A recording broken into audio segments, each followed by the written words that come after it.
Hey, great to have you here. If you're enjoying the content, make sure to subscribe and support us by donating, so we can keep delivering more exciting videos.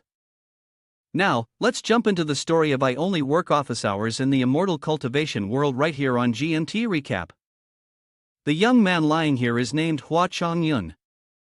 Although he is cultivated to the point of immortality, because in his past life he sold himself to the capitalists, and then died from exhaustion while he still had many things left to do in this life, he has decided to practice immortality only from 9:00 a.m. to 5:00 p.m. and then go home. Life was peaceful until the sect leader assigned him to teach a junior disciple named Xin. How could it be reasonable that a disciple ranked at the very bottom of the sect clan should be tasked with teaching a disciple who was considered the future of the Qingyun sword sect? Can Hua Chong Yun continue to hide his skills and live a normal life? Anyway, let's just get into the main story. In a place called the Eastern Wilderness of the Mystic Origin Realm, a battle broke out in Qingyun.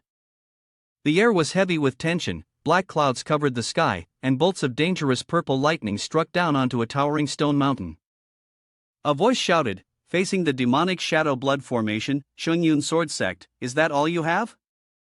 A wave of demonic energy struck a person directly, so powerful that it sent dust flying around. The energy spread everywhere, forcing the other people in white robes back. That voice rang out again, the times have changed. From now on, the East Wilderness will belong to the Demon Cloud sect.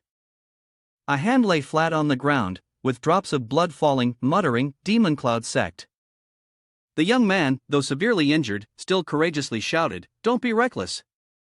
I have already informed Senior Brother Hua. Once he arrives, none of you will escape." Is there anyone named Hua among the disciples of Qingyun sword sect? Ah, that was a question from someone behind him, a towering figure with his hair styled high, exuding an air of authority. Surrounding him were dark clouds of ominous energy, and in front of him stood 5 dangerous individuals. The person spoke again, "I don't think so." An old man, his face grotesque with sharp fangs, sneered disdainfully, "Not even among the top 10 disciples, and you still want to challenge us, the Demon Cloud sect?" He flew above, speaking down to the disciples of Qingyun sword sect, "Tell your senior brother Hua to come and clean up your corpses." A mighty fist from the figure above came crashing down. Suddenly, a young man with long hair soared into the air. He reached out and blocked the punch, creating a massive gust of wind that affected everything around him. Seeing this scene, the old demon of the demon sect gasped and shouted, "What?" Below, the younger disciples of Qingyun sword sect clung to each other, their faces filled with joy and tears as they softly asked, "Huh? Are we saved?" The young man who had spoken earlier clasped his hands in excitement and said loudly, "Senior Brother Hua, this young man is Hua Chong Yun." He glanced at them and spoke slowly, "Thankfully, you arrived just in time." A voice then called out, making him turn his head. The old man spoke irritably, his tone urgent. He controlled the puppet to focus a source of demonic energy and attack him, then shouted loudly, "Come to offer your life?" To stop that attack, Qingyun merely waved his sword gently. That single strike was enough to cut through the large puppet, sending 5 Demon Cloud sect members flying away from it. After the battle ended, the dark clouds dispersed, returning the sky to its clear blue state. He gently landed on the ground, and a voice asked, "What happened? Is it over?" The old man from before has also fallen beside him, now just a solid black pill. "Is everyone all right?" Qingyun then asked everyone. The disciple at that moment stepped forward and accepted the pill he handed over. Voices from other disciples echoed, "Thank you, Senior Brother Hua, for your help." Qingyun scolded, "Yuan Ran Junior Brother, didn't I tell you not to interfere? If I hadn't arrived in time, things could have been dangerous." Yuan Ran replied in a flustered manner, "Senior Brother Hua, your teachings are correct. It's just that those evil cultivators were truly too cruel." The 100,000 cultivators of blood sacrifice Qingsu City were entirely focused on crafting the blood soul orb, regardless of those who went against the sect clan's principles. I was momentarily overwhelmed. Qingyun admonished, "Young one, don't let the outdated thoughts of the sect clan mislead you. Stay within your abilities. Living simply is the true path of cultivation. Yuan Ran awkwardly replied, Senior brother Hua, you're speaking in riddles again. At that moment, on the ground, the black pill from earlier suddenly emitted dark fumes. Chayun felt something and muttered, "Humph." A figure appeared with a strange, eerie silhouette, dark skin, and platinum hair. He was none other than Elder Chayun. He snarled loudly, "You dare harm one of our disciples from the Demon Cloud sect?" He used his magical technique, the Demon Shadow Hand, and immediately conjured a dark, dangerous hand, shouting furiously, "You all seek death." Upon seeing this scene, Yuan Ran recognized him and shouted, "This is the elder of the Demon Cloud sect, Elder Chayun, a cultivator at the 7th level of the Purple Mansion realm." Chayun remained silent, drawing his sword. A beam of light, like the color of the ocean, illuminated the sky. He spoke coldly, still not stopping. The opponent's hand faced off against Chayun's faint blue aura, causing it to swirl around. Elder Chayun glared and thought, "Can he really withstand my 7th level blow?" He covered his smile and said, "Not bad, little brat. Killing you would be a bit of a waste." He extended both hands as if tempting Chayun. "Our Demon Cloud sect has always respected the strong. How about you join my sect? I'll make you my great disciple, able to command the wind and rain, enjoy spiritual treasures and beautiful women, everything you could wish for." At that moment, Chayun stood within the protective circle he had created, silent and unresponsive. After a while, he commented, "Such good treatment, huh?" Chayun continued indifferently, "But I've heard. Disciples of the Demon Cloud sect, you all wake up early and sleep late, endure the harsh winds and cold, constantly hunted by the righteous sects. Your cultivation is nothing more than to endure hardship, fight and kill each other, and rely on your own efforts." Hearing Chayun's words, Chayun froze, hesitating before responding. Our demon cult doesn't have as many strict rules as the orthodox sects, the environment is quite relaxed, and those who work more, earn more." Upon hearing this, his face darkened, and in a low voice, he replied, Again with the work more, earn more thing. The work at Chayun's sword sect is very stable, and it's a prestigious grand sect clan. I live quite well here." At this moment, Chayun drew his sword, finishing his motion, and thought to himself, "Now you want to deceive me?" In anger, he shouted, "Want to fight?" He then began unleashing powerful lightning-fast sword strikes toward Chayun Elder. Overwhelmed by the slicing attacks, the sword strikes landed all around his body. Chayun Elder exclaimed in shock. "What?" Another strike pierced straight through Chayun Elder's body, leaving behind dangerous purple demonic energy marks. A huge explosion occurred, causing him to vanish. Chayun sheathed his sword, his face full of pride as he said, "Good." Seeing all this, Yuan Ran excitedly shouted, "I told you bringing senior brother Hua was the right choice. See?" His face was filled with admiration as he looked toward Chayun. Behind him, the other disciples were stunned, trembling and huddling together, muttering, "Am I dreaming? Is the entry-level sword technique of our sect clan really that powerful? Senior brother Hua is terrifyingly strong."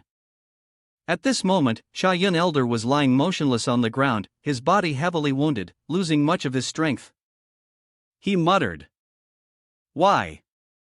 Chayun was standing high above, looking down, his voice cold, "I've been through these years, and I've long seen through your deceitful tricks." He spoke in frustration, continuing, "Daring to put on an act in front of me, truly shameful." Hearing his words, Elder Chayun asked curiously, "Isn't what I want to ask why you're so strong?" As soon as he finished speaking, his body was sucked back into the black pill. Chayun reached out to catch the pill in his palm, when suddenly, there was a loud explosion, forcing him to quickly dodge. At the same time, a surge of black aura appeared and darted away. Seeing this, Chayun silently thought to himself, "The real soul escapes." A cluster of purple light forms a human face, smiling ominously from the demonic energy. Chayun quickly grabbed his sword and coldly said, "Where are you running to?" Suddenly, a loud noise rang out from somewhere, causing him to hesitate for a moment. The sound of bells echoed continuously, leaving Chayun frozen in mid-air. He took out a pocket watch from his robe, then looked at it with a face full of hesitation. After a few seconds of thinking, he turned and flew in the opposite direction, saying, "Forget it, anyway, the important task of rescuing the righteous path has been completed." What is senior brother Hua doing? Letting the demon sect elder go like this? One disciple said, puzzled. Another disciple voiced his doubts, clearly wondering why he didn't just strike again and continue the pursuit. Seeing their attitudes, Yuan Ran casually said, "Seems like you don't know." He glanced at them and continued, "Senior brother Hua follows the cultivation method of the 9 to 5, meaning he starts work at 9 a.m. and finishes at 5 p.m. Then, he pointed at the setting sun and said loudly, "The sun has already set, and according to senior brother Hua, this is the time for Yuan Ran's explanation." The two people who were previously speechless now had a shared understanding in their minds. It was indeed the end of the workday. Chayun, who was still flying high, calmly said, "That's true." He sighed with a tired expression and muttered, "How typical, right at the end of the workday, they assign me a task." Almost had to work overtime. This was a desolate canyon. Above them was a mountain peak, surrounded by treacherous stairways, with people flying upwards on sword riding. At that moment, in the training ground, a row of people were seriously wielding swords. The two individuals on sword riding began to descend. Exhausted shouts filled the air, with some young men breathing heavily from fatigue. On the wind, there were words of encouragement. Someone spoke up, "Look at that guy, being lazy again." The voice was full of annoyance as they glanced back. There, a person was resting elegantly. The other person, filled with envy, retorted, "How obnoxious, thinking he's a true disciple now." A pair of cat-eye blindfolds covered the eyes of the young man. He was sitting at the base of a tree, his long hair cascading freely around him, arms crossed, head resting, his mouth slightly open, with a tall and lean figure. He stretched lazily like a cat, pursed his lips, then let them fall, exhaling deeply, and pulled his eye patch up. His handsome face appeared. "It's Hua Chong Yun. I didn't get back to the sect clan until midnight last night, which messed up my sleep." His face clearly showed frustration, and his mood slowly became sluggish.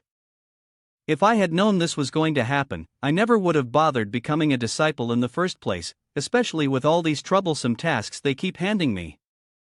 His beautiful face furrowed, and there was a hint of confusion in his eyes. Unconsciously, it was already almost dawn. Chayun thought back to the past, his own self, lying helplessly at the desk, surrounded by scattered pills, because he had to keep increasing the dosage. The face of the department head appeared, terrifying, pointing at him and the pills. "Dare to slack off in front of me? Get up and work, or don't even think about leaving for the day." That face appeared clearly in Chayun's mind as a woman's voice spoke, "This is bad, boss. He doesn't seem alright. Should we call someone? TSK, hurry up and save his files." Another voice followed, "Keep thinking, but suddenly, I'll be dead." Chayun recalled that moment lying on the ground, a few butterflies fluttering about. Suddenly, he was pulled into this mystical world. Completely confused, he murmured, "Ah, I've transmigrated." He stood there, staring at the scenery beneath him. "Here, my identity is that of a lowly true disciple in the Chayun sword sect." At that moment, the wind blew everywhere, leaving only the rustling leaves falling to the ground. The words of the elder continued to echo in his ears. "Hua Chong Yun, as a true disciple, you should put in more effort. What's this 9:0 a.m. to 5:0 p.m. nonsense? You're speaking nonsense. At your age, how can you sleep? You should be cultivating to the point where you forget to eat and sleep." He pointed at him and commanded. "Truly lazy. I've never seen someone as lazy as you." At that moment, Chayun only lowered his head and said nothing. In his heart, a strong sense of determination rose. "To avoid repeating past mistakes, I've sworn never to work overtime in this world again. I will never work overtime." However, unexpectedly, Chayun continued his train of thought, looking towards the disciples who were deeply focused on their sword training. It was the same kind of internal strife here. Just then, a voice sounded, causing him to turn his head. "Senior brother Hua, it's Yuan Ran." He walked closer to him and said, "Senior brother Hua, sect leader asked for you about the mission from yesterday. He wants to ask you some details." Xingyan glanced at him, lowered his head, then slowly asked, "You didn't tell them anything about me, did you?" Yuan Ran smiled happily. "No, I've already told them. As for senior brother Hua's strength, everyone will keep it a secret." Xingyan placed his hand on Yuan Ran's shoulder and said, "Good job, now I can rest easy. I'm going ahead." His exquisite face said, "Next time we meet, I will teach you a few techniques." Upon hearing Xingyan's words, Yuan Ran trembled and shouted, "Thank you, senior brother Hua." After speaking, Xingyan soared into the sky without looking back, leaving Yuan Ran shouting loudly, "Goodbye, senior brother Hua." In the main hall of the sect leader's residence, Xingyan was now slowly walking towards the door. In the Shangyuan realm, there were a total of 6 levels of cultivation, arranged from low to high. The first level was the basic stage, on the same level as the disciple from earlier. Among them, perhaps the most notable was someone like Xingyan, who had sealed their own power. Finally, there were 2 completely different types, one with an aura of righteousness and the other with a demonic air. They seemed to contrast each other, yet their strengths were clearly not far apart. Each level of cultivation was further divided into 9 sublevels. At this moment, he had entered the main hall and looked towards the person sitting proudly on the higher throne, a person of a higher level. The man's face was dark and serious. The sect leader of the Qingyan sword sect, Wen Jian, a peerless powerhouse, a figure who had ascended to the immortal realm, was known by the title of Chayun sword deity. He raised his hand, smiled, and said, "Sect leader, good morning." Xiaohua became a bit more serious, as this was the main hall. The sect leader's cold gaze turned towards him. Xingyan took out from his sleeve and said, "The Yun Xint I planted a few days ago has finally ripened a bit." As soon as he saw the tea in his hand, the sect leader's face showed a hint of surprise. Then he rushed toward Xingyan and said, "Let me taste it." The shout made Xingyan's ears slightly ring. The last time he had the chance to drink Yun Xint was already a while ago, and who would have thought that Duong Duong, the Qingyun sword deity, was actually a tea enthusiast? He smiled in a mischievous way while the other person was eagerly holding the tea box. As for himself, he had used his knowledge from the modern world to cultivate a superior grade of tea. This was also why his relationship with the leader was very good. It was simply a secret one should have. His face looked sinister, his lips curling like those of a worker. The sect leader furrowed his brow, giving a few perfunctory nods. Then he asked, "Did you receive anything from yesterday's mission?" He listened to the disciples return and say, "You saved them." At this point, Wen Jian's face became serious, and his gaze briefly flicked toward Xingyan. In response, Xingyan's face displayed a bored expression as he said, "I just helped out by chance." He reached out and took a black pill from yesterday, saying, "I found this on the disciple from the Demon Cloud sect." Seeing the black pill, Wen Jian slightly furrowed his brow in thought. He turned to Xingyan and asked, both of them becoming more serious, "Xiaohua, do you know what this means?" Xingyan handed the pill toward Wen Jian. The pill was jet black, and the leader's face seemed to recall something, his eyes flashing with a sudden realization. The Demon Cloud sect, they want. Hua Chong Yun blocked it, refusing to accept, and shouted in fear, "I don't know, I don't want to hear it, I don't care." Then he quickly turned away and said, "If the sect leader has nothing else, I'll take my leave now." He moved so fast that Wen Jian couldn't stop him, only able to slightly twitch with a darkened expression. In his heart, Wen Jian silently thought, "Sorry, sect leader, I just want to live a peaceful life. Please leave all the troublesome matters to someone else." Wen Jian's voice rang out with authority, causing Xingyan to stop in his tracks immediately. His tone rose, "Xiaohua, it's not that the sect leader wants to scold you, you indeed contributed by planting the family spirit tea, but as a true disciple, you can't be this lazy." Then he shouted, I'm asking you, last week it was clearly your turn to explain sword techniques to the disciples, so why didn't you show up?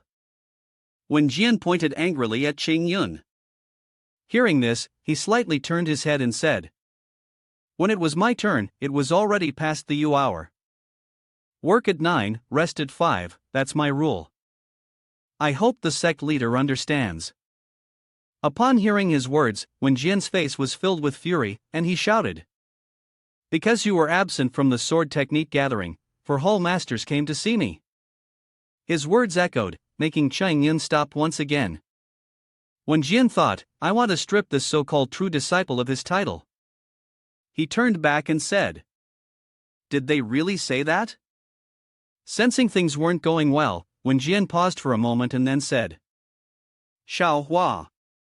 Xinyan's face was smiling mischievously, her radiant smile and fresh complexion, but in her heart, she thought, being relegated to the position of an inner disciple, let's see who dares to criticize my laziness in the future.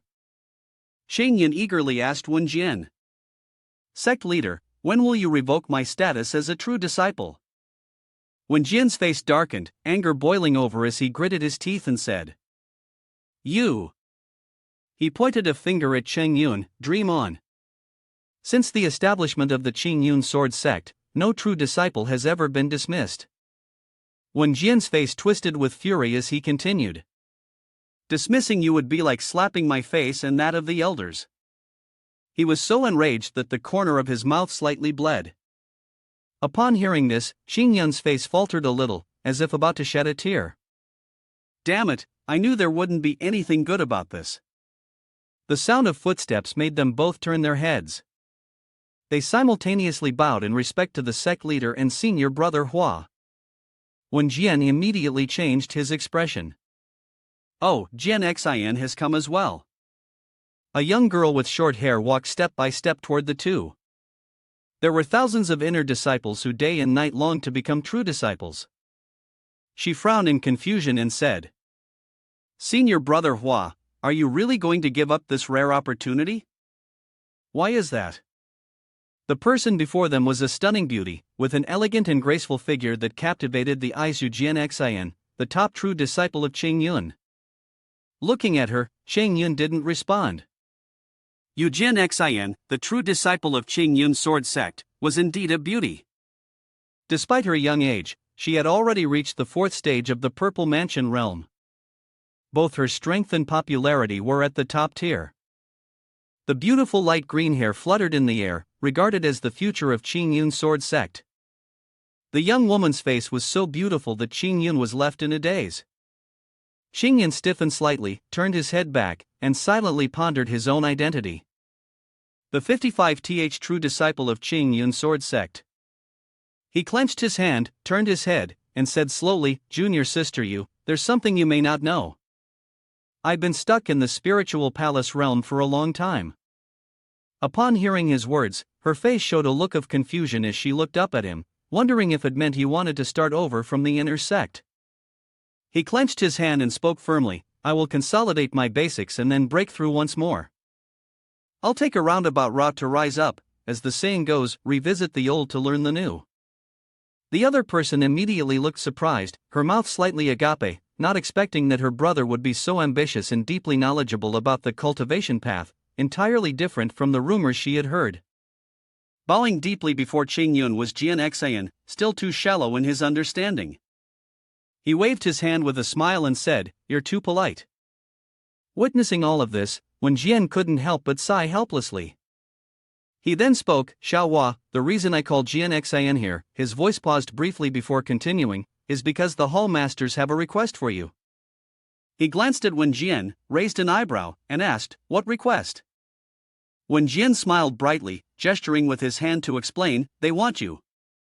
The tone of the other person's voice rang steadily, causing both of them to fall silent. Together with Jian Xian, they carried out the task of learning the diligence and virtues that should be possessed by a top disciple. Hearing those words, Jian Xian couldn't help but be confused, letting out a small sound of surprise. Meanwhile, the person beside him, Chayun, stiffened in fear. He quietly called out, "Sect leader." His voice trembled as it echoed, "You're joking, right?" His face was now gaunt, reduced to little more than a skeletal, grayish outline. Recalling what Wuyan Xin had done in his training, it was filled with challenges. Indeed, Wuyan Xin had sparked the intense atmosphere of rivalry within the sect clan, almost like the king of provocations. Chayun trembled inwardly. A person like this, so rebellious against him, how could they possibly work together on a mission? Hearing his words, the elder responded. Hua Chong Yun is the top true disciple in our sect clan. Countless people line up to seek his guidance but can't get it. Now you have the chance to carry out a mission with him. What more could you possibly be dissatisfied about? In reply, Chayun spoke firmly and with resolve. Sect leader, I am only worried that I am too weak and will hinder your cultivation.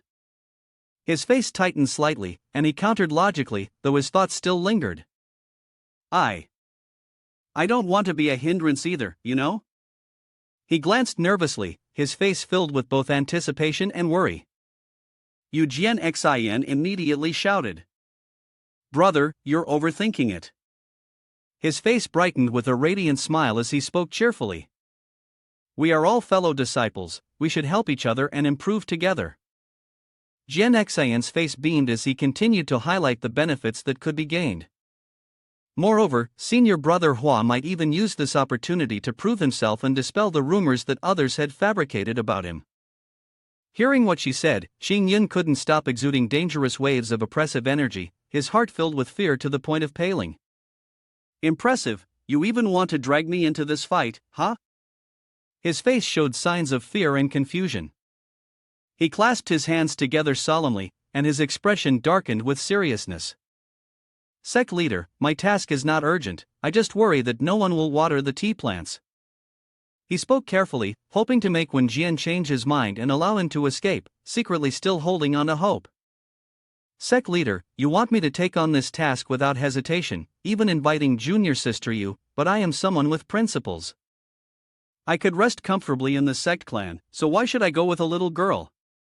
His face grew more confused as he looked at the sect leader, whose expression was turning darker by the second. The sect leader's fingers curled in a gesture of agreement, making Chayun look at him in puzzlement. The noise caused Chayun to raise his head, eagerly awaiting what would happen next. Wuyan's voice was full of danger. Chayun, as long as you complete this task successfully, our sect will grant you a 3-day leave. Hearing those words, Chayun's eyes froze for a moment, his face blank, before it slowly seemed to dawn on him. Immediately, a smile appeared on his lips. 3 days off. Those words made his face light up even more. Chayun reached out and grasped the sect leader's hand, his face glowing as he spoke with full sincerity. Sect leader, there is no time to waste. Please tell me the details of the mission and its location. The voice was full of responsibility and seriousness. Hua Chong Yun said, even if I have to climb a mountain of knives or walk through an oil trap, I will never refuse. Upon hearing his words, Wuyan's face slightly turned displeased as she shot him a glance. That afternoon, the weather was so hot it felt like melting fat. At this moment, Wuyan Xin was practicing swordsmanship, her face stern, and her body drenched in sweat. Meanwhile, Chayun yawned wearily. He walked over to where Wuyan Xin was training and lazily said, Junior sister Yu, are you really this diligent? She stopped as well, placing the sword on her shoulder before replying to Chayun, Senior brother Hua, you're 15 minutes late. She put her hand on her waist and looked at him. Hearing Wuyan Xin's words, he sighed and raised his eyebrows slightly, saying, if you don't take a nap at noon, you won't have the energy in the afternoon. Me? She cleared her throat immediately. The most important thing in cultivation is to make use of time to practice. I came right on time at noon, and I've already swung my sword 3,000 times, while you, as the priest of the spirit palace, still need sleep like an ordinary person. She walked up to him, furrowing her brows and said seriously, aren't you being too lazy? Wuyan Xin's gaze fixed firmly on him. Ah, right, you make a valid point. After I return, I'll definitely double my training. Her words left Chayun with no choice but to respond, though his mind was still preoccupied with other thoughts. How come junior sister Yu is so young but talks like an old person? She slightly furrowed her brows and let out a sigh. It's getting late, let's set off. The two of them quickly moved forward with imposing grace. They flew over the mountains, conversing and discussing the mission. Senior brother Hua, what do you think about this mission? Sect leader has sent us to investigate the missing villagers in Wuyan Mountain, which is right next to Qingsu City, the site of the blood sacrifice. Xingyun spoke up, I suspect the missing villagers have something to do with the demon sect. In response, Yujian Xin also spoke softly, that's right, I think so too. Together, they glided silently through the air. Don't worry, senior brother. Yujian Xin said.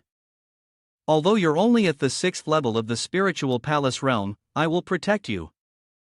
Hearing her words, Xingyun glanced at her, then smiled brightly, thank you, and I must say, junior sister I didn't expect you to be so trustworthy. His face lit up with a smile, not only could he rely on her, but he was also getting a 3-day leave. This time, it was truly a great deal. The sun above still smiled down at them, while Chong Yun's mind continued to churn with thoughts. Thank you, sect leader. Wuyan Xin said as she looked below. We've arrived, this is Wuyan Mountain. Below them, there was a small village. She landed slowly, then turned to look at Xingyun, who was still gazing down with his head lowered, his hand in his robe pocket as though searching for something. Senior brother Hua, let's go find the villagers here and ask them for clues. Seeing that left Jian Xin confused, and he asked again, Senior brother Hua, what do you mean? Xingyun held a watch in his hand and softly said, year. Yujian Xin looked at him in confusion, while Chongyun continued to count, 4, 3, 2, 1. As he did, the sunset began to descend, and the clouds started to obscure the sun. Soon after, Xingyun cheerfully said, it's time. He tightly gripped the watch in his hand, his face full of joy. He spoke loudly as he began to run off, I must go rest now. You're in charge of questioning the villagers, see you tomorrow. This took Yujian Xin by surprise, but he couldn't stop it. The village was bustling, with people moving quickly everywhere. The sound of merchants calling out could be heard continuously around the Insiang Inn. At this moment, Xingyun entered, suddenly facing the quiet space of the guest room. The head of the counter stood in front of a desk, with neatly arranged dining tables inside. The elderly man was standing seriously at the counter, listening to his words. Despite having customers, his mood was lethargic. He merely spoke without moving, and when Xingyun handed over some silver, the man quickly responded. The second floor, left turn, the room at the end of the hallway. Holding the key, Xingyun glanced at the man, noticing the strange wriggling threads on his hand, which confused him. Looking at it made him slightly uncomfortable, but he thought to himself, never mind, it's time to rest now. He let out a quiet sigh, averted his gaze, and slowly headed upstairs. Lying on the bed, he began to think again, wondering how junior sister Yu's investigation was going. The loud noises startled Xingyun, making him open his eyes in confusion. The rooms had all been rented out, and there was no space left. In response, a voice full of annoyance could be heard. Boss, this inn of yours clearly has no guests. Why won't you let me stay? The shout echoed once more. Xingyun suddenly sat up, realizing it wasn't that he hadn't paid. He was stunned and bewildered. I must have dozed off, he muttered, frowning slightly as he tried to recall the situation, his mind still foggy. The voice sounded so familiar. Innkeeper Yujian Xin had now stood up to confront the manager. Is it that you don't have enough money? The other party still spoke in a soft, emotionless tone. I've already told you, all the rooms are taken. Please leave. Hearing Xingyun's voice from behind made Yujian Xin freeze for a moment. Junior sister Yu, he cleared his throat, if the innkeeper says there are no more rooms, don't make it harder for him. Seeing that it was Xingyun made her quite pleased. Senior brother Hua, why are you here? His face remained cold as he replied. Innkeeper, would it be all right if she shared a room with me? The innkeeper turned away, emotionless, casually looking toward Xingyun. Yujian Xin's face froze for a moment before she shouted, Senior brother Hua, we. Xingyun wasn't concerned and said simply, "Follow me, unless you want to sleep outside." Her face turned slightly red, but she still responded. Her small feet took slow steps, following Xingyun. His face was now stern and indifferent, showing no emotion. Xin comforted herself, but Xingyun only closed his eyes and paid no attention. "That's right, it's not like we've done anything shameful, so why should I be embarrassed?" A strange burst of confidence echoed in her mind. Moreover, senior brother Hua had only reached the spiritual palace realm. "I can definitely protect myself." In the room, Xingyun finally spoke up. "Have you had dinner?" She responded with a single word. "No." On the table was a box of delicious and exquisite snacks. He asked, "Do you want to have some?" His brows furrowed slightly as he spoke with a probing tone. Xin shrugged, continuously explaining to her brother. "Brother, as cultivators, we should focus on purity and self-discipline, we shouldn't let food tempt us." She kept talking, insisting that only when the mind is clear can one truly be at peace. A piece of cake from Xingyun's hand was suddenly shoved into her mouth, leaving her stunned. After feeding her, Xingyun waved his hand, his face calm as he left Xin alone, her face flushed. She chewed the cake in her mouth, her face slightly reddened. She hadn't expected the cake to be sweet but not overly rich. It melted in her mouth and gave her a very pleasant sensation, as though a stream of cool water was soaking into her core. "This is not good. I'm about to get addicted to this cake." "Calm down," her face was suddenly startled. In front of her, Xingyun continued to eat the cake without stopping. She yelled, "Senior brother Hua, how could you sneak attack me with cake?" In response, Xingyun only showed a calm expression. "Is it delicious?" She shyly looked away and replied, "Yes, it's very delicious." Then she became confused. "But these foods are of no use to our cultivation. We should eat less of them." He rested his chin on his hand, raised his lips, clicked his tongue, and said, "That statement is wrong." Xingyun shrugged and continued, "Have you ever thought that avoiding worldly temptations and spiritual defilements, distancing yourself from the worries of the mundane world, might actually hinder your cultivation?" She looked at him with confusion and asked, "Isn't that so?" He raised his hand. No. This made her face even more perplexed. He glanced at his own hand, then continued, "We live in this world, and not everything in it can be avoided. Avoiding things only makes you feel tired, your hands and feet will become clumsy, and your cultivation will be even harder." She leaned closer and softly asked, "But if one can't purify their desires with sincerity, won't they fall into the mundane world, controlled by desire? Then how can they cultivate?" His face turned serious as he said, "I believe a true cultivator is someone who dares to face the temptations of the real world, someone who is brave enough to test their limits." He pointed to the box of cakes and said, "It's just like this cake. If you fear that its delicious taste will make you uncomfortable, then you should eat it, try it, and become familiar with it." Xin looked towards the west without saying anything. Xingyun continued, "Wait until you can view these pastries as something trivial, unaffected by them. Only then will you have truly entered the realm of cultivation. Clear understanding of the true self, capable of perceiving the truth." Xingyun pushed the tray of pastries towards Xin, his face serious as if he were narrating something grand. "With truth meeting truth, all forms naturally manifest. Within the forms, one remains unstained, only then can true freedom arise. To be at ease as always is what is called the natural state." Hearing his words, Xin's expression paused for a moment. Chayun opened his eyes slightly, observing the other's expression with a hint of amusement, responding, "You have the dazed expression of Xin." Seeing that face, Xingyun thought to himself, "Oh no, I've gone and said too much in the heat of the moment. Can this child even understand any of it?" He happily stood up, slammed the table in front of him, causing him to instinctively step back a little. "Senior brother Hua, I understand now," Xin shouted, making his face stiffen. "It is only when we confront desire and abandon it that we can counter the law, return to the true path, and truly comprehend the great Tao.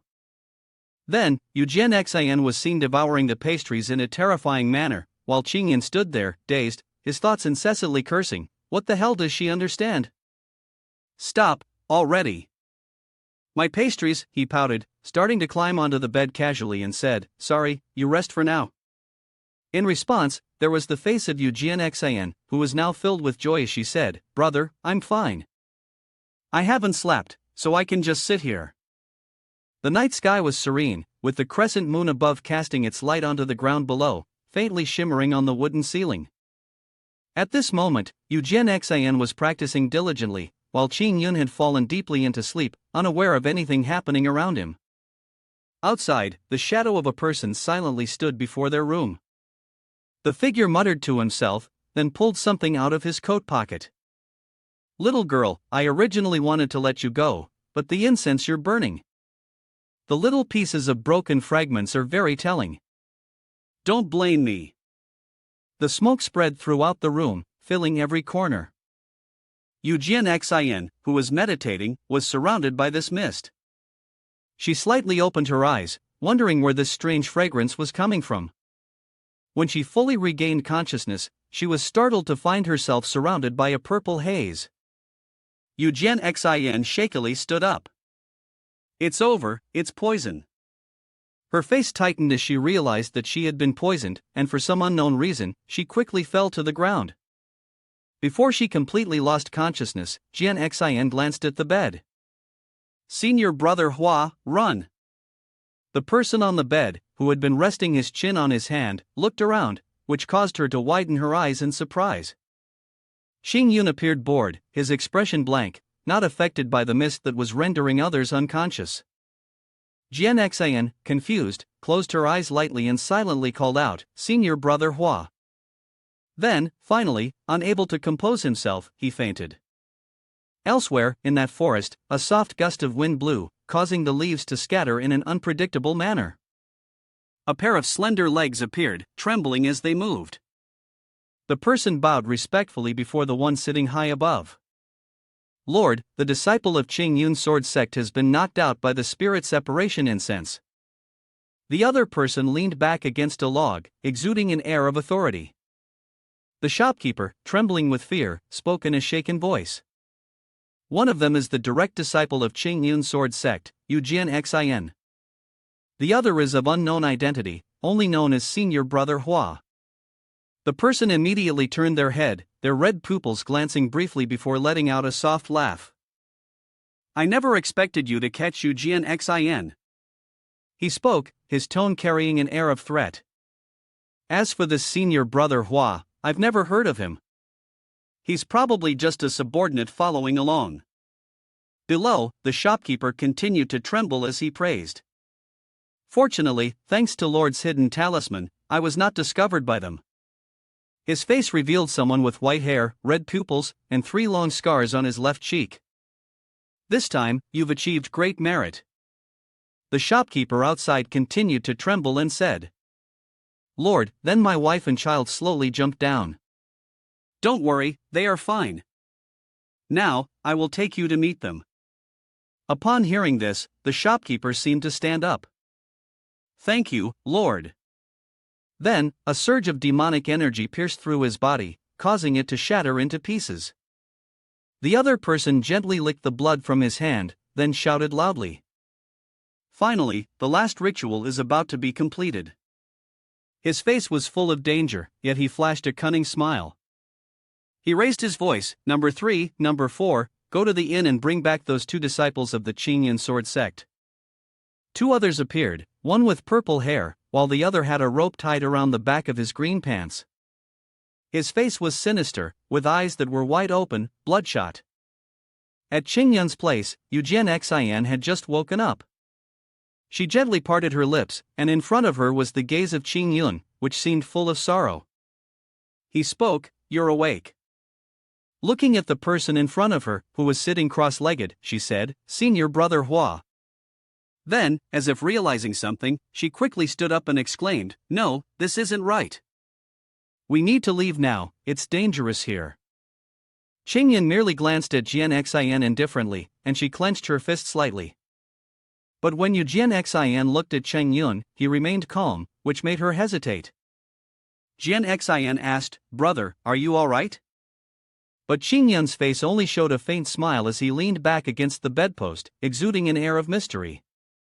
She thought to herself, with senior brother Hua's cultivation level, it's more likely he would have been knocked out long before me.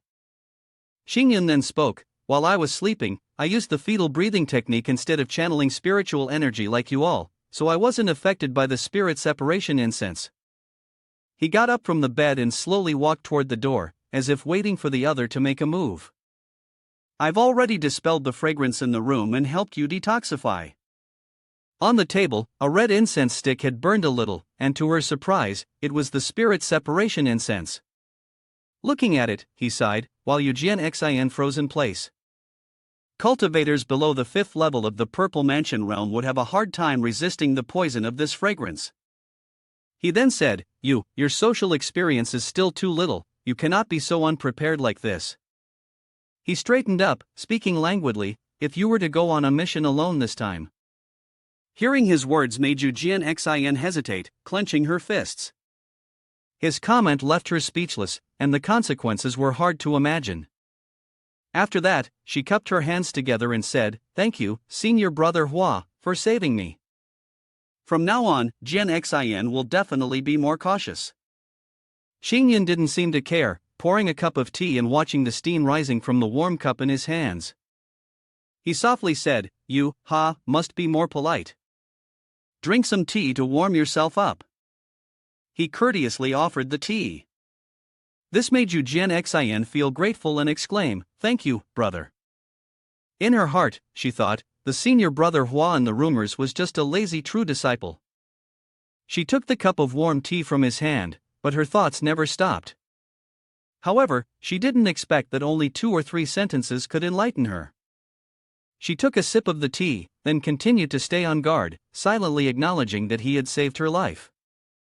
Jian Xin glanced briefly at Chayun.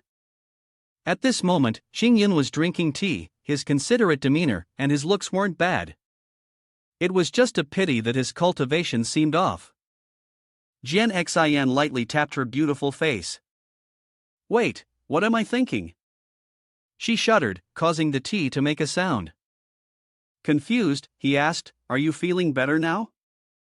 Listening to him, she hesitated, unsure of how to respond. Jian Xin blushed and said, "Thank you, brother, for your concern." "There's nothing wrong with Jian Xin." She waved her hand, "What about you, brother?" Chayun's voice softly echoed, "Oh, that's good." Outside, a purple light is flashing on the roof. A woman with purple hair is descending at high speed, surrounded by demonic energy. Sensing someone's strange gaze, Jian Xin turned her head sharply, standing protectively in front of Chayun and speaking with killing intent. Jian Xin turned back to Chayun, trembling, and senior brother Hua responded cautiously. Chayun had already started preparing. "If you've recovered, then please help. After all, it's not really a time for rest." He intended to climb into the bed, which confused Jian Xin. She looked at him, but quickly convinced herself. Forget it, both of them are experts from the Purple Mansion realm, and senior brother Hua is only from the Spiritual Palace realm, so going would just cause more trouble. With that, she swiftly flew out of the room. In front of her was the purple demonic energy approaching. Jian Xin gripped the sword tightly in her hand. "I thought." She repeated, "I thought." Her face was already burning. With a swing of her sword, "You came at the right time." A purple streak sliced through 2 people from the Purple Mansion realm, sending them flying backward, leaving behind only a faint trace of sea blue vital energy. The slash caused a thunderous explosion in the middle of the forest. A source of deathly energy rose from the woods. She stood on high, watching the dark energy rise with a visible speed. The 2 individuals, with purple hair, wore the uniform of the Sect clan, disciples of the Purple Spirit Sect from the Eastern Wilderness. Her face was full of arrogance, her gaze as if no one could enter her sight. How could a true disciple of the Purple Spirit Sect be here, being friends with them? Then, unexpectedly, upon seeing their eyes, the gaze of the 2 now turned pitch black, surrounded by a small electrical current. Jian Xin remained silent, her blood mass. They had been possessed by dark magic, their souls seized, turning them into puppets. When the purple blade, sharp as a double-edged sword, shot forth, it was the magic of the demon sect. The disappearance of Yunzhen village had indeed been orchestrated by them from behind the scenes. The two of them gathered their demonic power again, charging toward her, but Jian Xin stood firm, her posture dignified, tilting her head to avoid the incoming attack. Their gazes followed the attack, as continuous strikes appeared, their strength at least reaching the third or fourth level of the Purple Mansion realm. Cracks from the battle began to appear. Jian Xin stomped on the ground in front of her and said, "Just in time, I'm feeling quite uncomfortable myself." Her face was terrifying, and with a swing of her Qingyun sword, one strike pierced both of them, causing them to collapse. The Qingyun sword Xiaoyun's moon-breaking strike was aimed directly at the two members of the Purple Spirit sect. They lifted their feet, trying to move and avoid Jian Xin's attack. She watched them and then pointed her finger, pronouncing a verdict, and released another wave. This attack spread everywhere, forcing the two members of the Purple Spirit sect to frantically dodge. The woman gritted her teeth as she was struck by the attack, while the man was being relentlessly overwhelmed in a terrifying manner. Both of them quickly fell to the ground. Above, only Jian Xin remained standing, surrounded by her own spiritual energy. This was what Qingyun saw and thought. "Oh, I didn't expect her to unleash a blade of fragmented swordlight." He leaned back on the cushion to rest, but even so, the power had already diminished. Fighting with divine sense was indeed convenient, he didn't even need to open his eyes. He looked around, contemplating, the two disciples of the Purple Spirit sect wouldn't be easily defeated like this. Just as Qingyun had predicted, the two of them prepared to stand up again. The woman trembled, "You dare." Around her, dark magical energy began to swirl, harming Feng Air. Jian Xin remained completely indifferent, not yet fully transformed into blood mass, still retaining a trace of consciousness. The person spoke again in a harsh tone. The woman drew a long dagger and aimed it at Jian Xin, intending to kill her. She took a step back, gathering strength that caused the ground to crack and propel her upward, swinging her weapon toward the flying Jian Xin. Still, there was no reaction from Jian Xin, and she quickly intercepted the attack from the woman of the Purple Spirit sect. Jian Xin silently thought, surprised that she could wield such a heavy weapon, quickly countering the attack with her own sword. The pressure caused her to frown slightly, and then the clash of spiritual power sent gusts of wind swirling in all directions. The two fought relentlessly, leaving trails of light in the sky. Below them, the rocks were lifted due to the rapid and frightening movements. Jian Xin kept pondering, what kind of monster is this? The tremors were so intense that her hands went numb. She released her grip on the sword as she thought, while the woman from the Purple Spirit sect remained the same, holding a long mace in her hand, striking a stance. She spun around and swung her arm violently, then focused her spiritual power into a single point, rapidly launching it toward Jian Xin. That attack is dangerous, but she quickly dodged it safely. Then she spoke up to probe. "That's enough." She raised her hand to concentrate her spiritual power into her sword. In a finely decorated room, as expected of the top disciple, Qingyun leaned back against the cushion, muttering comments under his breath, having already gauged the opponent's strength after only a brief exchange. Then, he slightly opened one eye. Although both were at the fourth stage of the Purple Mansion realm, the disciple of the Purple Spirit sect had had her soul possessed and turned into a blood mass, able only to fight instinctively, putting her at a great disadvantage. Meanwhile, Jian Xin was pulling her sword out and continuously channeling spiritual power into it. When the sword truly absorbed the essence, it began to glow, leaving behind a furious stream of water in the air. The woman from the Purple Spirit sect is still intending to attack Jian Xin. He glanced over, his lips showing no expression, cold and indifferent. However, it seemed that junior sister Yu couldn't sense the danger that was present. Outside, the wind was rising relentlessly. He reached out to catch a leaf slowly falling down. This should be enough. Qingyun's sword. At this moment, Eugene was slowly drawing her sword from its sheath. Around her, sources of pale green spiritual energy appeared, shining brightly. Then, Jen said, "Drawing sword technique." She charged straight at the woman from the purple spirit sect with great vigor. Even though the woman tried to block with her staff, Eugene's attack shattered her defense. All that remained was her body covered in light in the aftermath of a bloody battle, with stones scattered and dust drifting around.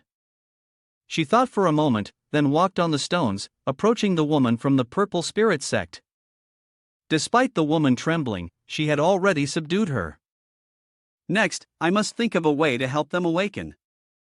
On one side, unnoticed by Eugene, a hand holding a fan was directed at her. The fan struck toward her without hesitation. Eugene turned her head in panic. "It's over." The fan pierced through the white barrier she had just summoned, striking straight into her body, only to be shattered by the green spiritual energy of someone else. Its voice was muffled as it flew towards another mountain. At this moment, Eugene's face was frozen in shock and fear. She glanced at the move from earlier, feeling confused, but still approached the man from the purple spirit sect, thinking to herself that if she was hit, she would surely suffer serious injuries. What was that green light? She pondered, then quickly slipped behind the man, while he was gasping for breath. Eugene's then struck him on the back of his neck with the hilt of her sword, causing him great pain.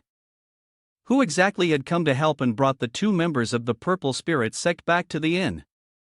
The two of them lay on the chairs that Eugene's had set up, and she was still deep in thought. Meanwhile, Chayun spoke up. "I've taken care of it." In response, she only said, "Seen your brother Hua earlier." "Brother, it's a bit hard to understand." Chayun interrupted her, saying, "I've always been here." His face wore a dangerous smile as he asked, "What's wrong?"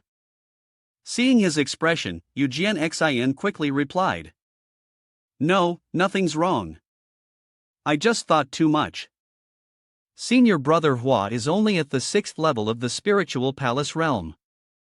How could he have that kind of power? She pointed to the two people still lying on the chairs and continued, "Brother, while their real souls are still intact, we must get them back to the sect clan in time. The elders must set up a formation to purify and expel the evil in order to eliminate the blood mass technique." Xin continued, "But if we do that, the demon sect will escape, and then they will move on to harm others." He thought for a moment and then replied, "For the sake of all living beings, and for a 3-day leave." He thought for a moment and then let out a deep breath before standing up. Xingyan said, "It seems I have no choice but to take action."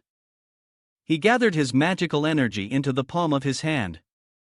She looked at his hand, confused, and asked, "Brother, what are you trying to do?"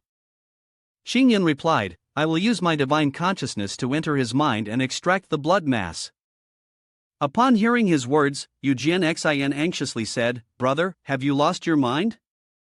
The consciousness is where a cultivator's real soul resides. A slight mistake could cause the real soul to collapse. After hearing Jian words, he reassured her, "Don't worry, little sister." Xingyan extended his hand to touch both of them. She screamed when she saw him begin to act in such a manner, her face filled with fear. "Wait! Are you trying to extract the blood mass from both of them at the same time? That's suicidal." Xingyan smiled with delight, as though this was the most natural thing. Rescuing people is like putting out a fire, doing it at the same time is the quickest way. But Eugen in a panic, raised her voice, "The point is not how fast it is, but whether it is safe or not." Her eyes widened. Fonier, seeing this, happily spoke up, "Ziyun, you're awake." She sat on the chair, rubbing her eyes. Fonier. Ziyun felt something and turned her head to look, her entire body stiffening. "Are you disciples of the Qin sword sect?" Jian Xan, standing to the side, smiled, "Greetings, Miss Ziyun. I am Eugen Xan, and this is senior brother Hua of the defaction." Fonier turned to comfort Ziyun, "Sister Yun, it's Eugen Xan, the top disciple of the Qin sword sect. They were the ones who saved us. She felt a headache coming on, so she raised her hand to rub her face. Ah, I remember now, Ziyun recalled the incident. We were captured by a demon sect elder. Xingyun, sitting nearby, also spoke up. Could you tell me how you two were captured? She lowered her head, her expression slightly worried. A week ago, Feng'er and I were ordered by the sect clan to investigate the case of the missing villagers. We were traveling together on a main road, with shops and inns lining both sides. We hid behind some bushes. During our investigation, we discovered that a demon sect elder was using the villagers' blood for a ritual. A person dressed in black, completely covered, was creating a magical circle that caused everything around us to levitate. As a result, we fell into a trap that had been set by the enemy in advance. We were attacked by strange hands and then suppressed. Ziyun, her face filled with concern, recounted everything. We didn't expect to fall victim to dark magic and become blood puppets. She quickly clasped her hands together and bowed her head. Thank you both for saving our lives. Jian Xian, startled, waved his hand. There's no need to thank me. He then pointed to where he was sitting, drinking tea. It was my senior brother Hua who saved you both. Ziyun immediately walked over to him. Thank you, Hua fellow cultivator, for your help. We will surely repay this debt of gratitude. There's no need for formalities. She nervously glanced away. Earlier, the blood mass slowly emerged from the mouths of both individuals. Xingyun raised his hand high and withdrew the blood mass. Brother had simultaneously drawn out the blood mass from both of them. He calmly patted his hand, while Jian Xian, standing next to him, remained bewildered. Finished, she couldn't believe her eyes. Thousands of thoughts raced through her mind. What was buried deep in her consciousness was the blood mass. Even disregarding the life-threatening danger, extracting it was as difficult as finding a needle in a haystack. Even an elder of the sect clan might not be able to do it. Jian Xian hurried over to ask Xingyun. Brother, when did you learn this technique? He tilted his head inside. Back when I was studying at the scripture pavilion, I accidentally came across a fragment of a cultivation manual on how to control divine consciousness. I found the content quite interesting, so I studied it. Jian Xian was surprised. A fragment means the technique is incomplete, right? Brother, are you playing with fire? Xingyun propped his chin up with his hand and continued, making her drop her head in shock. The thing is, to save you all, I used a lot of precious materials, around 30,000 spirit stones. Jian Xian puffed her cheeks in anger. Clearly, brother was acting so casually. How could you have used any precious materials? We're not idiots, how could we agree to that? Ziyun quickly clasped his hands together and said, Friend, don't worry, after we return to the sect clan, we will offer the spirit stones as repayment.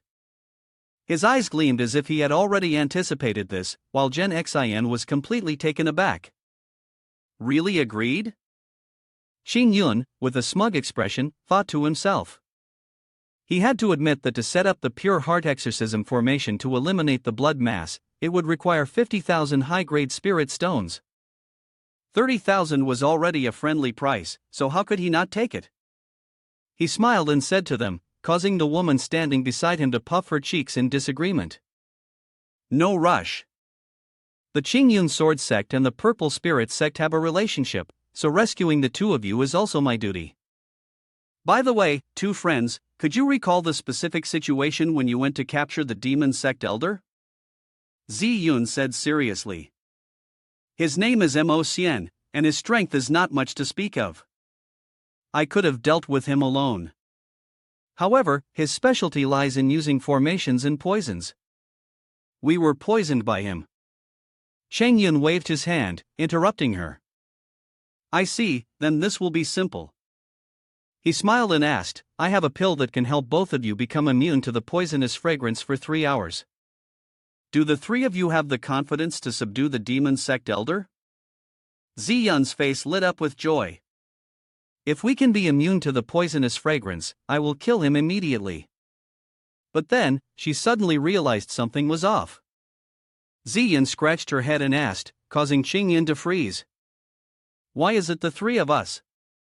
Shouldn't Hua fellow cultivator be coming along as well? He raised his hand and pretended to cough a few times. Earlier, when I helped you two repel the blood mass, I used up a large amount of my spiritual power. Qingyan rubbed his forehead inside, which made the woman standing next to him unable to hold back. I guess I need a good rest to recover. The two of them immediately looked at him with worried expressions. It's our poor memory, we didn't recall the hardship of Hua fellow cultivator. Hua fellow cultivator, please rest assured, leave the rest to us. Then I'll have to trouble you all. That evening, all three of them hurriedly made their way through the forest. She raised the blue antidote pill in her hand, her expression slightly doubtful, wondering if this pill was truly as effective as Hua fellow cultivator had said. Jian Xin stared intently at her tightly clenched hand. I trust senior brother Hua, and at the same time, all three of them placed the pill into their mouths. Ziyan Nai then spoke up with a sigh. As soon as it entered my mouth, it dissolved just like any ordinary pill. From his appearance, Hua fellow cultivator doesn't seem like someone with particularly high cultivation. I'm not entirely convinced. A light breeze gently swept by, and the clouds in the sky drifted with it. Soon, they covered the glowing moon, plunging the surroundings into darkness. Jian Xin sensed something was wrong, her gaze turning sharp. She turned her face back, quickly drawing her sword. Wait, something's not right. Feng'er's face showed a hint of worry as she spoke, starting from half an incense stick ago. There's no trace of any life force nearby. Ziyan swiftly grabbed her weapon, raising it in front of her. Just then, a pair of red eyes surrounded the three of them, and a voice suddenly rang out. This means you've stepped into my formation. Jian Xin quickly glanced in another direction, her hands swiftly delivering a series of slashes toward the red eyes. The attack shot toward it, and then the dry branches fell to the ground. A plume of black smoke appeared, causing Jian Xin to close one of her eyes. When she opened her eyes again, the scene before her had changed. Where did this swamp come from? She quickly spoke to the other two. It seemed that this black mud had been formed from the corpses of deceased beings, bound by a formation here. The resentment was too heavy. Jian Xin approached and asked, Did either of you see someone talking earlier? A figure cloaked in a robe appeared behind her. Looking for me? The hood fell, revealing a sinister, scheming smile on his face. He grinned maliciously and stepped toward them. Ziyan hastily shouted, causing the other two to panic and turn to look at the old thief Mo. He frowned and asked, Was it really that fast to remove my blood mass?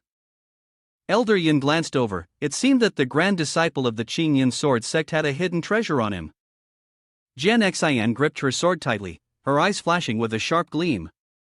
He spread his arms wide and laughed loudly, then asked, Why is there one less person?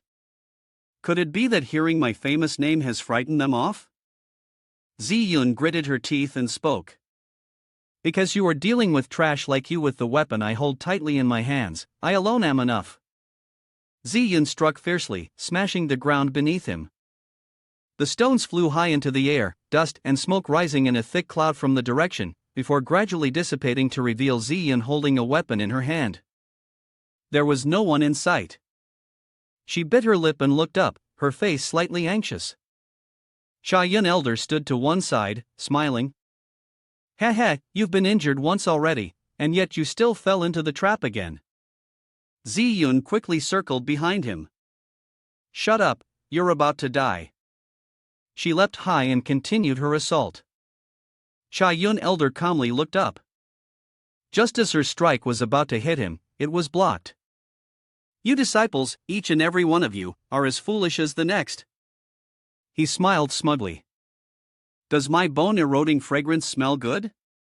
Ziyun and Feng'er exchanged a glance, their faces filled with panic at the poison. From another direction, a quick slash came toward Chayun elder. He gently turned and parried it. But soon after, he realized the unusual nature of the attack. It broke through his defense and continued heading straight for him. When the strike hit, Chayun elder swiftly disappeared from the spot, being tossed into the air and slowly falling down. The three of them hovered in the air, and below, the chaos was immense.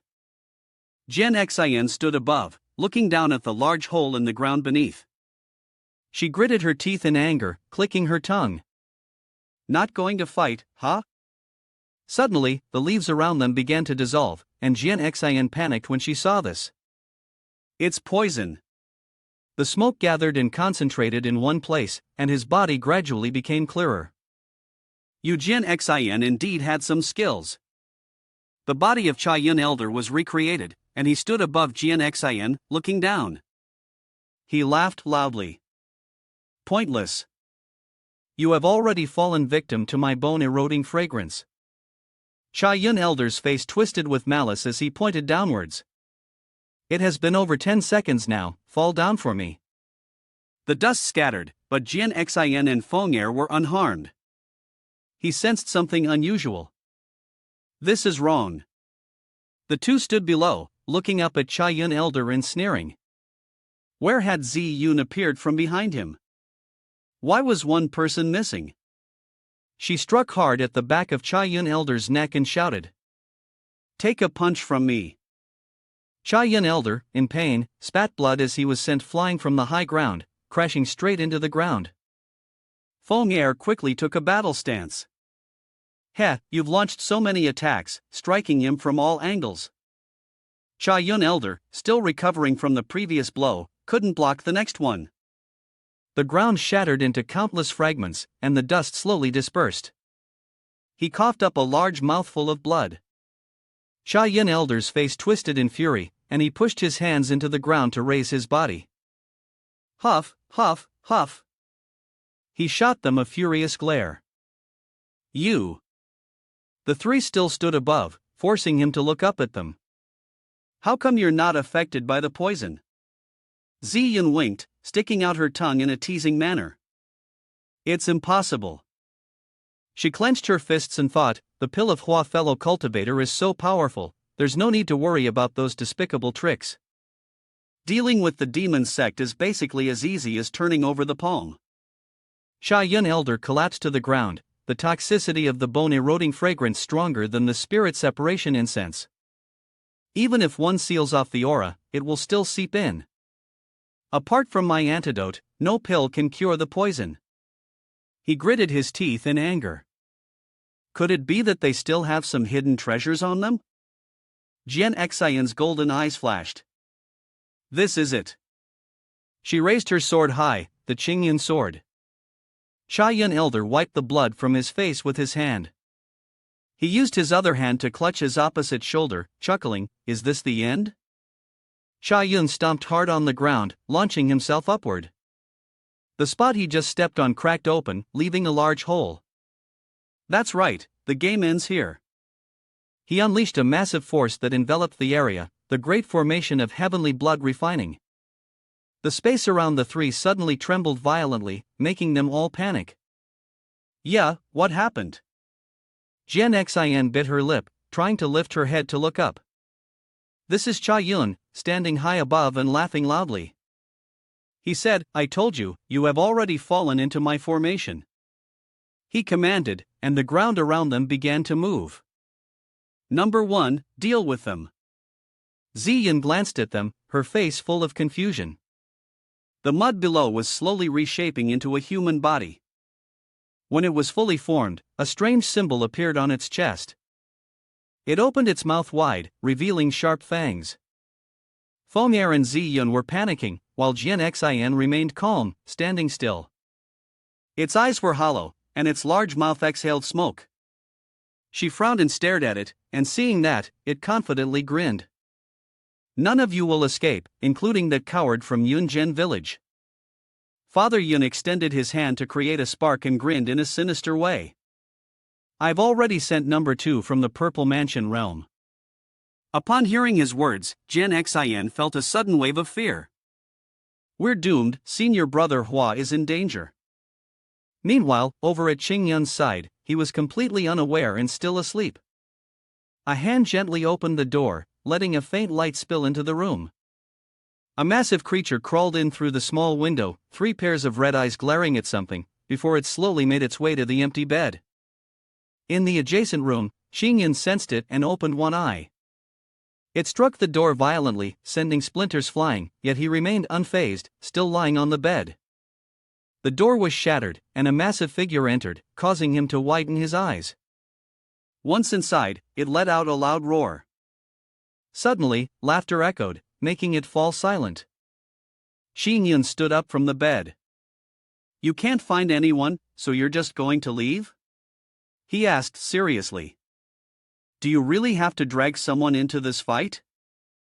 A massive magical circle was enveloping a portion of the forest. Jian Xin turned around and glanced over in that direction.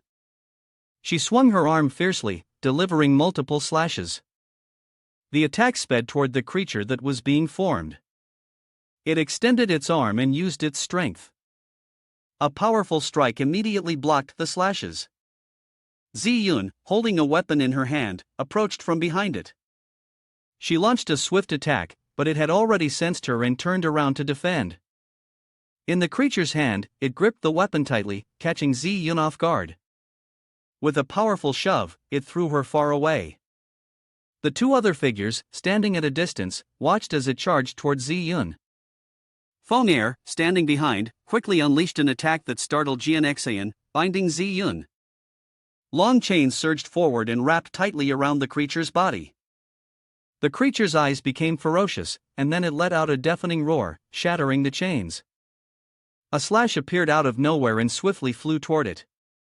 It was caught off guard as the strike sliced across, and the creature couldn't block it. The damaged portion of its body quickly rejoined. Jian Xin lowered her head, holding her sword tightly. She raised her face, pursing her lips, and stared at it. Despite being cut in half, the creature remained unharmed. It lowered its hand, gripping tightly to the lower half of its body, and then its entire form reconnected, a sinister smile spreading across its face. Jian Xin saw it all, her heart racing in panic. "What?" It stomped hard on the ground and shot forward, launching a powerful counterattack. Jian Xin, standing to the side, screamed out, but because of the surprise, Feng'er couldn't dodge in time. "Watch out!" He was struck by a blow and was immediately sent flying far from the spot where he had been earlier. Ziyun, worried, turned to shout loudly for Feng'er. Looking down at the ground where he lay, a large pool of blood spread across the area. Ziyun's eyes immediately filled with intense rage. "How dare you strike Feng'er?" She stomped her foot and sprang into action. The creature turned to look. Ziyun appeared behind it and launched an attack, sending the beast flying backward. She then performed a high and far somersault, propelling herself away from the spot. Her legs gradually lowered as she descended from above. Jian Xin quickly spoke to Ziyun. "This one has boundless strength and is incredibly powerful. Sooner or later, we'll be killed." With a tired expression, she responded to Jian Xin, "I have a move that can directly turn him into dust." Upon hearing this, Jian Xin's face immediately changed. "Is that true?" Ziyun interrupted, "But it requires time to gather energy. Can you help me buy some time?" Though sweat drenched her face, Jian Xin agreed. "Leave it to me." Chayun stood above, observing and laughing loudly. "Ha, whatever move you have, just use it. The number 1 was created by my blood mass technique, and you all will become my sacrifices soon enough." Noticing something, he quickly glanced over. "Hoof." Chayun grinned slyly. "Has number 2 ended so soon? Looks like this true disciple is quite the fake." On the other side, the situation was extremely dangerous. It was currently being restrained by Qingyun's spell, and he had nearly killed it in a single second. He looked at it and continued, "We must not let the demon sect elder sense this." Qingyun turned around, glancing elsewhere. "I just wanted a peaceful sleep, and even that gets disturbed." He reached toward its hair. "Since it's like this, let me give you a little gift." Qingyun gripped number 2's hair tightly, seized its head, and yanked it away. As he reached the door, Xinyan noticed something strange in the distance. A large red sphere lay within the forest. He closed his eyes, pointed straight in that direction. Over there, huh? Still bound, it could only lie there helplessly, allowing Xinyan to do as he pleased.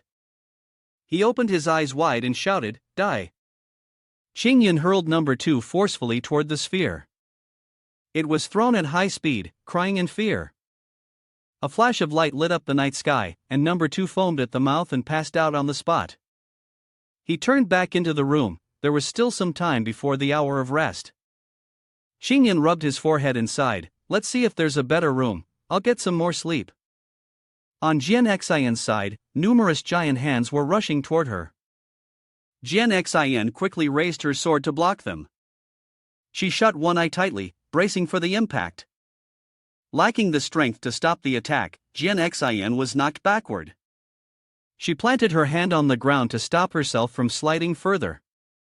Jian Xian raised a hand to wipe the blood, exhaling heavily from her lips, talisman seal. She looked at the monster in front of her and thought to herself, why is this blood mass getting stronger and stronger under the support of the formation? Number 1 stood above, wearing a wicked grin. Chayun stretched out his arms and spoke, as expected of the grand disciple of the Qingyan sword sect, "You've managed to endure until now, but it will end soon." He laughed loudly and then ordered, "Number 1, attack." Receiving Chayun's order, it swiftly charged forward. Jian Xian stood below, watching as number 1 approached her. She bit her lip nervously. "Fellow Taoist Ziyun, I'm sorry, but it seems I." Suddenly, a flash of light appeared in the sky, distracting Chayun. He quickly glanced towards the light. What was that? A flying arrow was rapidly heading in their direction. What was that? An enormous explosion rang out, and everything turned a blinding red. Jian Xian, standing near the explosion, quickly raised her hand to shield her face. Large stones flew into the air, and a thick cloud of dust filled the surroundings. On the other side, the scene was exactly the same as here. Jian Xian stood dazed, while Chayun's face darkened. 2 blood masses lay motionless on the ground. One had its head stuck in the dirt, while the other was completely obliterated. He couldn't believe it, clutching his head and shouting loudly, "Number 2, how could this be?" Jian Xian raised her gaze to the opening in the formation. "Good, this is great. Brother is safe." She felt a bit relieved and wondered which elder had come to their aid. Chayun, upon hearing the words, became hurried. Has the elder of the Qingyan sword sect arrived? This is troublesome. He raised his hand and used a spell. I must hurry. Chayun chanted the incantation aloud, and the monster lying beneath suddenly stood up. The blood mass enhancement technique began, and its body was gradually regenerated as it moved toward Jian Xian. Blood mass fragments wrapped around her legs, and Jian Xian frowned, looking down. Damn it, what is this? Ziyun approached from a distance. Taoist you've been waiting long. She turned her face with a cheerful expression. Fellow Taoist Ziyun. She rushed toward him quickly, her eyes filled with anger, her teeth gritted. Chayun, in a panic, shouted, "What? Only at the 4th stage of the Purple Mansion realm, how could they possess the spiritual power of the 8 levels?" Ziyun collided with the blood mass, a terrifying black shadow emerging. A massive explosion occurred, and numerous lightning-like bolts shot into the sky. Through a broken door, the purple light shone into the room. Xinyan, wearing a sleep mask, was comfortably resting in bed. He raised his hand, pulling the mask off, and yawned. Xinyan pulled the mask back down, still not fully awake. He put on his slippers and stepped off the bed. Xinyan went to the window to catch the morning sunlight and the gentle breeze. He happily opened his eyes and looked outside. Seeing the fire ahead, Xinyan thought to himself, truly a peaceful day. His face blankly stared at the forest. He hadn't expected that Junior Sister Yu and the others had been fighting all night, and that sect elder was indeed no simple figure. Xinyan reached into his sleeve to search for something, then took out a box and opened it. On the other side, the formation was gradually disappearing. Dust and debris were rising from the spot that had been damaged earlier. The space at this moment was incredibly chaotic. Ziyun held the weapon in her hand and looked at the blood mass lying at her feet, exhausted, before collapsing to the ground. Jian Xin, standing behind her, spoke up, "The explosive power is truly astonishing." Feng Er, holding her arm, walked over, "This is the unique technique of the Purple Spirit Sect. We can accumulate spiritual energy and then release it all at once in an explosion." He went over to help Ziyun to her feet. But the flaw is very obvious: the accumulation process takes too long. The two of them smiled at Jian Xin. "This time, we were fortunate to have fellow Taoist use help." She smiled brightly, waved her hand, and sighed, "It's nothing, nothing at all. I was just doing what I should." A loud shout suddenly rang out, causing the three to hurriedly look up at the three little creatures. Ziyun, trembling, forced herself to speak, "There's still one more commander alone that needs to be dealt with." Chayun stood high above, a murderous aura surrounding him, daring to destroy the efforts I had spent decades cultivating. She gripped the weapon tightly in her hand. "Ugh!" Feng Er, seeing this, immediately spoke out to advise, "Sister Yun, don't force yourself. That move just now almost drained all of your spirit power." Jian Xin, standing on the side, spoke up, "Leave this place to me." She gripped the sword in her hand, and green light enveloped her body.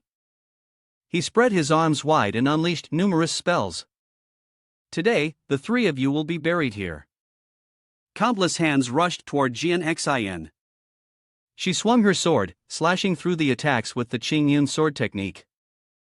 Jian Xion's strike pierced through Chayun's attack, continuing straight toward him. When the hands were about to reach her, she calmly stood still and closed her eyes. In an instant, the hands shattered into pieces. Jian Xian pursed her lips and cast a glance at Chayun. He gritted his teeth and looked down. "TCH, seems like you're running out of strength." Chayun raised his hand and shouted, "Let me see how many more strikes you can make." Jian Xian ignored him and simply uttered a crack. The formation beneath Chayun's feet immediately cracked open, and the surrounding pieces shattered, leaving him startled. Chayun gaped in disbelief, realizing she had targeted the gap that had been broken earlier. He bit his lip until it bled. "I never expected you could force me into this situation." Chayun raised his hand and used his power, pointing towards the sky as a stream of magic surged into his head. "Is that so?" His hand, which appeared much more wrinkled than before, was slowly lowering. Chayun's face also bore more wrinkles. Jian Xian stood below, watching him, thinking to herself, "This is him turning his palms towards each other, creating a sphere." Jian Xian grew even more frantic. "This is bad, he's about to use the secret technique." From behind, several attacks hit her back. "Ugh!" Jian Xian quickly glanced behind her. "It's over. The bloodline's spirit power release has been sealed." She gritted her teeth and asked, "What about the two of you?" Both of them were now under control, their eyes vacant. My blood mass technique can't be undone so easily," Chayun said with a sinister laugh, giving orders. "Number 3, number 4, bring her over here," and the two obeyed without hesitation. He taunted, "Although you have great potential, in front of me, you're nothing more than a little demon." Jian Xian squinted one eye, gritting her teeth, "I'll make you my first sacrificial offering." Chayun's hand grew larger, his expression malicious, "Offer you up to the great formation of heavenly blood refining, my masterpiece." She was under control, unable to do anything but stand still and wait for death. "I'm sorry, sect leader and master. As the grand disciple of the sect clan, I have failed before the demon sect." A flood of memories surged in Jian Xian's mind, tears streaming down her cheeks, and thoughts of senior brother Hua. "I was too careless." Just as it was about to touch her, a voice rang out, Stop." Xingyun appeared from behind and spoke, "Let my brother go." Chayun immediately turned to look at him, and Jian Xian cried out, "Senior brother Hua." He then turned around, scanning the surroundings. Where did this scene come from, priest of the spirit palace? Elder Chayun already killed blood mass number 2. He sighed and spoke, "Stop looking, it's just me here." Jian Xin anxiously shouted, "Senior brother Hua, hurry and run, you are no match for him."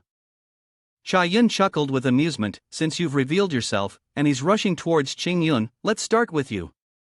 He calmly extended his hand. Ah! A barrage of debris flew towards him, his bright red eyes glaring intensely. Humph! Chayun's hand was dripping with fresh blood. Number 3, you. Ziyan stepped forward to block Jian Xin. How could this be? He was furious, trembling. This was the blood mass that I had triggered from my own life essence, its power several times stronger than the normal blood mass. No matter how strong the magical treasures are, they cannot break it in an instant. Fomier also quickly rushed forward, using chains to bind Chayun, saying no more words and preparing for the next strike. Number 4, you too. She thrust the staff in her hand forward, and he was bound by the chains and pulled away. Ziyan twirled the weapon in his hand, and a massive explosion erupted, causing the surrounding space to be heavily damaged. After it happened, all that remained was a hole. Jian Xin was confused, turned around to look at Yun, and asked with curiosity, "Senior brother Hua?" Jian Xin inquired, while he calmly turned to her and asked, "What exactly happened?" Ziyan also walked over to ask, "Hua fellow cultivator, what exactly did brother do?" Yun extended his hand and smiled, "I just used a little trick, it was time to drive away the blood mass within the subconscious. I discovered that the roots of the seed had wrapped around the real souls of both of you, a red mass with a strange shape. I was afraid it would harm the real souls, so I only eliminated the seed that was on the outside. With one stroke, he severed the roots outside. But that means the two of you could still be controlled at any time. So, I left a few lines of sword chi in your subconscious. If the demon sect elder activates the blood mass seed again, this sword chi will sever it." Ziyun and Feng'er listened quietly. At a critical moment, perhaps this could turn the situation around. Ziyun quickly lowered his head. Feng'er also spoke up, "So that's how it is. Hua fellow cultivator is indeed very thoughtful. Disciple is deeply impressed." Jian Xin, with a sad expression, lowered her head and asked, "Senior brother Hua, why didn't you discuss it with me first? What if it failed, what should we do then?" She looked at Yun with a hint of frustration, making him feel awkward. "You're still worrying about it after it's already been successful?" Yun raised his hand to support his chin and chuckled, "You don't feel like you don't exist just because you couldn't hold the head of the person. This time, defeating the demon sect elder, you are the most important character." Jian Xin suddenly asked, "Huh? Really?" He began to explain, "If I hadn't kept it from you, how could I have used the most genuine performance to deceive the demon sect elder?" Ziyan quickly added, "That's right, if not, we wouldn't have been able to get close to that old villain so easily." Jian Xin thought for a moment and then spoke. Yun, standing next to him, also chimed in. It seemed to be true. She looked at him with a gaze full of admiration. "Senior brother Hua, although your cultivation is low, you are unexpectedly someone who excels in strategy, someone with wisdom who can see through everything." Yun stood to the side, curling the corner of his mouth in a smile. He silently thought to himself, "If everything was settled before I left, then doesn't that mean I can take my leave earlier?" Suddenly, a sound startled Yun. Down below, Chayun stood up and activated the formation. "What? Why is the great formation of heavenly blood refining being activated?" The four of them wondered. Could it be that the guy is still not dead? He looked down, shivering. "I knew it. Things like taking an early leave have nothing to do with me." He braced his hands on the ground, slowly rising. The blood mass lying there also began to stir. That was the first blood mass and the second one as well. Chayun stood up, stretching his body, and a light emanated from his stomach. Yun looked down and asked, "What is he refining?" From Chayun's body, a weapon was emerging. Jian Xin quickly attacked. "Don't get too cocky. Chayun formed a sword gesture, and Chayun's face darkened.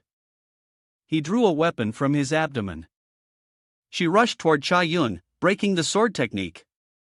He breathed heavily, then spoke, "It's too late." Chayun raised the spear in his hand, blocking Jin Xayan's strike. He grinned maliciously. The great formation of heavenly blood refining was now complete. She squinted one eye, looking at the sword in her hand, trembling. "This is bad. This is my last strike." Jin Xian turned around. "Everyone, our spirit power is exhausted, retreat now." After speaking, she quickly dashed off, while Chong Yun remained still. He softly spoke, "You all go ahead, I'm almost there." The group turned back to look at Chong Yun. "Ha! Senior brother Hua, what are you still waiting for? Hurry up!" Suddenly, the ground trembled, and a loud shout rang out, "Want to run?" Something sped toward them, quickly grabbing all three of them. Chayun yelled from a distance, "You lowly creatures, what comes next is the real hell." Ziyun struggled to break free. "Damn it! We're out of spirit power, otherwise, how could we be captured? Can't we just kill this guy?" Jin Xian looked towards him, clearly only in the 5-tier purple mansion realm earlier, so how could this happen now? She gritted her teeth, unable to believe her own eyes. 8 levels. Ziyun and Feng'er both spoke up, asking. "How infuriating, the 4 of us who were used as sacrifices are all here. How could he complete the great formation of heavenly blood refining? Did he absorb from those 2 blood masses?" Chayun responded with a sinister smile. "Heh, that's right, number 1 and number 2 were originally my collection, but I never expected you to defeat them." Ziyun struggled to speak. "That still doesn't make sense. Even though the strength of blood mass number 1 could rival 2, the strength of blood mass number 2 isn't inferior to ours, and altogether, that's only 3. She seemed to realize something in her mind and then looked at him as he raised the spear in his hand, laughing loudly.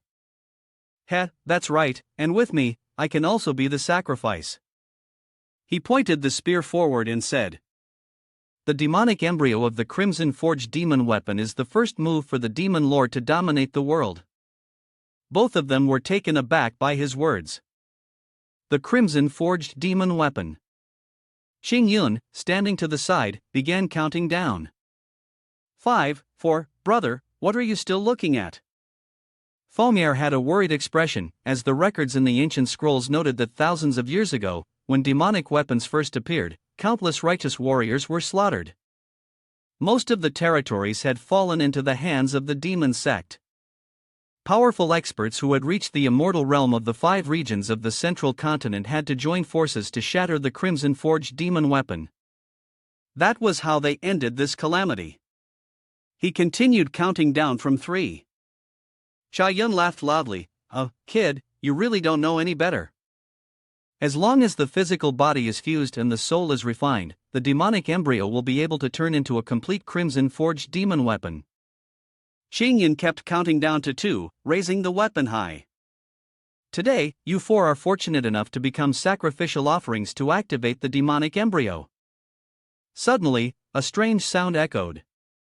"Ha!" He stared at the item in his hand, while Chayun seemed puzzled. "What's that sound?" Chayun sighed and closed his eyes. "The time has come, let's get to work." He asked him in confusion, "What does get to work mean?" Suddenly, a slash was unleashed, catching Chayun by surprise. He was struck and spat out blood, flying far away, his blood mass shattering into 2 pieces. Chayun frowned and said, "That means your death day has come." In the mist that shrouded the mountains and forests, Hua Chong Yun stood tall behind Jin Xian, his eyes full of confusion and surprise. He didn't answer her question. "Was that sword chi just now from you, brother?" "Everyone, go quickly, leave this place to me." Hua Chong Yun stood there calmly, placing his hand on Jin Xian's shoulder. She stood frozen, her eyes wide open, staring at him.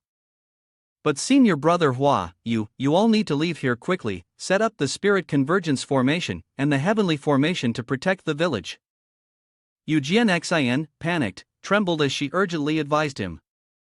Senior brother Hua, who was the elder who killed blood mass number 2 before. Brother, please call him here. Just based on the few of us, we won't be able to handle him. At this moment, Hua Chong Yun noticed the two girls gradually stepping forward behind Eugene in support. Now that he had already sacrificed himself, his strength was at least above the 8th level of the spiritual palace realm, even if all of us joined forces. That's right, Hua fellow cultivator, brother, don't push yourself any further. Under the worried eyes of the young girl, Hua Chong Yun still firmly stated. Don't worry. He looked at Eugene, his handsome face and the affectionate expression in the misty air stirred a sense of awe in others. It will be over quickly. Below, a faint mist was rising, accompanied by terrifying red objects floating in the air. Elder Chayun gasped, kneeling on the ground, his hand gripping the hilt of the sword embedded deeply into the earth, with white and purple electrical energy flashing around it. What was that sword chi earlier? He was clearly just at the spiritual palace realm. Elder Chayun trembled as he stood up, his legs unsteady on the cracked ground. Damned kid, what secret treasure did you use earlier? Hua Chong Yun stood above, coldly looking down. Does he still need to use secret treasures to deal with this person? In another direction, Eugene led 2 others as they quietly moved away. Ziyun walked behind, her heart filled with worry as she left Hua Chong Yun alone to face the upcoming challenge. Are we really leaving him behind? Does senior brother Hua really have a way to deal with Embryo? The person they were worried about, Hua Chong Yun, was standing before the oncoming attack, yet he showed no sign of resistance. Was he about to die? A fiery red attack, powerful like a blaze burning through the air, shot straight at Hua Chong Yun. The pressure spread everywhere. With his cultivation at the 6th layer of the spiritual palace realm, a single strike from him would be fatal. Eugene soared through the air, her body twisting like a gust of wind. The surrounding space seemed to fall silent, with only the whoosh of the wind and her labored breathing filling the air. I don't know, but I trust senior brother Hua. Fragments of memories about Hua Chong Yun suddenly flashed through her mind, a tall young man coming into view. I have a type of pill that can make both of you immune to the poison for 3 hours. I've left a few sword chi marks in your subconscious. Once the sect elder activates the blood puppet seed again, this sword chi will sever it. Once again, the scene from her memories clearly resurfaced in Eugene's mind. From the moment she descended the mountain, every decision made by senior brother Hua had been flawless. My social experience is still too limited, I can't afford to be so unprepared. Saving people is like putting out a fire, doing it simultaneously makes it faster. At that moment, across from her, Hua Chong Yun curled both corners of his mouth behind the mist. Hua Chong Yun appeared after the violent attack from Elder Chayun, his eyes burning red like an ever-blazing fire. Elder Chayun stood below, gritting his teeth, unable to believe his eyes when he saw that Hua Chong Yun was still completely unaffected. What's up with this kid? At this moment, on the other side, Eugene and Ziyun sped through the air like beams of purple-blue light, resembling 2 brilliant flashes of lightning, leaving faint trails of light behind them in the air. When they landed in the town, the ground shook lightly beneath their feet, and the sound echoed throughout.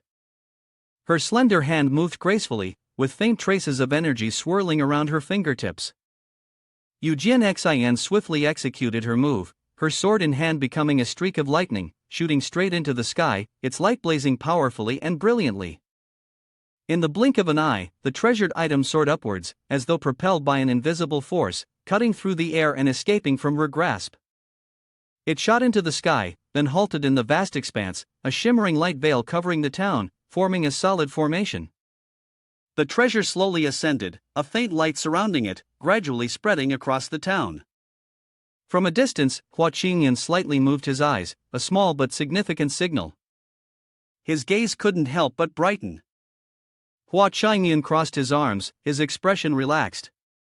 This time, we can fight with ease. Meanwhile, Elder Chayun gripped his weapon tightly, his white hair flying wildly as he rushed madly toward Hua Chong Yun. Ha, you surely didn't think that what you saw earlier was all the strength I possess, did you? Hua Chong Yun remained standing there, unfazed, not in any hurry to take action, his demeanor calm and collected.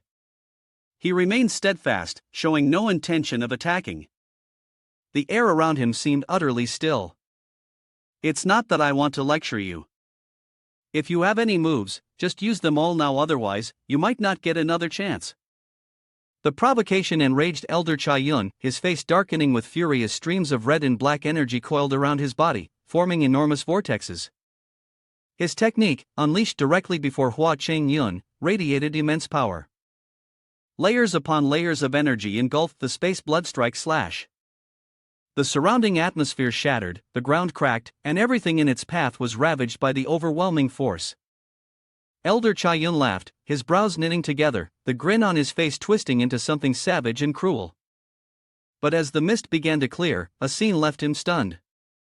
Hua Chong Yun was still standing firmly amidst the storm of destruction, as if nothing in the world could shake his strength. Was this even possible? Hua Chong Yun raised his eyebrows. Is that all? This only drove Elder Chayun further into madness, his rage reaching its peak. He kept swinging his arms, launching fierce, deadly attacks. His face now contorted with ferocity, eyes burning red like flames. Consumed by wrath and hatred, Elder Chayun continued to pour all his strength into the assault. The entire scene was steeped in terrifying intensity. Hua Chong Yun remained where he was, unwavering like a boulder in a storm. The angrier Elder Chayun grew, the more maniacal his laughter became. Demon eye of heavenly destruction. From afar, in the town safeguarded by a treasured artifact, chaos unfolded on the other side, a horrifying scene of devastation wrought by Elder Chayun. The three people within the protective circle couldn't help but inhale sharply. My God, is this the true power of a demon warlock? As for Eugene Xin, her small face could not hide the anxiety she felt. She clasped her hands together, "Senior brother Hua." At the same time, outside, Elder Chayun panted, his face twisted in a grimace, his anger growing. Surrounding him, the fiery red energy continued to radiate intensely, but its power was no longer what it once was. The red flame in his eyes seemed to begin fading. I told you. Elder Chayun, standing amidst the glowing red dragon rings, was mocked by Hua Chong Yun. Cultivation skills aren't just about appearance. What? No matter how beautiful the technique is, what's the use if it can't land a hit? At this moment, Hua Chong Yun moved. A quick and precise action, waves of azure energy shot up, gentle yet powerful, like sharp beams of light cutting through the air. They headed straight toward the forces Elder Chayun had summoned. Elder Chayun was stunned, unable to react in time. The powerful blue energy completely suppressed his fierce red energy. Am I dreaming?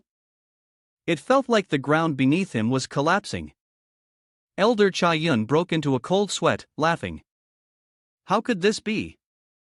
It must be an illusion. Hua Chong Yun, looking down from above, softly spoke, "Are you wondering? Why can a mere spiritual palace realm cultivator like me control you so effortlessly?" It's simple. Because my eyes are cold and sharp, I have sealed my own cultivation level. The space seemed to freeze, silent and tense. Hua Chong Yun no longer hesitated, his hands raised, and waves of intense energy radiated from his body. Cross Demon Slash, I have never dared to practice it in front of others, fearing that a moment's carelessness could lead to catastrophe. He clenched his fist tightly. Multi-core demon destruction cannon, and as a disciple of the Sect clan, it's not a good thing to be too showy. His gaze was clear, yet bright, as they say, the stronger the power, the greater the troubles. A powerful energy enveloped Hua Chong Yun, the blue color swirling together with energy bolts, continuing to strike, forcing Elder Chayun to turn and flee in the nick of time. In order to live comfortably, I need to hide my true strength. Damn it! Elder Chayun, while running, was still launching techniques to fend off the attacks. You madman, you are a madman. Hua Chong Yun did not give Elder Chayun a chance to escape. Stop, do you think I'll let you go? Elder Chayun was roughly pulled back, his eyes filled with terror. At that moment, Hua Chong Yun tightened his hand, having been disturbed multiple times while trying to rest. The blue energy shone brightly as he raised his sword to chest height. You harmed my teammates, forcing me to act sooner than I planned. Behind him, Hua Chong Yun stood still, appearing relaxed. Elder Chayun had already made a red streak through the space as he fled. You better not come any closer. Hua Chong Yun's eyebrows slightly furrowed, and the crime could not be forgiven. He immediately struck, aiming directly at Elder Chayun of the Azure Cloud Mystic Sword. In the gaze filled with fear, Elder Chayun cried out in a hoarse voice, "No!" Immediately after, the sound ceased, and his figure, unable to resist, fell to the ground. The sunlight appeared, signaling the end of the battle. Hua Chong Yun stood high, looking down at the now clearer surroundings. His cold, green eyes showed no emotion, and his long eyelashes fluttered slightly. Where he looked, Elder Chayun's weapon was stuck there. Between the towering mountain ridges and the vast, deep ocean, violent waves crashed forcefully against the sharp, jagged rocks. Ching Yun soared among the numerous gusts of wind, big and small. Beneath him, voices filled with concern could be heard. Fellow Daoist Yu, is it true that your senior brother Hua is only at the spiritual palace realm? Eugene Xian, along with Feng Er and Zi Yun, was extremely bewildered by the scene before them. As for Zi Yun, sweat streamed down her face continuously, her expression tense beyond measure. The power of this strike could rival that of a cultivator of his level. Is he truly not an elder of your Qin Yun sword sect? It's hard to believe. At this moment, Eugene Xian's eyes were also filled with tears of fear, the corner of her mouth bleeding slightly. She thought to herself, so, senior brother Hua's cultivation level has long surpassed all the disciples of the Qingyun sword sect. The more she thought about it, the more she could not hide the sadness in her heart. Her cheeks involuntarily turned red with shame. Compared to him, what is the title of grand disciple even worth? Suddenly, an unexpected force struck, causing Eugene Xian to startle. The three of them immediately dodged the intense spirit chi that was chasing after them to attack. It was bad. The spirit power in the battle was so overwhelming that the spirit convergence talisman heavenly formation was about to break. Eugene Xian faced Zi Yun and Feng Er. Her small frame trembled all over, yet she firmly placed her hand on her chest and said clearly, "Yun friend, Feng friend, quickly evacuate the villagers. I will stay here to hold them off." Before she could finish her sentence, the source of spirit chi enveloped her tightly, causing her immense pain. Blood began to slowly trickle from the corner of her mouth. She gritted her teeth, enduring the agony, and continued to repair the boundary with all her might, hoping to at least protect the villagers' lives. A hand suddenly reached out gently, helping Eugene Xian slowly patch up the boundary. She froze in surprise. As she turned her head, Eugene Xian realized that Hua Chong Yun was nearby. He added his strength, completely mending the shattered parts of the boundary. The people below were equally anxious, all raising their heads in unison to watch the entire process of the four individuals. Hua Chong Yun gave a slight smile and said, "All right, retract the formation." Eugene Xian, like a child waiting for their mother to come home, joyfully exclaimed, "Senior brother Hua, the peaceful scenery has returned to its original form." The four of them quietly landed on the ground amidst the gratitude of the cultivators. They clasped their hands together in a serious gesture of respect and said, "Thank you." While Zi Yun and Feng Er expressed their gratitude without reservation, a soft voice suddenly spoke behind Eugene Xian, saying to Hua Chong Yun, "Brother." Miss Yang's eyes were sparkling, and her expression was filled with a deep sense of grievance, as though she had endured countless injustices for a long time. "Brother, why didn't you tell me earlier?"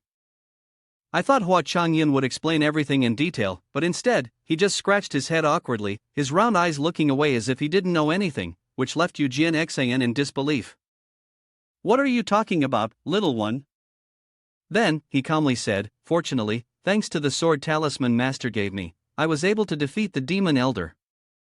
Hua Qingyun's words stunned the three of them, and they simultaneously asked in surprise, Eugene Xian wondered, "Wasn't that sword strike just now from you, brother?" Hua Chong pursed his lips in regret and sighed. He clenched his fist tightly, and naturally, it wasn't me. I've only reached the 6th stage of the spiritual palace realm, how could I have that kind of power? Hua Chong Yun lowered his voice and said, "It was only thanks to the three of you risking your lives to hold on that I had the time to activate the sword talisman that Master gave me." The three of them stood there, dumbfounded, watching him laugh with squinted eyes as he recounted the story. Moreover, Mo had already exhausted his last bit of strength from everyone's efforts, which was why he was directly struck down by the sword talisman. Hua Chong Yun fiercely said with a gleaming gaze, "I was merely fortunate enough to reap the benefits." Eugene stroked her chin, trying to recall the moment of the battle. She carefully examined every small detail. Suddenly, she realized something was a bit off, but since brother had avoided all of the demon sect elders' attacks, she couldn't quite pinpoint what it was. Eugene crossed her arms in front of her chest, casting a suspicious glance at Hua Chong Yun, who could only force a smile and awkwardly scratch his head as he explained. "Actually, I mainly focus on the art of movement and stealth techniques, that's why I was able to avoid it so easily."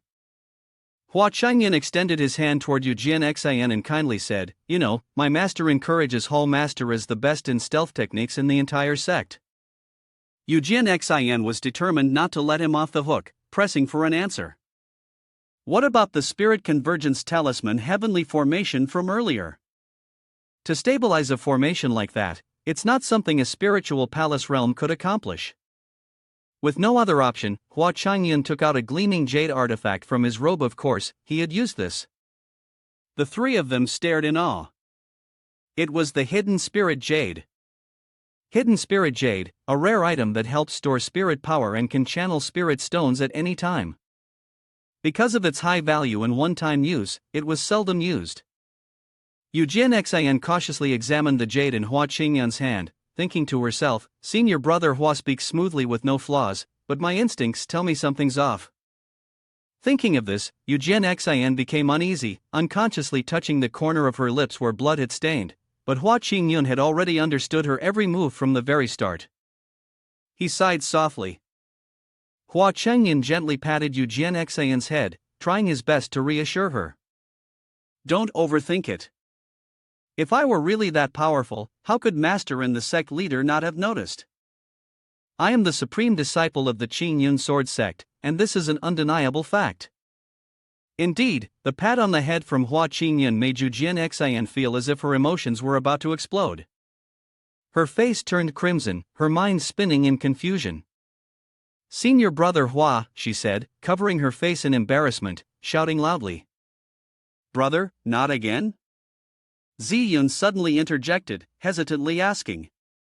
"That's right, Hua fellow cultivator, the crimson forged demon weapon." The image of the spear, filled with sinister demonic energy and glowing a fiery red, appeared, surrounded by spirit chi that firmly anchored it to the ground. Hua Chong Yun replied calmly, "The demonic energy within that cursed weapon is still raging, it can't be approached for now. But I have already set up a formation to suppress it. It should be safe now." The four of them quickly reached the location where the weapon had been sealed. Hua Chong Yun stood proudly in the sky, looking down, his hands clasped behind his back as he softly spoke, "The demon sect is truly arrogant, I never thought they would start refining the crimson spirit demon jar again." Eugene, standing beside him, also voiced her opinion, "We must quickly report the demon sect's plans to the sect clans so that the major sects can prepare defenses." Without much hesitation, Hua Chong Yun agreed, "All right, I will take this demonic embryo back to the sect clan first." Unexpectedly, just as the two were about to move closer, a massive explosion occurred, shaking the heavens and the earth, obliterating everything around them. The leaves fluttered down after the deafening blast, and as they lightly touched the sharp spear, flames suddenly erupted from it, scorching and burning everything in its path. Eugene anxiously turned to Hua Chong Yun and said, "This is bad, someone is trying to drag the demonic embryo away." The flames seemed to grow stronger, swirling in a red circle, forming an enormous fire vortex. Hua Chong Yun didn't say much, he immediately used his technique to suppress the fire, but his spirit chi was pushed back after passing through the flames. The fire eventually died down, leaving only an empty patch of ground and the charred remains of the wooden stump. The weapon, the demonic spear, had vanished without a trace. Ziyun nervously said, "It's over. It looks like a master from the demon sect has taken action to pull the demonic embryo away." Feng'er also interjected, "That makes sense. A demonic embryo requires an elder to spend half their life to refine it. How could they leave a way out?" Emergence turned her back to Hua Chong Yun, disappointed, and placed her hand on the ground. "It's a pity that the three of us have exhausted our spirit power and can't do anything for now." Hua Chong Yun, slightly frustrated, clenched his fist in silent anger. "Earlier, I held back my strength so you wouldn't notice. That's why I couldn't catch the demonic embryo." He crossed his arms seriously, deep in thought. "However, with that strike in my ceiling formation, I should be able to prevent the demonic embryo from being dragged away, shouldn't I?" The scene shifted to the demon lair, where Elder Chayun was kneeling amidst burning candles. The demonic energy, a mix of red and black, seemed to be attracted like a magnet and began to enter Elder Chayun's mouth one after another. He let out a long sigh of satisfaction, his eyes unfocused as he gazed at the sky, recalling the image of his confrontation with Hua Chong Yun. The next time he met the disciple of the Qingyun sword sect, surnamed Hua, he would make sure the person paid the price. Thinking this, Elder Chayun screamed in frustration, the ancestor must chop him into 100 pieces. Suddenly, a figure appeared behind him, catching him off guard before he could process what was happening. Humph! Upon seeing the imposing silhouette and the overwhelming demonic energy, Elder Chayun instinctively knelt and bowed his head, paying respects to the Lord. He faced the demon king, terrified to the point of trembling, not daring to utter a word. The demon king's voice broke the silence. "It seems you have successfully refined your physical body. Without the Lord's help in creating the physical body, I would not have been able to refine it again from the beginning," Elder Chayun replied, his heart filled with respect. "Mo Xian is dead?" Elder Chayun felt as if he had been struck across the face, unable to believe it. He asked, "What?" The demon king continued, "Before he died, he completed the great formation of heavenly blood refining and created the demonic embryo. When I tried to summon the demonic embryo, external forces interfered, causing it to fall." Elder Chayun remained respectfully bowed before the demon king, thinking that in this world, the Lord was the strongest existence. Who could possibly take the demonic embryo from his hands? With a wave of his hand, 3 different treasures appeared in Elder Chayun's grasp. "The demonic embryo has fallen to Qingyun continent. You must quickly bring it back here. I grant you these 3 treasures, they will assist you." Before leaving, the Demon King did not forget to issue a warning. "Last time, you lost the Blood Soul Pearl. If you fail again, you know well what the consequences will be, don't you?" Chayun Elder firmly responded, "Yes, my subordinate will complete the task and bring the demonic embryo back." Once the task was completed, Ziyun and Feng'er did not stay long and immediately left. Feng'er waved goodbye to Hua Chong Yun and Eugene. "Hua, fellow cultivator, fellow Daoist you, may we meet again by fate." Eugene gently nodded and smiled in response. "Safe travels to both of you." Ziyun and Feng'er crossed over the towering, overlapping mountains. Feng'er lowered his voice, causing Ziyun to turn his head and pay attention. "I didn't expect the Demon Cloud sect to be scheming to recreate a demonic soldier far surpassing our level of cultivation." His eyes grew sad, his thoughts seemed inevitably filled with worry, and his concern for Hua fellow cultivator deepened. Ziyun furrowed his brows in confusion. "What's wrong with brother?" Feng'er calmly answered. "Sister Yun, haven't you noticed that everything this time was entirely within Hua fellow cultivator's control?" Feng'er recalled each moment that had occurred, when they had both taken a green pill, and began to piece together the small details. "The matter Hua fellow cultivator instructed us about after we left the inn and the medicinal pill we took to prevent poison before entering the forest." A different scene appeared, a war full of death and chaos, with dust and smoke filling the air. A stone statue of a bandit shattered into pieces on the cold ground. Feng'er spoke. There was also the time during the battle, when a bloody head suddenly appeared. Back in the present, he recalled how Hua Chong Yun had helped save everyone from imminent danger. In the end, when the demonic embryo was successfully refined, it was also the moment they were on the brink of despair. Hua fellow cultivator had acted just in time to save them. Had any step been missed, they would have likely been sacrificed to the great formation of heavenly blood refining. Ziyun realized that when the fragments of the story were pieced together, she was completely convinced. She nervously placed her hand on her chin, and upon hearing it, she felt it made perfect sense. Fonair did not stop there, continuing, "Not only that, do you remember when we took that poison-free pill?" The image of half of Fonair standing still appeared in her mind. From deep within his heart, a surge of spirit chi violently spiraled into an endless vortex. Fonair seemed to be reliving that sensation, beads of sweat pouring down his face.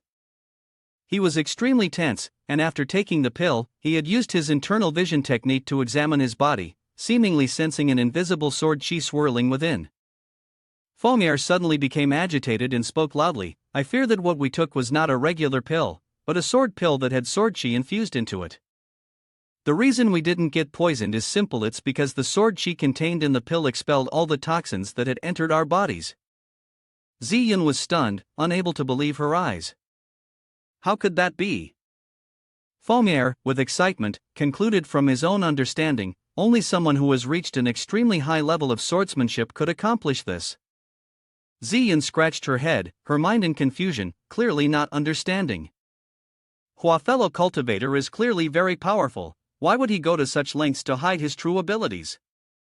Fonair teasingly responded, "A tall tree must endure many storms." I think it's highly likely that Brother Hua is the secret weapon that the Chayun sword sect has been secretly nurturing. Ziyun could only ask in confusion, "So, should we report this to the sect?" The atmosphere grew heavy for a few seconds as the two of them exchanged silent glances. Then, Fonair suddenly spoke, "If Hua fellow cultivator doesn't want his strength to be revealed, we shouldn't make a big deal out of it either. Anyway, that brother is the one who saved our lives, so we should respect his choice," Fonair said excitedly, his mood quite upbeat. "But having such a prodigy at Chayun sword sect really makes one look forward to the Heavenly Pride Grand Assembly next month." Out of nowhere, a pigeon flew in, bringing with it a few feathers that fluttered down to where Eugene Xian was holding a communication device, a small oval-shaped jade with a single Chinese character engraved on it. She politely responded to the person on the other end, "Yes, I will return to the sect clan with brother right away." Eugene Xian turned to call Hua Chong Yun, "Brother, the sect leader told us to return to the sect immediately." Hua Chong Yun nodded slightly. I heard." He gave a mysterious smile, his lips curling as if amused, with a hint of praise in his tone. "They are both very clever." Eugene Xian blinked, asking in confusion, "Clever? In what way?" Hua Chong Yun feigned innocence, purposely changing the subject. "It's nothing, let's go." The two of them soared through the air, flying swiftly over jagged stone peaks. Behind them, Hua Chong Yun quietly gathered his spirit chi, turning it into tiny shards of glass. He thought to himself, if things are like this, the sword chi should vanish soon. If the opponent's sect discovers it, it could be a huge problem. Suddenly, Eugene Xian spoke up, "Senior brother Hua." Hua Chong Yun calmly tilted his head. "HM?" Eugene Xian looked him straight in the eye and asked seriously, "Brother, be honest with me, are you really not hiding your true strength?" Hua Chong Yun chuckled nonchalantly. "I'm just teasing you." "Why would I lie to you? I'm just a clueless 6th-tier spiritual palace realm chicken, not even close to a genius like you." Eugene Xian did not respond. A few seconds later, she unexpectedly launched a direct attack towards Hua Chong Yun. A powerful sword blocked the path between the two of them. Eugene Xian resolutely gripped the sword hilt, her eyes wary of Hua Chong Yun, which left him astonished. The determination in Eugene Xian's eyes deepened. She targeted the fatal point and instantly used her sword technique to tear through Hua Chong Yun's clothing. The speed was so fast that he couldn't react in time. From the outer layer, the torn fabric gradually revealed a mysterious pink notebook. Hua Chong Yun's face instantly turned pale as he saw it falling. He was about to reach for it when Eugene Xian, quicker by a beat, severed his action. She swiftly grabbed the notebook. Eugene Xian, pleased with herself, held it in her hand, thinking she had found the secret to his strength cultivation. But to her surprise, when she opened it, what greeted her eyes was an image of a beautiful woman winking seductively in an outrageously revealing dress. From top to bottom, she was shaded in green, surrounded by bright red roses and a few sweet hearts. On the paper, there was a line written, "The path of immortality cannot be discussed without you and me." Eugene fell into a state of panic, her whole body burning with embarrassment, her head spinning as she didn't know what to do. Hua Chong Yun quickly snatched back the notebook, flustered as he tried to explain to her. Let me explain. This is a very popular mundane book, it's called a novel. The image of Hua Chong Yun in Eugene's mind collapsed into pieces in an instant. She felt a bit disappointed, her eyes blank and filled with fear. Brother, I didn't expect brother to. Hua Chong Yun quickly flipped through a few pages of the book, trying to show Eugene. He awkwardly said, "The illustration on the cover is just to attract attention, but in reality, it's about an honest and upright adventure story." Unexpectedly, Hua Chong Yun stopped at the exact page that had a picture of a beautiful woman. This time, she was even more boldly exposed, sitting coquettishly on a chair, looking at him with a seductive gaze. Startled, she exclaimed, "It's not what you think." Eugene panicked, intending to run away with her face turning bright red, stammering, "Brother, brother." Hua Chong Yun had no choice but to chase after her to stop her, trying his best to explain, "It's a misunderstanding, okay? This is called an illustration, just to attract readers." He said nervously, "This book is about a main character from the Sect clan, who goes through various events with his sibling. It's an honest and upright adventure story, very popular among mortals and cultivators alike. Every 3 months, this book releases a new edition." Hua Chong Yun smiled confidently, his eyes sparkling with unusual charm. "Especially the limited edition copies with illustrations like this one, you have to queue up all night just to buy one, they're very rare." Eugene realized she had misunderstood, and in a hurry, she said, "So that's what it is." "Sorry, brother, I will compensate you for your clothes." She inwardly thought, earlier, senior brother Hua didn't even try to avoid it. His clothes were torn to pieces by the sword. Could it be that brother really doesn't hide his true strength? Eugene gently reminded him, "Senior brother Hua, I think it's better if you avoid reading these kinds of books. The thing called novels is actually banned in the Qingyan sword sect." She anxiously said, "According to what sect leader said, this is called indulgence, and your talent, brother, is not bad, so you should focus on cultivating more." Hua Chong Yun did not expect to obediently follow her words without a single objection. Yes, that's right, your advice is indeed correct." Eugene turned around. "All right, brother, let's continue our journey." Hua Chong Yun reluctantly responded. "Okay, I'll be right there." He breathed a sigh of relief, thinking to himself that, based on the earlier probe, she probably wouldn't be suspicious of him anymore. However, before he could even move, a powerful wave of spirit chi rushed towards him from afar, aiming at the book he was holding. Hua Chong Yun didn't hesitate and immediately used a move to block the incoming spirit chi. With a forceful push, he sent it flying far away, causing a huge explosion in the sky that both of them witnessed.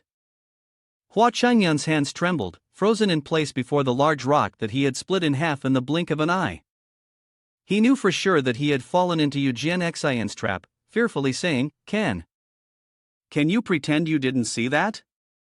Eugene calmly assessed the situation. "Brother, even if this strike of mine was from a 7th layer purple mansion realm cultivator, they wouldn't dare to block it with their hands, let alone being hit by a palm that sent it flying." Hua Chong Yun secretly put the book back into his robe, feeling helpless as he thought to himself that she had played him. He scratched his head and finally confessed. "All right, I admit it. I've been hiding a little bit of my cultivation."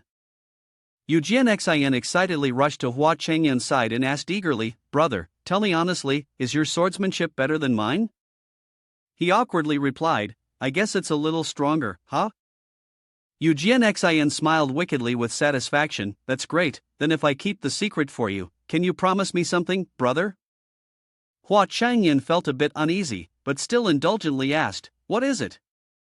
As if her needs had been met, Eugene Xian's eyes sparkled, and she folded her hands before her chest, earnestly pleading, "Could you teach me sword technique, please?" Hua Chong Yun's face struggled to form a smile. He rubbed his chin, deep in thought.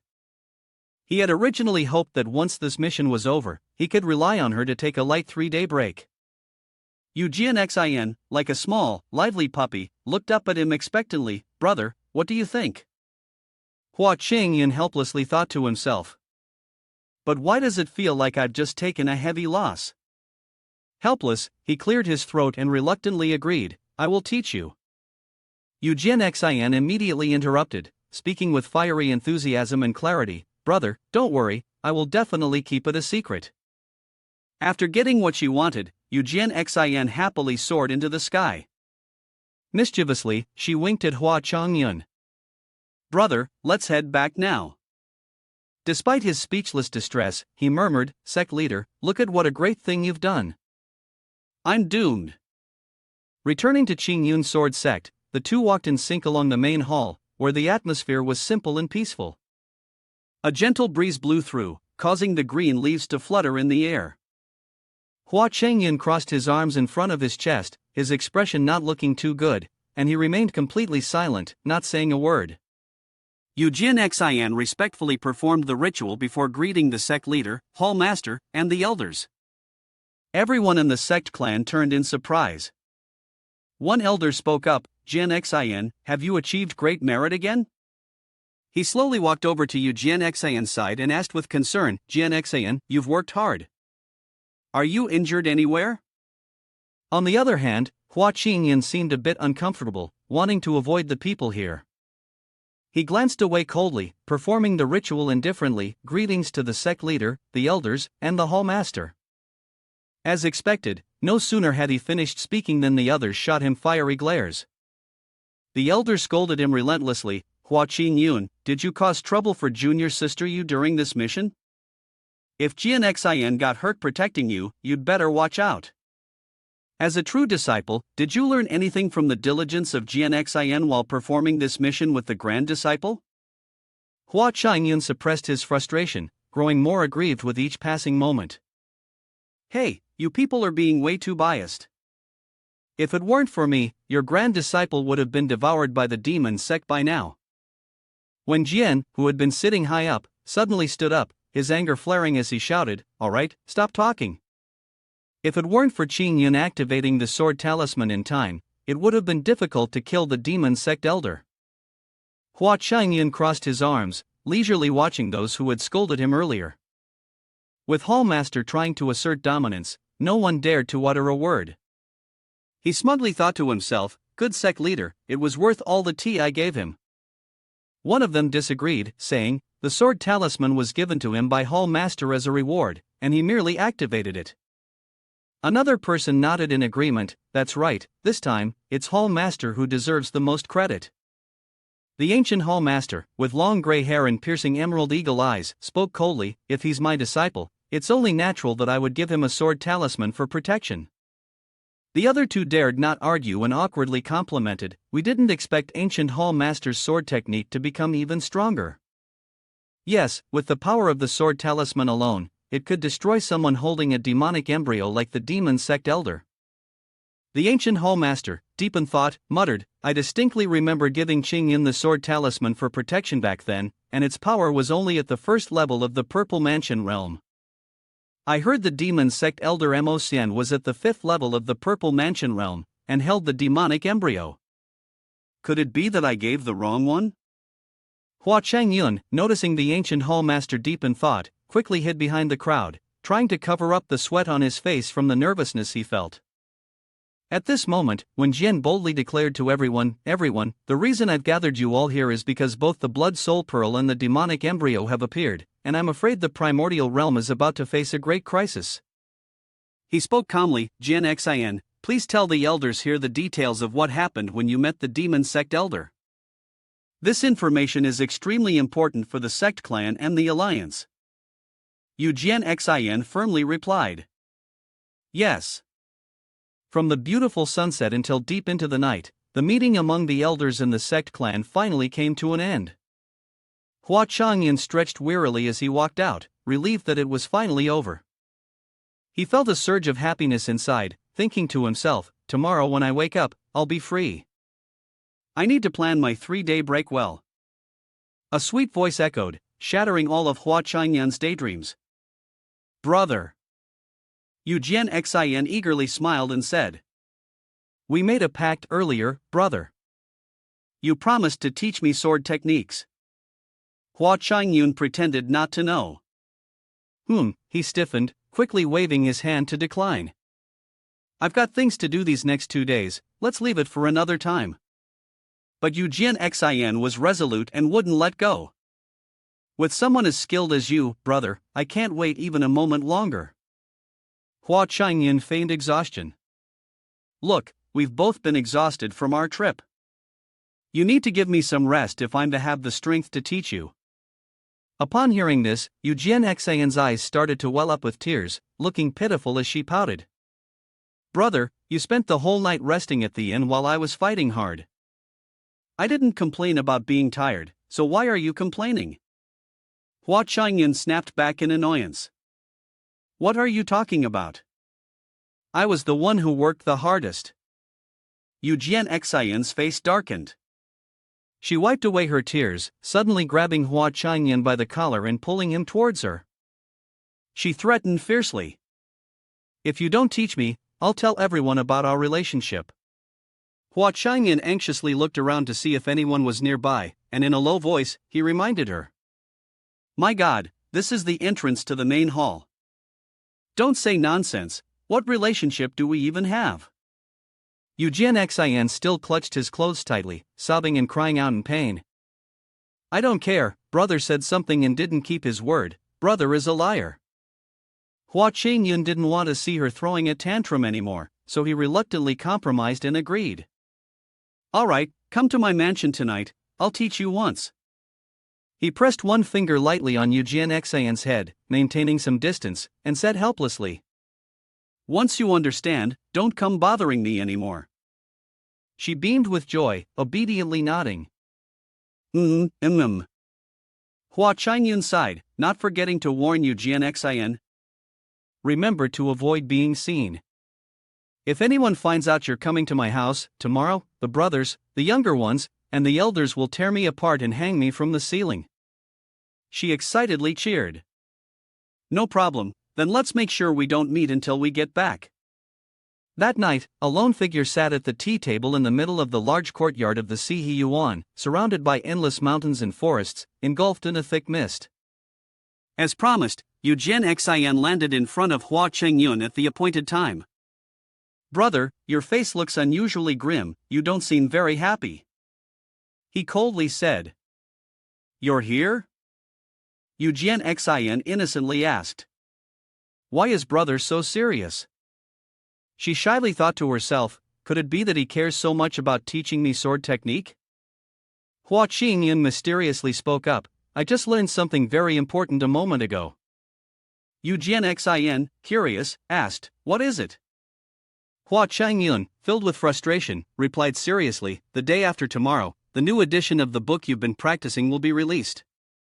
He paced restlessly, disappointment evident as he muttered to himself, it's all because of that demon sect bastard who destroyed Qingsu City. Now the release point has been moved all the way to Cloud Heart City.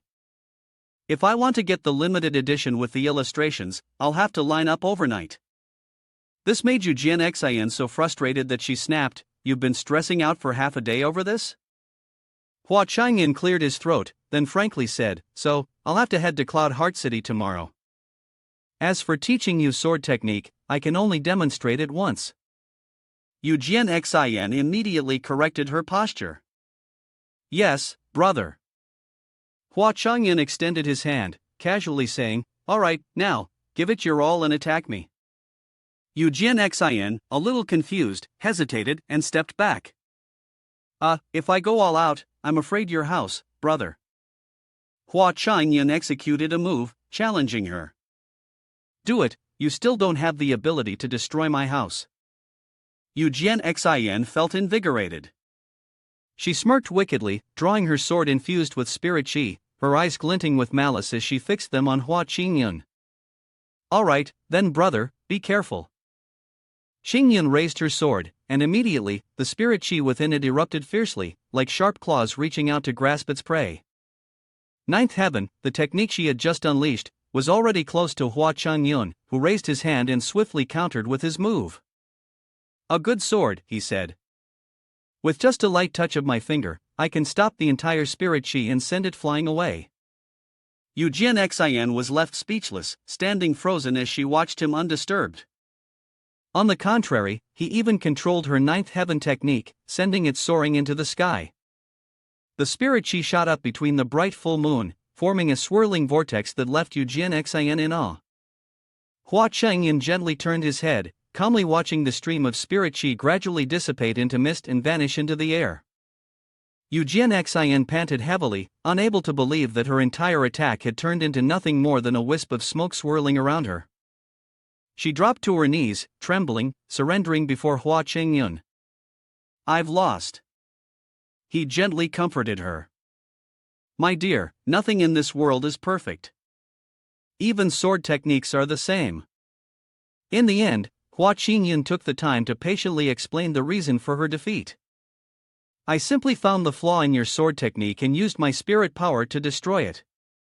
His gaze was serious as he looked at her, his warmth encouraging her spirit.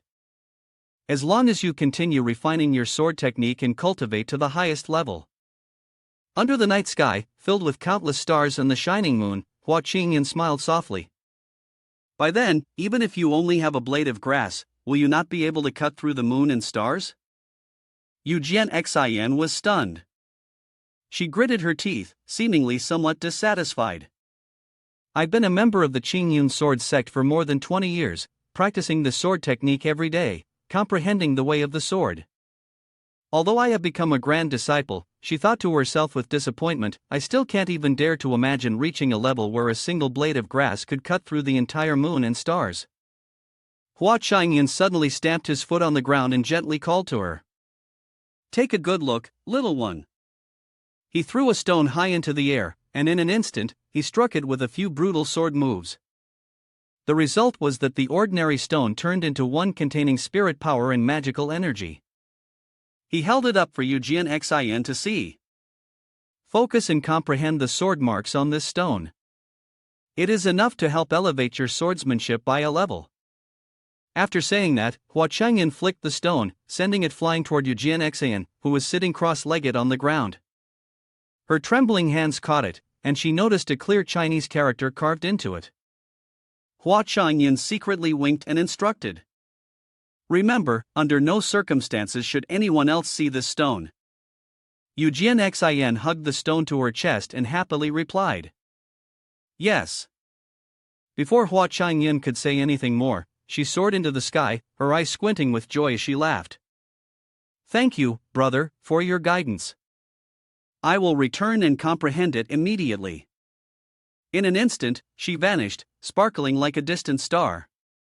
Hua Chong Yun helplessly scratched his head, deep in thought. "You wanna practice all night?" He sighed with concern. "You're overworking yourself like this, be careful of your health."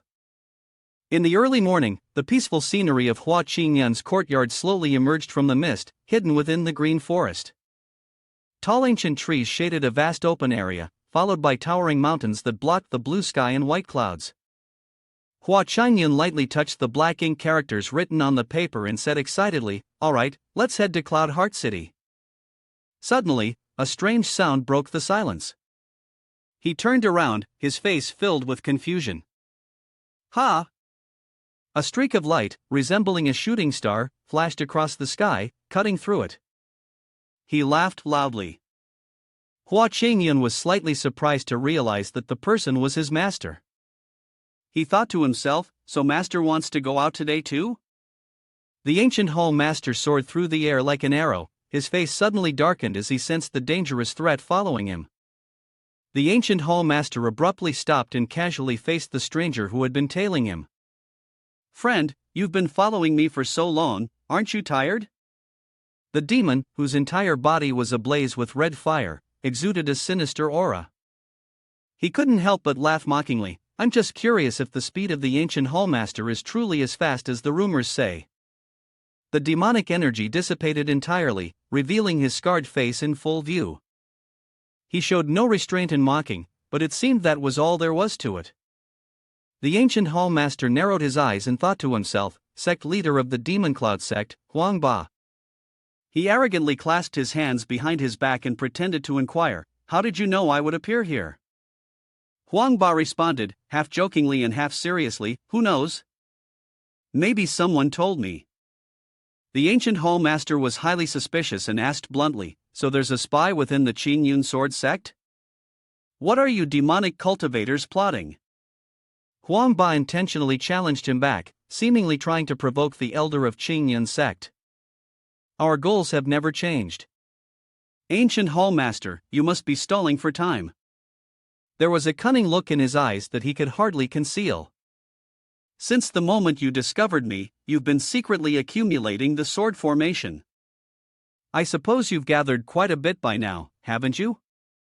The ancient hallmaster quickly drew his sword and assumed a stance, ready to launch an attack. It seemed that sect leader Huan was very confident in it. He flew up, hovering in mid-air, and began to perform the sword technique, creating circles of spirit chi. But this confidence would lead him straight into the pit of death. Huang Ba remained standing tall and calm, waiting for the spirit chi that was about to strike him. He was not one to back down either and raised his hand to counterattack. If that day truly comes, of course, I would be more than willing to embrace it, but that day is not today. He clenched his fist and absorbed all the demonic energy he had accumulated, letting out a fierce roar. "Let me see if the sword formation you've been gathering for half a day can withstand a single punch from me." At the beautiful and dreamy Cloud Heart City, located at the foot of the mountain, Hua Chong Yun had finally arrived after a long journey. He let out a relieved sigh, happy to have made it. "Finally, I've reached Cloud Heart City. Now, let me see where the novel release event is." Suddenly, a chill ran down Hua Chong Yun's spine as he realized that something was wrong. It seemed to be related to his master. The jade pendant in the hands of the ancient hall master had cracked, signaling that his master was in danger. Hua Chong Yun fell into deep thought. "What? The sword chi in the jade pendant of my master has been triggered?" Gasping for breath, Hua Chong Yun was filled with restless worry. His master was at the first ascension stage of the immortal realm and was also highly skilled in earth manipulation. How could he be in danger? This is bad. It seems the opponent is at least a master at the fourth ascension stage of the immortal realm. The scene shifted to the battle between Huang Ba and the ancient hallmaster, where all that remained was a pile of rubble and scattered stones falling to the ground. The powerful demonic energy completely overwhelmed the spirit chi. In the air, Huang Ba gripped the neck of the ancient hallmaster, and the victory was already his. The ancient hallmaster painfully spat out a large mouthful of blood. Covered in wounds, he lay motionless in Huang Ba's grasp, no longer able to move. Huang Ba tightened his grip, smugly saying, "Is this your protective treasure?" He glanced at the shattered jade pendant in his hand, contempt written all over his face. "I didn't expect the sword chi inside to take one of my punches for you." "Not bad." With the last of his fading consciousness, the ancient hall master gasped for breath and pondered, "Is this the jade pendant that Ching Yun gave you?" The past flashed before his eyes, recalling the moment he had received the jade pendant from Hua Chong Yun. He had asked him, "Ching Yun, what is this?" At that time, Hua Chong Yun had calmly responded, "Thank you for your constant care." Before leaving, Hua Chong Yun had turned back and flashed a subtle smile at him, as if he had predicted everything that was about to unfold. "This is a small token of my gratitude." Back in the present, Huang Ba was once again channeling his demonic energy, ready to finish off the ancient hall master. He knew the victory was in his hands and arrogantly declared, "This time, I won't miss. Go die." Meanwhile, Hua Chong Yun placed 2 fingers on his chest, which bore a carved Chinese character. "The amount of power I've gathered should be enough." He took a deep breath, furrowing his brow as he focused all his spirit chi to locate both his master and the jade pendant's current position. Under the clear sky and calm clouds, Hua Chong Yun stood tall, like a mighty being emanating a powerful surge of spirit chi that spread across the world. In just a few seconds, he quickly pinpointed the location of Huangba. Without further thought, Hua Chong Yun immediately cast his spell. Chong Yun's sword. A torrent of spirit chi shot down from the sky directly towards the spot where Huangba stood. He barely had time to react, and could only exclaim in shock.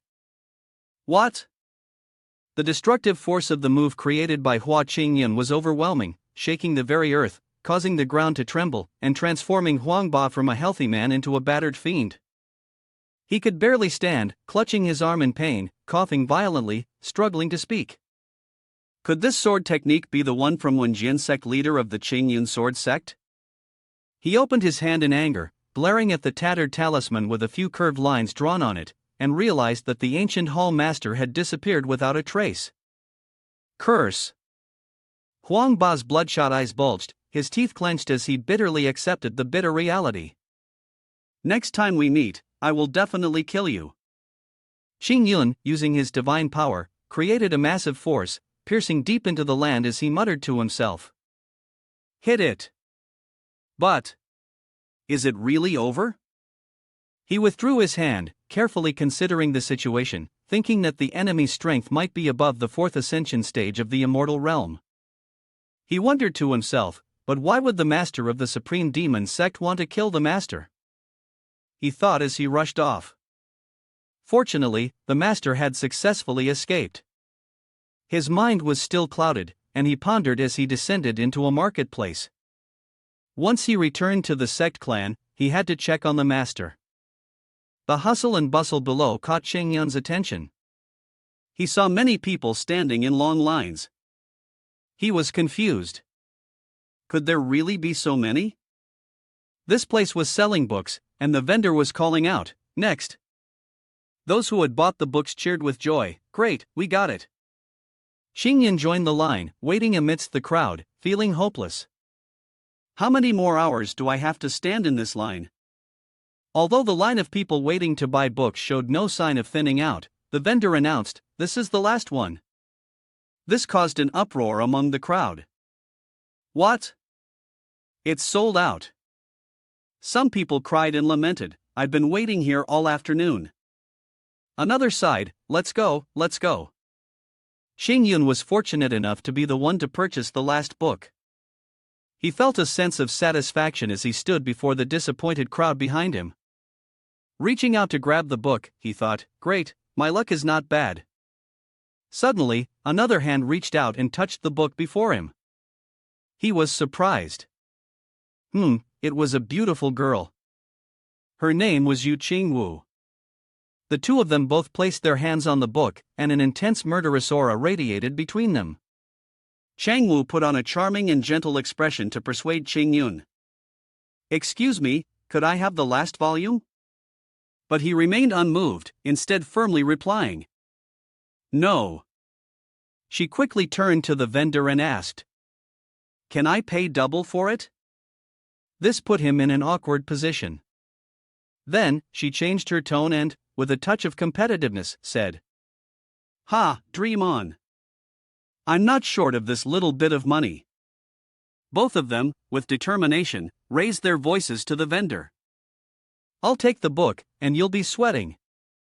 The vendor, not wanting them to quarrel while glaring at each other with fiery eyes, advised, "Two friends, please talk this over calmly, no need to get physical."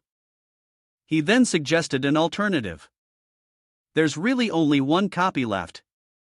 Why don't you two discuss it among yourselves?" These words caught Chang Wu's attention, and an idea came to her. She placed her hand on the table, intrigued, and proposed, "If you're not willing to give in, let's decide the outcome with a fair method." He immediately responded, "Oh? Dare I ask, what method do you have in mind?" She flicked her hand, releasing spirit chi that formed into shapes of scissors, rocks, and paper, and explained clearly. "Scissors, rock, paper." Chong Yun asked. "Here, with just a little divine sense, one can tell immediately." "Do we still need to play?" She explained. This is a special spirit chi that I've crafted using techniques from the Divine Mechanism sect. It blocks the sensing of divine will, so it can only be seen with the eyes. She then proposed. Let's use this spirit object to play rock, paper, scissors. That way, it will be completely fair. To validate her words, he used his divine sense but couldn't discern anything. He had no doubt in his heart, as expected, it was impossible to use divine sense to guess. Taking the small blocks, he thought to himself that there seemed to be no problem after all. He said, let's begin. She proposed the rule of best 2 out of 3. He agreed. In his mind, he decided to try his luck with the first round. Chang Wu counted, 3, 2, 1. And then they flipped their blocks. She was excited, while Chong Yun looked somewhat uncertain. Would you two kindly help us flip the jade piece? Both of them agreed. All right. When they flipped the block, all 8 of his blocks were hammers, and hers were bags. This resulted in 2 very different expressions. She jumped up in joy. It seems like I won the first round. He felt a bit doubtful, but it wasn't significant. The jade piece had never been touched by anyone, so was it just bad luck? He placed the block on the table and suggested, let's go again. Then, he took his turn to flip. Let me flip. In the end, Chang Wu was still the winner, leaving him feeling frustrated and silent. She grabbed the book and teased, looks like I won again. Good luck. Chang Yun, unable to believe he had lost, staggered and could barely stand. The 2 booksellers noticed his condition and became concerned, asking, Friend, brother, are you all right? Do you need us to help contact the sect clan to take you back? Yes, that's right, brother, don't fall at our place. We have to pack up and leave, while she happily waves goodbye. Goodbye, friend. Because he missed his favorite novel, he felt a little disappointed inside. The places we needed to check earlier, I've already checked them all. There's no gap left. 2. After all that effort, the limited edition novel was snatched away by someone else. Despite that, he remained optimistic, wandering down the road.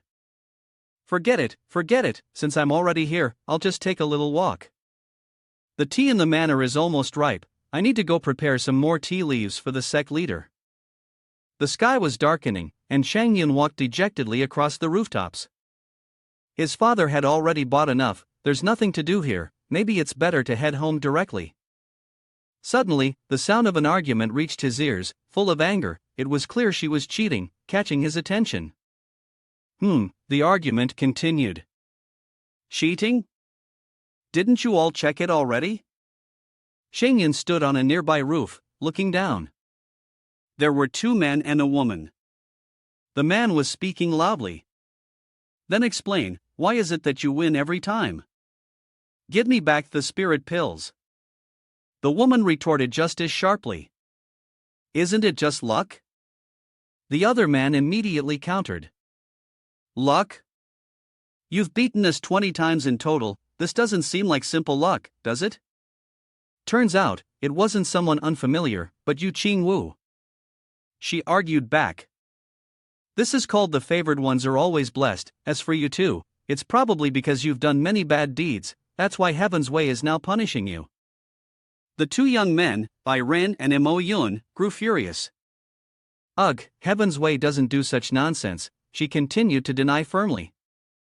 2 friends, before playing rock, paper, scissors, we made it clear that the rules must be followed. After saying this, Chang Wu suddenly turned and ran away. Well then, there's still a long road ahead, see you again. This surprised both of them. Mo Yun used his power to create swirling flames and stood firm.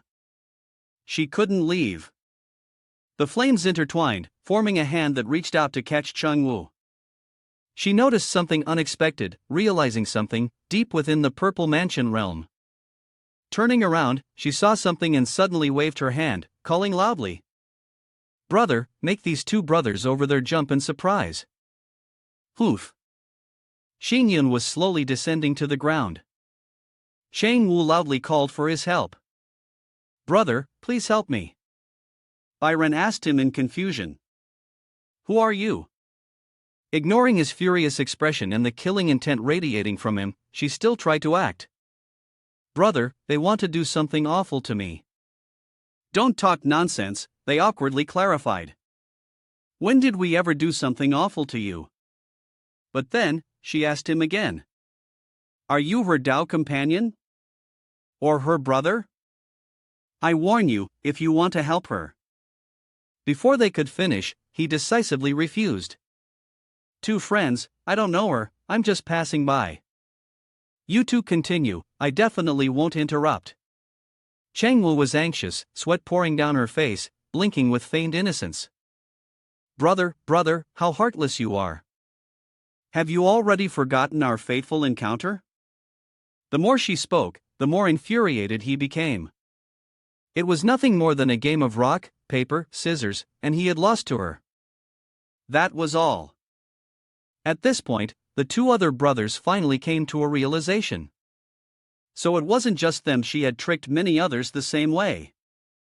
Today, they were determined to teach her a lesson and demanded she return everything she had swindled from them. Changwu continued to plead desperately. Yeah, brother, please help me. He stood behind, laughing with delight. Please, friends, don't hold back. I'd like to get my novel back too. Sensing things were taking a turn for the worse, she warned. If you won't help me. She then raised the book, threatening him, I'll tear this book up right now. The threat clearly struck a nerve. The two men, still furious, decided to take action. What's with all this noise? You won't drink the wine of courtesy, so now you'll drink the wine of punishment. Don't blame us for being rude. They conjured a massive clawed hand to strike Changwu, but unexpectedly, another force intervened and dissolved the attack. He had stepped in to protect her. Yun was puzzled. What? My spell was undone in an instant? Byron grew even more furious, confronting him. Didn't you say you wouldn't interfere? He sighed in resignation, having hesitated before helping her, and replied. Sorry, the situation changed. Please, friends, forgive me. After saving her, he turned back and gruffly handed the package to me. But she tricked him. Thanks a lot. You innocent fool. Realizing he'd been set up, he quickly grabbed her, but she turned into vapor. What? He couldn't touch her. The green mist drifted away, and his body burned with rage. He chuckled darkly, then without hesitation, he vanished in a flash, chasing after her. Although he had left, his lingering aura hadn't dissipated completely. The two junior brothers were stunned. They wondered which sect this cultivator came from. The pressure from his energy was terrifying. After a moment of confusion, they suddenly realized, wait, the treasure is still in that woman's hands. They immediately began to track her down, urging each other to chase after her. The green mist had flown into a forest, where Changwu had returned to her normal form. She was feeling quite pleased with herself. Hee, lucky for me, my earth-shifting technique is not bad after all. As she was self-congratulating, a strong gust of wind appeared out of nowhere, catching her by surprise. So it's Chayun. He had caught up with her at lightning speed and was now standing before her. He demanded. Do you dare deceive me? She flinched and screamed. Ah! Before he sealed her spirit power with a single gesture. You! She trembled in anger. You shouted at me, and now you've sealed my spirit power. He reached out, picked Changwu up with both hands, and angrily demanded answers. You're something else. Which sect do you belong to? She hesitated, lowering her hands. He flashed a sinister smile to scare her. Follow me to meet the city lord of Cloud Heart City. You dared to deceive others.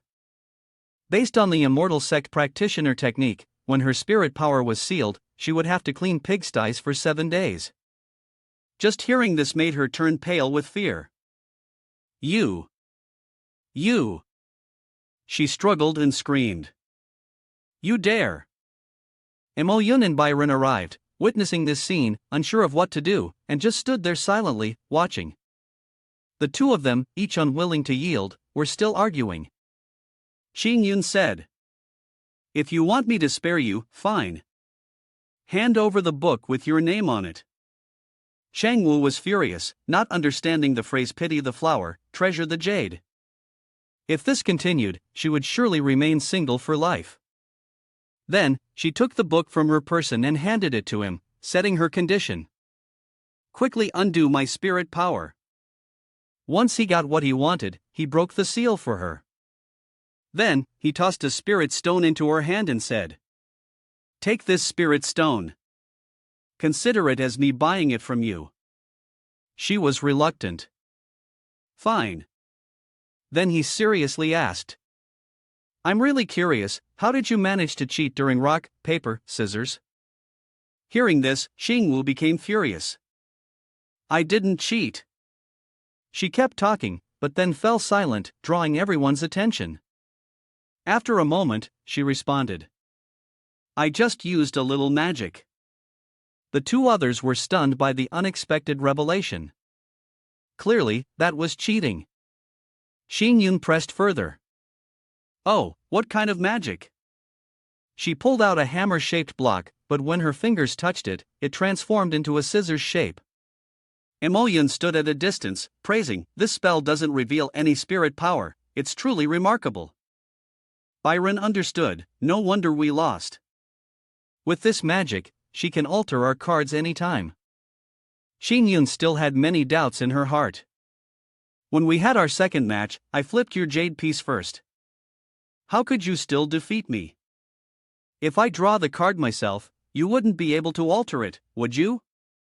She blinked, casually placing the stone to her lips. "It's just a change in perception. As long as you see the outcome as you losing, everything you perceive will change accordingly." Everyone was stunned. Changing perception. Changing perception is the most profound technique in magic. This ability even relates to the laws of causality. It is the power of conceptual strength. Byron guessed that Wu had an unusual identity. "Who exactly are you?" She arrogantly introduced herself. "I am from the Celestial Palace of Joyful Heart."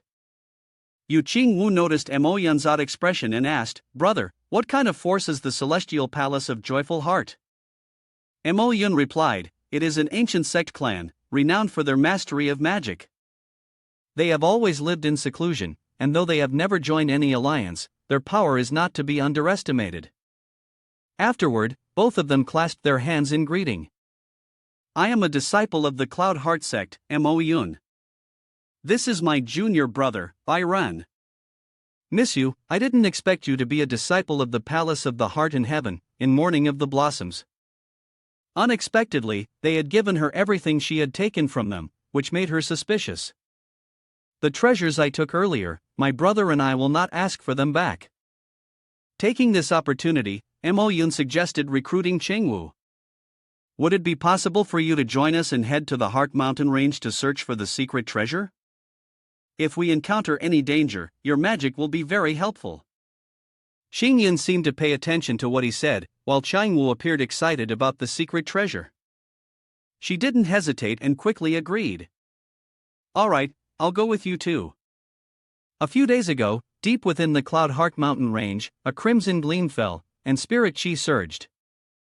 "It's very likely that an extremely rare secret treasure has appeared." Yun overheard their conversation and instinctively glanced at them. They were still enthusiastically discussing. "The Cloud Heart Mountain range is very winding, but we know its general location. How about we join forces and go search together? If we find multiple treasures, we'll share them equally. If there's only one, whoever gets there first will claim it. How does that sound?" Yun recalled his previous suspicions about the Crimson Python but quickly dismissed the thought. He told himself, "I'm probably overthinking this. It can't be that much of a coincidence." On this side, they had finished their discussion. Yun was pleased. "That's great. He already proposed it to you, so what about this friend?" Yun casually responded. Hua Chong Yun, he's probing. Hua, fellow cultivator, what do you think? The power of that treasure is not bad, it's a rare artifact. He waved his hand in refusal. Forget it, I'm not interested. In his heart, he thought. It's hard enough to get a break. Exploring a deep forest? What for? It's better to spend that time in the city for a night and finish the new volume of Little Sister. Then he decisively bid farewell and vanished in an instant. The Byron emissaries haven't even finished speaking yet, he added. Chang Wu, seeing his indifferent attitude, looked visibly displeased, her mood soured. Ha, don't worry. He'll definitely come back to find us. In a place where the trees had been scorched and the earth was barren, a man appeared. Upon seeing the spear, burning and embedded in the ground, he let out a chilling laugh. Demonic embryo, a beast full of resentment and malice. The creature charged toward Qingwu with great speed, aiming to pounce on her. She neither ran nor defended herself but stood still. Just as the beast lunged at her, she used her magic to transform into a stream of air, vanishing. The beast missed and came to an abrupt stop. She leapt into the air, reverted back to her normal form, and signaled now. Upon receiving the signal, Moen unleashed his technique, attacking. With a swift strike, the beast had no time to react. When it turned its head, it was already too late. In that instant, Byron used Violet Fall 9 Shadows. Attacked relentlessly, the beast could not resist and was eventually defeated. Byron praised Miss Qingwu Yu, her powers in flower, water, and moon illusion are truly formidable. Moen added, that's right. This beast in the Purple Mansion realm, if we were to fight it head-on, we'd probably need half a day to bring it down. She smugly twisted her hair. Heh, that's to be expected. After that, they continued their journey to find the hidden treasure. Alright, let's move out. A little later, Changwu, walking behind the two, sensed something was off. She said, we've been in the Cloud Heart Mountain range for more than an hour and a half. Are you sure the hidden treasure is really here? Moen reassured her confidently, according to my memory, we're just a few miles away from where Crimson Python fell. At the Crimson Gleam's location, dark, ominous energy began to gather around it, as if it were absorbing something. A creepy, mocking laugh echoed. Ha ha ha, absorb it, ha ha, absorb it all. The voice belonged to Elder Chayun, who was plotting and scheming. At this rate, in a few more hours, the demonic embryo could evolve and break free. Sitting in front of Crimson Gleam to help it absorb, he mentioned someone. That lord must be quite hidden. Suddenly, he sensed a fluctuation of spiritual energy. He anxiously turned his head to observe, is someone coming? Using his own eyes, Elder Chayun activated his open eye technique and saw Ching was Group 2 disciples from Cloud Heart Sect and a female cultivator. He stood up, thinking about how to hide Crimson Gleam. If they discover the demonic embryo and report it to Cloud Heart City, it would be a huge problem. Among the three, the highest cultivation was only at the 3rd level of the Purple Mansion realm.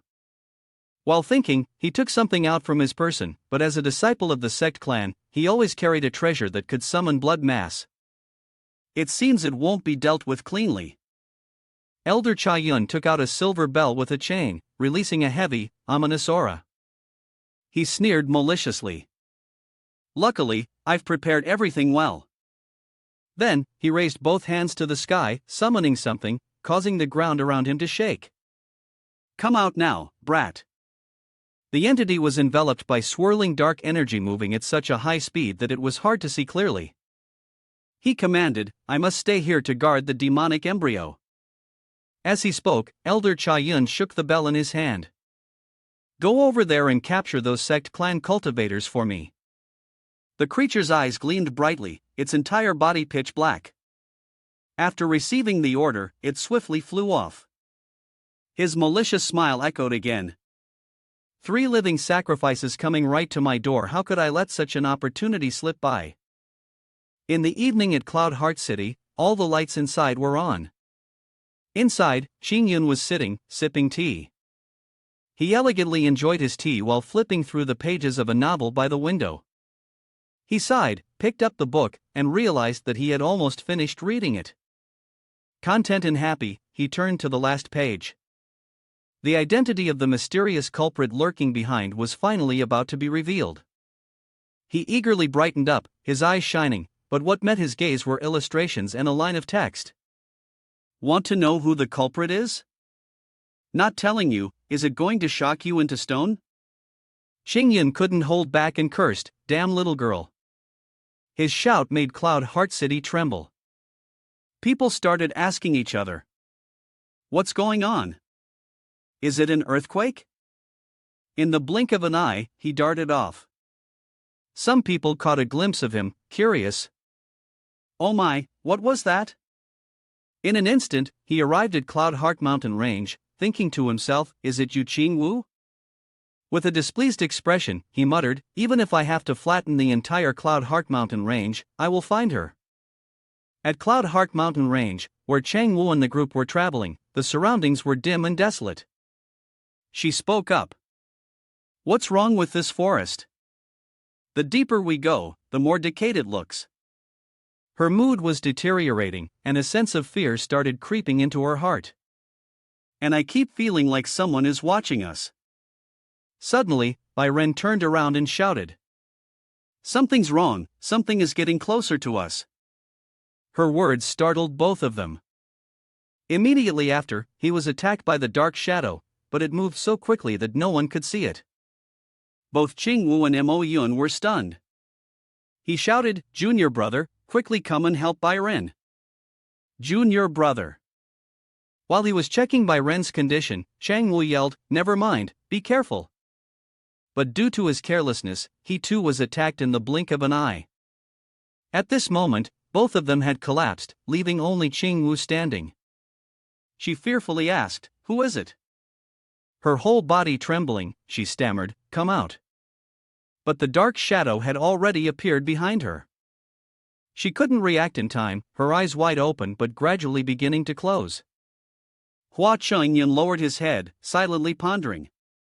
Strange, just moments ago I could still sense the burst of spiritual power from them. He stood across from the dense forest, vigilantly staring at it, his coat fluttering in the wind. The air was eerily still. How did it disappear so suddenly? Hesitating, Chayun paused, carefully sensing the atmosphere around him. There were no traces of a battle either. Why did it vanish? Strange, who could have done this? Suddenly, the space around him seemed disturbed by something. The leaves rustled and slowly began to fall. Chayun half closed his eyes, using his mind and senses to perceive his surroundings. At that moment, a massive wave of sound appeared above his head. It felt as though something was hidden within the wind. With a sharp sound, the violet vital energy, like a massive blade, slammed toward Chayun. The giant trees around them gradually collapsed, falling on top of each other. Chayun closed his eyes, remaining perfectly still while the dart was still approaching. In an instant, he opened his eyes wide, his light green irises glaring ahead. The deep purple vital energy quickly shot forward, heading straight for his vital spot. Chayun's face darkened, his gaze fixed on the opponent, his expression terrifying enough to send chills down one's spine. "Who are you? What do you want?" The opponent trembled, their chubby hand desperately clutching the weapon. It was a small girl with light brown hair, her delicate face trembling as she hesitated, afraid to act. Chayun silently observed the person who had just exuded such murderous intent, now shrunk into a tiny, trembling bundle of cotton. He lowered his head slightly and asked softly, "Can't you speak?" In response, the girl gave a vigorous nod. Once again, Chayun's gaze darkened. "You're the one who took down those 3 cultivators earlier, right? Are they still alive?" His lips curled downward, his expression resembling that of someone intimidating a child. "Take me to them. I want to punish them." This caused the little girl to tremble, sweat running down her face. At that moment, a ferocious roar suddenly echoed from the depths of the wild forest, startling both of them. The poor girl bent her body, her eyes tightly shut in sheer terror. Immediately, she turned and dashed backward, leaving Chayun standing there with a confused expression, not understanding what had just happened. Realizing something, he quickly turned his gaze to the opposite side. This was the soul control bell, and a large metal bell immediately appeared in his mind. The strange thing was that the patterns on its surface seemed quite unique, with vital energy continuously emanating from the bell's tail, making one unable to stop thinking of death. The master once said, "This is how the soul of a living being is sealed into the bell, using a curse to perform toxic magic," he thought to himself. Judging by the appearance of the little girl earlier, he could already understand part of the situation. Xinyan's eyes instantly flashed with anger. "Ha, is it someone from the demon sect again?" Elsewhere, the scene was filled with a sense of mourning, with numerous sharp weapons embedded directly into the ground. Fresh blood flowed down the tips of the swords, slowly dripping onto the wet ground. The man holding the soul control bell coldly glanced at the bodies hanging from above, his tone mocking. "How come you've been out for so long and still haven't captured any cultivator?"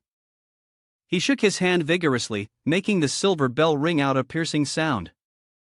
He then stomped hard on the small body below, showing no mercy, regardless of its youth. "Is that person really that difficult to deal with?" "You are the divine beast Xianin, after all." He gritted his teeth, his voice filled with menace. "Could it be that you're trying to take this opportunity to escape?" The expression on the man's face was full of threat. "If you plan to escape, Elder, I have hundreds of ways to make you wish you were never born." At that moment, a deep voice rang out from behind. "No need for the elder to make a move anymore, haven't I already arrived?" He was startled, glancing behind him. The voice came from Chayun, floating in the air, with a faint smile on his lips. "So it's you, Chayun Elder. Just a few days and you've already repaired your physical body. I'm guessing a master must have assisted you?" The other person immediately became furious, and his mind involuntarily replayed the humiliating scene of himself as you. In that moment, a surge of fiery red vital energy burst from Chayun's body, like a mighty red snake charging forward. With a boom, Xinyan gently dispersed his spiritual power, blocking the direct attack. The red illusion before him immediately vanished, posing no threat whatsoever. He smirked derisively. "I have to say, Elder, how come you're still as useless as ever?" The other person immediately lost control, his eyes rolling back in rage, as the mocking words echoed repeatedly in his mind. He looked at the helpless figure lying on the ground and bellowed. "Xianin, kill this person for me." Realizing that his opponent had no power to fight back, Chayun once again shook the silver bell in his hand, but quickly, Xinyan unleashed his vital energy, striking the opponent's body fiercely. The man trembled, collapsing to the ground. Xinyan smiled lightly, casting a glance at the tiny figure beside him. "So, your name is Xianin?" The silver bell immediately snapped in half in front of his eyes. Xianin stood frozen, tears unknowingly streaming down his face, while the warm voice of Xinyan echoed in his ears. "From now on, you won't have to make blood mass for them anymore." Xinyan lowered her head, a trace of pity gleaming in her eyes. "You are free now." Tears instantly flowed from the little girl's eyes like a waterfall, spilling down her delicate face. Chayun was now completely furious. He shouted loudly, "Xianin, how dare you!" But immediately, he seemed to remember something, as if realizing something was amiss. "Even without the soul control bell, you cannot defy my orders." Xianin stood trembling in place, and at the same time, the voice behind her grew increasingly sharp. Otherwise, that lord would certainly let out a sound, and his voice suddenly halted midway. "When did you jump up?" She fiercely used her body to slam into the opponent's neck, causing Chayun to cry out in pain. With a swift movement, the petite Xianin quickly dove into Qingyun's arms. "He stroked my head and comforted me, you can go home now." Her amber eyes gently trembled, the transparent tears reflecting the warm gaze of the person in front of her. "Don't worry, leave it to me here." He suddenly recalled the tragic scenes of the past, chuckling softly. "I've been through this kind of oppression and exploitation many times. Chayun, in a fit of rage, leaped up, showing no intention of letting go. Damn it, damn it. The Blood Abyss prison formation was activated, and a group of vengeful spirits immediately surged out from within him, their eyes glowing with a terrifying brightness. A giant hand stretched out from within, with dark, sharp claws and an eerie, pale, sickly skin. Chayun immediately knelt down, bowed his head to the entity that had just appeared, and earnestly begged. Lord Demon King, please take action and kill this cultivator. He swiftly extended his hand, delivering a powerful punch towards Qingyun's position. It was merely a swarm of small flies, and yet you expect me to personally deal with it? His fist descended with immense force, bending and warping the trees around him due to the pressure. Moments later, something that radiated light appeared before Qingyun. The strange light caught his attention, but before he could even focus, the punch was already descending, colliding with Qingyun's cold vital energy. The shadow twisted for a while, and when it cleared, Qingyun was still standing tall despite the previous blow. You humans are quite strong. Too bad the four kings are sealed by heaven's way here, and I can only unleash 1/5 of my power. Qingyun's faint green vital energy, resembling a giant water serpent, clung to the man's body, slicing that fragment of his soul into hundreds of pieces. There will come a day when the four kings personally enter this world to battle you. Remember my name. Before he could finish his last words, his form began to fade. My name is Chong Yun. He stood with his hands clasped, sighing as he watched the purple energy scattering in all directions, with Xianyin behind him, her eyes wide in fear, unable to believe that everything had unfolded in this manner. This time, Chayun was completely caught off guard, frozen, his mouth hanging open, too stunned to move. Hua Chong Yun hovered above, with beams of light surrounding him. Chayun, confirming with grim determination, said, "This time, I will not spare you." The hand began to move, controlling the bolts of lightning. He, sweating profusely beneath his brow, shouted, "Wait, Chayun, continue, I haven't finished yet." He was imagining a weapon emitting a fiery glow and thought, last time, you lost the blood mass. Before he could finish his sentence, a green lightning bolt shot toward him. Along the way, it created numerous large and small smoke trails. After resolving the issue, he turned and walked away, leaving the chaos behind. Wait my ass, he suddenly glanced in one direction. The sight of Qingwu and the others writhing in pain on the ground, their limbs bound by strange red and black vine-like ropes, accompanied by a voice saying, "You must be really unlucky, V." Then Chayun shot a green lightning bolt at the ropes, severing them. As she was freed, she gradually opened her eyes. Changwu slowly sat up, her gaze somewhat fearful, and asked, "Is it you?" He answered, "It's all right now, you've just lost too much spiritual energy.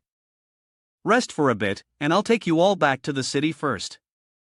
Suddenly, a white smoke cloud appeared behind Qingyun, and he felt puzzled. A red aura flew into the midst of the white mist. A cross-shaped object slowly emerged from the smoke.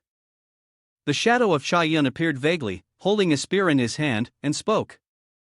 "Hua Chong Yun, you were almost able to kill me." A bright red gemstone appeared, and he continued. "Since you forced my hand, it's time to use my last protective technique." The face of Chayun was exaggerated with an incredibly fierce expression. "So from now on, the one who is going to die will be you?" Qingyun turned his head, his face filled with contempt as he asked, "What is that?" Then, he extended one hand and began to perform a technique, speaking as he did, "Although I don't know what you're like now, if one sword doesn't kill, then another one will." Then Qingyun directed a bolt of lightning toward Chayun.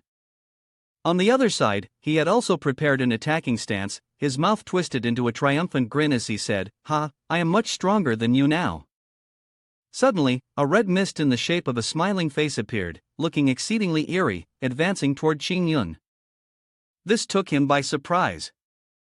Without hesitation, he raised his other hand, creating a shield that enveloped those people in midair, and then he swung the remaining sword at the mysterious figure. Suddenly, Qingyun's feet slipped backward. After the clash of the two techniques, the mist slowly dissipated, along with his thoughts about what had just happened. This is too unscientific. Earlier, the elder was at the level of the 7th stage of the 4 pavilions, so how did he suddenly reach the 2nd stage of Deng Xianjing? Could it be? Xingyun's face showed a hint of confusion, then he spoke, I remember now.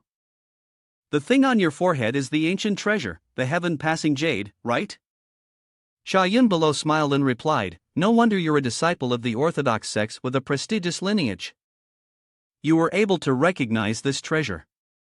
The image of hands reaching for the jade was contrasted with the scene below, where skulls were rising with thick smoke, heading toward the dark red jade. Then, Xingyun put his hand into his sleeve to take something out, and while doing so, he said, although I don't know why it ended up in your hands, everything in this world must follow the principles of the great Tao. After saying that, he threw a mirror from his hand towards Chayun, continuing, do you really think that achieving a transcendent state and possessing extraordinary regenerative power comes without a price? He continued, take a good look at yourself right now, don't let illusions cloud your judgment. At Xingyun's words, Chayun also looked directly into the mirror, and an old, ugly face appeared. It can't be. My lifespan should still be at least 800 years. Then, Chayun became extremely angry, smashing the mirror with his hand and shouting, why have I turned into this? Seeing this, Xingyun felt some pity for him. Han, that ancient treasure is merely a demon that drains your life force. Chayun then screamed. Shut up! His entire body drenched in sweat, he trembled, placing his hand on his head, trying to calm himself down. As long as I can bring the demonic embryo back, that Lord will definitely grant me a pill to restore my lifespan. If I use the heaven-passing jade properly, I will certainly dominate this world. Upon hearing this, Xingyun felt uncomfortable, readying himself for an attack, and said, it seems you've completely lost your mind. This heaven-passing jade really is quite something. At this moment, Chayun raised his finger to his mouth and bit it until it bled. I told you to shut up. Then he brought his blood-stained finger to the gem on his forehead. Suddenly, his whole body was lifted into the air, and the ground around where Chayun stood shattered into fragments that floated upward with him. Chayun transformed into a blazing red whirlwind. Xingyun quickly rushed forward, attacking it with his sword using the drawing sword technique. Suddenly, he saw something, his expression filled with astonishment. Humph! He launched a sudden assault, causing Xingyun to spit out a bit of blood. The image of Chayun holding a weapon in his hand, the brilliant red gem glowing on his darkened face, accompanied by Xingyun's exclamation. I never expected it to be the power of the 5th layer of the immortal realm. The smoke from the battle gradually dissipated. Xingyun, exhausted, panted heavily and sat down on the ground. He reached into his shirt, revealing a strange piece of paper inside his chest. Chayun began spinning again, preparing for another wave of attack. His face was twisted with rage, eyes bloodshot, as he cursed. Xianin, you little bastard! At that moment, the child trembled all over, suspended in mid-air. Chayun fired a blazing red energy beam at Xianin, shouting, how dare you rebel against her? Xingyun swiftly leapt in to shield the child, using his sword to block the attack. Then he said to the child, didn't I tell you to leave already? He continued to press the attack with his weapon toward Xingyun, making him flinch. His shirt slipped further open, and by now the paper on his chest had turned completely black. Flying away. Damn it, there's no time. Just then, something appeared in front of Xingyun, blocking the wicked Chayun's spear. Don't move. His face wore an expression of unimaginable astonishment. It was gone. Xingwu appeared at the spot where he had been just moments ago. Seeing this, Chayun shouted, Immortal, did you cause this? Then he swung a powerful attack toward her. Die! Shangwu screamed in horror, and suddenly, a burst of light erupted from beneath the ground. She gasped in shock, her mouth in an O shape, as a pair of legs stepped out from the light. Hua Chong Yun appeared in a completely different form, his eyes glowing, his hair floating in the air. Hua Chong Yun slowly opened his eyes, and strange streams of spiritual power began to emanate from his chest. His gaze flickered with light, and he stood still in an imposing manner. Chayun elder let out a maddened laugh and charged forward, not retreating but instead offering his life. The two of them began to fight fiercely. Chayun elder suddenly hesitated, faltering. In a rage, he said, "How is this possible? What have you done? How could you block my attack?" Meanwhile, down below, Changwu was lost in thought. So this guy is that strong? Hua Chong Yun spoke, "To deal with you, this much spiritual power is enough." The old man, still furious, shouted, "You dare!" With that, he swung a powerful sword strike, creating a wave of furious energy. Arrogant words? Hua Chong Yun, prepare to die. Ching Yun smirked and said, "From the moment I removed the seal, you had already lost." Then he began to launch the attack. He called out, "Ching Yun's sword." Immediately, from where he stood, a tremendous surge of power was unleashed. He struck fiercely towards Elder Chayun. At that moment, the man was panicked, his face turning pale with fear. And then he could no longer resist the force, slowly collapsing. His body was no longer intact, he was blasted into nothingness. Hua Chong Yun, however, remained steadfast, returning to his original form. The scene was extremely chaotic, and Changwu, witnessing everything, fell into deep thought. He had returned to the 6th level of the spiritual palace realm. She looked at him and whispered, "This gem." Staring at the gemstone, her eyes seemed to be mesmerized, and she exclaimed, "So beautiful." Then, she was about to reach out to touch it, but at that moment, Hua Chong Yun appeared. He stepped forward and whispered in her ear, "I advise you to stop touching it, it's better that way." He then reached out and put the gem into his bag. Changwu, biting her lip in fear, asked, "Was I just enchanted?" He replied, "Yes, that thing is extremely evil. Be careful, just like Elder Chayun earlier, whose life force was drained." In the misty haze, a small girl suddenly appeared. Changwu was stunned upon seeing her. "Who are you?" Then, she became furious, "Did you ambush us back then?" She hurriedly ran to hide behind Hua Chong Yun's cloak. He explained, "This girl is named Xianyin. She means no harm. She was just being controlled by the soul spirit of the demon sect." Changwu stammered as she asked again. "Really? What happened? Where's the soul control bell?" He replied, "I destroyed it." Hua Chong Yun walked over and patted Xianyin's head, saying, "All right, you're safe now, you can leave without worry. Just be a little more careful, don't let any bad people catch you again, okay?" Changwu still looked at Xianyin with suspicion. She turned around and said, "The girl is so powerful, you could have actually kept her." Hua Chong Yun replied, "If I did that, how would I be any different from those people from the demon sect?" Upon hearing this, she widened her eyes and said nothing, seemingly unwilling to add more. If it were someone else, they'd probably use the soul control bell to control Xianyin, keep her by their side, and turn her into a weapon. Then she softly acknowledged, "Looks like I misunderstood you before." Hua Chong Yun lightly curved his lips, "If you misunderstood me."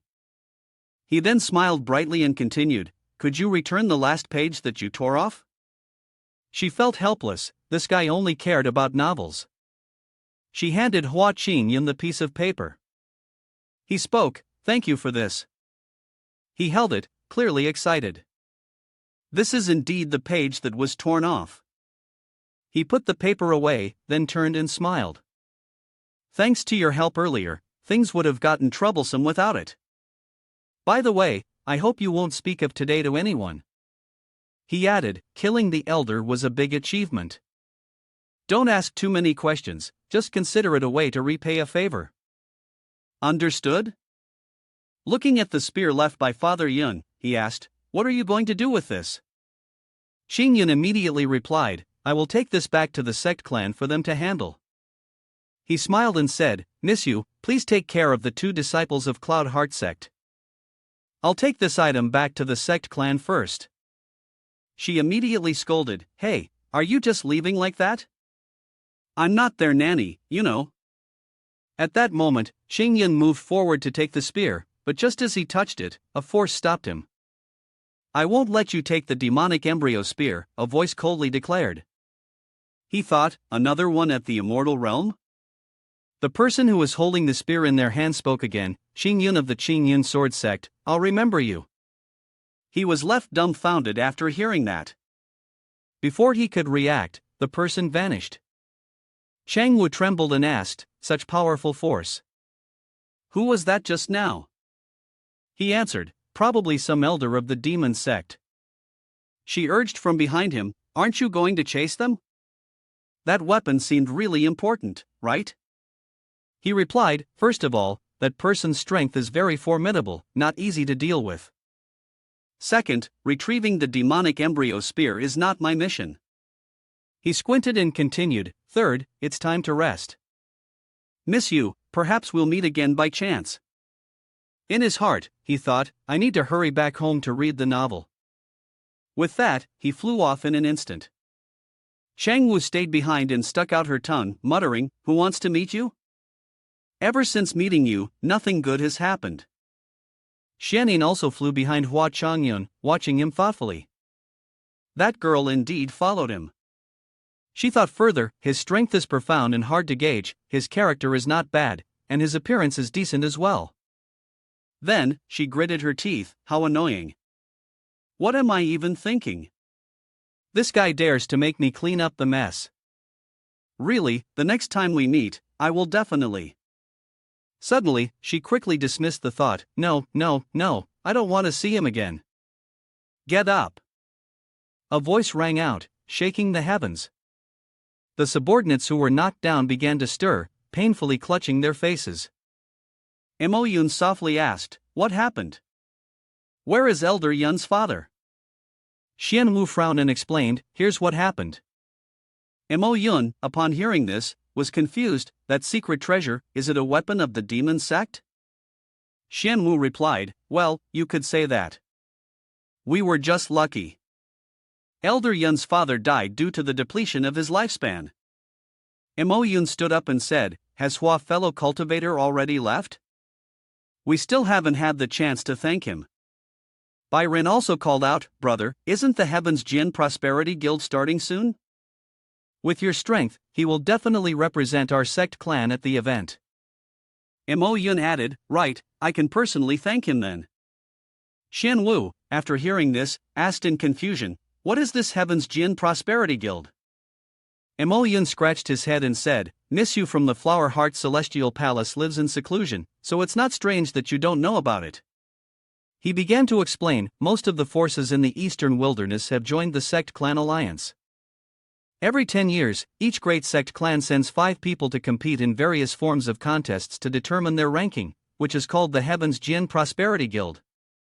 Yun continued, and the ranking of the Heavenly Genius List will determine the ranking of the sect clan as a whole, affecting the distribution of resources in the future. Xing Wu, upon hearing this, replied, "So that's how it is. Can we participate in the Heavenly Pride Grand Assembly?" Yun answered, "With the strength and reputation of the Celestial Palace of Joyful Heart, you should be able to join." She smiled secretly, "In that case, I can meet that villain again." Her smile grew increasingly wicked, it seemed like she needed to return to the sect clan after all. Off she went. The scene shifted to Hua Chong Yun, who was flying while deep in thought. Who exactly was that person earlier? He pondered, to use that kind of power, one must have a large amount of spiritual energy and espionage skills. He emphasized, unless I open 1/3 of the seal, I wouldn't be able to defeat him. He frowned, but right now, the demon sect was rampant, and even the master had been ambushed by them. He continued, the demonic embryo is an indispensable item of the demon sect. He confirmed, even if I were to take the demonic embryo, it would only bring more danger to the sect clan. Then, Hua Chong Yun looked up at the sky and said, "All I want is to cultivate at the Chayun sword sect. How could I cause trouble and bring disaster upon myself like this?" Suddenly, a strange gust of wind appeared behind him. He turned around suspiciously and coldly spoke, "Why are you following me?" Before he could finish his sentence, Xianyin rushed into his chest. He was taken completely by surprise. Why did you come here? You? He looked at her and added, could it be that you have nowhere to return to, and that's why you want to follow me? Xianyin tightened her embrace around him. He thought for a moment, then spoke, I can take you in, but if you ever wish to leave in the future, you don't need to inform me. You can go anytime you wish. Xianyin continued to cry uncontrollably as she clung to him. He gently patted her head and smiled, I never thought that someone like me, a mere servant, would end up picking up a divine beast on the road. Once he thought about it, he picked her up and flew away. Fortunately, in the eyes of others, you were just a gust of wind, which made things a lot less troublesome. If I ever get the chance, I'll help you with your speech problem. He softly said to her, all right, this is the Chayun sword sect. He added gently, from now on, consider this place your home. At Immortal Uxan's manor, when Jian jumped out and asked Yuan Xan, Immortal Uxan, how is Gu Tang doing? Uxan waved his hand and said, he has fractures in many places, his dantian and internal organs have been injured. I believe that if we had been any later, even a god descending to the mortal realm would not have been able to save him. When Jian gritted his teeth and asked, so, what now? Uxan replied, I've given him the reversal of heaven's creation pill. For now, his life is preserved. When Jian clenched his fists tightly, gritting his teeth, Ancient Hallmaster, I will definitely go to the Alliance and seek justice for our people. At the Immortal Sect Alliance's secret realm in the Dark Moon Realm, Sage Xiaishan spoke, when Junior Brother, you summoned everyone with the Yu Noyet Lin talisman. What is it that you wish to discuss? When Jian then spoke up, everyone, recently the demon sect cultivators have been wreaking havoc across the continents, and the capital of Chayun has been attacked by a demon cloud cultivator who turned it into a blood mass. He spoke fiercely, moreover, the demon sect elder Emocien has succeeded in creating a demonic embryo. He waved his hand and continued, I believe you all understand what this means. When Jian continued, although my sect has yet to retrieve the demonic embryo, we have obtained the blood mass. I received special orders to send Gu Wu Hallmaster to personally deliver the blood mass to the Mingzhu Alliance, but he was ambushed by a demon sect cultivator. The blood mass was stolen, and he was severely injured, with his cultivation foundation suffering heavy damage. Xi Shen Dao was shocked, what? Gu Wu Hallmaster was gravely injured by someone? But he's at the first level of Deng Xian Jing, and he is skilled in earth-shifting techniques. How could he be so seriously wounded? Yunyu spoke up, as when sect leader said, this matter is extremely serious. He emphasized, there must be a spy within the alliance. He added, starting today, I ask that all sect leaders conduct a thorough investigation and check on the situation of the disciples left in the alliance, to prevent anyone from secretly colluding with the demon sect. At the same time, we must quickly locate the whereabouts of the one who ambushed Gu Wu Hallmaster. He continued, in addition, the sect clan leaders need to properly handle the demon sect strongholds in their territories. Once a demon sect cultivator is detected, the alliance must be notified to deal with them thoroughly. He looked at Wen Jian and asked, Wen sect leader, do you agree with this arrangement? Wen Jian stood up, if the sects can carry this out seriously, I, of course, agree. Yunyu then said, I will arrange it immediately after this.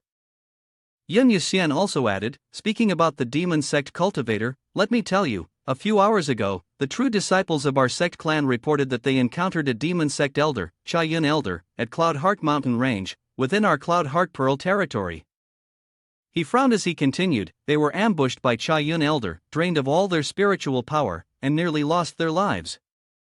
Afterwards, Chayun elder used the supreme secret treasure of the kingdom, the heaven-passing jade, which caused him to exhaust his lifespan and die. In the end, it was the disciple of the celestial palace of Joyful Heart, along with a cultivator named Hua Chong Yun, who teamed up to kill him. When Jian was surprised upon hearing this, what? Hua Chong Yun? He looked puzzled, deep in thought, what is this Hua Chong Yun? Isn't he on leave? Why is he here? Yun Yuxian then asked, oh, when sect leader, do you know this cultivator? When Jian replied, indeed, there is a disciple named Hua Chong Yun in my Chayun sword sect. However, his cultivation level doesn't exceed the 6th level of the spiritual palace realm.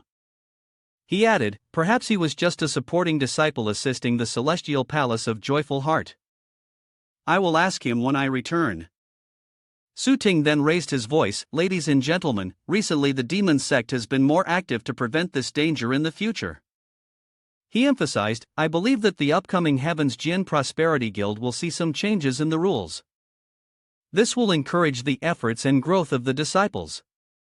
What do you all think about this idea? Sage Xiaxian crossed his arms and commented, this matter. Ever since the establishment of the Celestial Sect Alliance, the rules for the Heavenly Genius List gathering have been changed more than 3 times already. Now, with the event approaching, would it be appropriate to change the rules? Su Ting waved his hand and laughed, please rest assured, to encourage the disciples, as the host, I will certainly not be stingy. Looking at Su Ting's hand, everyone was astonished. When Jian was stunned. Yun Yuxian exclaimed, what? Xiaxian also added. Su Ting had used his power to create a key. He said he would use it as a reward for the top performer of the Heavenly Genius List this time. What do you all think? The scene shifted to Hua Chong Yun's location, where he was knocking loudly on the door, laughing heartily as he called out, how are you recovering? I've come to visit you. The Gu Wuho master was awakened by the shouting, sat up, and said, luckily, Immortal Uxian has been taking care of me these past few days, I've been feeling much better.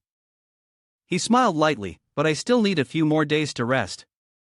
Hua Chong Yun placed the medicine box down, then, disciple can rest assured now. He opened the box of medicine, and inside were 2 pills of spirit tea. He instructed, Master, these are the spirit tea pills that I've been diligently taking care of. He poured water into a cup and continued, when combined with pure mineral water, and given to Hall Master, 1 cup can restore spiritual energy. Its effect on circulating the meridians is also quite good. He approached slowly and gently, Master, please. Gu Wu Hall Master took a sip, and then Hall Master softly spoke. The ancient Hall Master spoke when he saw Qing Yun smiling with delight. Qing Yun, if you have time to tend to flowers and plants like this, you should spend it on cultivation instead. Otherwise, by now, you wouldn't be at the 6th tier spiritual sense level, Gu Wu Hall Master added. You must understand that among the direct disciples, your cultivation is the lowest. Hearing this, Chong Yun clenched his teeth and muttered to himself, here we go again. I guess I'll have to reluctantly release a little spiritual power. He then spread his arms and released his spiritual power, saying, Master, look, I've already reached the 8th level of the spiritual palace realm. Gu Wu Hall Master was surprised and let out a soft oh, but suddenly, he froze. He gestured with his hands, but it's been over 5 years since you broke through to the 6th level of the spiritual palace realm. Look at your younger sibling, who's only recently started cultivating and has already entered the purple chaos realm. Qing Yun hurriedly responded, I will remember Master's teachings, and from now on, I'll cultivate seriously. Hall Master helplessly replied, stop mimicking my voice. Hall Master sighed, all right, it's just the kind of conversation that Master and disciple often have. I know you don't like to hear too much, but you still came to visit me, which shows your heart. Qing Yun hurriedly smiled and left, wishing Master a good rest, and asking for permission to leave. However, before he could leave, the Hall Master stopped him. Wait a moment, the Hall Master said softly. When I went out that time, I was severely injured by sect leader Huang Ba of the demon sect, even to the point of being in life-threatening danger. You mentioned that the jade pendant you gave me during that birthday party helped to block a fatal blow. He furrowed his brow as he explained, then suddenly, a sword strike from somewhere injured him, which allowed him to escape. Qing Yun, tell me honestly, are you hiding something from me? For instance, are you concealing your cultivation level? Hearing the Hall Master's words, or rather, that his spiritual power might have been sealed in some way, Qing Yun's face twisted in discomfort. He smiled awkwardly and replied, Master, are you serious? If I were hiding my cultivation, do you think I could fool you and the sect leader? Gu Wu, the Hall Master, sighed and said nothing. Then, Qing Yun rested his chin in thought. True, you are the disciple my younger brother took in when he first entered the sect, and I guess something this difficult is beyond your capabilities. That's right, exactly, Chayun Yun replied. At this point, Gu Wu, the hall master, asked, "But what about the jade pendant?" Chayun Yun answered, I found this jade pendant in a young tree within the secret realm. I felt it was extraordinary, certainly a rare treasure. As it was Master's birthday, I decided to give it to you. The hall master smiled lightly and responded, I never expected you to casually find such a precious artifact. This jade pendant might very well contain the sword energy of the peerless sword Immortal. Luckily, you found it, or else I wouldn't have made it to today. Chayun Yun scratched his head, avoiding the gaze. Master, you're too kind. Suddenly, the hall master spoke, That's right, it's yours. Chayun Yun turned to him, What's the matter, master? At that moment, the hall master unleashed a palm strike, creating a massive gust of wind. Chayun Yun's face turned pale as he stammered, Master, what are you thinking? Is this what everyone is into now? The hall master laughed heartily. Although you've broken through to the 8th level of the spiritual palace realm, your reaction still isn't enough. Chayun Yun forced a smile. Master, your teachings are right. At this point, the book tucked under Chayun Yun's arm slowly slid out, then fell with a thud onto the bed. The hall master was taken aback. Chayun Yun appeared flustered, as if he was trying to hide something. Chayun Yun quickly reached for the book and hurriedly tucked it away inside his clothes, blushing as he spoke, Master, this is just some daily entertainment for the disciple. The hall master waved his hand, All right, now go ahead and step back. He added, Every day, cultivation should come first. You should avoid looking at these books so often. Chayun Yun was perplexed, not expecting Master to scold him. The hall master barked, Why aren't you going yet? Afterward, Chayun Yun left the room, and the hall master slowly lifted the bed covers. The book from earlier was revealed. He picked it up, surprised that Chayun Yun had such a taste. He was even reading his own book. The hall master blushed as he looked at it. The book was assigned limited edition. Could it be that Chayun Yun went to Unxian City during his break just to buy this? He coughed repeatedly and said, But it's probably better if we don't let him know about this. Inside the grand hall, an important meeting was taking place, and everyone present had surely heard about it.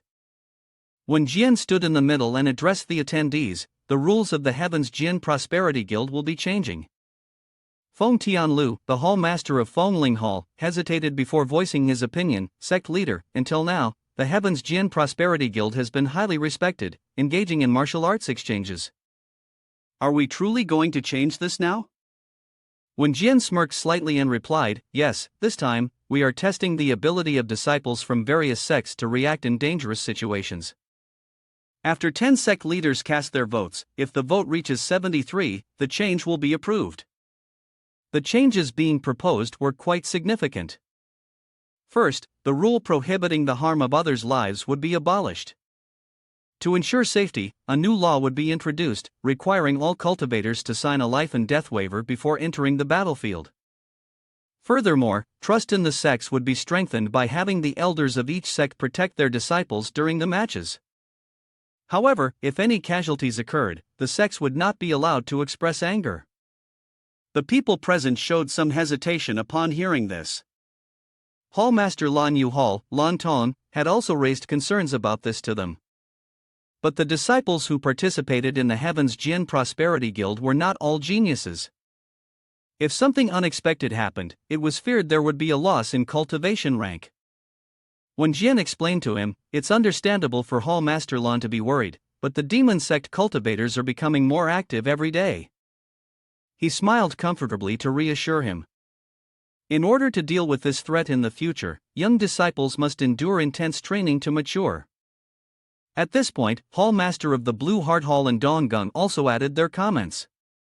That's right.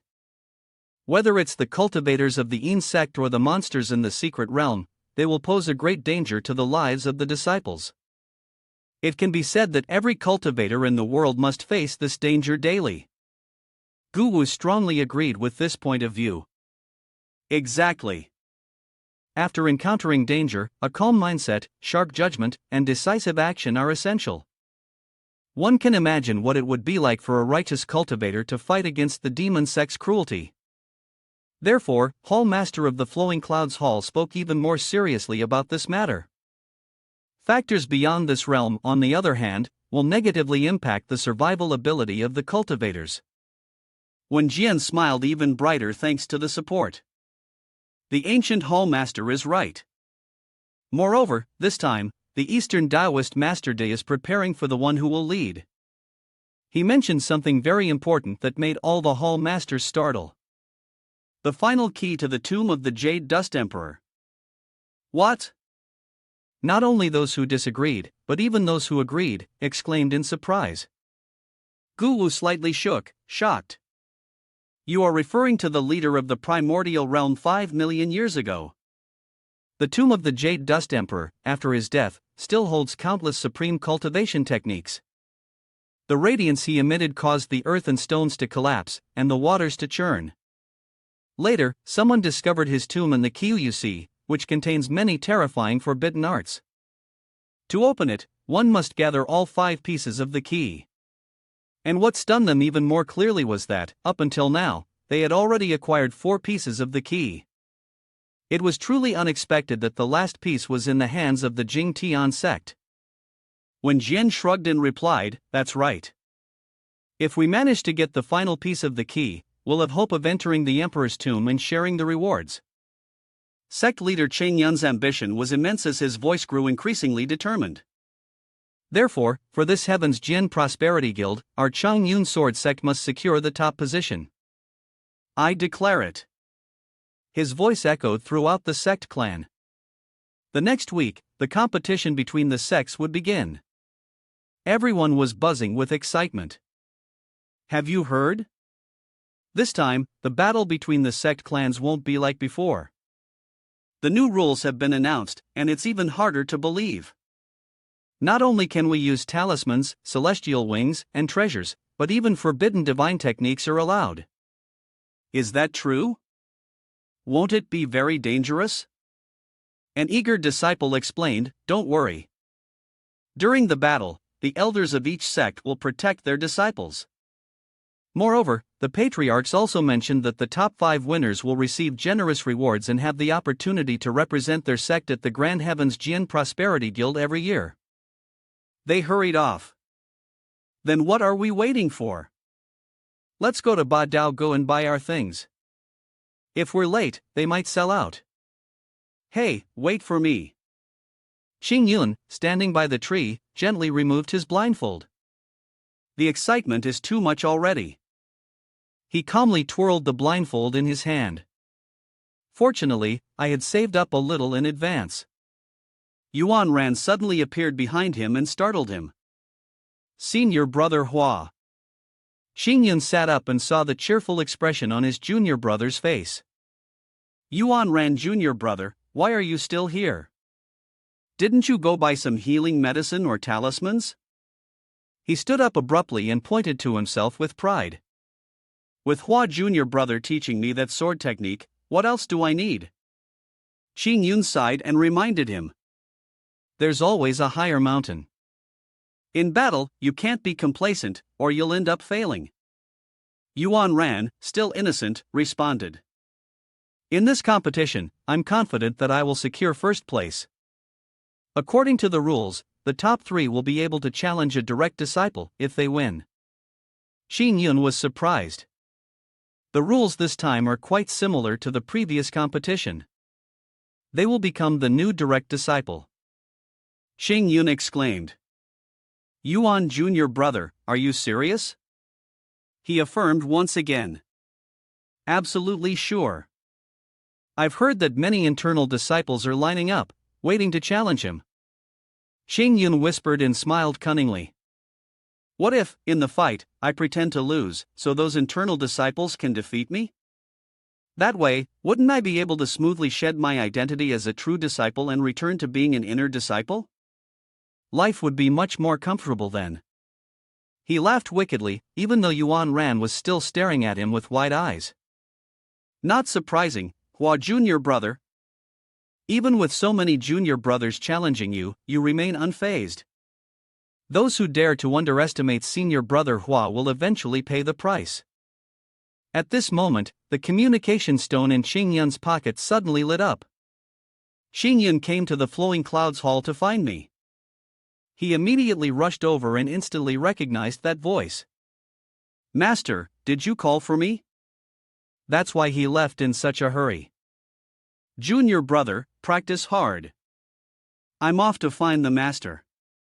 Yuan Ran cheerfully waved. Goodbye, senior brother Hua. In the blink of an eye, he had returned to the sect leader's mansion, holding a few leaves. Master, you called for me. Gu Wu sat leisurely at a wooden table and then instructed him. Xingyun, sit down. Xingyun, regarding this upcoming sect clan competition, I have a strict rule for you. Xingyun's mouth moved in surprise. What rule is that, master? Gu Wu and Cun expressed his wish. It's nothing difficult for you, I just hope that among the 20 participants in this competition, you can achieve it. The young man immediately shouted out in protest. Impossible. Absolutely not, master. I've made up my mind to use this competition as an opportunity to become an inner disciple. His master seemed somewhat angry. Xingyun Sword Sect, I have a total of 55 true disciples. Xingyun, if you put in just a little more effort, it would be easy for you to become one of the top 10. He still explained with shining eyes. Master, if I really had that kind of ability, why am I still at a low level now? Gu Wu sighed sadly. Xingyun, do you remember why I accepted you as a disciple? At that moment, on the arena, you had performed a stroke of sword chi, and even now, I still remember it clearly. He suddenly recalled the moment when Xingyun impressively defeated another disciple. Your swordsmanship is no less impressive than any true disciple. He remembered it then and felt regret. At first, I shouldn't have overdone it. I didn't expect that just using 10% of my strength would create such a powerful force. Still, he tried to avoid that desire. Master, was that swordsmanship just a momentary thing? Even if you ask me to perform that technique again now, I couldn't do it. Gu Wu's face suddenly darkened. Are you refusing your master? Xingyun remained determined in his intention. Master, I really can't do it. No one can stop me from returning to being an inner disciple. Before he could finish his words, Gu Wu angrily slammed a book down onto the table. A disciple's strength has its limits. Humph, you really can't do it. The pink book with a few flower petals was incredibly familiar. Xingyun's cheeks flushed as he recognized it. Master, this is. Gu Wu snapped his fingers and tossed the book to him. Try reading this. Xingyun took it, unable to hide his surprise. Master, you actually read this? He flipped through the pages quickly and muttered. You Gu. You Gu. After finishing, Xingyun exclaimed with excitement. Gu Wu, even your master is embarrassed and turned away. Master, did you write this? He continued reaching into his robe and pulled out a stack of papers full of writing. These are the 12 pages of precious herbs that haven't been sold yet. Xingyun's whole body trembled in shock. The author of his favorite novel was right beside him? And he was also his close master? Then, he suddenly realized something that made his face break out in a cold sweat, overwhelmed with extreme anxiety. Xingyun hesitantly asked him, Master, are you telling me this because you want? Gu Wu took the book from his hands with a mischievous smile, and then his words seemed to carve themselves into Xingyun's mind. If you don't make it into the top 20, the price for that will be something I'll release. I'll have Junior Sister, the main character in this book, die. Master's words were like a deafening blow to Xingyun's ears. I'll have Junior Sister, the main character in this book, die. What? Junior Sister was the character he loved the most. He immediately rushed towards Gu Wu and scolded him, Master, how can you so casually decide the fate of a character like that? Can you face the fans of this book? Gu Wu didn't stop, even though his expression stiffened. By the way, I'll marry the main character's sister off to someone else too. Xingyun was shocked even more than before. His heart was in turmoil. That's my second favorite character. Master, you're so cruel. But he quickly regained his composure and stopped being led by his emotions. Chayun threatened his master. Humph, master, aren't you afraid I'll tell sect leader about the novels you've been writing? Guwu gently lifted the lid of his teacup and smiled, responding, then we'll have the childhood friend of the protagonist die in front of her. Chayun was in so much pain that he coughed up blood. His master once again used sweet words to lure him. But if you make it into the top 20, I won't just treat the characters you like well, I'll also let you see this unpublished manuscript. By the way, I'll also give you the unofficial side story scroll and these sketches. Under this temptation, Chayun trembled uncontrollably and couldn't sit still. In the end, he had to admit defeat, ruffling his hair and sighing deeply. Fine, you'd better keep your word. He then went outside and coincidentally ran into Tian. Senior brother Hua, with a face that couldn't look any more displeased, gently placed his hand on his fellow disciple's shoulder and said, Tian, Hallmaster is looking for you. He then stormed off in a huff, leaving Tian to stare after him in confusion. Guwu succeeded in convincing him, so he was quite happy. Compared to what I thought, he was still a little lazy. Tian then entered to report to him, intending to meet with Hallmaster. Why is Hallmaster so happy today? Guwu smiled while assigning him a task. Tian, go to Hidden Mirror Peak and inform Eugene Xin's sister that she is currently in seclusion for an important matter. Her next worry will be Jian Xin. That child has been so absorbed in his training that he forgot to check the notifications from the Jade message tablet. Tian immediately obeyed the order and mounted his sword to head to Hidden Mirror Peak. Indeed, when he landed, it was a bit too forceful. Standing in front of a wooden door that was tightly shut, Tian shouted, "You sister, Tian of Flowing Clouds Hall requests an audience." After waiting for a moment with no response, he looked up to check. No one's answering? "You sister must really be in seclusion," he muttered. No sooner had he spoken than a powerful surge of spiritual energy gathered in mid-air. The wind created by it was incredibly strong, pushing everyone nearby as though they were about to be blown away. Tian boldly stepped inside and called out, "You sister." Immediately, his eyes widened in shock. A strange object was floating in mid-air, swirling with the wind and leaves. What is that? While he was still trembling, Jian Xin landed on the ground, exuding a murderous aura. The sword energy is too strong, she glared at him, as if ready to strike. Did you see it?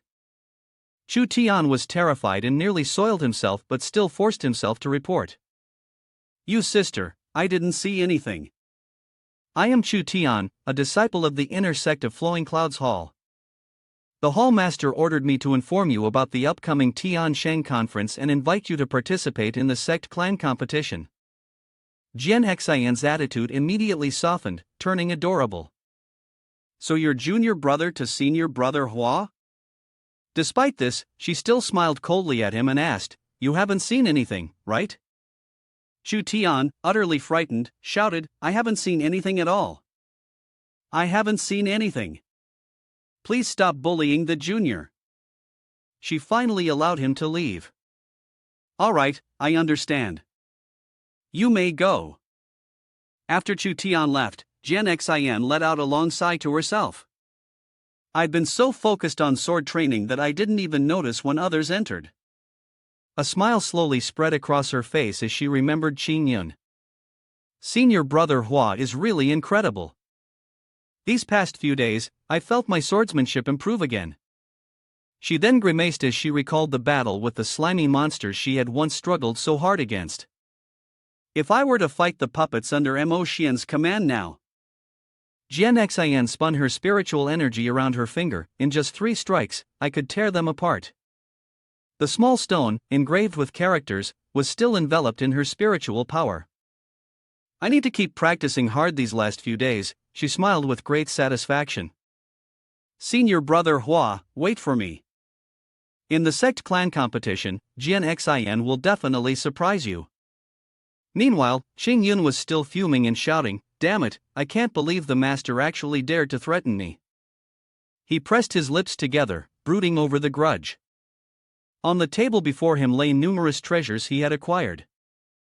Using sword techniques would easily reveal my true strength, he thought to himself. Fortunately, this time the rules are flexible, so I'll use some magical tools to secure the victory.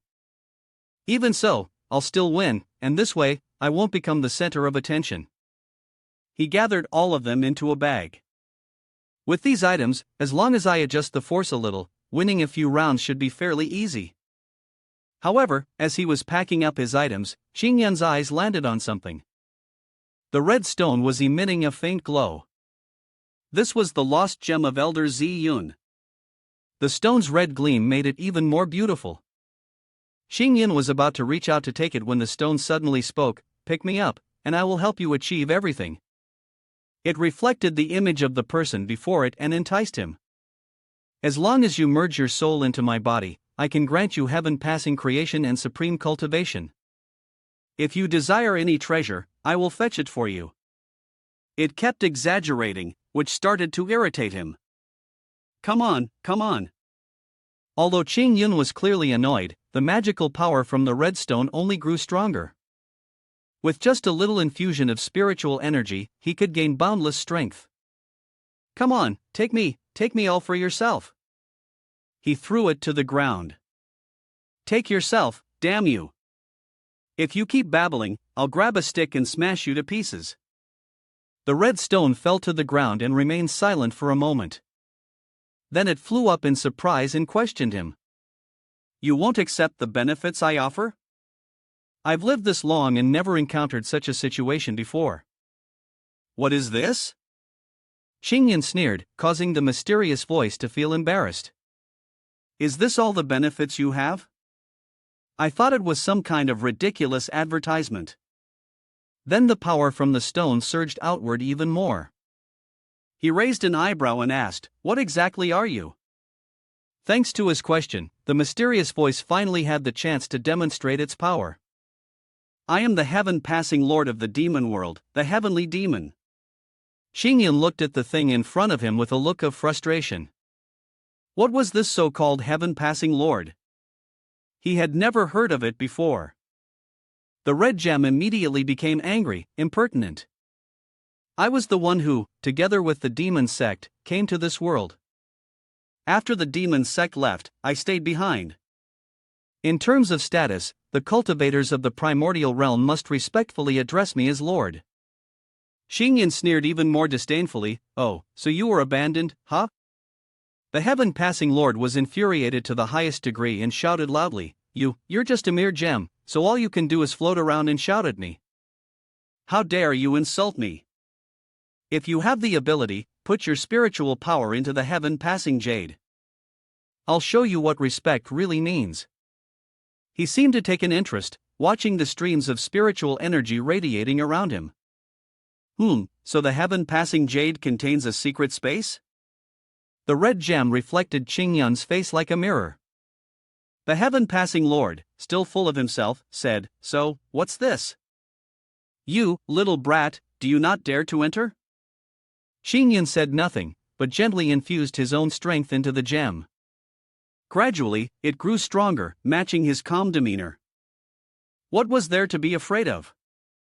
Then, he shifted into the mysterious space within the heaven-passing jade and walked in the air. Xingyan turned his head to look at the black and purple flames slowly converging. Before him appeared a massive face, with furrowed brows. "You little primitive beings actually dared to come in here." The corners of Xingyan's mouth curled slightly as he issued a challenge.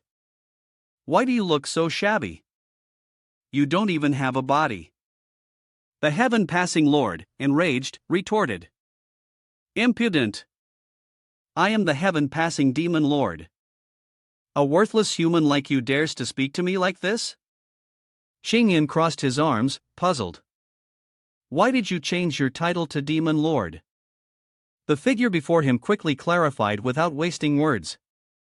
"Heavenly Demon is the race, Demon Lord is the position, and Heaven-Passing Lord is the title." He yawned widely, bored by the complexity. Why make it so complicated? Then, Xingyan glanced at the flames of spiritual energy burning around him and decided to give him a nickname. Seeing your appearance is purple and you're a heavenly demon, I'll just call you Purple Demon. The Lord was clearly displeased with this. Hey, show some respect when addressing me. Call me Heaven Passing Lord. Xingyun's face remained smug, still wearing that mischievous grin. Alright, Purple Demon. You can't do anything to me except curse at me, you beast. Then, the demon lord bared his sharp teeth in a threatening manner. Humph, you can only be arrogant for a little longer. I am the ruler of this realm. You think you can come and go as you please? The young man asked with a tone of mocking irony. Oh, so how do I get out of here then? The heaven-passing lord suddenly turned pale, glancing away as he responded. One way is to have my permission, but with your attitude, releasing you is absolutely out of the question. The sharp eyes turned and stared at him before continuing. Two is to make a deal with me, assets, beautiful women, status, cultivation, which one do you choose? Xingyun chuckled mysteriously, then with a pair of sparkling eyes, he suggested. Could you give me immortality to track the age, and let me skip work for the rest of my life? Heaven Passing, upon hearing this, looked embarrassed. Increasing lifespan? I can't do that. Upon hearing this, Changyin showed clear signs of disappointment. Humph, useless. Heaven Passing was nearly about to explode with rage but restrained himself, continuing the transaction. Any other wishes? Xingyan rubbed his chin, thinking for a moment before saying. Or perhaps you could make more chapters of that story so I can finish it? Heaven Passing was confused, a question mark appearing above his head. What is that? Xingyun immediately rummaged through his sleeve. It's a very popular novel outside. He scratched his head, grinning happily, and casually added. My master is the author of that book. Heaven Passing glared at him, shouting at his face. Who gave you the right to make such a wish? Xingyun retorted. You're the useless one, you can't even fulfill two simple wishes. Heaven Passing's limit was pushed to the extreme by his words, and he made a firm decision. If you refuse to call me Heaven Passing Lord and still refuse to trade with me, then I will imprison you here forever. He kept speaking loudly, which made Xingyun extremely uncomfortable. I will make you die in fear and hunger, tearing your flesh and bones apart, with blood flowing like a river. And suddenly, a massive hand appeared and tightly gripped his mouth. Knowing it was Xingyun's spiritual power, he was filled with panic. How can you touch my spiritual body like this? Xingyun's two fingers were raised, casting a spell, while his mouth asked him one thing: if he had his permission, could he leave? Heaven Passing's face was covered in sweat, yet he still spoke arrogantly. Do you want to strike me or something? Unless you can surpass the rules of the Great Tao, otherwise, you cannot harm me. But those words would make him regret it in just a few seconds, as a flash of lightning struck before him. Changyin raised his hand to generate a current, and his face darkened, looking extremely menacing. Is that so? Well, then it's truly a coincidence. Although Heaven Passing's spiritual body was already purple, now he looked even more pallid than before. As for the Great Tao's rules, what was this sword energy? A blinding light radiated from around Xingyun, while lightning intertwined with the wind, continuing to emanate from him. Fortunately, I also have some understanding of it. Soon after, he was back outside. A gentle breeze swirled around him, forming a circle before dissipating. In Xingyun's hand was the Heaven Passing jade, and he smiled. I didn't expect to find something unexpected this time. Remember earlier, I gave Heaven Passing a beating that made him almost tear up as he handed over the items. Xingyun Lord, these treasures, he replied with satisfaction. They're acceptable. He then tucked the gemstone into his robes, feeling more at ease. With a few of Demon Purple's treasures, he no longer had to worry about the upcoming battle. Xingyun yawned tiredly after successfully plundering. There were still 2 days left until the competition, so now he needed to make the most of his rest. Elsewhere, deep within the forest, a chill breeze swept through the entrance of an empty cave. A cultivator sat in front of a mirror, acting suspiciously. A voice came from within the mirror. How confident are you about winning this sect clan battle? The other person whispered back. With the treasures Lord gave me, making it to the top 5 will be no problem. The mysterious voice continued. Very well, it was thanks to you acting as an informant that I was able to restore my blood essence. The cultivator swore with utmost loyalty. If Lord hadn't stepped in to save me back then, I wouldn't have made it this far. I will go through any hardship for you. The voice laughed. You truly have a heart. The mysterious figure reiterated their agreement. When you become the leader of the Tianqiao Association, I will take you out of the Qingyun sword sect. The cultivator furrowed his brows and spoke. Lord, rest assured. He then knelt before the mysterious figure and expressed his sincerity. No matter the cost, I will fulfill your command. The person overhearing those words immediately curled their lips into a smile. 2 days later, at the Qingyun sword sect, cultivators gathered in droves at the arena. Today was truly a good day. When Jian stood on the high platform and began his welcoming speech. The disciples recruited by Qingyun sword sect in recent years have all gathered here today. This competition is not only a test of your cultivation abilities over the years but, more importantly, to find out who among you is the most powerful disciple of Qingyun sword sect. He also outlined the rules for all the contestants. Compared to previous competitions, this time, you may use charms, elixirs, treasures, or formations in the fight. Yuan Ran stood below, listening to Wen Jian's words, feeling extremely excited. All that they needed to do was become formidable opponents and claim the highest position. Those who hold higher ranks will sit on one side, but no matter who it is, you are absolutely forbidden from intentionally injuring your fellow disciples. The hall masters and grand elders will supervise your battles to prevent any disciple from being severely injured. When Jian raised his hand, releasing his spiritual power.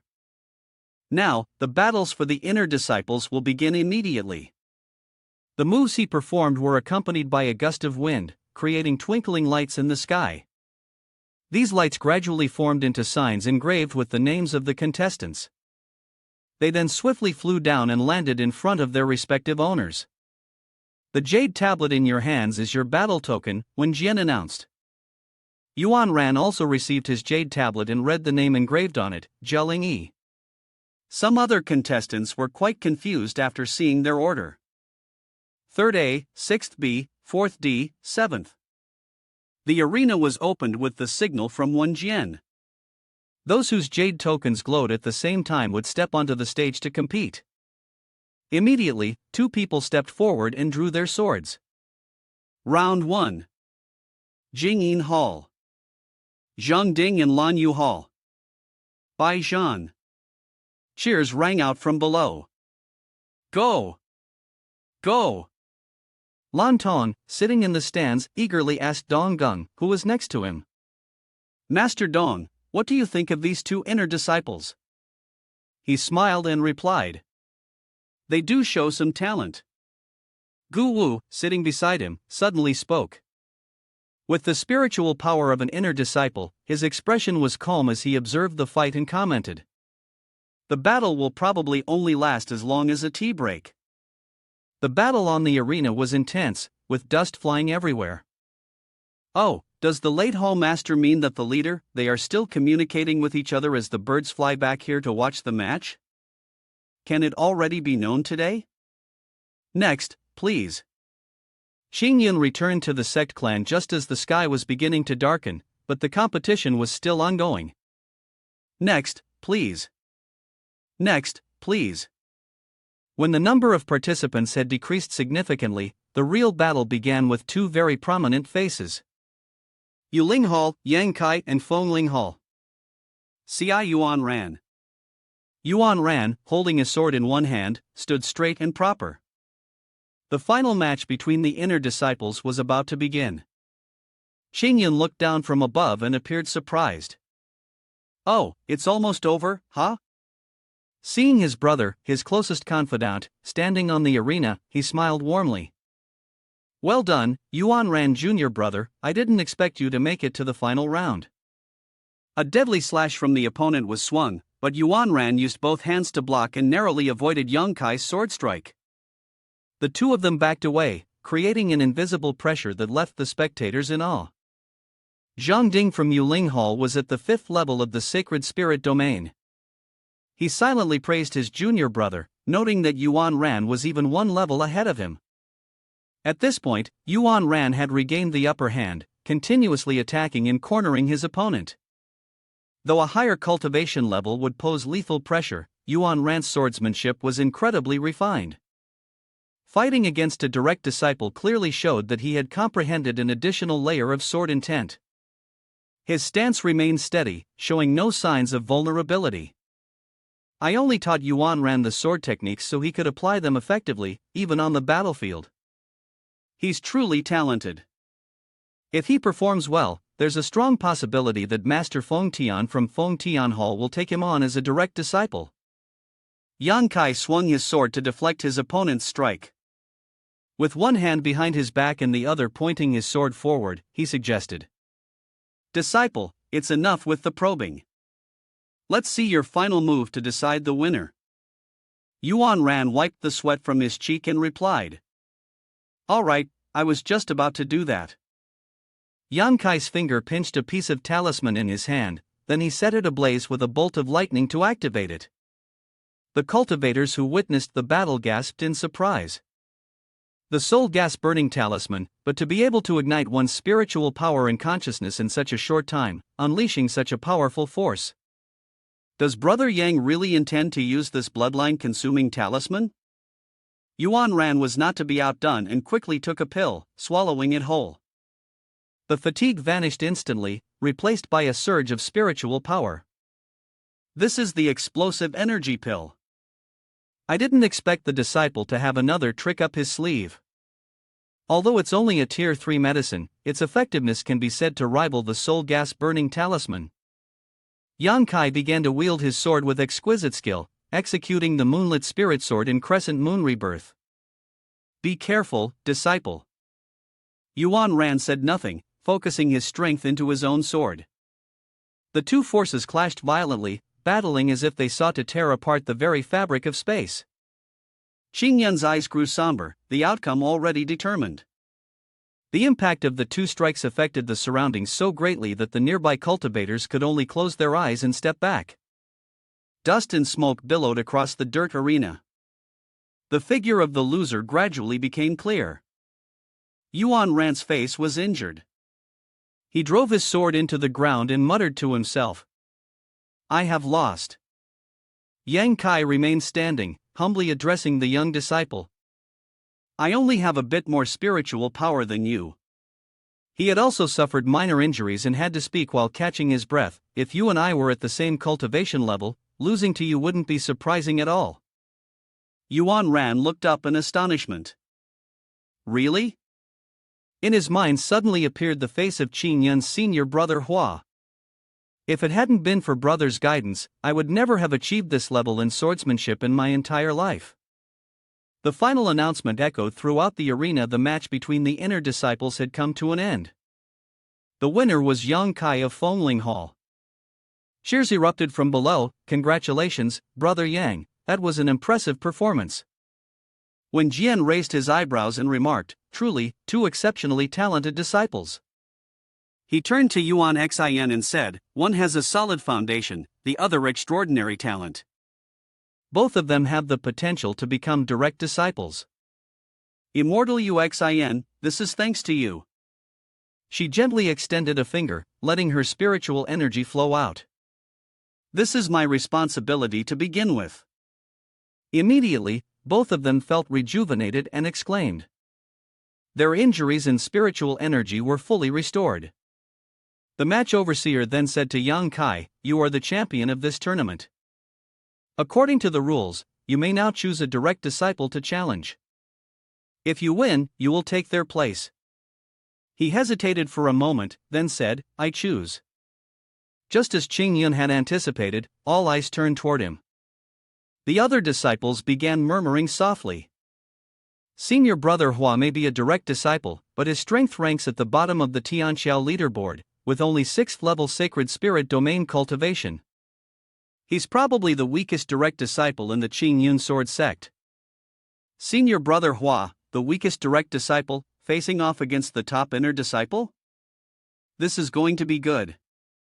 Chayun immediately landed on the arena. Ah, so soon? Do I have to compete already? Yang Kai still respectfully bowed his head to him. Senior brother Hua, I hope to receive your guidance, he said with great satisfaction. Well said, well said. Yuan Ran, standing beside, suddenly sighed and spoke to Yang Kai. Yang brother, please take care. He seemed a bit confused. Ha? What do you mean by that, disciple? Why this self-sacrifice? Do you have a bad premonition? As for Chayun, he continued to smile with great goodwill. Ah, the wings of birds flitted above them, accompanied by the voice of the battle announcer. The match begins. Yang Kai had not made a move yet but hurriedly initiated a conversation instead. Senior brother Hua, I have long heard of your reputation. Chayun felt a bit proud. Oh, then it is an honor for me. But the expression and gaze of Yang Kai were not as joyful as Chayun had expected. To be honest, the actions of senior brother have greatly disappointed me. He began recounting his journey. I am just an inner disciple, but with a devoted heart. I've strived to become a direct disciple, losing sleep and neglecting food every day, never daring to slack off. Chayun sighed deeply. I think I can guess what you're about to say.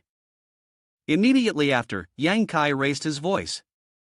And you, senior brother, as a direct disciple, always prefer a 9-to-5 schedule, never taking training seriously.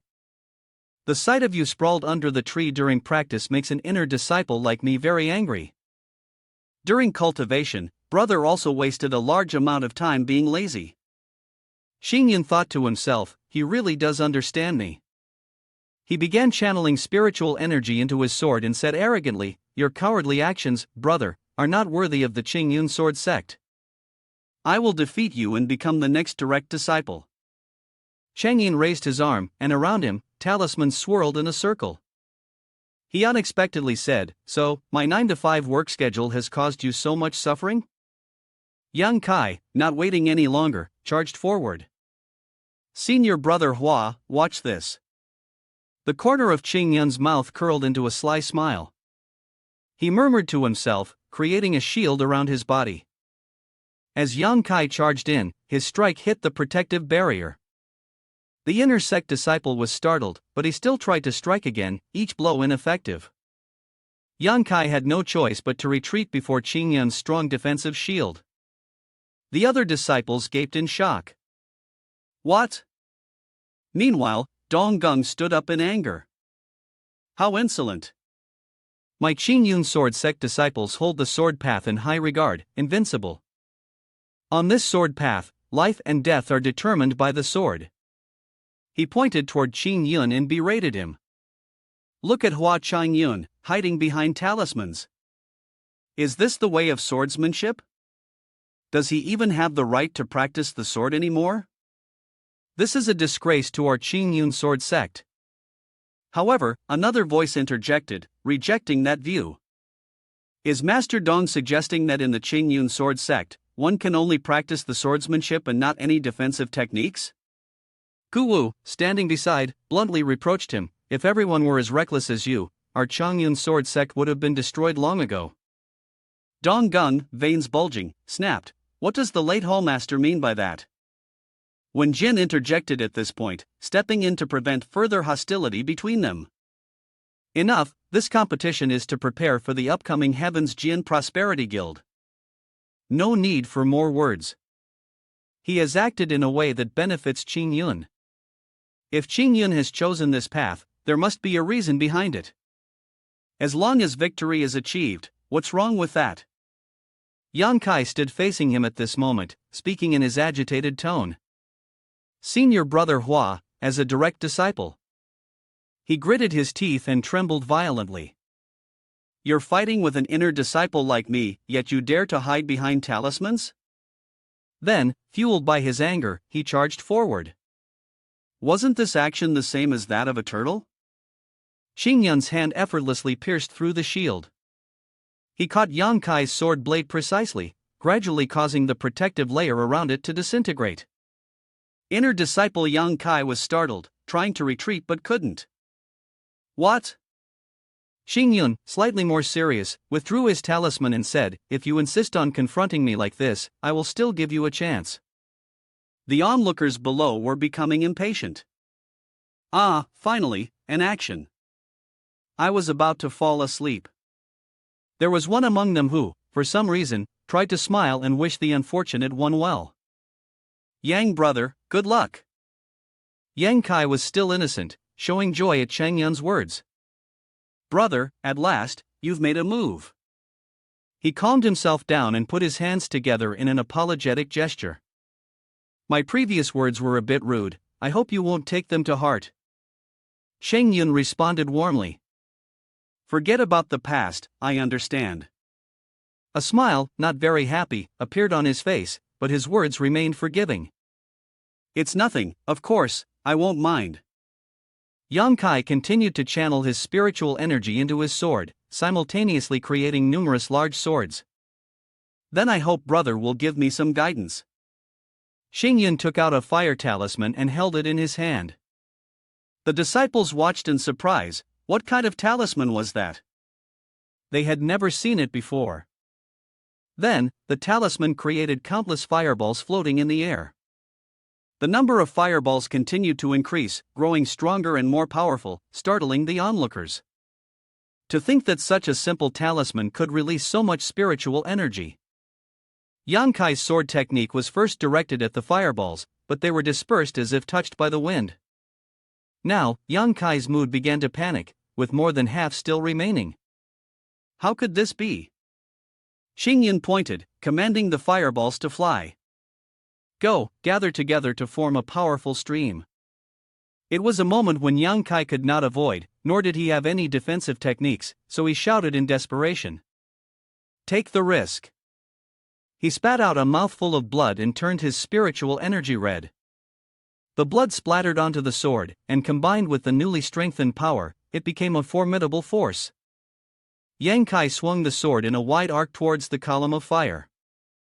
But the disparity in strength was too great, so he was overwhelmed once again. The flames that shot toward his body caused his clothes to burn and singe. In the end, a huge explosion occurred right on the battlefield. Yang Kai almost turned into a piece of roasted meat, falling down to the ground in front of many witnesses. His face was darkened in confusion, his hair puffed up into a clump, and his body emitted a vast amount of white smoke. Everyone standing there saw everything about him from A to Z, and the female disciples all blushed, immediately screaming out loud. Yuan Ran, seeing Yang Kai's embarrassing appearance, could only sigh, I told him already, but he just wouldn't listen to me. At this moment, the third-ranked inner disciple finally started to feel fear. What was going on? Was I really going to challenge senior brother Hua? The smoke gradually dissipated, leaving only Qing standing there. The result of the match was clear. Hua Chong Yun won. He smirked with great satisfaction. Ah, looks like I may have overdone it a bit. Hope it doesn't leave a psychological scar on that boy. Xingyun stood calmly, waiting for the official result to be announced. This time, Hua Chong Yun won the match, and Yuan Ran, who had been waiting below for a while, was finally called. Next, Yuan Ran had to choose his challenger. Before stepping onto the stage, he rushed to Qingyun and shouted, Senior brother Hua, that match was great. Qingyun placed a hand on his shoulder and encouraged him, Good luck, Yuan Ran Jr. brother. With that encouragement, Yuan Ran walked onto the stage with even more confidence, ready to select his opponent. He closed his eyes, thought for a moment, and then loudly pointed at a true disciple, I want to challenge Lin brother. The other person was startled and immediately embraced himself. Qingyun also looked at the chosen person and silently thought, oh, choosing disciple Lin, the true disciple ranked third from the bottom, huh? He nodded, appearing satisfied. The two faced each other and first bowed their heads. Disciple, Lin brother. Just as he was about to watch the match a bit longer, Xingyun suddenly heard a voice echoing in his head. "Xingyun, come over here for a moment." He was surprised. Master is calling me." Xingyun quickly flew towards the observation platform. He gently descended to the ground and greeted them, "Greetings, hall masters and elders." But the expressions of Gu Wu and Donggung were dark, clearly displeased. His master immediately asked in a serious tone, "Xingyun, where did you get those talismans you used earlier?" He promptly reached into his sleeve, carefully taking out a talisman and presenting it in front of the two elders. "Disciple obtained them from a hidden realm, where a senior passed them down to me. That is how I came to understand the 100 Flame Dragon talisman." He spoke with joy and ease about these talismans. "The power unleashed by this talisman is tightly linked to my spiritual energy." In reality, he had obtained the talisman through a transaction where he exchanged all of his spiritual energy with the purple demon. A few days ago, he had shouted angrily, "Is just a few of these talismans enough? Hurry, add more." Once this type of talisman was unleashed, its power could rival the attacks of the Purple Mansion Realm's 4 layers. He was both beaten and robbed, while Chayun contentedly held a stack of talismans in his hand. "All I need to do during the fight is use these talismans, and winning 2 matches will be as easy as flipping my hand. Successfully making it into the top 20 will prevent the Sect clan from doubting my strength, and I'll also be able to fulfill my promise to Dong Master." Gu Wushi glanced at the talismans in his hand and pondered. Ancient inheritance, and the other elders didn't seem to suspect anything. No wonder we failed to recognize the power of these talismans. Everyone looked at the patterns on the talismans. They were all ancient designs, indeed wonderfully mysterious.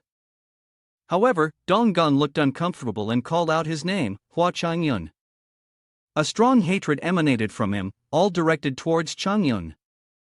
Xingyun remained calm and asked, "Does Dong Hall Master have any advice?" He ground his teeth in anger and accused him, "As a disciple of Qingyun's sword sect, what you use are formation talismans. It's hard to say your victory is honorable." Xingyun had anticipated his objection and explained, "What's so dishonorable about winning? The Sect clan competition doesn't restrict the use of any external items, so using this method is fully in line with the rules." He tilted his head and mockingly added, "Could it be that Dong Hall Master doubts the rules set by Sect leader?" Donggung shouted, "Using these underhanded methods, I'm curious to see how far you can go." When Jian loudly interrupted, "Enough, Dong Hall Master." He walked alongside Yuan Xin and broke the siege. "Xingyun, if these annotations are something you have inherited from the secret realm, then I won't ask anymore. You may leave for now. Do your best in the next match." Xingyun quietly sighed in relief and bowed respectfully. Tian Sect leader, then the disciple takes their leave. "Sect leader, kind as always, I'll bring more bags of returns for you next time." At that moment, the match was also coming to an end. The competition concluded, and Ci Yuan Ran lost, which didn't surprise Xingyun much. Even though Yuan Ran, the junior brother, had lost, the strength he showed was evident as he walked down with his dirt-smeared face, comforted by his fellow disciples. It seemed that the true disciple status was not far off. Elder Zhao held a piece of paper and announced, "The disciple challenge matches within the sect have concluded. Next, we will proceed with the drawing for the true disciple matches. Number 1 from Group A will compete against number 1 from Group B." He quickly received his jade tablet and muttered to himself, "Number 23 from Group B." Considering the format of the competition, he could already guess when it would be his turn. From the current sequence, it seemed that his turn would not come up soon. Group A was the first to compete, and so the sect's top fighters had already taken the stage. Xingyun lazily leaned back in the air, waiting for his turn. The next match, the Moonlit Mirage Hall, Chuyen faced off against a name that was announced with such emphasis and strength that it made him snap to attention. Yujian Xin. Oh, both the boys and girls all showed eager expressions. "Ha, as the top great disciple, I've finally waited for you sister to make her appearance." From below, cheers began to rise. Yujian Xin, Yujian Xin.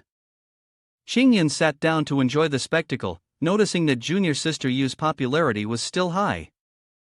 Alongside that, there were also shouts of another name. Chuyen, Chuyen. That name made him suddenly think of the strong figure of a girl. Still quite a few people calling out Chuyen's name. I've heard that Chuyen is a great beauty, and many true disciples are her admirers. These male disciples were all so excited, it seemed they weren't just eager to see a match between two beautiful women. The slender legs of the girl appeared. Her sleeve fluttered in the breeze of peach blossoms, which only heightened the disciples' excitement. She's here, it's Chuyen. The girl had her hair neatly tied in two buns, exuding a faint, shimmering floral scent. She was Chuyen of the moonlit Mirage Hall, ranked 6th on the Heavenly Genius list, with a fourfold purple mansion realm cultivation. At that moment, someone descended from the sky quickly and gracefully. "You sister, the top great disciple is here." A calm face appeared through the breeze. It was the peerless genius, Eugene Xan, ranked 1st on the Heavenly Genius list, with a cultivation of 5 layers in the purple mansion realm. Her amber eyes widened as she looked at her opponent. Xingyun also paid more attention to her than to Chuyen. Oh, junior sister Yu's sword intent has solidified, and her cultivation has increased. Lanton was extremely surprised. Jian Xan's strength had increased again. Dong Gun also held her in high regard, but Chuyen's abilities could not be underestimated. Her illusory moon sword technique combined illusions and swordsmanship, making it unpredictable and powerful, with a force not to be taken lightly. Yuan Xian smiled gently and asked Wen Jian, sect leader, what do you think the result of this match will be? With his experience, he had already made his prediction. These two were among the most outstanding individuals, but Jian Xian's cultivation level was one step higher than Chuyen's. He thought, I believe that within half an incense stick of time, the winner will be determined. The power of the two girls surged strongly. The battle began. Chuyen spoke, "Junior sister Yu, it's been a year since our last sparring match." She replied, "Sister, how have you been?" Chuyen gently stroked her thin, whip-like sword and confidently boasted to the person before her, "Last time, you and I fought 133 moves, and I was defeated by a single strike. Since then, I've been diligently training, and my strength now is different from before." She immediately performed the hidden moon sword technique, using the celestial bodies to split herself into countless clones and leaped into the air. "I hope today I can show you my stronger sword technique." Jian Xian tightly gripped her sword with both hands, her eyes widened and shone brightly, then slowly drew the glowing blade from its scabbard to strike. Just as she drew her sword, Jian Xian suddenly jumped off the stage. "You Jian Xian, the match with VNX has not ended, where are you going?" But behind the cold girl were countless sword marks left behind. Chuyen's sword dropped to the ground in fear. All her illusions shattered into pieces before her eyes, forcing her to cry out. I admit defeat." Chuyen stood in the middle of the arena, the shattered fragments from her broken technique scattered around her. Though bitter, her hands could not suppress their trembling. "It's me who lost." Jian Xian placed her hands behind her back and nodded. "I conceded." The battle had occurred in the blink of an eye, leaving everyone around in confusion. What happened? Why did Chuyen immediately admit defeat like that? Up above, two true disciples conversed about the earlier match. "Brother Zhao, did you see that sword strike just now?" With just one flash of sword light, she instantly cut through all the remaining afterimages. Junior sister Yu's sword path skills have improved once again. They could even spot some minor moves Jian Xian had made. Moreover, when junior sister Yu had been on Chuyen's sword, she had pinpointed the pressure points, causing the spiritual energy to flow backward, which led to Chuyen losing her grip. The disciple ranked 3rd on the Heavenly Genius list, Zhang Du, the top disciple of the Flowing Clouds Hall, calmly analyzed. That's why Chuyen's sword fell and she automatically admitted defeat. Zhao Tianlu, ranked 2nd on the Heavenly Genius list and a senior disciple of Qingyun's sword sect, folded his arms and whispered. To be precise, it was around 12 or 13 strikes. I couldn't make out the exact number. Qingyun, on this side, tilted his head and muttered a few interesting things to himself, unless a sword strike severed the lingering images scattered across the sky. He sighed but was quite impressed, then used 23 consecutive strikes to destroy the spiritual energy in Chuyan's sword.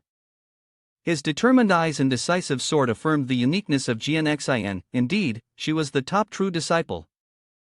I only left a trace of sword Tao for her, yet she is able to comprehend the great Tao of the formless sword. Truly extraordinary. Then Chayun turned to look elsewhere, seeking amusement as he observed how excited Hall Master and the Elder were. At this moment, Dong Gung could no longer hold back and exclaimed, I'm not seeing things, am I?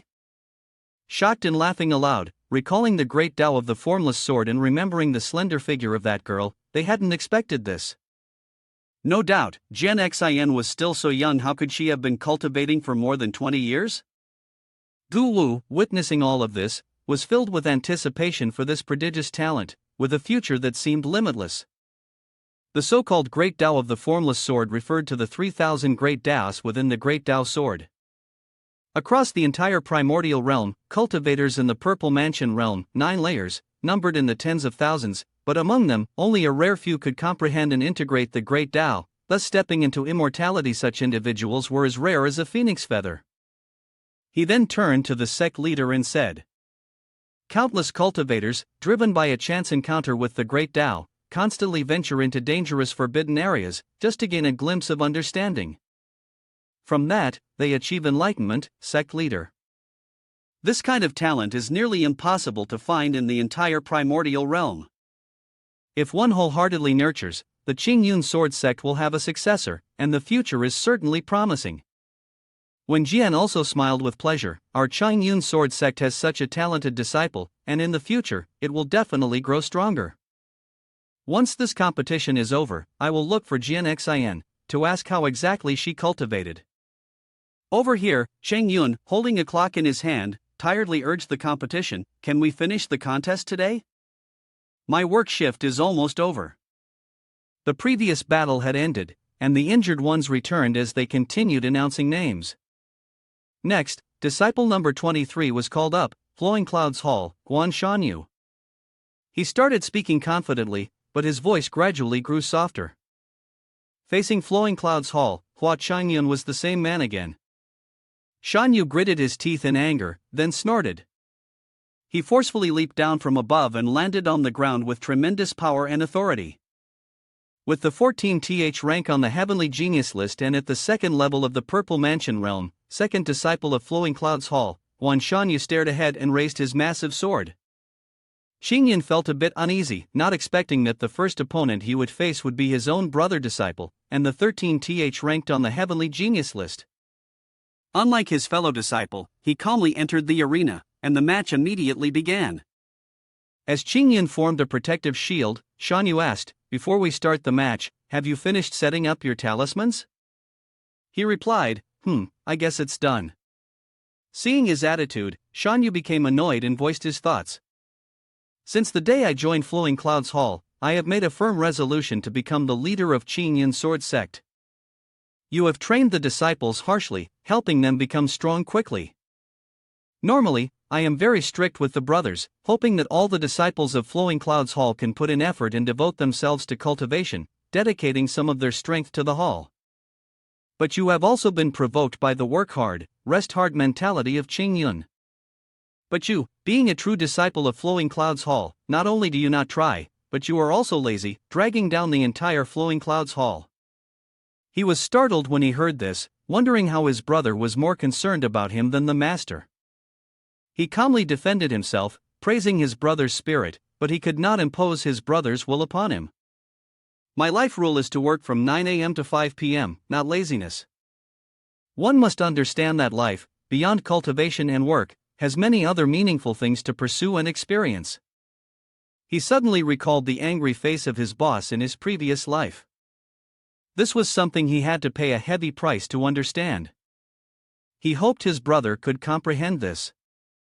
However, Shan Yu responded by swinging his sword, Hua Chong Yun. At this point, you're still making excuses, and not even attempting to use the sword path to confront me, instead hoping to rely on some evil and unorthodox method? He jumped into the air, creating a powerful gust of wind. Today, I will destroy your talisman, so you can understand deeply. The way of Qingyun's sword sect is to forge the body with the sword, and to enter the Tao through the sword. He delivered a blow from above with great anger. The sword path is the ultimate goal that my disciples pursue. A strike created a massive wall of ice, hitting Qingyun's shield. Those below shuddered, feeling the sheer power of the sword strike. The force of this blow was enough to rival the deadly realm of the 5 layers. Qingyun's body was trapped inside the ice. It seemed that Hua Chong Yun had been pushed back by a wave of force. This lowly spiritual palace realm person was already quite lucky to have lasted this long. His face was frozen, standing still like a statue, but cracks had slowly started to form. A large smile appeared amidst the broken pieces, along with a statement that was still unfinished. The battle is over. In this match, you are the winner, shattering the ice, calmly stepping forward to praise your opponent. Truly worthy of being a senior brother, the power of this strike exceeded my expectations. This person is really stubborn. Yuan ran, shocked, frozen place, along with a few others beside him. Shan Yu stood dazed, still in shock. A strike that gathered all my power, and yet, it only destroyed the talisman, without injuring him at all. He and Qingyun faced each other again. All the talismans you used had a stronger defensive effect than I thought. But now that you've run out of talismans, how will you fight me? Or will you surrender directly? Qingyun extended his arm, asking Zhao to bring more talismans. I also want to surrender directly. He infused spiritual energy into the talisman and said seriously to his senior brother, "Sorry, this time I must win." Shan Yu was unshaken, laughing loudly. Once your talismans are destroyed by me, there will be a second time. But that laughter gradually faded as countless talismans were summoned. These talismans are not easy to control. For your own good, I advise you to understand them. Then his eyes widened in astonishment. The number of talismans around Qingyun now far exceeds what it was before. The talismans earlier were just the regular version, but together they combined to form a massive, terrifying shield. This is the successful version. Shan Yu's face darkened as he looked at the strange sight before him, while Chong Yun hid behind the talismans and said, "May I ask Brother Guan for guidance?" Qingyun's voice came from amidst the swirling sea of talismans. "May I ask Brother Guan for your instruction?" Guan Shan Yu opened his mouth, momentarily stunned and unable to respond. The audience watching the scene was in an uproar. What kind of trick is this? Where did he get so many spirit talismans? Is this the VIP version of the boss? Guan Shan Yu gritted his teeth, refusing to yield. He leapt up and swung his great sword, shouting, "Break it for me." Immediately after, massive rocks followed the force of his throw. The large stone fragments collided with Qingyun's talisman sea and were repelled outward. Everyone watched intently for the result. The outcome was that the talisman sea remained intact, not a single crack appeared. A few people murmured among themselves. One said, "Before, it was just a talisman formation with a dozen talismans, and Guan Shan Yu had to exert all his strength to break it." Another looked confused. "Now the talismans are densely packed, almost forming a solid wall. How strong must the attack be to destroy it?" A green-haired elder observed from above, gazing at the talisman wall curling into a hemispherical shape. He said, "To use so many spirit talismans at once. With his spiritual palace realm level of spiritual power, can he even sustain this?" Another elder beside sneered, He must have taken a power-enhancing pill or used a treasure." When Jian sighed, "I never expected that by changing the rules of this sect clan competition, Qingyun would find a loophole using this method." The ancient hall master furrowed his brows. He recalled how he had used a basic talisman formation to protect himself from the beginning, intentionally not revealing the complete talisman formation, thus luring Guan Shan Yu to attack with all his might. He had speculated, and after depleting most of his spiritual energy, he used the complete talisman formation, so he no longer needed to worry about Guan Shan Yu breaking through.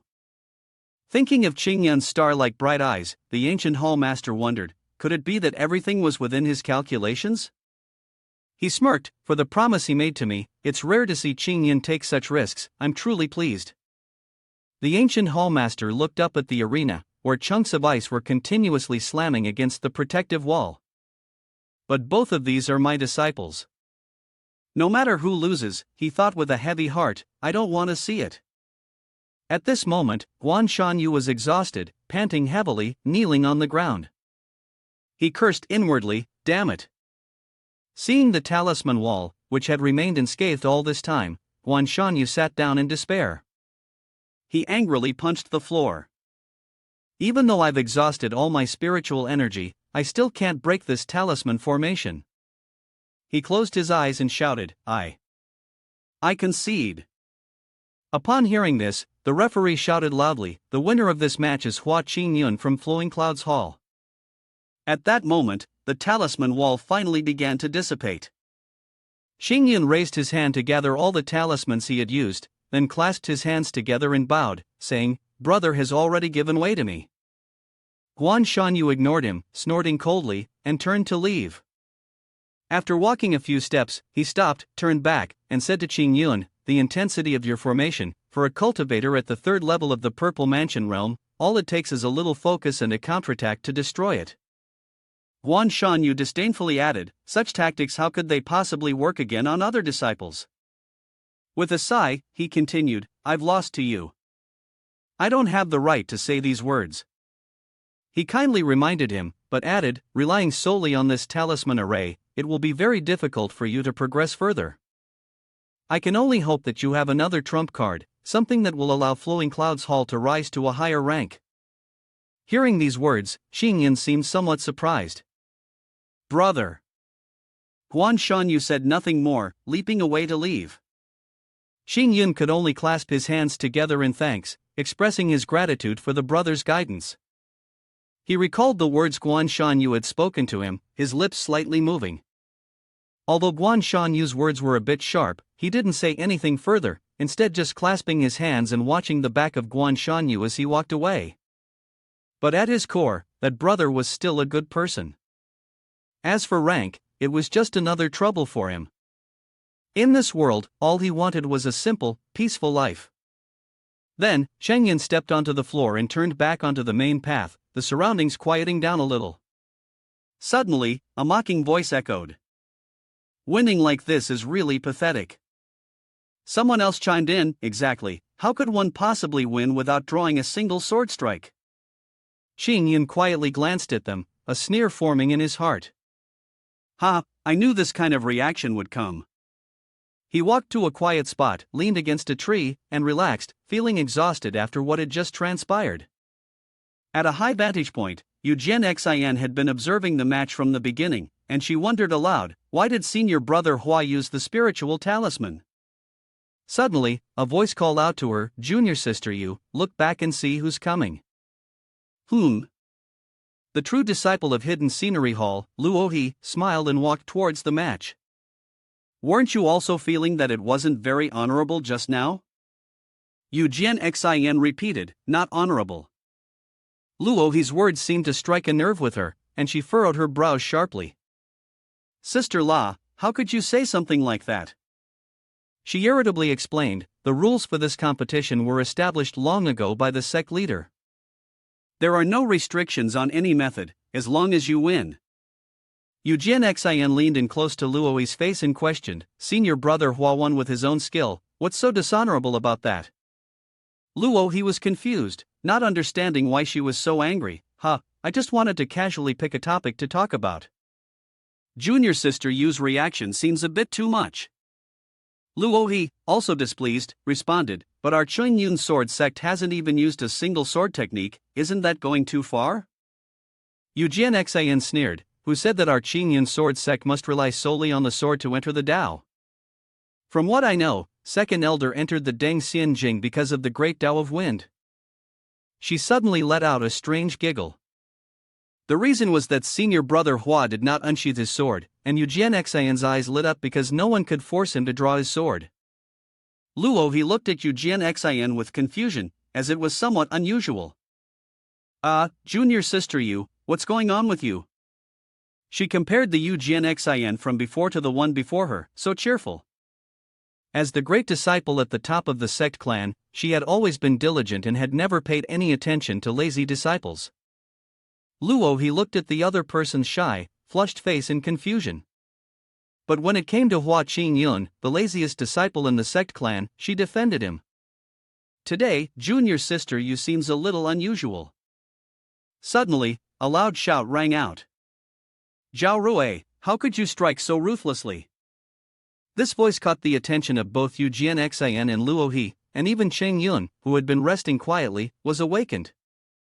On the arena, a person lay limp on the ground, his body covered in blood, with a sword plunged into his chest.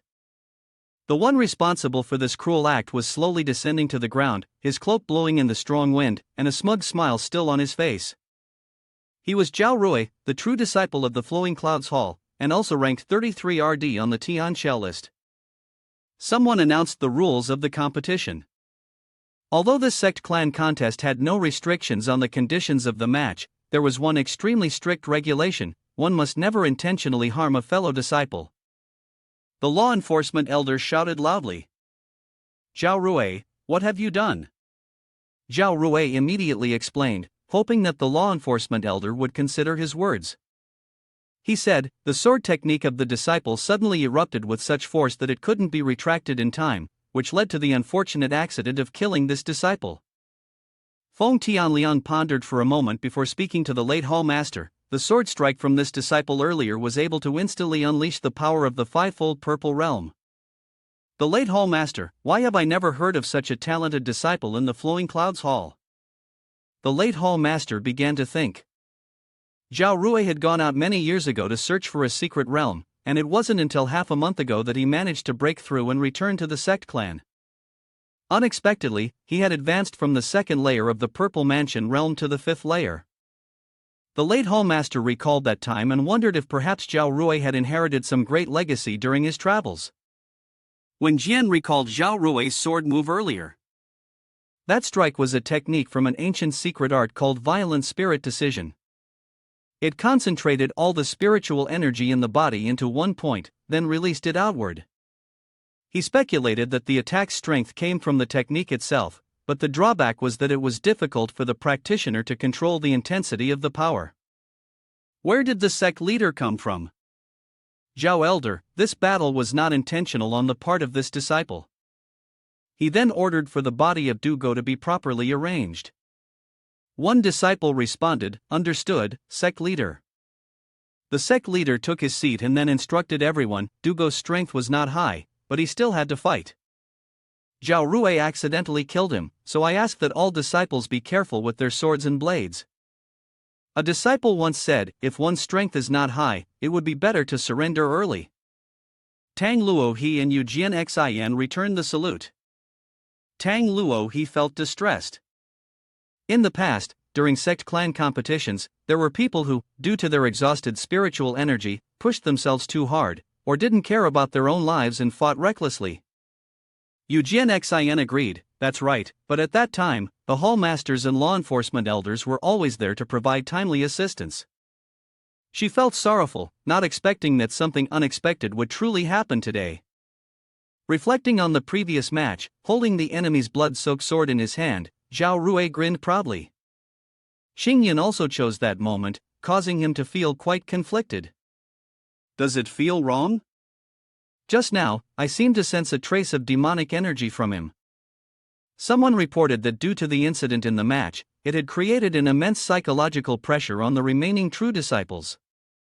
In the next match, although everyone used all kinds of ultimate techniques, it eventually came to an end, and the announcer continued, out of the 55 true disciples, more than half have been eliminated, and 28 have successfully advanced to the second round. A total of 28 people. The sect leader poured wine to celebrate and congratulated the remaining disciples. The draw for the second round of matches will proceed now. Everyone raised their hands to accept. Xing Yun, with his extraordinary talent, thought to himself, as long as I win this match, I will be in the top 20. He thought of his master. This way, I can fulfill my promise to master. As long as I fail in the third round, I will naturally leave the arena. The announcer said, the second round begins, with Zhao Ruwei from Flowing Clouds Hall fighting against Yun Su Qing from Stellar Cloud Hall. Everyone is buzzing with discussions about who will emerge victorious. One disciple said, "Oh, for this match, who do you think will win?" "I think Yun brother will win. He's the top disciple of Stellar Cloud Hall, and his sword path skill is extremely high." Another disciple disagreed, "I'm not so sure. I heard that Zhao Rui brother is now at the 5th layer of the Purple Mansion realm, and he's also inherited an ancient legacy. His strength is certainly formidable." Yun Su Qing, ranked 5th on the Heavenly Genius list among Purple Mansion realm 4 layers disciples and the top of Stellar Cloud Hall, appeared complacent and looked down on his opponent. Zhao Rui said, "I didn't know you before, to be exact, except for those at the top of the Heavenly Genius list. I don't pay attention to anyone else." He spoke arrogantly but with a touch of nobility. "Since you're a newcomer, I'll let you make the first move." The disciples of Stellar Cloud Hall, standing below, shouted in unison, Yun brother, go for it, Yun brother, teach him a lesson." Xing Yun, witnessing Yun Su Qing's arrogance, thought to himself, this guy hasn't repeated a single sentence since he appeared. Confidence is good, but be careful, or he might end up slapping himself in the face. Standing on the sword platform, Zhao Rui smiled and reminded Yun Su Qing, "Brother, please be careful." As soon as he finished speaking, a streak of purple light shot forward directly toward Yun Su Qing.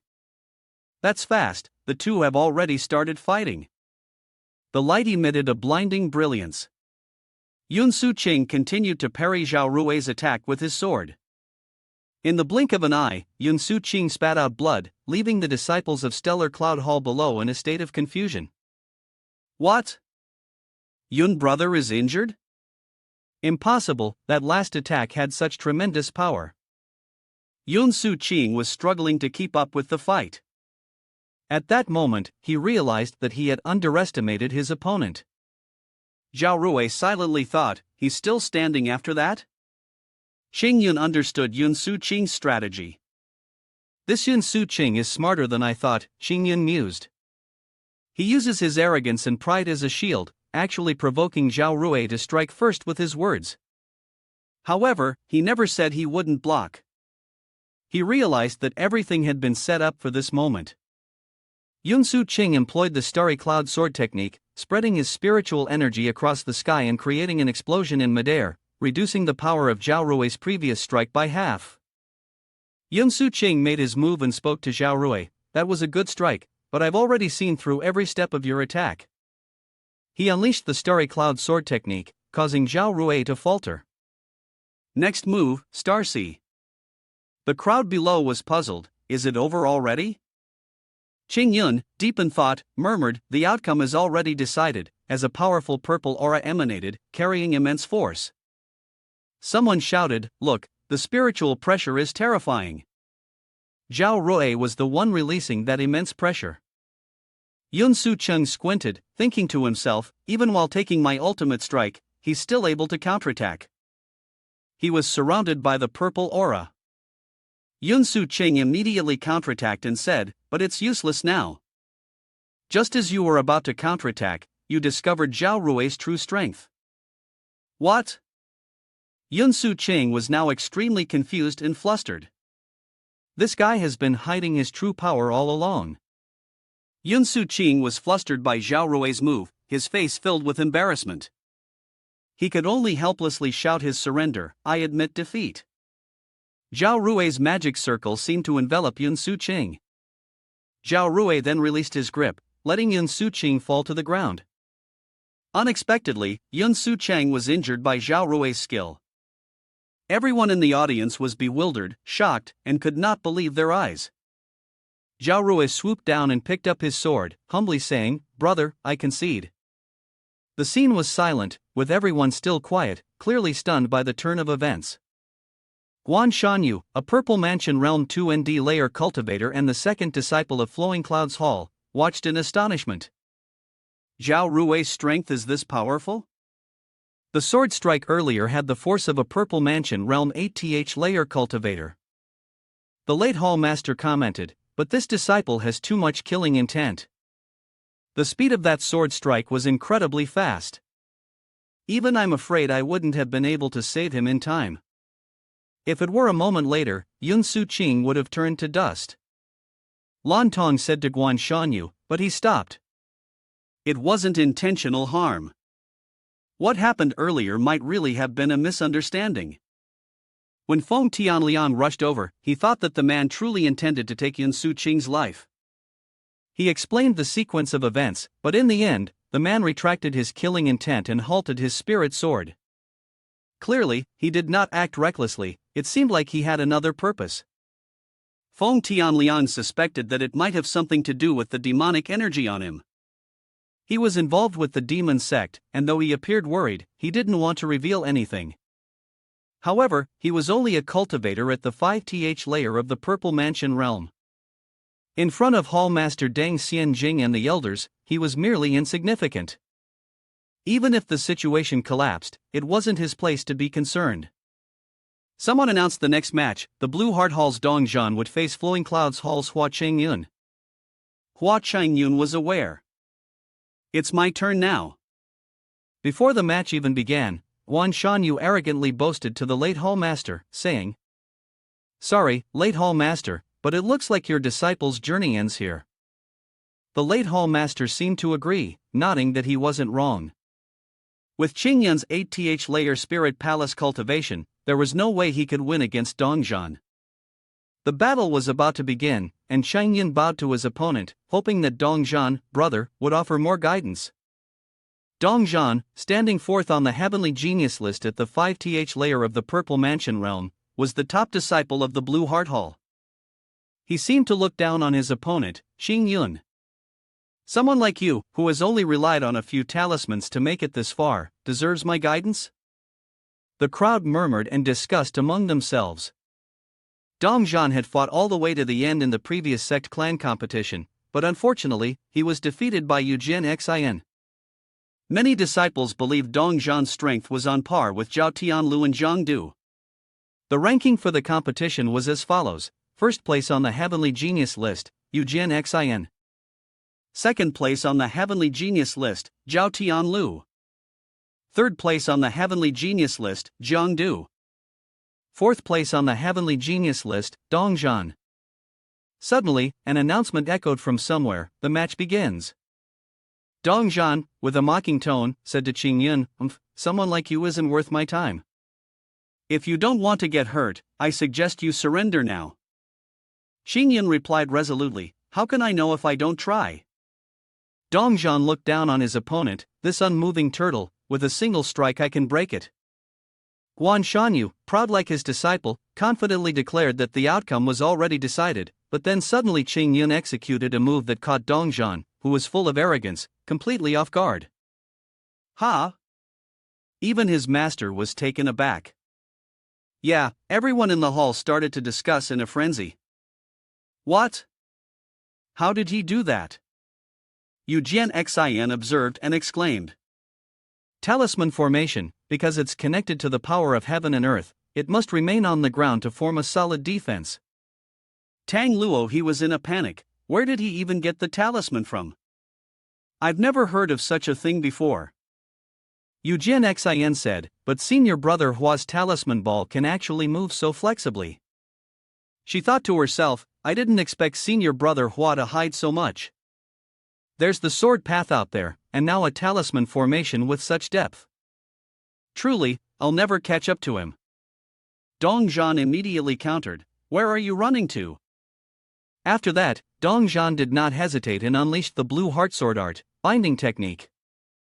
Xinghua held a talisman, and when the talisman activated, it caused Dong Zhan to feel confused. "What is this? Why can't I see?" Quickly, activate Divine Will. Two forces collided, and Dong Zhan was struggling to defend against the deadly strike. At this moment, the talisman had fully exerted its power, injuring Dong Zhan's hand. He screamed in pain, his voice filled with resentment. "You despicable scoundrel, how dare you use hidden weapons and tricks against me?" Shang Yun retorted and explained. "What are you talking about, brother? This is the Heavenly Maiden Blossom Dispersal technique from Qing Yun's sword, a righteous and distinguished sword move. The late Hall Master, witnessing this, couldn't help but think. When did this technique appear in Yun's sword? Yun responded to Dongzhan. On the contrary, brother, using such a multitude of hidden green weapons amidst the mist, the sneaky behavior is truly disgraceful. Didn't you say you would solve me with one strike? And yet you didn't even use your sword technique. How shameless. Clearly, you threw hidden weapons first. Xin, looking excited, said. Senior brother Hua even knows how to use hidden weapons. Tang Luo He, seeing Xin, called out. Junior sister Yu. Lan Tong coughed lightly, signaling to Guan Shanyu. Didn't Dong Hall Master say that disciples of the Yun sword sect should practice with the sword and integrate into the Tao through the sword? How come Dongzhan is also resorting to external tools like this? Guan Shanyu, feeling embarrassed and flustered, still tried to make an excuse. This Dongzhan only cares about winning. These external tools are just to help him. He crossed his arms and shouted loudly, if we really want to decide the winner in this battle, it still comes down to sword technique. Lan Tong, sitting nearby, with a double standard in his mind, thought to himself during the fight with Dongzhan, damn, this guy keeps talking to me from a distance, trying to use sound to probe my position. He was still smug, thinking he had the upper hand over Yun, but he forgot one thing: his position would also be exposed. Fool! Dongzhan was using the blue heartsword technique, Phoenix style. Guan Shanyu appeared excited and shouted, it's over. But immediately after, he frowned as Dongzhan was bound by chains from Yun, causing him to cry out, You set me up? Yun smiled lightly as the situation changed. He wrapped the chains around Dongzhan's body and pointed his sword at Dongzhan's neck. It's useless, he said calmly. This talisman formation is difficult to break even for a cultivator of the Purple Mansion Realm 5th layer. It'll take 30 minutes. Yun advised Dongzhan, there are still 10 minutes left. If you don't agree to surrender, I can only make you suffer a little. Yun was currently in the upper hand against the late Hall Master. He aimed his sword down, and Dongzhan was left in complete confusion. In the end, the late Hall Master had no choice but to raise both hands in surrender and shout loudly, I admit defeat. The announcer's voice echoed, in this match, the winner is Hua Chong Yun from Flowing Clouds Hall. The crowd buzzed with chatter, Dongzhan, brother, he actually lost. Everyone was puzzled as to why Hua Chong Yun appeared there, and how the talisman formation had manifested. The two individuals, Zhao Tianlu and Jiang Du, respectively ranked second and third on the Heavenly Genius list, stood high above, observing the battle between Yun and Dongzhan. Zhao Tianlu said, although there was an element of luck involved, defeating someone in the Purple Mansion Realm 5th layer with the Spiritual Palace Realm 8th layer, do you think such an achievement is enough to look down on the sect clan? Jiang Du, however, viewed it differently, we can't be sure it was luck. From the beginning of the battle, Dongzhan had already been deceived. Zhao Tianlu curiously asked, I'd like to hear more details. Jiang Du began recounting the trap that Yun had set for Dongzhan. As soon as the battle began, Hua Chong Yun had arranged everything to make Dongzhan fall into a state of underestimating his opponent. She repeated Yun's words, well, just relying on you, you're not worthy of me taking action. If you don't want to get hurt, I suggest you surrender quickly. Dongzhan responded, how can I know unless I try? Jiang Du continued, then, under the spiritual screen enveloping the entire arena, Yun's junior brother carefully made further arrangements. Jiang Du pointed out the first reason, firstly, using provocative words to stir up the opponent, making them lower their guard and not realizing that they had hidden a concealed weapon in the cloth. She recited Yun's words to Dongzhan, didn't you just say one strike would deal with me? Yet, it turns out you didn't even use your sword technique. She reminded him of how Dongzhan angrily said, damn, clearly, you attacked first. Jiang Du realized that, while she and Dongzhan were throwing concealed weapons at each other, Yun had quietly arranged a binding formation beside him. Jiang Du presented the second reason. The second point was based on the divine power used to project a voice from within the talisman formation, intentionally revealing her position. She explained this to Dong Zhan in a way that made him believe she was still within the formation, tricking him into launching an ineffective attack once again, while she herself moved towards his location by listening to the sound passing through the smokescreen. Upon hearing Jiang Du's explanation, Zhao Tianlu nodded in approval and remarked that such a strategy was certainly not something an ordinary person could come up with. If junior brother Hua's cultivation were just a bit stronger, it would pose a huge threat to both you and me. Jiang Du smiled, seemingly pondering his own cultivation. Ha ha. I fear it's not as simple as it appears on the surface. The young man with green hair clapped in applause, offering positive remarks about the clarity of the strategy. Using gentleness to overcome rigidity, combining talismans and formations with precision. He anticipated the opportunity to catch the opponent off guard, already planning the entire match. However, the elder with black hair beside him appeared more reserved. He thought, it's merely showing off a bit of intelligence. If Dong Zhan hadn't been careless, how could he have lost? Wen Jian, sitting next to the late hallmaster, joined in with praise and positive feedback. The late hallmaster, your flowing clouds hall is truly like a dragon lying hidden in the pond, first Zhao Rui, and now Hua Chong Yun.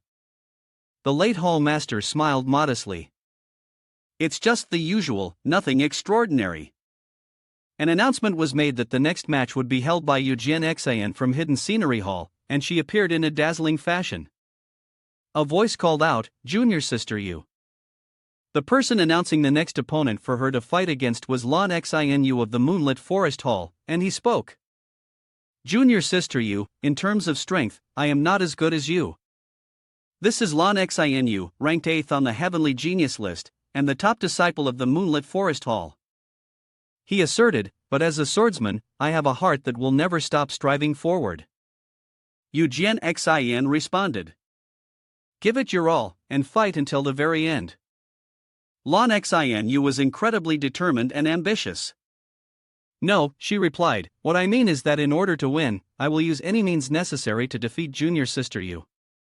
The late hall master was astonished upon observing Lan Xinu's actions. What? That kid has swallowed the fragmented divine pill? This pill can increase a cultivator's spiritual power by 50%, but even if he wins, so what? His foundation will suffer as a result. When Jin pondered anxiously, could it be that Xinu? He wants to enter the Purple Mansion Realm's 5th layer through the swordsmanship path? According to the rules, to enter the 5th layer of the Purple Mansion Realm, one must first meet a prerequisite, which is to have a clear form and understanding of the great Tao they are cultivating. The two continued discussing. This pill could increase a cultivator's spiritual power by 50%, but even if he won, so what? His foundation would suffer as a result. Countless cultivators were stuck at the 4th layer of the Purple Mansion Realm, unable to break through. The number of such cultivators was far greater than those from the 9th layer of the Purple Mansion Realm to the first layer of the Immortal Ascension Realm. When Jin thought, to enter the Tao, he is determined to win no matter the cost. He thought about Yujian Xian, facing this situation, how would junior sister Yu choose to act? She began to draw her sword, preparing for a decisive battle with Lan Xinu. Yujian Xian employed a very unusual technique that caused Lan Xinu to exclaim. What kind of power is this? After I took the pill, I unleashed my full strength in one strike, yet it was easily broken like this. She ran into the center of a multi-circle spell, seemingly to gain momentum and increase her power. Yujian Xin used her inner strength and soared into the air. The two locked eyes, and it seemed neither of them was willing to give way. The battle continued to the end, and Lan Xinu had suffered a few injuries. Suddenly, Yujian Xian transformed into countless swords aimed at Lan Xinu, causing him to panic. Lan Xinu, however, seemed to be reinvigorated, suddenly rising up thanks to his innate abilities. The black-haired young man and the brown-haired elder watched in complete confusion and alarm. This was Lan Xinu's sword path, and to be able to reach this level, Yujian Xian's comprehension of the sword path was only a step behind his own. Both of them could hardly believe their eyes. Lan Xinu had actually broken through during the fight. Lan Xinu had entered the Purple Mansion Realm 5 layers. With swords in both hands, he charged toward Eugen Xin. The two treasured swords collided, and unexpectedly, Eugen Xin turned the situation around. She spoke with eyes full of confident victory. It's over. The announcer's voice rang out, declaring Eugen Xin from Hidden Scenery Hall the victor. Her fellow disciples below looked on with awe and respect. Junior sister Yu's swordsmanship is truly formidable, as expected of her. This technique makes me deeply feel its profundity. Lan Xiu, now thoroughly impressed, expressed his gratitude to Eugen Xin. Thank you, junior sister Yu, for your guidance. I will forever remember this favor. He thought to himself, clearly, she could always defeat me, but she demonstrates every move of the sword, leading me to understand the essence of the sword path, and from there, breaking through my limitations. He continued, this favor cannot be repaid. Eugen Xin replied, brother need not be so polite. Lan Xiu admired her greatly, truly, as expected of the foremost true disciple. The spiritual energy and strength you possess are beyond what I can match. Everyone admires you. With junior sister Yu, how could our Chayun sword sect worry about weakness? As for the heavenly genius list, based on Jian Xin's sister's abilities, she is sure to claim first place. Whispers of conversation could be heard, much louder than the earlier muttering about that detestable Hua Chong Yun. Exactly, junior sister Yu's sword technique is indeed magnificent. Eugen Xin's eyes widened as she overheard the negative remarks about Chong Yun. Haha, indeed. That Hua Chong Yun doesn't even know how to rely on his sword technique, only using props, and yet he has persisted this far. Truly, a lucky fool. Eugen Xin immediately ordered, everyone, apologize to senior brother Hua. The crowd turned towards senior brother Hua and, following Eugen Xin's request, offered their apologies. The young man in white, with his sword pointed at him, looked worried. Hua Chong Yun stood observing, puzzled, and thought, huh? Don't do anything unnecessary for me. The young man in white kneeled down, his face clearly full of worry, stammering, We were merely evaluating Hua Chong Yun's fighting style. Eugen Xin glared angrily, shouting in his face, evaluating? You're clearly bad-mouthing him. She spoke fiercely, although my Chong Yun sword sect practices the sword, before one practices the sword, one must cultivate the heart. I, Eugen Xin, will resolutely defend the reputation of Hua Chong Yun. Although brother Hua didn't unsheath his sword in the fight, his intelligence, understanding, and application of the rules and tools have far surpassed yours. All of you should stand still and listen to my advice. Compared to you, who have low strength, were defeated early, and are envious and unwilling to accept the results of others' battles. She shouted in great anger and discomfort, with such a mindset, what right do you have to evaluate others? Two people, a man and a woman, stood at a distance, observing the young man, and said, so that's how it is. Your sister is trying to protect senior brother Hua, reprimanding these two disciples for their disrespectful behavior. The woman continued, no wonder she's the great disciple of the sect clan, with such a vast heart, even willing to stand up and defend another true disciple. The two who had been reprimanded by Eugen Xin realized their mistake. The woman scratched her head and said, your sister is right. Although senior brother Hua didn't use sword technique to defeat his opponent, the outcome of his battle was not fake. The young man also knew how to regret. If he had been envious of his brothers and junior brothers because of his narrow-mindedness, it was truly a bit despicable. Another young man admired Eugen Xin for this action. Sister Yu is able to command a disciple she is not close to like this, her heart is something others could never match. The young man, feeling deeply remorseful, blushed all over his face. He thought for a moment and then shouted loudly to express his feelings, sorry, Hua Chong Yun brother, I shouted loudly enough for Chong Yun to hear the contemptuous words I previously directed at you from afar. It was truly a thoughtless act. I hope you won't take it to heart. Chong Yun, standing high above, looked down and said, it's fine, I don't mind. He thought to himself, what are you doing, little one? The late hall master had witnessed everything. He commented to Eugen Xin that although her strength surpassed that of others, she remained humble and patient. He reflected on her actions in order. First, she had used her sword path to guide Lan Xianyu to break through a realm. Then, she stepped forward to protect a disciple who had been falsely accused. This heart was the highest form of Jian Xian that only the peerless sword Immortal could possess. Jian Xian reminded everyone, anyone who dares to continue speaking ill of others in the future, don't blame me for being rude. She stood in the center of the floating circle, beneath the admiring gazes of everyone. She said, disciple of Chayun sword sect, I must constantly cultivate my heart and refine my sword technique, comprehending the sword path. Jian Xian speaks the truth, and her words carry great weight. Instead of gossiping about others in your spare time, it's better to focus on your cultivation. Jian Xian then flew over to meet Hua Chong Yun, and she said to him, Senior brother Hua, if I stand here, you won't mind, will you?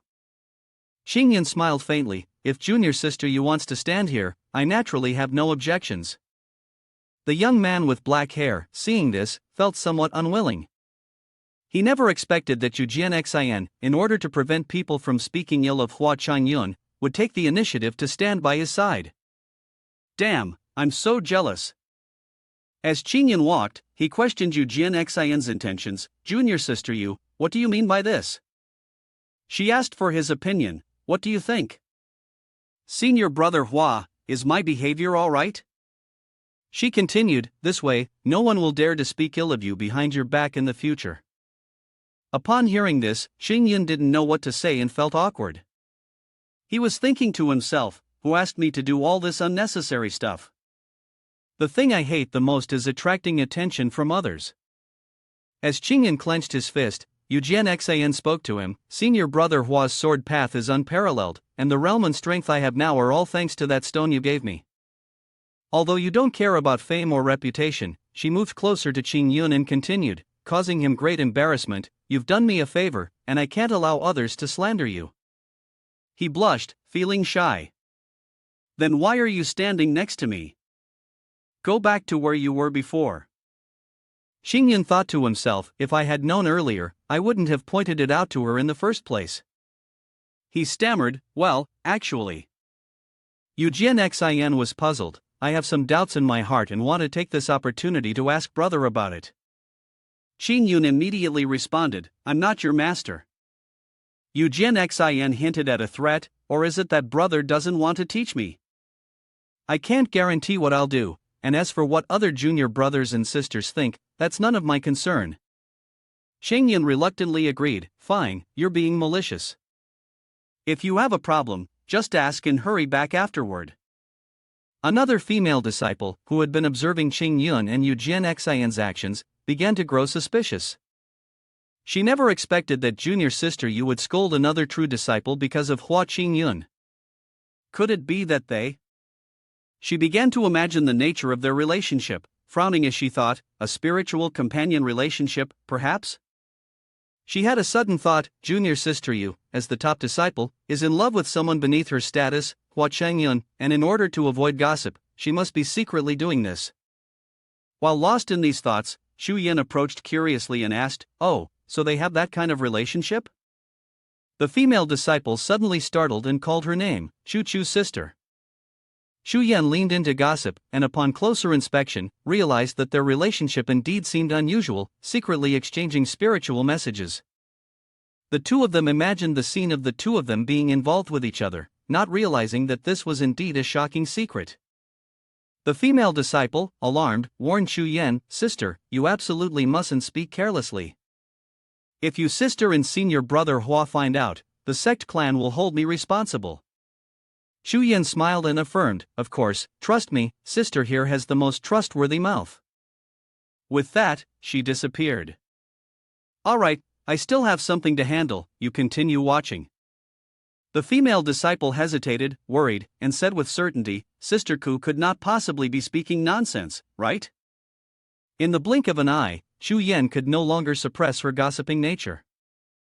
As soon as she returned to the sect, she shouted loudly, something big has happened. Everyone was puzzled, what happened? Shu Yan replied, it's something related to junior sister Yu. Everyone is talking about it. Junior sister Yu, junior sister Yu. Shu Yan raised her hand to cover her mouth and whispered, "I heard this from someone else, so you must not tell anyone." The scene shifted to Hua Chong Yun and Wuyan Mountain, who were in the middle of their training. After being instructed, Wuyan Mountain immediately got into position to practice.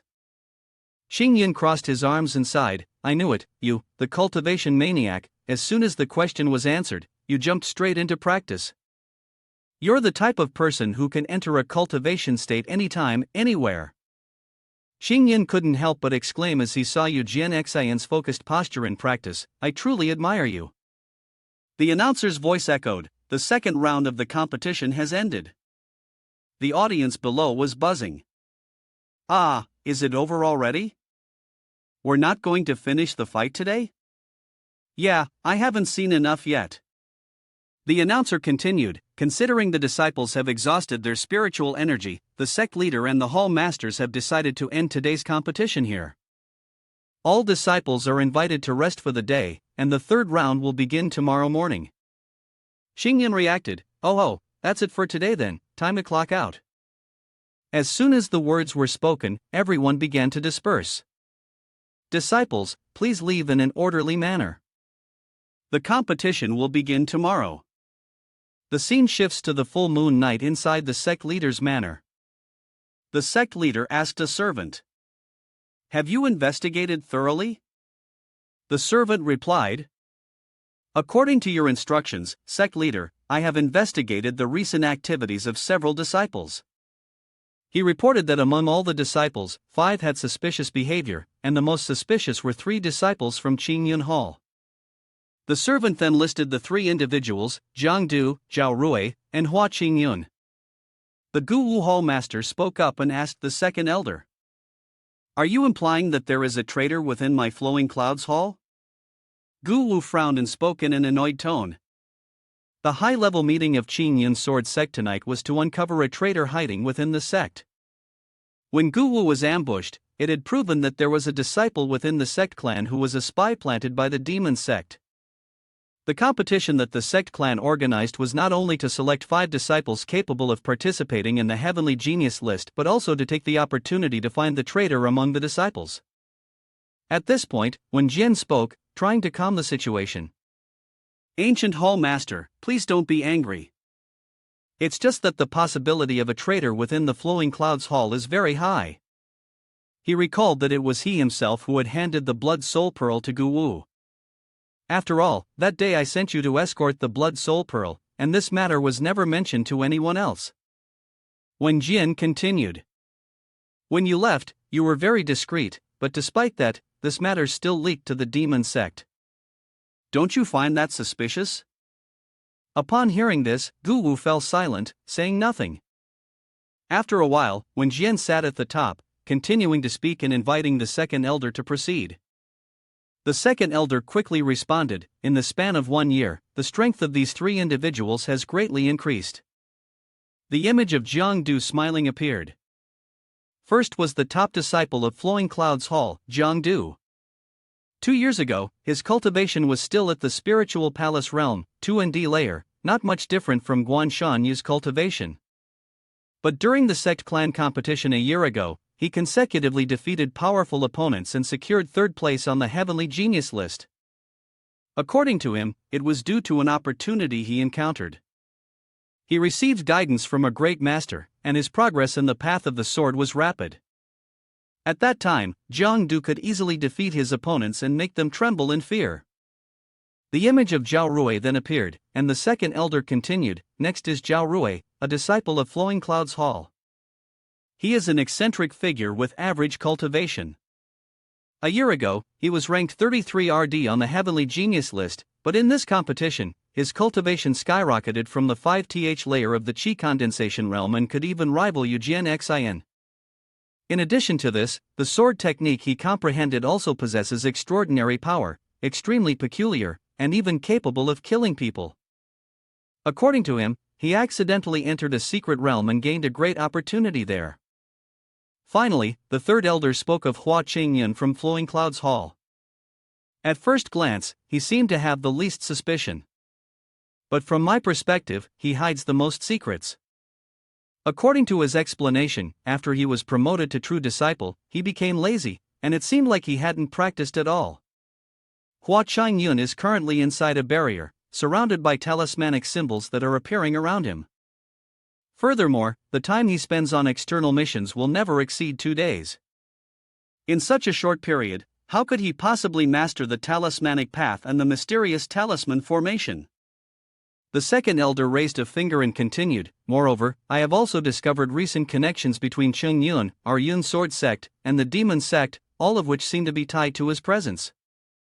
He is the one who exterminated the demon sect disciple and retrieved the blood soul pearl." Memories surfaced, based on the words of disciples on the battlefield at that time. There had been an elder from the demon sect, a purple mansion realm cultivator, Chayun elder. But after an accidental encounter with Hua Chong Yun, that elder mysteriously disappeared, only to later go out on a mission with Jian Xin. In Yunzhen village, he happened to meet Emergence, an elder from the demon sect who was controlling a demonic embryo, and even saved 2 true disciples of the purple spirit sect. Afterward, he was granted a 3-day leave by the sect leader. However, for some unknown reason, he ended up in Cloud Heart City, where he encountered the Chayun elder who had previously escaped. The second elder spoke with great seriousness, voicing his thoughts. "I think everyone must have noticed the sect clan competition this time. He used talismans and formations that I have never seen before. Relying on his own cunning and tactics, he managed to defeat 2 powerful opponents in succession. I believe this disciple is definitely not as lazy as he appears. In fact, he has a deep and calculating nature, and there is even a strong possibility that he is hiding his true strength." The memory of him using talismans resurfaced. And he angrily shouted, in conclusion, "From what I see, among these disciples, Hua Chong Yun is the one with the greatest suspicion." When Jian quickly said, "Impossible."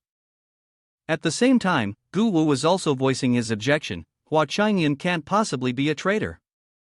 Realizing he had become a bit agitated, when Jian pretended to cough. The second elder glanced behind at Gu Wu and pondered quietly, wondering why the sect leader and ancient hall master were so in sync all of a sudden. At that moment, Lan Tong, while stroking his chin, spoke up, "What if there's a possibility? A possibility." Then, Lan Tong shared his thoughts. "Perhaps the Hua Chong Yun that the sect leader and ancient hall master are familiar with has been possessed or controlled by the demon sect." Gu Wu was taken aback and asked, "Huh? What do you mean?" Lan Tong replied, "Perhaps at some point, when Hua Chong Yun went outside, he was possessed by a demon sect cultivator, and that's when all these events started happening." Gu Wu immediately denied it. "If it's possession, I'd rather believe that he's been hiding his strength, sealing his cultivation. Chong Yun has always been like that. I've never seen any signs of him being possessed." Then, he kept raising questions. Moreover, if he was possessed by a demon sect cultivator, then why did he bring the blood soul pearl back to the sect clan before? And why did he kill the demon sect elder in Yunzhen village? All of the speculations and judgments against him are biased. As soon as Gu Wu finished speaking, Dong Gung, who was standing nearby, shouted, "In my opinion, it's better to simply imprison these suspicious disciples and interrogate each one of them." When Jian sat down and replied, "There's no rush, we can act casually. Perhaps it will stir things up. What we need to investigate is the true purpose behind the demon sect sending spies into our sect clan. I don't believe it's as simple as just passing on information." His expression tightened. "I have a feeling that the demon sect intends to disrupt our Chong Yun sword sect's competition this time." The second elder hesitated and asked, "What do you mean, sect leader?" When Jian placed his hand on the table, subtly adjusting the draw. "If the demon sect has already arranged spies in our sect clan, we might as well take this opportunity to check on him. Whether it's Jiang Du, Hua Chong Yun, or Zhao Ru is setting up a match for them, I want to see what the demon sect's plan really is." The others immediately agreed, shouting in unison. On Hua Chong Yun's side, his voice rang out in the tranquil space. "Ha?" Chong Yun asked, confused. "Tomorrow you want me to bring you along to join the battle?" Xianyi nodded repeatedly with a playful expression. She sighed and helplessly said, "I know you've been bored lately, but the sect clan competition doesn't allow you to participate. Then, Xingyun turned to pat Xianyin's head and cheerfully said, "Wait until tomorrow, I'll surrender, and after the competition ends, I'll take you out for fun." Xianyin pouted, visibly upset, and puffed her cheeks in a sulk. At that moment, she suddenly remembered something, turned her head, and grabbed Xingyun's hand, quickly pulling him along. Xingyun immediately asked, "Where are you taking me?" "I'm about to take a bath and go to sleep," she replied. Later, the two appeared on the open land in the middle of the forest. Xingyun asked, "This is the back mountain of the Li Huayan Peak. What are we doing here?" As he asked, he glanced around. Xianyin pointed to the ground where she was standing, then walked over and asked, "Did you say there is something beneath this?" She nodded repeatedly, then extended her hands towards the ground. A gust of wind appeared, lifting the pile of leaves off the ground. Xingyun looked at the swirling leaves and said, "This." At this moment, his expression showed surprise, thinking to himself, "Why is there a formation here?" Once the leaves had settled, a circular formation drawn in red was revealed beneath them, with intricate patterns inside and a red flag planted right in the center. Xingyun spoke, "The level of this formation is quite high. It seems to be used to seal spiritual consciousness, forming an enclosed space." He felt a little worried. "Although I can break the seal, doing so would cause unnecessary disturbances." Numerous streams of black air appeared around the red flag. Xingyun stroked his chin thoughtfully. "Moreover, I don't need to worry about this, because even if the sky were to fall, the sect leader would bear the brunt." But in his mind, he imagined this formation, and based on the layout of the formation flags, he could tell that the main sect clan formation was now completely enveloped by a similar formation. Xingyun continued, "The Qingyun sword sect is facing a life or death crisis." His eyes filled with fear, sweat beading on his face. "So, how can I continue my peaceful life, working from 9 a.m. to 5 p.m.? Xingyun was somewhat surprised, then asked Tiny Spirit, who was standing in front of him, "How did you discover this formation flag?" Upon hearing these words, Tiny Spirit became overly excited, waving its arms and legs without saying a word. This left Xingyun a little confused. He then asked, "When you went out at night to absorb the essence of heaven and earth, and saw someone burying this formation flag here, do you remember what that person looked like?" Hearing his words, Tiny Spirit quickly activated its ability, creating a stream of purple smoke. The smoke grew thicker and thicker, and the image of a man with a fierce expression immediately appeared. It was Zhao Rui. Upon seeing this, Xingyun was astonished and thought to himself, "Zhao Rui, as expected, it's him." He then used his magic, sweeping his hand, and the magic immediately manifested. Hua Chong Yun spoke to Tiny Spirit. Removing the formation flag without the opponent noticing is very difficult. He quickly drew a hidden sword from within, and continued. Although it's impossible to locate all the formation flags, if Zhao Rui dares to activate the formation, a massive magical aura will quickly surround the red flag embedded in the ground. Xingyun's voice continued to ring out. "All the sword energy I've set up will be able to trace the source and immediately break the formation." Xingyun's magic quickly enveloped the red flag, causing the leaves to close tightly. Seeing this, he calmly spoke. This should be enough to thwart his scheme.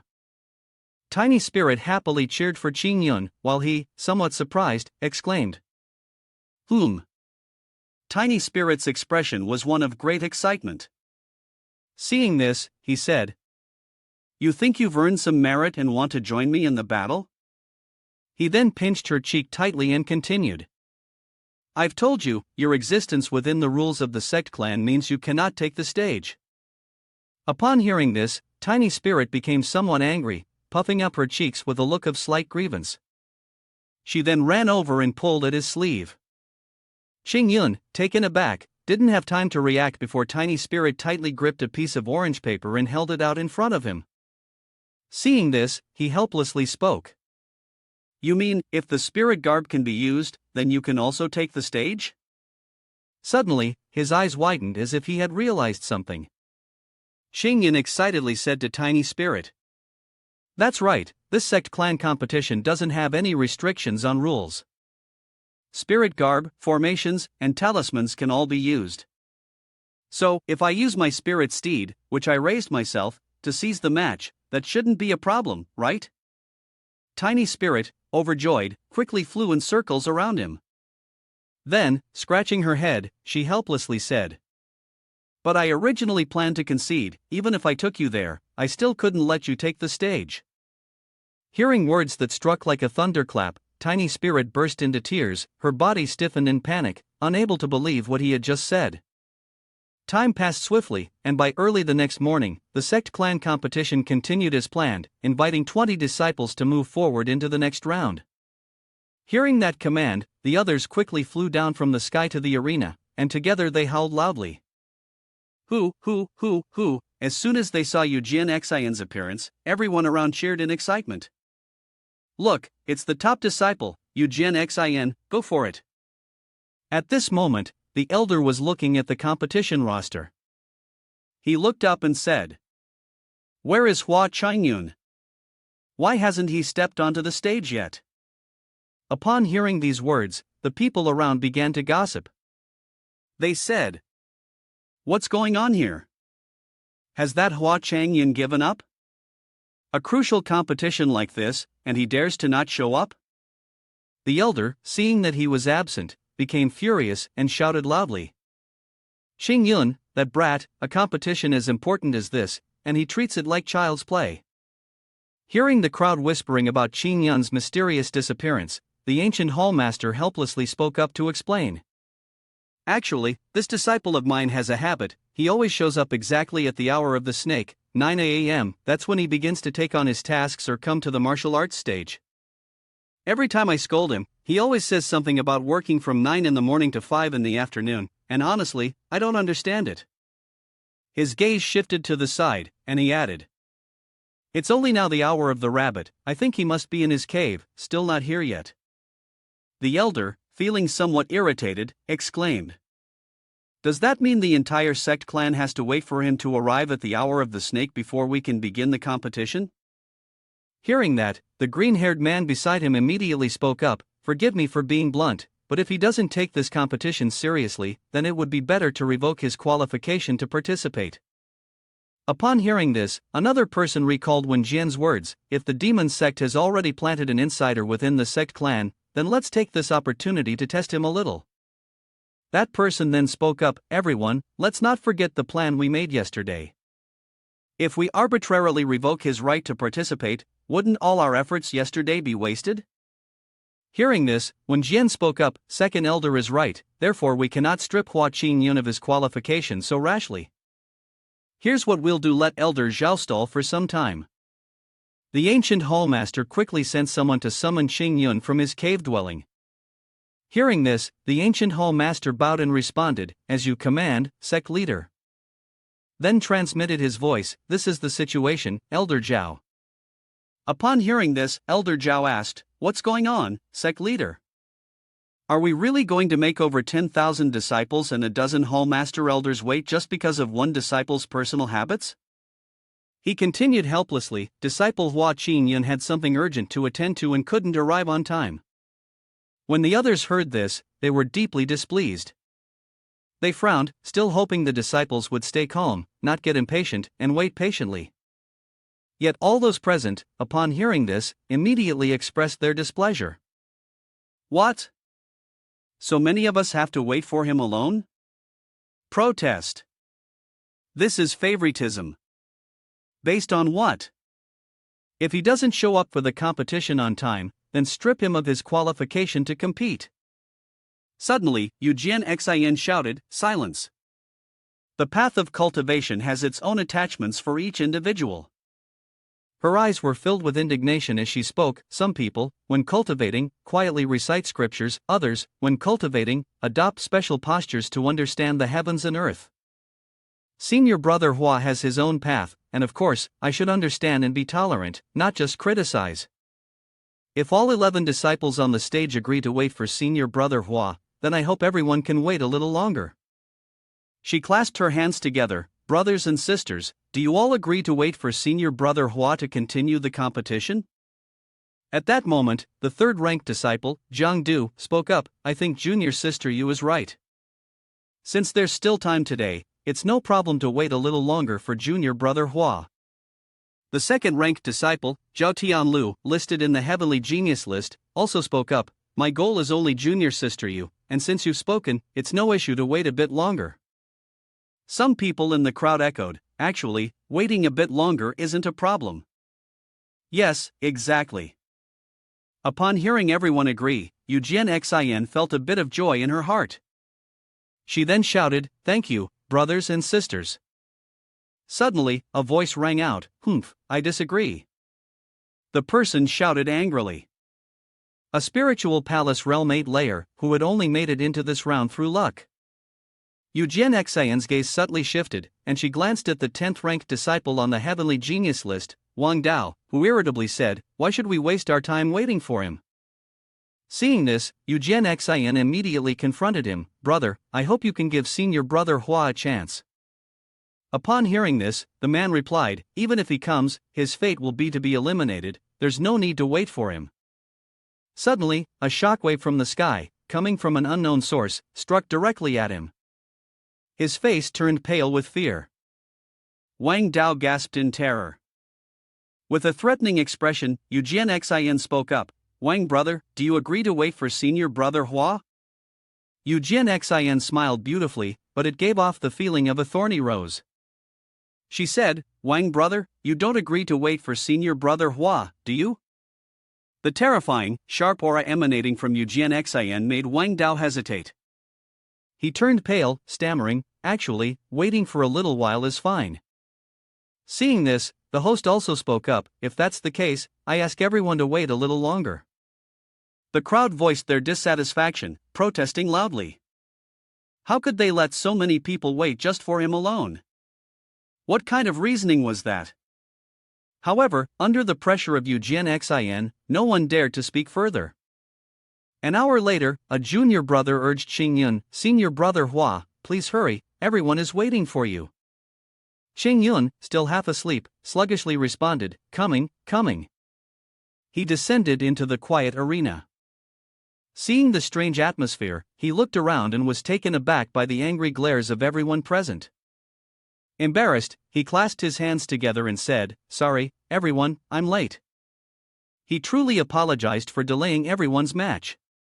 In Yun's heart, he thought to himself, he was used to working from 9 a.m. to 5 p.m., and the time for this match was during the dragon hour, so he forgot to set his alarm. Everyone's gaze grew darker, which made Yun feel self-conscious. But he hadn't expected to be an entire hour late, and he felt embarrassed. The sect leader wasn't angry about his right to participate, and even allowed everyone, including the hall masters and elders, to wait for an entire hour. Suddenly, he noticed a group of women behaving strangely. Yun glanced at their expressions in confusion, as they giggled and glanced at him. Turning his back to them, could it be that he was so handsome that he had attracted the attention of these female disciples? Below, they were whispering excitedly to each other in moderate voices. Did you see? This is the Hua Chong Yun brother that your sister was protecting just now. They excitedly exaggerated. They are spiritual companions, a girl with braided hair ran up joyfully. Is it true? Someone as devoted to swordsmanship as your sister actually found a spiritual companion? The short-haired girl covered her mouth with her hand and whispered, Shoo, don't speak too loudly. I heard it through the grapevine. Their imaginations ran wild. She said, I heard they were afraid the hall masters would separate them, so they only dared to love secretly. The girl with braided hair was stunned. Wow, doesn't this sound like a plot from the untold story between Sister Lofty and Noble and me? The short-haired girl covered her mouth, astonished. Ah, I heard that your sister is supporting that brother. This is clearly a plot point from Sister Loves Me. Although the entire sect clan of Chong Yun Sword Sect was immersed in the atmosphere of cultivation, for the disciples, entertainment after cultivation was an essential part. It was the unspoken story between Sister Lofty and Noble and me, from the early period of their works. Another work was called Sister Loves Me. If they didn't find something to kill time, there was a high chance they would fall into madness. Their cultivation wouldn't advance and might even regress. Moreover, the way many female disciples spent their time, recovering their Tao heart, was through novels. At this moment, when Jian flung countless tokens into the air, his voice ringing out, "If everyone has arrived, then the draw will begin." Looking up, the tokens suddenly glowed golden, and Chayun widened his eyes. "Ha! Why is sect leader interfering with the draw?" A token flew toward him. He reached out and caught it, then sighed inwardly. "Number 1, Group A, seriously? The first match is mine." Chayun stepped onto the arena, facing his opponent. The atmosphere held its breath as it watched the two. Above, the elder declared the match to begin. Chayun immediately raised her hand. "Zhao elder, I want to quit." Before she could finish her sentence, a loud cough interrupted her, warning her sharply. When Jian raised his voice, "The sect clan competition is almost over now, and these disciples are all outstanding disciples of our Chayun sword sect. I hope all disciples can fight with style, with confidence. I believe with everyone's strength, there's no reason to fear before even fighting. Where's the idea of surrender?" Chayun looked up at him in confusion. The crowd, upon hearing this, strongly objected. Even if they couldn't make it to the final match, they should still fight with all their might until the very last moment, never giving up. They should never surrender easily. This is what it means to be a disciple of Chayun sword sect. Others echoed in unison, "Yes, yes, yes." This left Chayun stunned. While the crowd remained enthusiastic, shouting, "Yes, the sect leader is right, fight freely." Under Wen Jian's fiery gaze, Chayun, though angry, found herself unable to do anything. Clearly, he was hinting that she should not surrender. If she continued to fight and lost, she would surely face public criticism and become the common enemy of the sect clan. Thinking that, after the referee's call, the match began once again. Chayun gritted his teeth, pulling out his talisman to face the battle. "Sect leader, well done. You have no chance of winning this." Facing Chayun's talismanic wall, his opponent calmly flew up. He was Wang Dao from Stellar Cloud Hall, ranked 12th on the Heavenly Genius list, Violet Palace Realm First Layer. He shouted, "Same old tricks, how many times do you plan to use this?" Finishing his words, he planted his foot on the ground and swung his sword. Nebula Sword Art, Meteor. The sword aura, tinged with green and starlight, shot rapidly towards Chayun. The collision with Chayun's talismanic wall was intense, creating a loud crashing sound. In the blink of an eye, the talisman fragments shattered, and the sword aura left a large hole in the wall. Chayun calmly watched as his talismanic wall gradually faded, a smile appearing on his face. No wonder he made it this far. His opponent had already noticed the flaw in his talisman array, which was the moment when the talismans surrounded his body. Linking the talismans required time. As Chayun was lost in his thoughts, a shadow leapt from behind him. Chayun turned back casually, pulling out 2 talismans that immediately caught fire. 100 Flame Dragon. Wang Dao quickly used a water talisman to create a large mass of water to block Chayun's fire dragon. He angrily said, "If your tricks are just this, I suggest you surrender."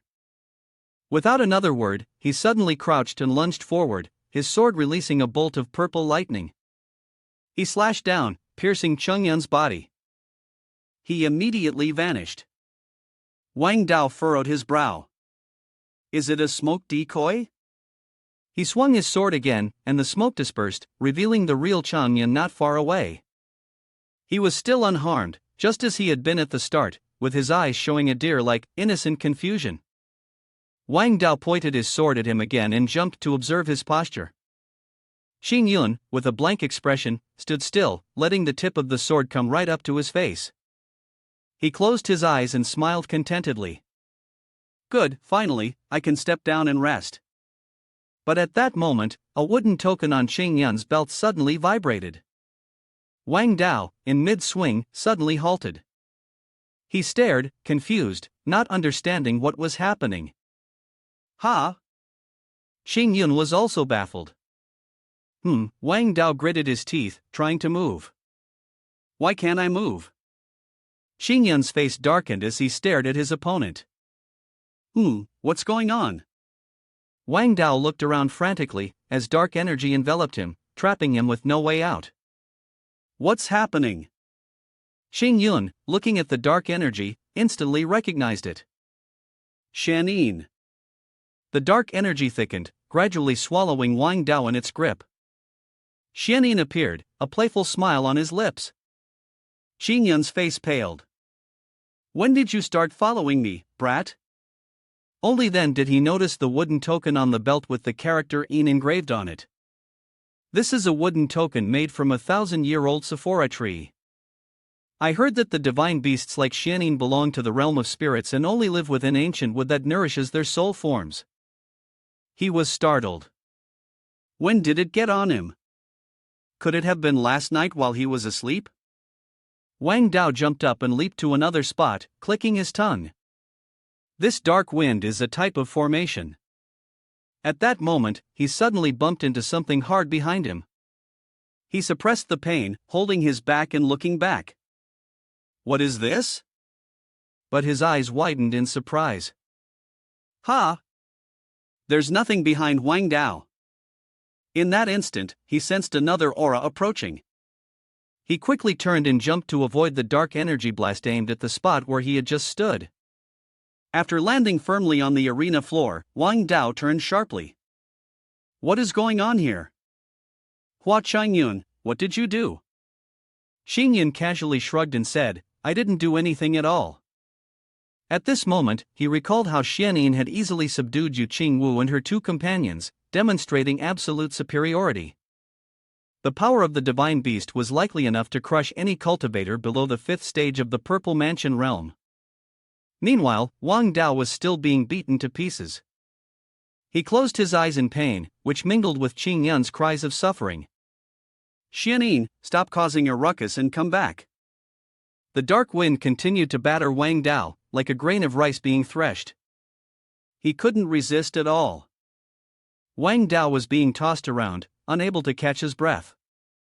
He was flung from one side to the other, and the audience watching the drama couldn't help but gape, each of their faces displaying discomfort. After being beaten for a long time, Wang Dao gritted his teeth, gripping the hilt of his sword, but the dark wind threw him high up into the air.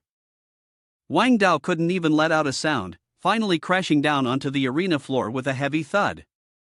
It took a while to catch his breath. Wang Dao let out a sigh. I surrender. Xingyun seized the moment to grasp the stream of purple air. Xianin, that's enough. The crowd froze when they saw Xingyun holding something in the air. No one knew what it was. Unless Xianin voluntarily revealed it to everyone, no outsider would ever see its true form. Xingyun was confused. Didn't this kid tell you to wait in the cave? The gust of cold wind dissipated, and Xianin poked its face out, looking at him with pitiful eyes. You, Chayun, don't argue with it, he poked Xingyun's cheek. Oh, why did I bring a mischievous kid like you home? Wang Dao watched this scene and immediately recognized it as a spirit beast. He then shouted, Zhao Elder, he's cheating. He's brought a spirit beast, 2 against 1, it's unfair. The crowd murmured upon hearing this, so the shadow was a spirit beast? Hua Chong Yun has so many tricks up his sleeve. That spirit beast is so strong, I wonder what kind it is. Dong Gung immediately screamed, this is outrageous, he should not be declared the winner. This kid has never used any swordsmanship from beginning to end. The Sect clan never teaches talismans or beast control, how did he learn it? He must be a spy sent by the demon sect. Elder Gu Wu reiterated the rules of the competition. This Sect clan competition had no restrictions on the conditions of battle. Xingyun's cultivation level was only at the 8th layer of the spiritual palace realm, so he must have thought that relying solely on his swordsmanship would not bring him success, which is why he chose a new path using the power of talismans and spirit beasts to fight. When Jian saw that the two had already started arguing and sternly said, please calm down, both of you. Don't be hasty. I intentionally arranged the match between Wang Dao and Hua Chong Yun to allow Wang Dao to break the formation that Xingyun used, and to take the opportunity to investigate whether Chayun has any connection to the demon sect.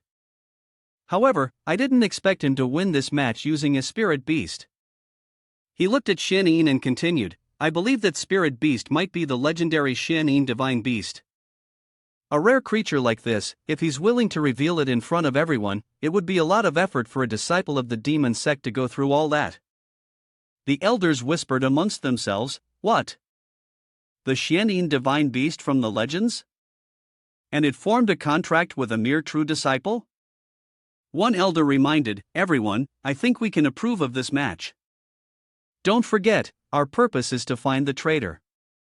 But Hua Chong Yun had not shown any flaws yet. Moreover, according to the rules, if the spirit beast was one that he had personally tamed, it would naturally count as a combat strength and would not be considered a violation. Gu Wu elder clasped his hands and addressed the sect leader. The second elder makes a valid point, I agree. When Jian responded, if there are no objections, I will make the declaration. He declared boldly, in this match, Hua Chong Yun wins. The crowd murmured in surprise. What? That's allowed? Is it still time to go catch a spirit beast? Wang Dao, upon hearing the result, was so furious that he almost vomited. He shouted, Hua Chong Yun, just wait. Next time we meet, I will definitely cut you down. Hearing such words, Xianyin's face turned cold, her sharp eyes glaring at him.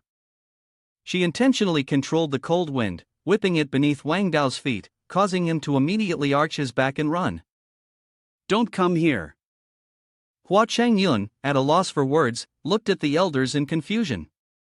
What is the sect leader doing? How can this not be considered breaking the rules? This is hard to believe. Even so, he did not dare to ask, instead pulling out a wooden token and commanding Xianyun. Return now. The wooden token flew up from Chong Yun's hand, and the cold wind surrounding Xianyun obediently entered the token. He turned and left, while the announcer continued calling, starting the next match. As he walked away, he thought to himself that perhaps he should just give up on the remaining matches and let them play out as they would. Meanwhile, deep within a cave beneath Qingsu City, as the Qingyun Sword sect proudly carried on with their sect clan competition, a group of people was performing some dark ritual.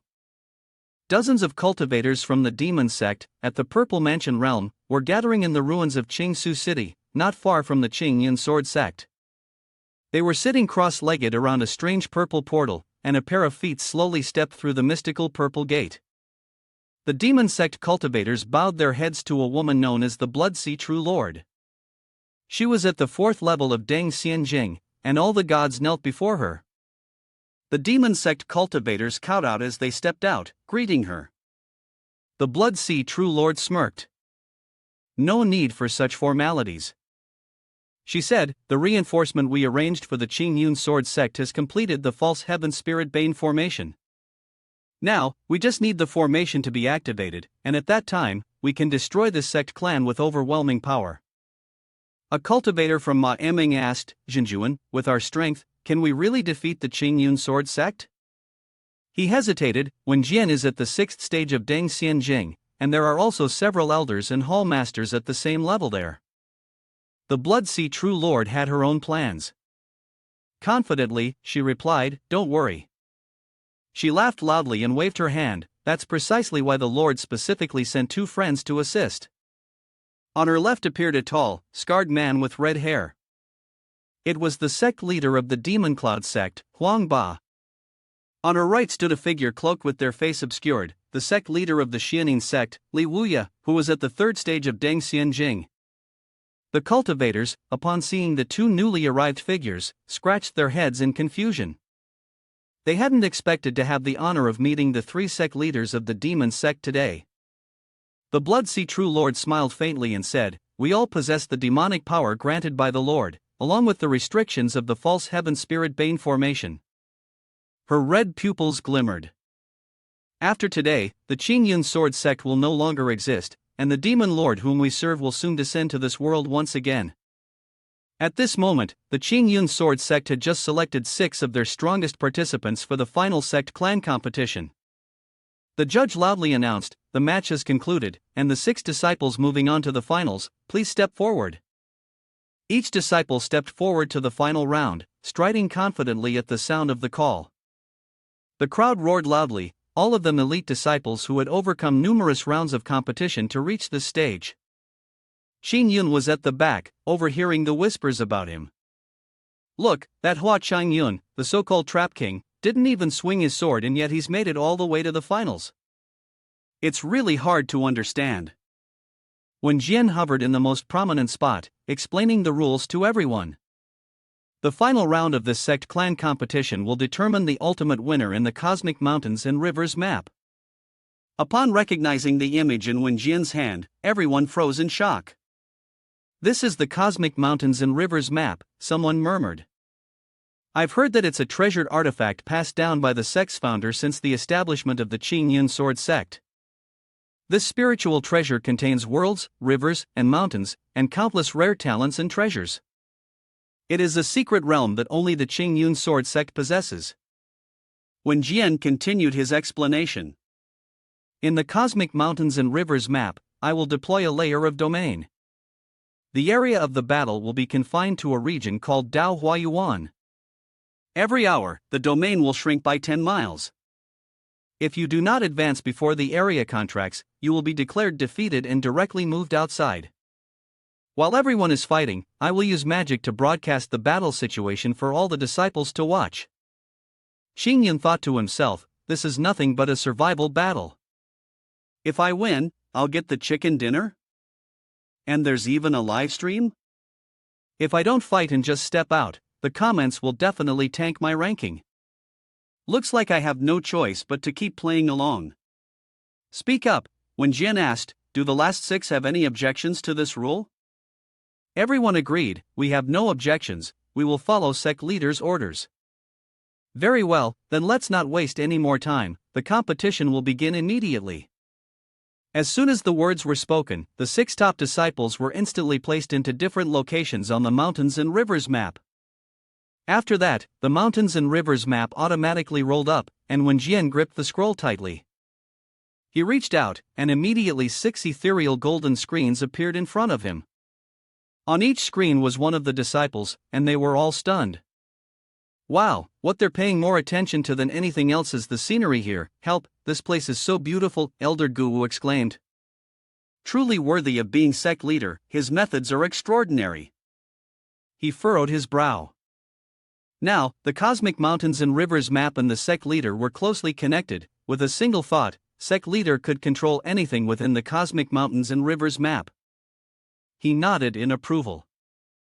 With such techniques, even if that spy had extraordinary powers, he wouldn't be able to cause any disturbance.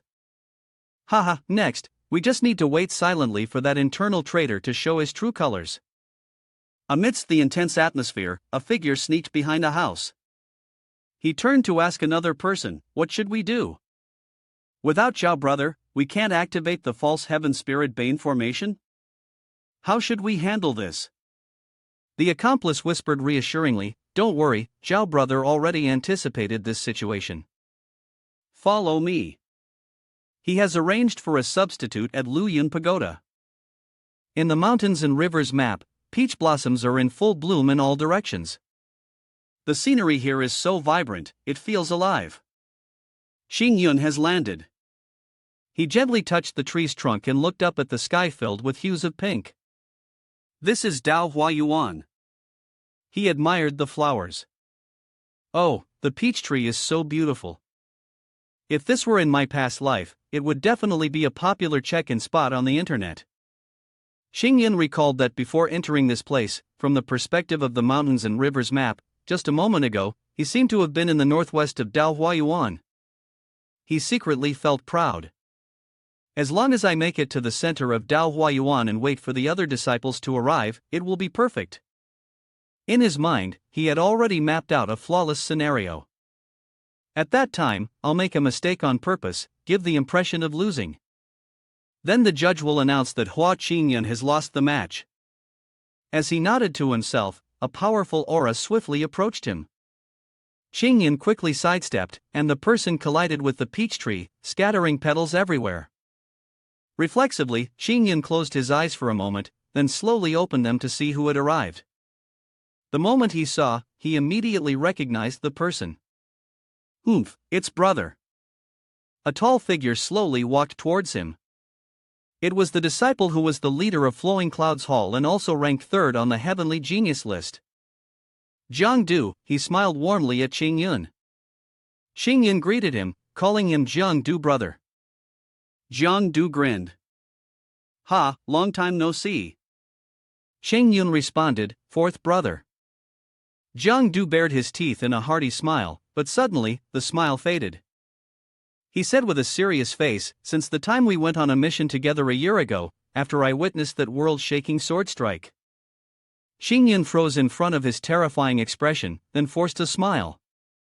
Jiangdu, brother, you still remember that, huh? Jiangdu chuckled softly. Thanks to the blessings of junior brother, my strength has increased significantly. He boasted, displaying his power. I understand that there is a vast gap between me and the true monsters, but I still want to experience it again. The swordsmanship of Chayun junior brother. Upon hearing Jiangdu's words, Chayun felt very awkward. Hua Chong Yun knew well that the image on the mountains and rivers map would immediately be broadcast live. Once he revealed his true strength, the more capable he appeared in front of the sect leader, the more work he would have.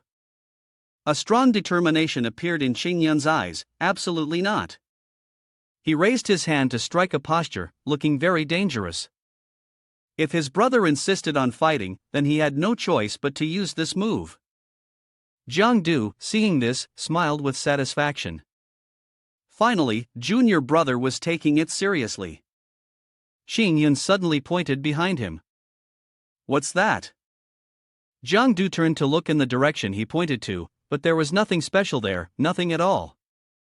He then heard a sound coming from Chayun, turned around, and saw that Chayun had disappeared without a trace. Jiangdu's expression darkened. The disciples watching this scene fell silent, complaining that there was no passion at all. Although Hua Chong Yun's cultivation was a bit lacking, to run away right after the fight started was truly disgraceful.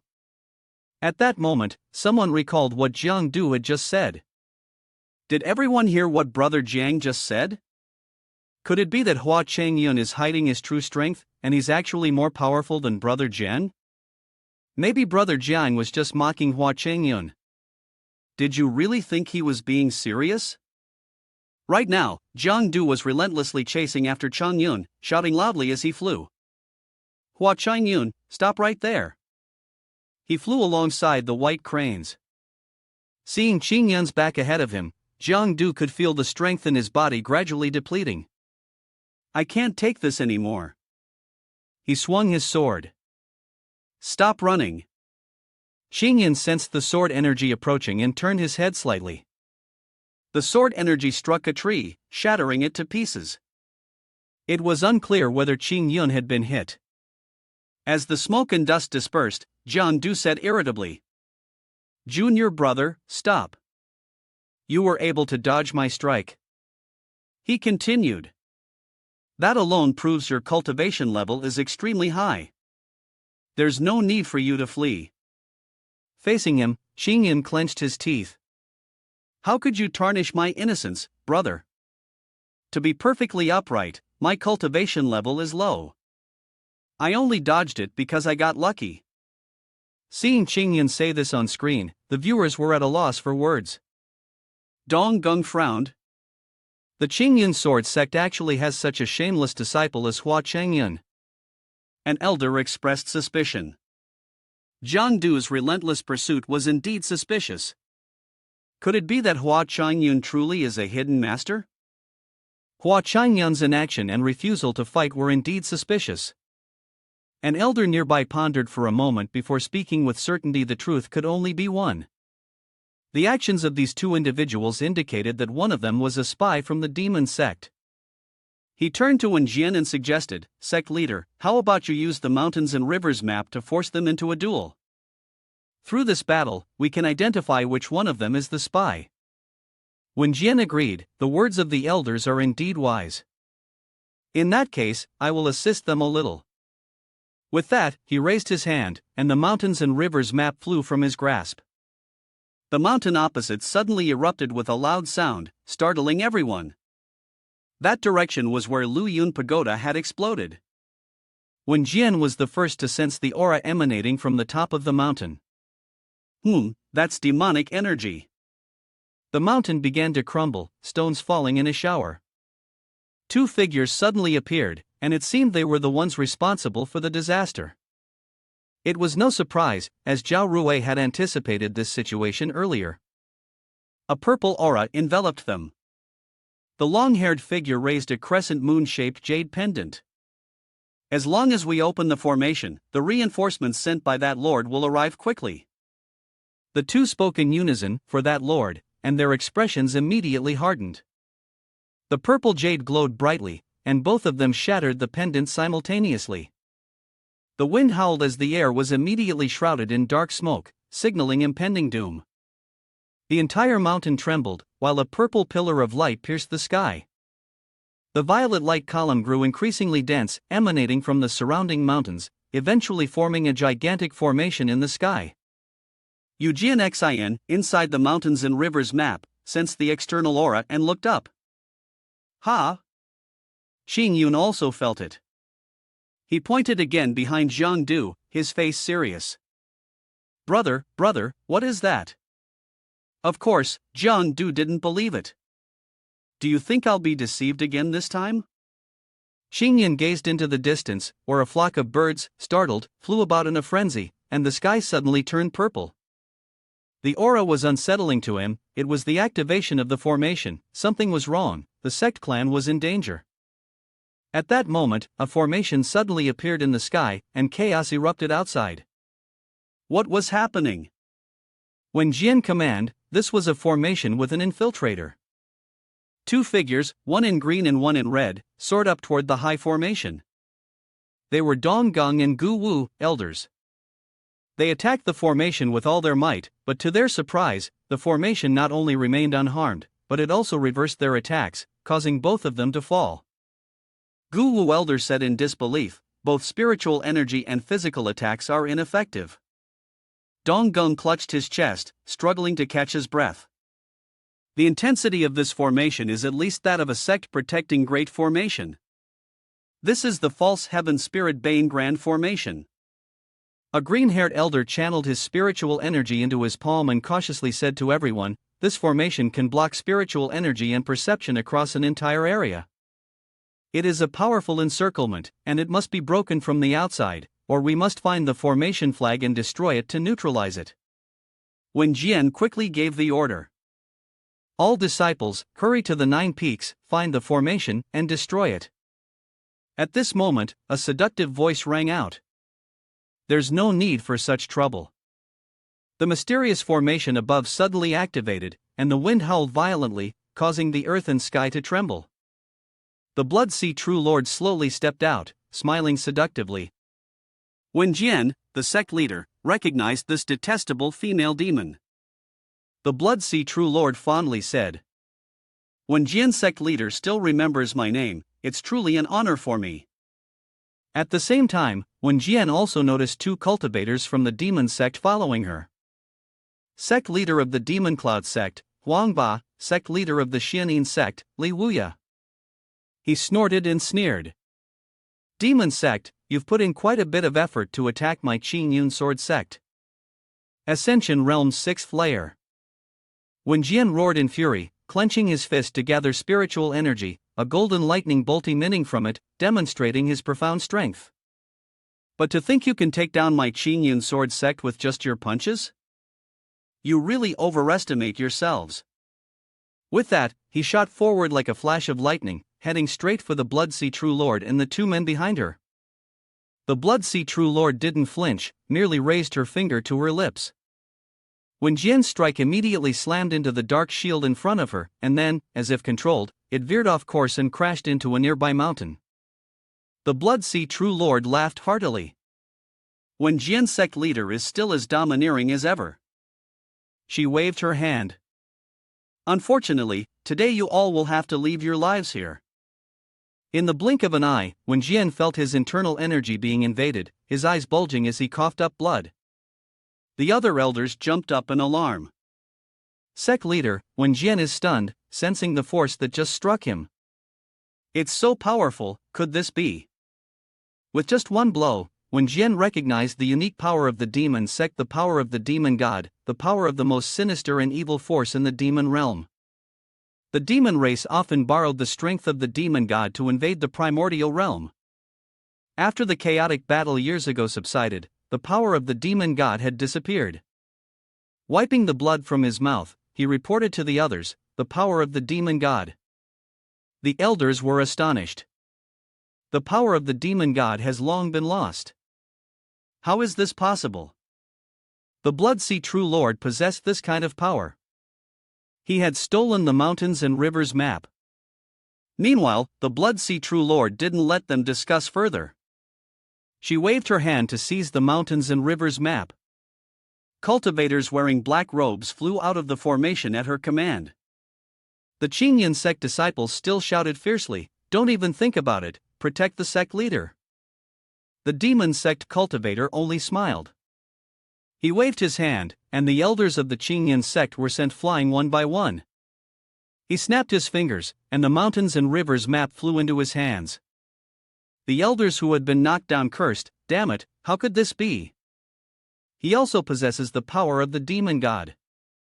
The mountains and rivers map in the hands of the demon sect cultivator instantly shattered under the demonic energy, slowly disintegrating. As soon as the mountains and rivers map disappeared, when Jian realized, "This isn't good, the connection between me and the mountains and rivers map has been severed." Blood Sea True Lord smirked triumphantly, "We now possess the power of the demon god. Stop wasting time with your petty squabbles.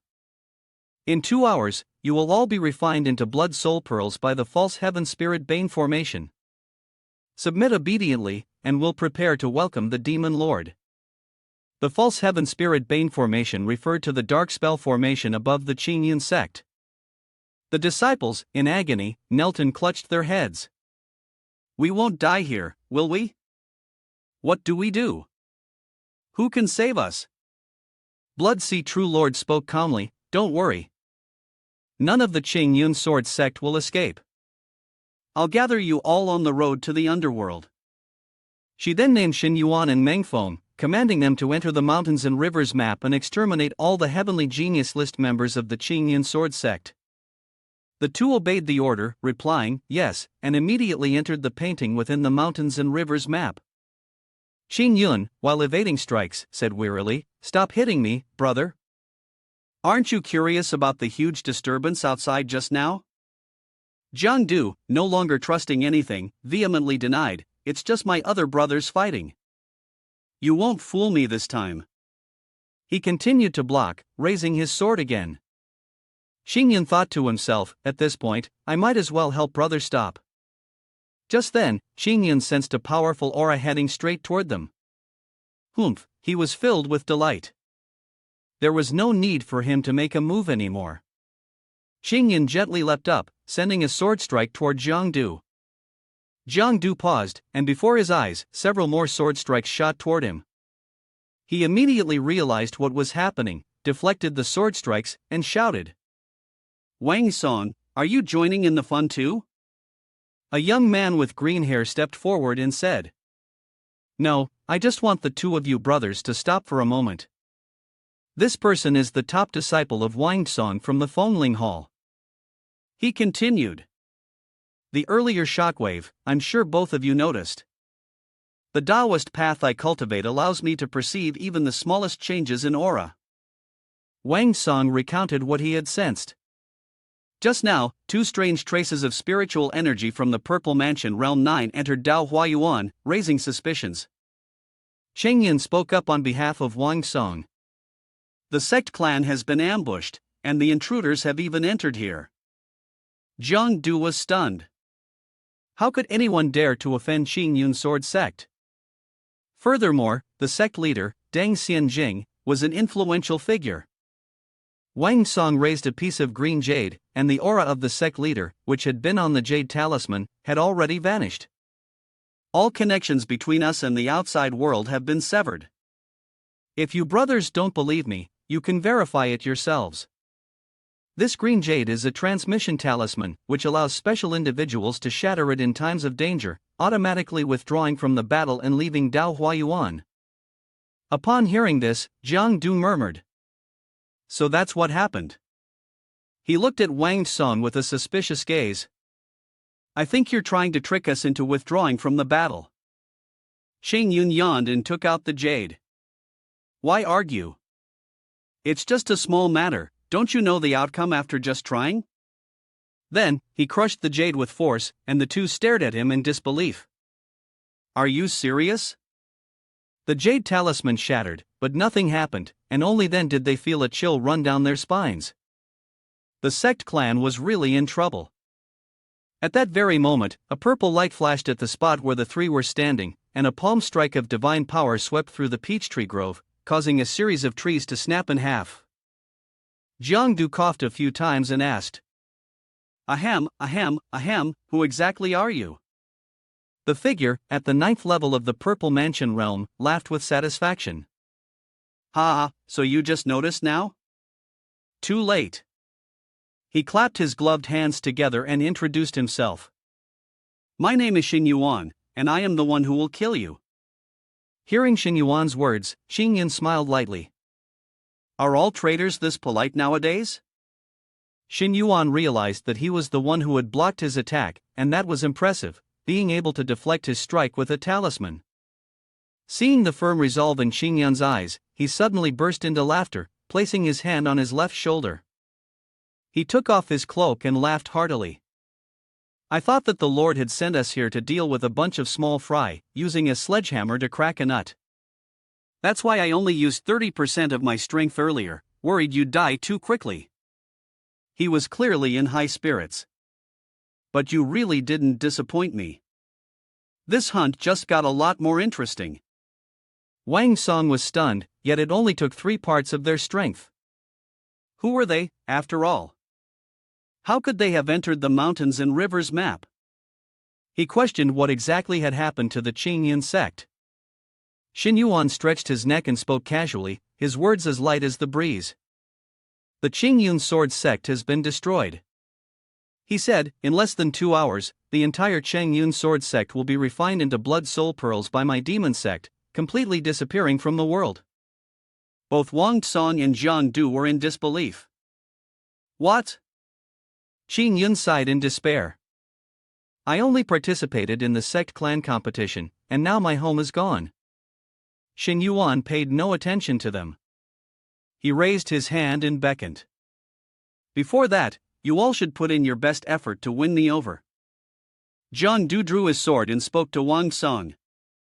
Let's join forces to stop him. The two acted as one, drawing their swords and striking fiercely. Their speed and strength were unquestionable. Each of them unleashed everything they had, grounded deep in their bones. The Qingyan sword, wind and cloud severed, 2 sword lights sliced through the air towards their enemy. Qingyun also responded, lightly tossing out a piece of paper. The two were helpless, their words fading away. Hua Jr. brother had been too careless. Xin Yuan watched them attack, grinning widely. He took his stance, a flash of purple lightning shooting out. He swung his fist, forming a small shield. With this, the 2 beams of light collided. As the light dissipated, Xin Yuan noticed the incoming aura. And then, the flames blazed fiercely towards him, and he shielded his face. What? But this is nothing more than a mosquito bite to him. Interesting. In just a few seconds, Xin Yuan swung his fist and charged at Jiang Du. Then, try 5 parts of my strength. Everything happened too quickly for Jiang Du to dodge in time. Wang Song shouted, Jiang brother, be careful. He suddenly leapt in front of Xin Yuan, then launched an attack that sent him flying backward. Wang Song saw that his strike had worked and forced a smile. Jiang Du, taking advantage of his opening, also struck. Flowing Cloud Sword Art. Yes. Watching the 3 of them fighting fiercely, Xingyan didn't make a sound. He quietly raised his hand, and 2 talismans flew out of his sleeve. Xingyun narrowed his eyes as the two talismans slowly descended. At first, there was a setup for assistance, and now, it was time for them to take effect. He raised 2 fingers to his ear, channeling his spiritual power. The spiritual power, guided by his command, soared into the sky, pierced through space, and reached Wenjian's location. Xingyun's voice echoed in his mind. Sect leader, did you hear what the disciple said? He's surprised. Xingyun, clearly the connection between the mountains and rivers map and me was severed by the demon sect. What is going on here? Xingyun explained, the disciple used a bit of trickery to avoid the demon sect's surveillance and send this message.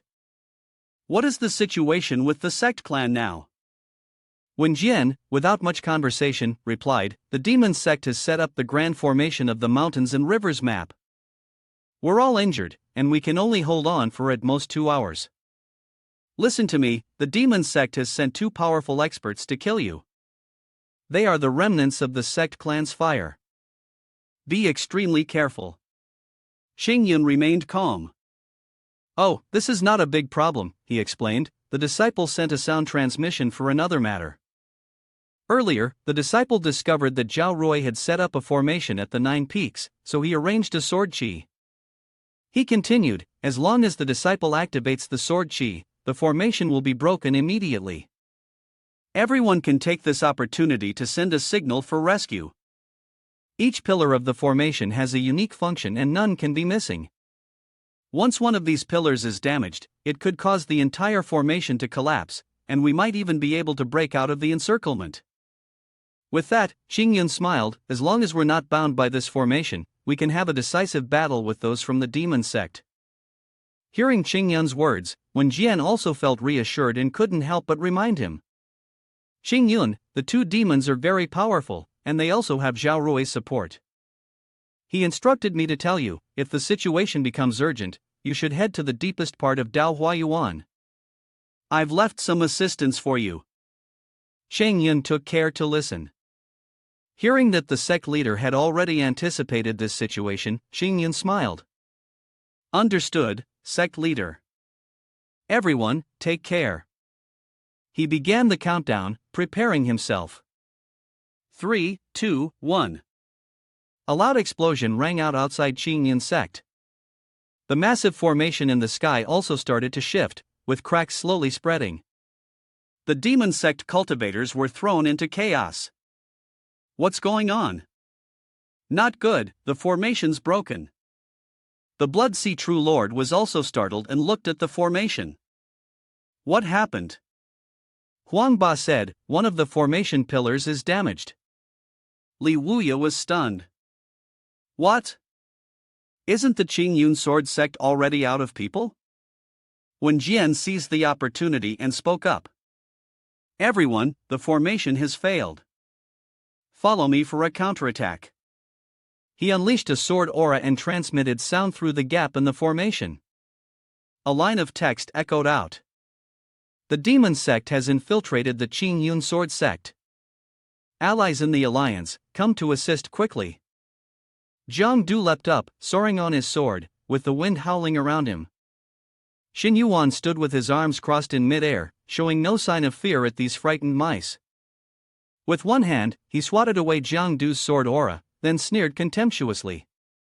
Weak, weak, weak, he is desperately underestimating the 2 outstanding disciples of the Qingyun sword sect. They are too weak now. Immediately, Wang Chang leapt from behind him, ready to strike. He raised his hand, and green light streaked out, wrapping around Xin Yuan's legs, binding him tightly. Wang San struggled to maintain the energy and signaled, Zhang brother, it's now. Zhang Du coordinated, raising his sword to the sky with both hands, performing the flowing cloud sword art. He shot forward swiftly toward Xin Yuan, who was immobilized by Wang San's bindings. Xin Yuan remained sarcastic, is this really the strength of a disciple from the heavenly genius list of the Qingyun sword sect? He laughed loudly, ha ha, this is all you've got. In the blink of an eye, he shattered the restraints, and with overwhelming force, he released an aura that seemed as if he were just toying with a mouse. 2 disciples of the Qingyun sect were in disbelief. What? How could this be? While the two of them were still confused, Xing Yuan rushed forward and grabbed their necks with his demonic hand. He lifted them both off the ground. The harvest from this battle is truly disappointing. Trash like you should die here. With those words, his gaze turned ferocious. At that moment, a voice rang out that sent a chill down Xing Yuan's spine. Hey, I'm talking to you. He jerked around in shock. What? Xing Yun stood silently behind him, a faint smile on his face. Did you forget? There's still someone here. Xing Yuan was momentarily disoriented. When did he get here? How didn't I sense him? He was flustered inside, wondering if his attention had been diverted by these two. However, he maintained his calm exterior. Don't worry, once I'm done with these two, I'll deal with you. Jiang Du felt a suffocating pressure but still managed to speak. Xing Yun, junior brother, forget about us, just run. Xing Yun's expression remained unchanged. Oh, no rush, I still have a few questions for you. The demonic cultivator this time, he must be here for the mountains and rivers map, right? Xing Yun casually initiated a conversation. May I ask, how does that person's strength compare to yours? Xing Yuan responded as well, there's no way to explain it to you. Although we both come from the 9th level of the spiritual realm, his strength is far inferior to mine. Upon hearing this, Xing Yun smiled. Well, that's good then. Xing Yuan found that Xing Yun was even more arrogant than him. As his demonic energy surged, he laughed loudly. Ha ha ha, easy. Do you know? I could kill you all with a wave of my hand. Xing Yun merely chuckled lightly and took out a talisman. Sorry, what I meant by easy is that I'm about to get off work. If that person isn't as strong as you, I can just deal with you before I clock out and the situation will be handled. As he spoke, the talisman flew up, and immediately a large sphere surrounded the three of them. It was at this moment that Xing Yuan realized, when was this formation set up? Xing Yun kindly responded, it was when you were fighting with them. Xing Yuan still seemed arrogant. Don't tell me this is just a formation from the spiritual palace realm. I could snap my fingers and break it. Your two companions are still in my hands. Are you really just going to let them escape on their own? Xing Yun shrugged. Oh, it's not a big deal. Go ahead, snap your fingers. Suddenly, two talismans attached themselves to Jiang Du and Wang Song. When did this formation get placed on us? I didn't even feel it. The two of them were immediately teleported behind Xing Yun. He waved his hand and smiled charmingly, bye-bye. After speaking, all three of them simultaneously disappeared. Xing Yuan saw them running and yelled, "Stop right there!" He charged forward, but the talismans flying rapidly in front of him blocked his way. He angrily and frantically punched at the barrier. Damn it, what kind of formation is this? After a while of hitting, he still saw the barrier intact, unable to break it. Xing Yuan, not one to give up easily, continued to lose control. A moment later, the spherical barrier flashed with a purple light. Xing Yuan, with disheveled hair, gritted his teeth in resentment. Damn it, you're forcing me to use all my strength. Just wait, once I find you, I'll tear your flesh and crush your bones. After the battle outside the mountains and rivers map, the Qingyan sect had now been reduced to a ruin. Huang Ba joined forces to reinforce the formation, cursing under his breath. These pests at Qingyun Sword Sect actually dared to sneak attack and kill 5 of our sect's strongest members. Even Li Wuya by their side had to taste it too. If it weren't for that lord's orders to turn the entire Qingyun Sword Sect into blood soul orbs, I would have used the power of the demon god to wipe them all out by now.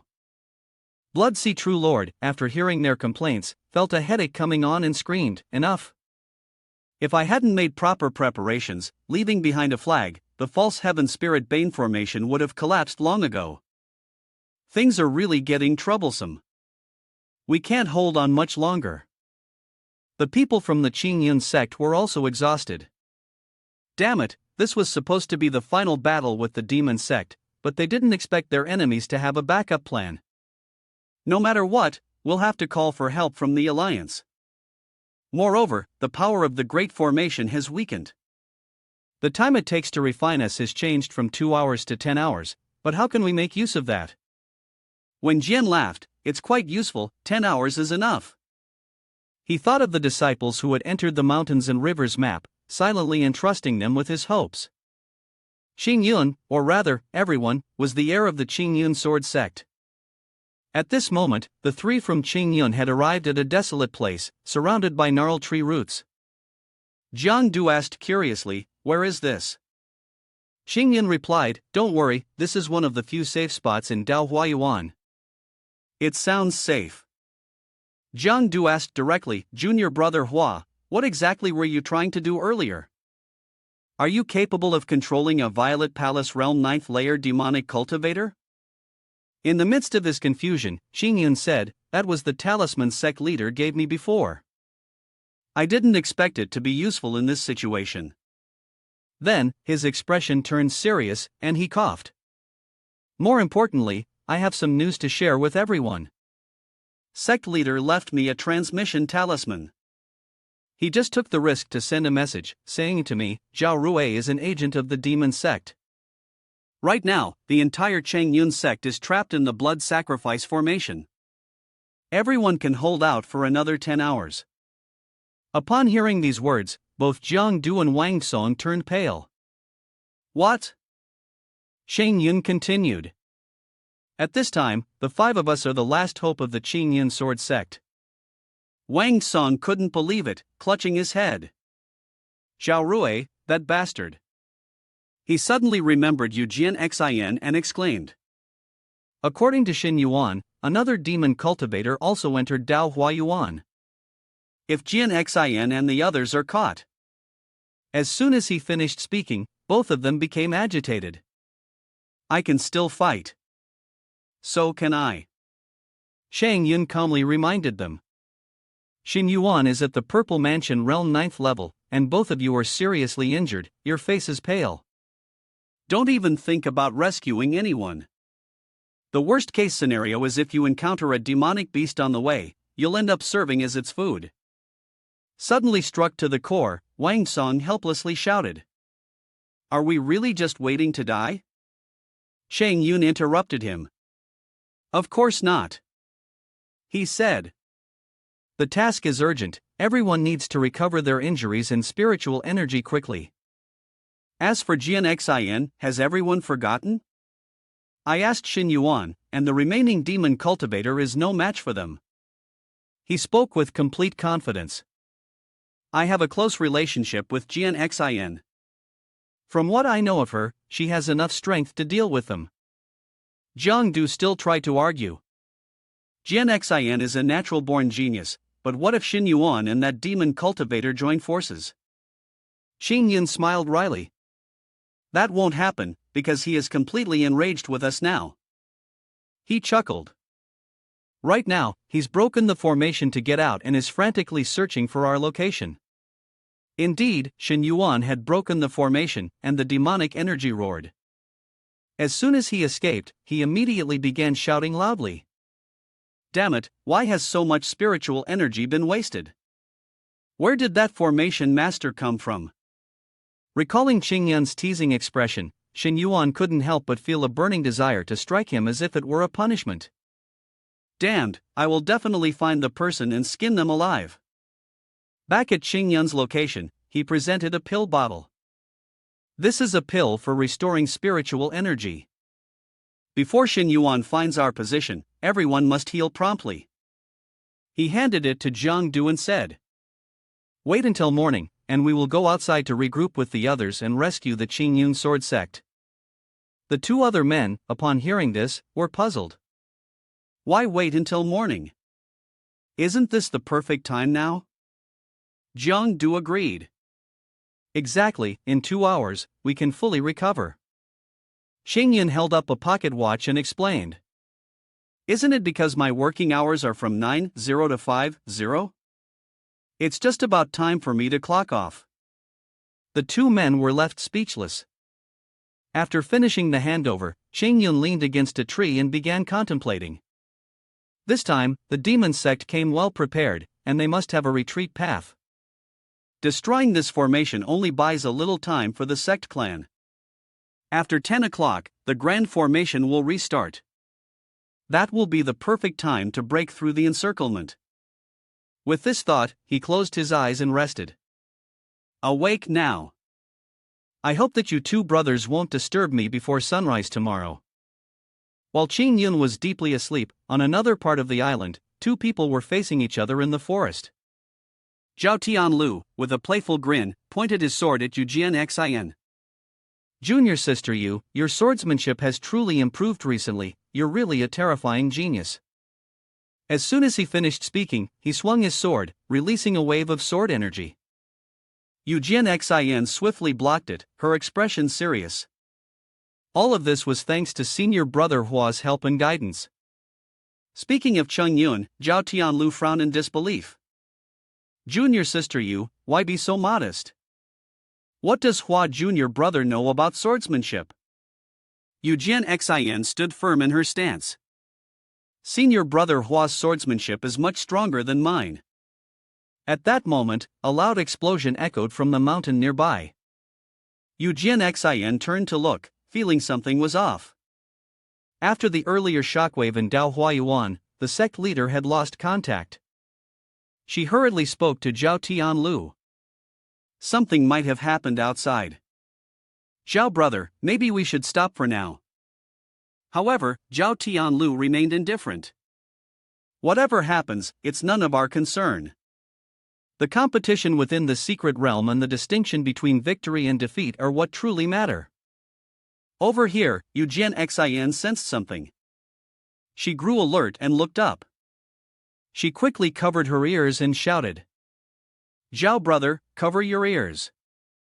Though he didn't understand, Zhao Tianlu realized it was dangerous. He covered his ears, and several waves of sound reverberated through the air. A strange wave spread out, crashing into the peach tree. The tree was immediately cut in half. The two of them were carefully thrown out. After a few seconds, both of them landed firmly on the ground. Blood oozed from Zhao Tianlu's ear as he looked down at his hand. Thank you for the reminder. If not, those strange sounds would have made me deaf. Xin did not relax her guard, remaining silent for a moment before using her spiritual energy to heal the wound. Injuries to the ear can affect balance and coordination.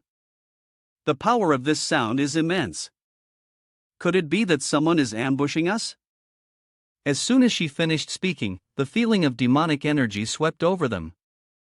Xin looked up at the swirling dark aura. He had arrived.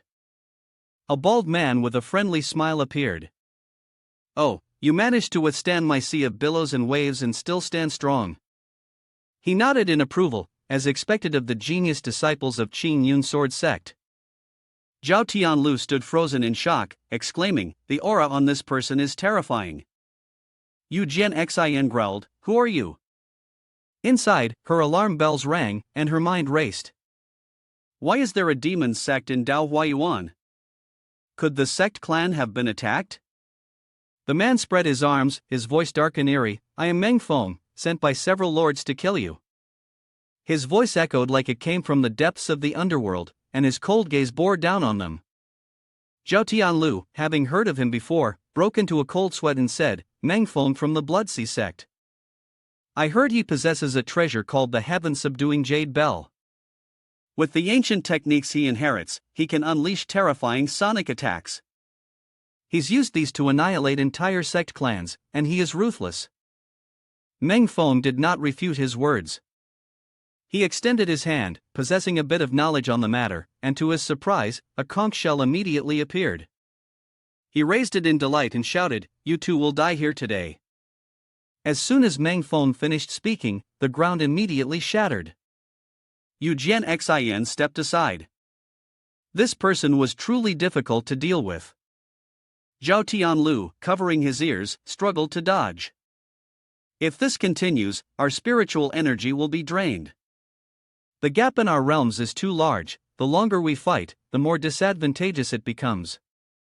Xin remained calm on the surface, his gaze fixed firmly on Zhao Tianlu. I have a move that might be strong enough to severely injure him.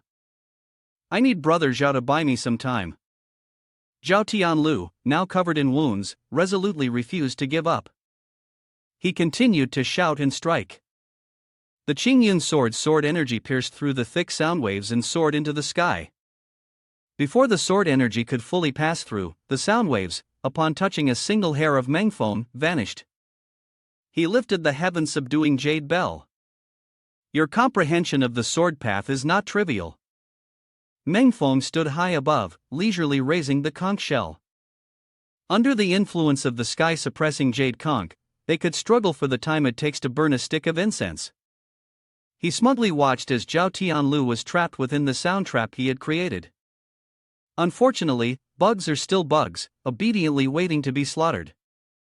At that moment, a powerful sword energy sliced through Zhao Tianlu and the strong sound waves. Meng Feng's eyes widened. What? Zhao Tianlu gasped for breath, forcing out a provocative smile. In the span of an incense stick, didn't anyone notice that one person is missing? Yujian Xian's voice rang out, strong and firm. Thank you, Zhao brother, for buying me some time. Now, try to block a single strike from me. As Yujian Xian swung her sword, an enormous sword aura erupted, charging toward Meng Foam. The Qingyun sword's orb of energy shattered as soon as the sonic wave collided with the sword energy. Meng Foam shouted fiercely, "Insect, you dare to fantasize about opposing me!" He went mad, using the seashell and conjuring countless sonic waves, which continued to propel the sword energy forward. Yujian Xian closed her eyes, feeling the energy. Senior brother Hua, this is something I comprehended from the stone tablet. I hope it doesn't disappoint you.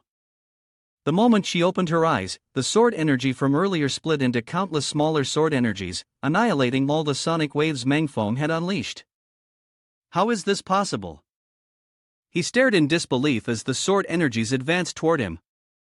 This sword intent can directly destroy my attack? He froze, standing motionless as the innumerable sword energies closed in on him. Yujian Xian collapsed to the ground, exhausted from the victory. Looking at the spot where Meng Foam had once stood, now empty, she sighed. If it weren't for senior brother Hua, we would have died here today. Zhao Tian lay silently watched her. The remaining sword aura carried an extraordinarily high level of sword intent. He quietly acknowledged to himself, your realm has reached this level, even if I gave my all, I wouldn't be your match. Yujian Xian wiped the sweat from his brow and said, Brother Zhao, hurry and treat your wound. The demon sect has infiltrated, Dao Huayuan is now in grave danger. At that moment, in the vast peach forest, a pillar of light shot up, piercing the sky. It was said that since ancient times, 4 divine beasts had rampaged across the eastern wilderness continent. The founder of the Qingyun sword sect had defeated these 4 divine beasts and sealed them within the cosmic mountains and rivers map. They were the White Dragon, Yuhu, Jingke, and Shenwu. The seal in the southern part of Dao Huayuan was Yuhu's.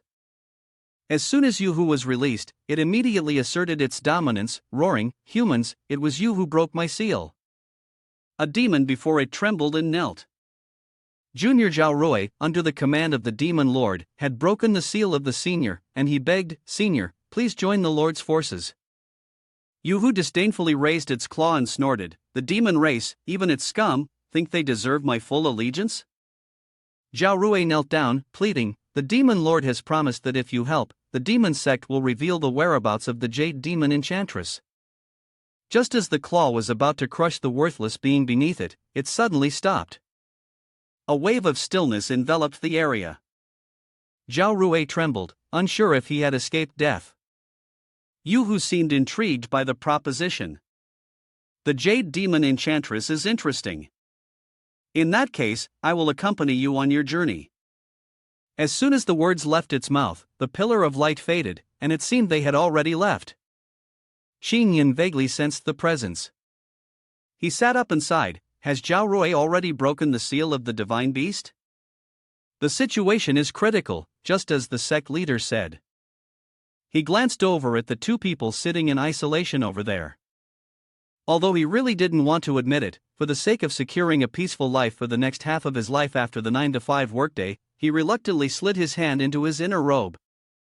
Xingyun pulled out a wooden charm, as if holding a prestigious official title. The charm was engraved with the character Yin, and immediately, Xianyin joyfully jumped out. Xingyun placed a hand on its shoulder and said in a deep voice, I don't want to work overtime. Then, with a glimmering gaze, he placed all his trust in it. Therefore, Xianyin, this time the opportunity for Qing Yun Sword Sect depends on you.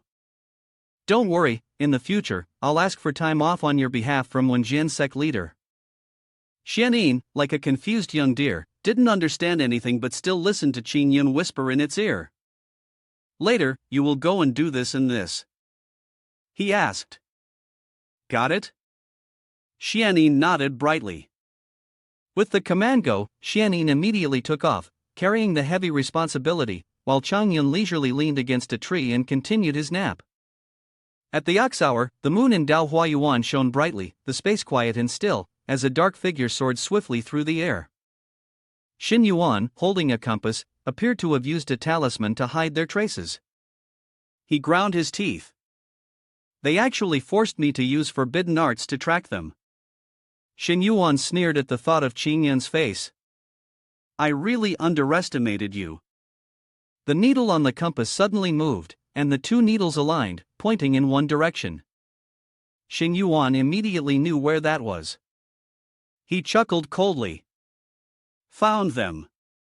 He thought he was about to calm his anger. Tonight was the moment to bury your master.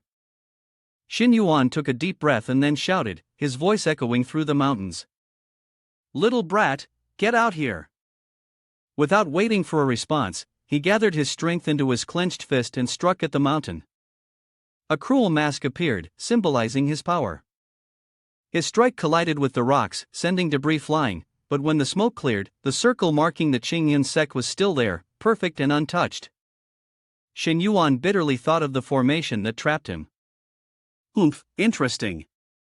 You've set up such a troublesome spell formation in advance, huh? The voice of Qing Yun echoed behind him again. Correct. Through the mist, he could see Qing Yun's figure. His gaze turned dangerous, and his tone remained mocking. Ah, you've got some guts.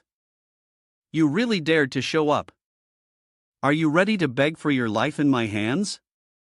He immediately assumed a defensive stance, only to hear Qing Yun speak again. You're overthinking it.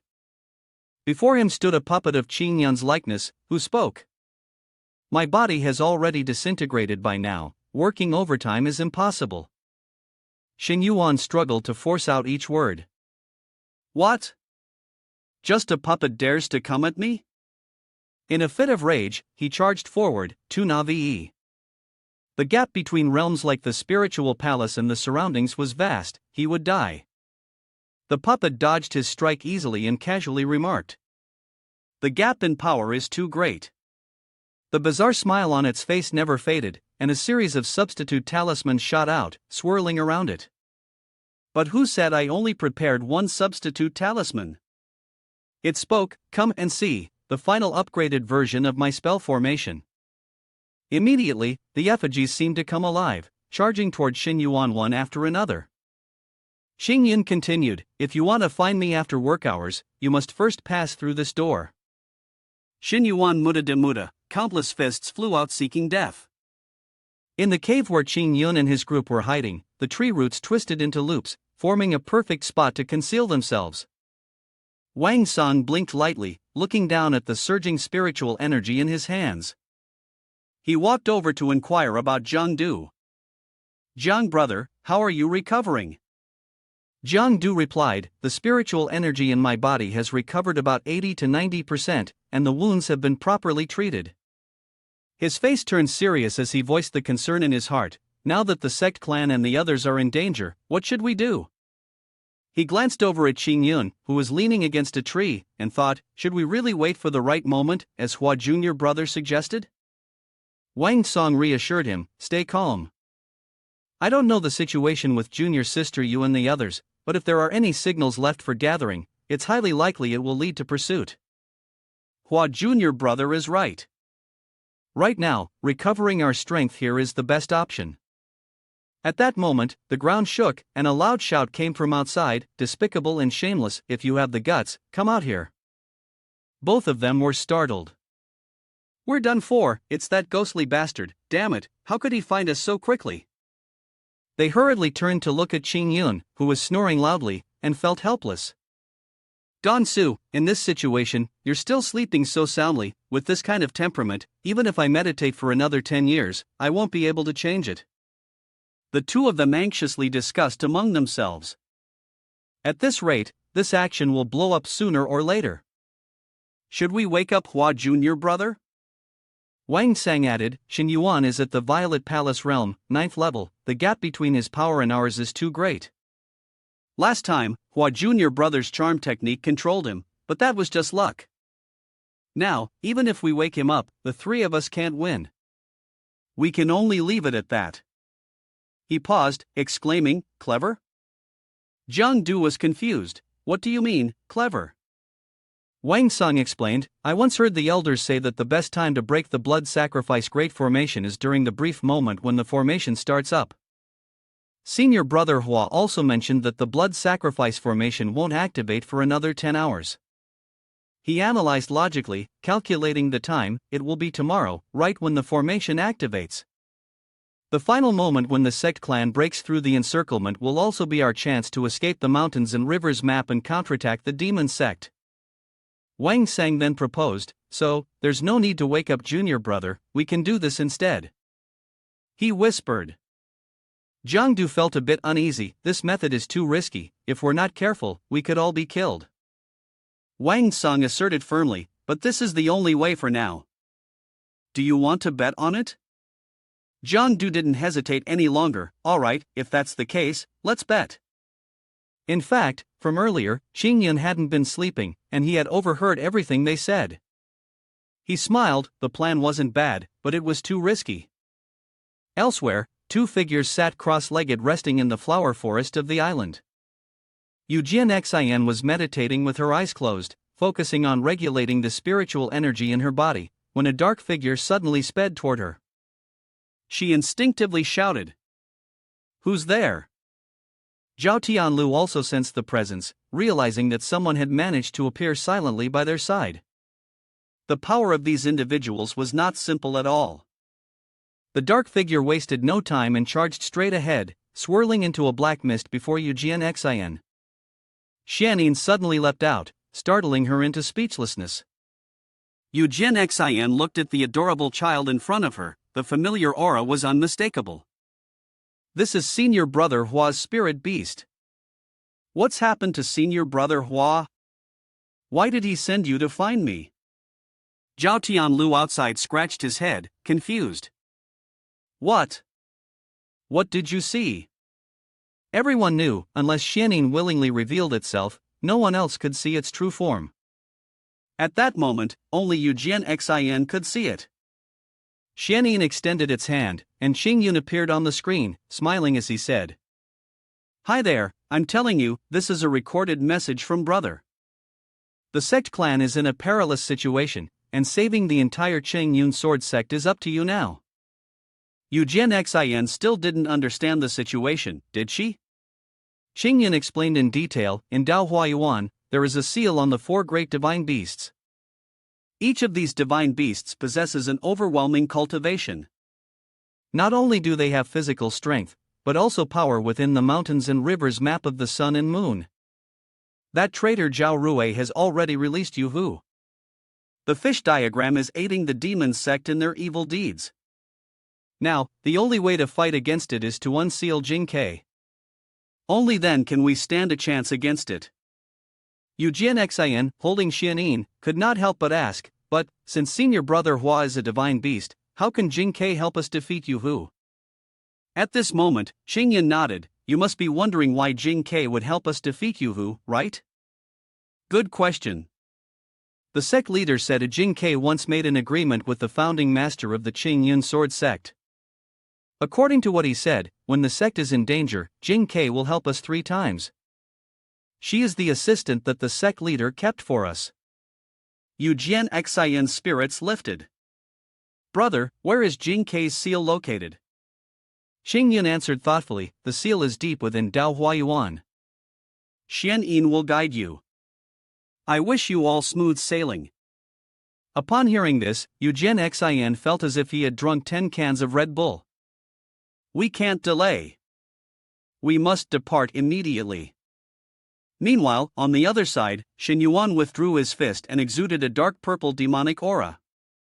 His eyes gleamed with a dim, eerie light. He let out a roar and, gathering his inner energy, struck down with a heavy punch. The vast surge of internal energy shot forward, directly aimed at the paper effigy of Hua Chong Yun. Boom! A column of purple light, filled with oppressive force, pierced forward, pulling the surrounding air into a whirlpool.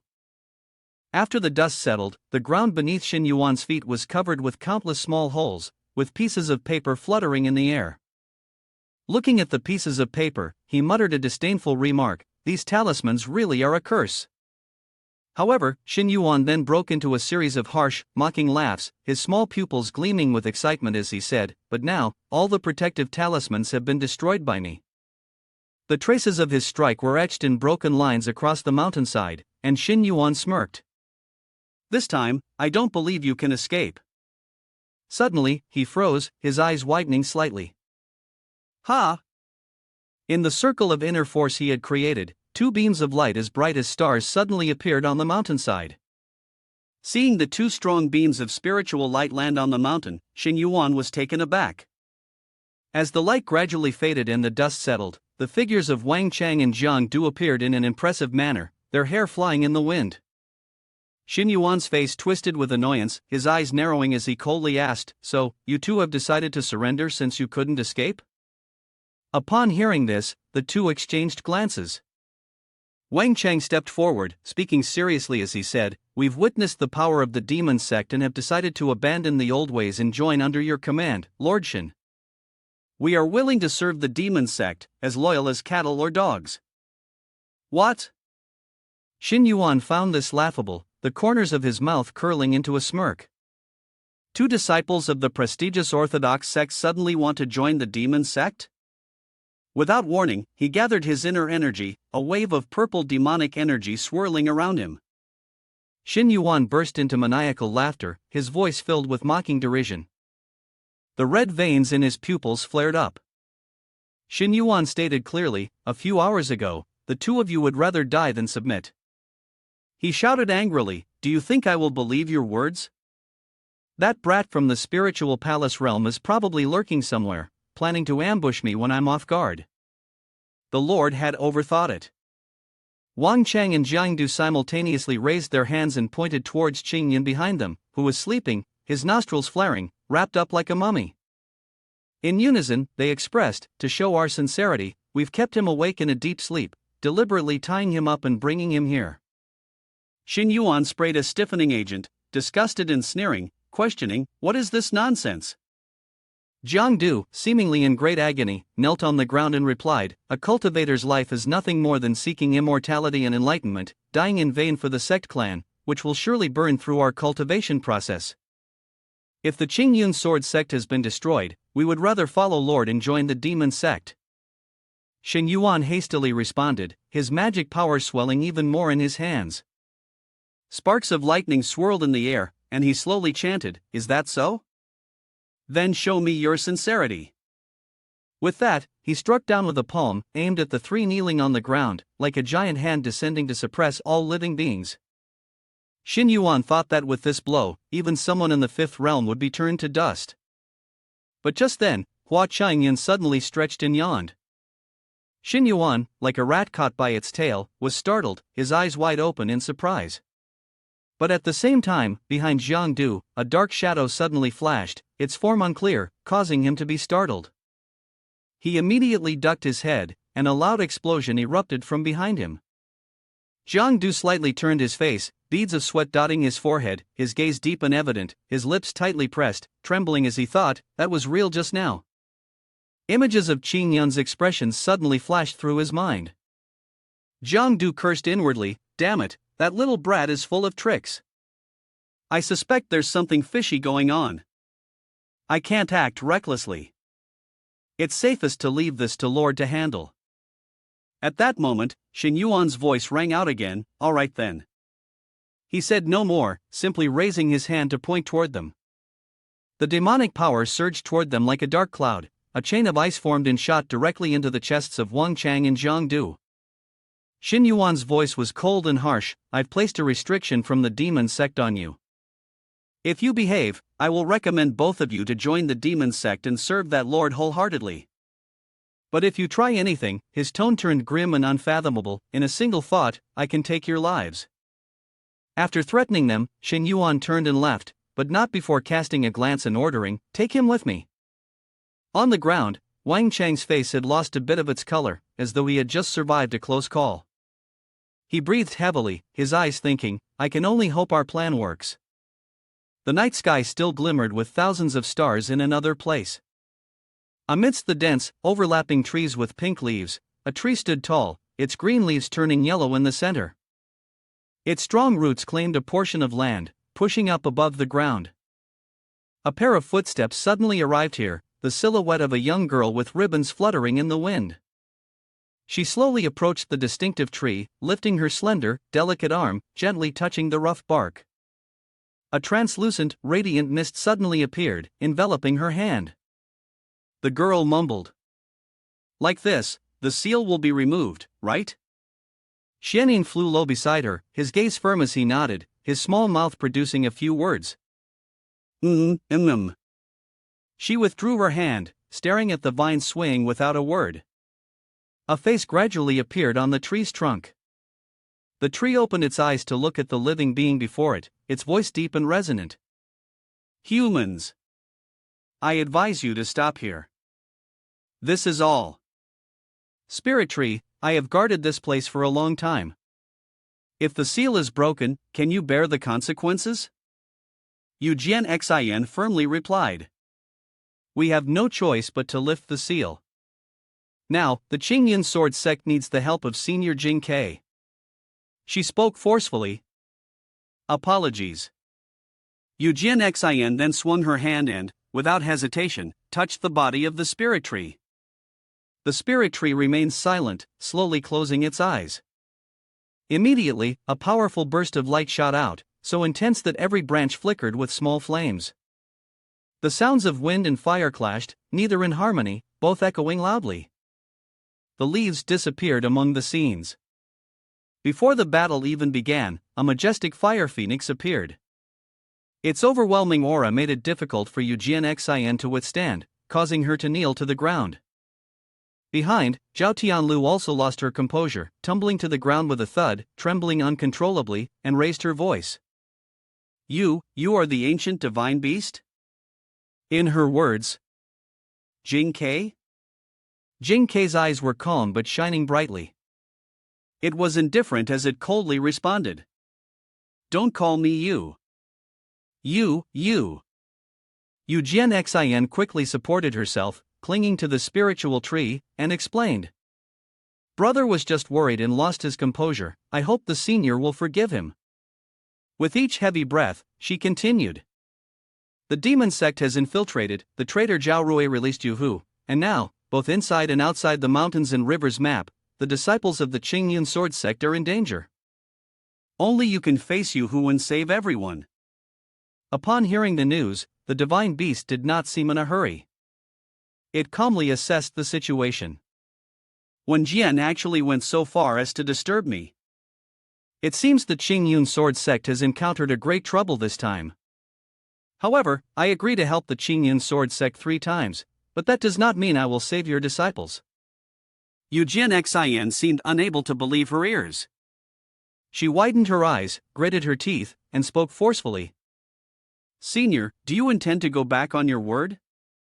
The divine beast's feathers, as if flowing with blood, symbolized the pain and hatred of the heart. Despair and crying began to surface. The divine beast snorted softly, then asked quietly. "Do you not know why I was sealed inside the mountains and rivers map?" Yu Jian answered firmly. "Of course, I know. Back then, humanity was weak and could only shrink in a corner of the continent. Just when everyone had lost all hope, one person comprehended the grand principles of heaven and earth, opening the path of cultivation and stepping onto the road of immortality. The figure sat in silent meditation upon the gently rippling lake. Jian Xian continued, before the battle, that genius broke through and stepped into the Deng Xian realm, single-handedly subduing the 4 great demon lords. From that day forth, the demon race could no longer resist humanity, and mankind began to rise, becoming the rulers of the primordial realm. The gaze of that figure was revealed icy cold, yet as deep and unfathomable as a cliffside abyss. Jian Xian's voice grew steadier. That person was none other than the founder of the Qingyun sword sect, the Holy Emperor. As she pictured that back view, her face darkened. Could it be that the elders still harbored resentment for being sealed by the Azure Emperor? Jian Xian's brows furrowed even tighter, her voice grew cold. Or has the elder been sealed away for too long, no longer daring to act? Jian Xian bit her lip in a brooding silence, each word hissing through clenched teeth. If the elder cowers in fear, then I cannot just stand by and watch. With that, she abruptly turned to leave. Zhao Tianlu jumped in alarm. You intend to take the lead?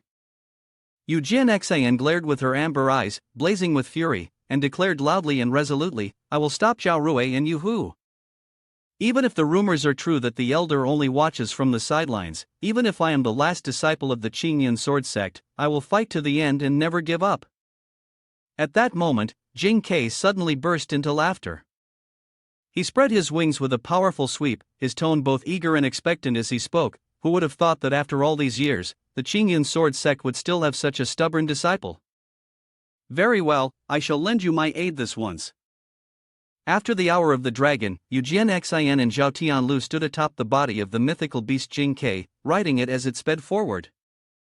Jian Xian suddenly blinked her eyes, and before her was a towering column of smoke and light. She shouted loudly, Zhao Rui and Yu Hu. Yu Hu stepped forward, riding the clouds and walking on air, a feat not easily accomplished. He moved closer and coldly asked, Jing Kai, are you here to help me or to stop me? Jing Kai lowered his eyes slightly and replied slowly. Years ago, the Azure Emperor subdued us, and we long ago acknowledged him as our master. You, however, have allied yourself with the demon clan, becoming a traitor conspiring against your own lord. Of course, I am here to stop you.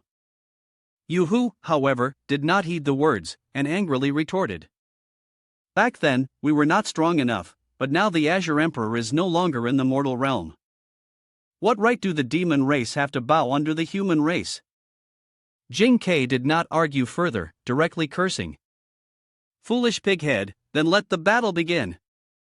As soon as he finished speaking, 2 beams of golden and green light shot up at the same time, piercing the sky like columns. The powerful shockwave sent Jian Xian and Zhao Tianlu flying. She quickly shouted, Be careful. Jian Xian turned to Xianyin, who was hovering nearby, and said, This place is too dangerous. Xianyin, hurry back and find brother.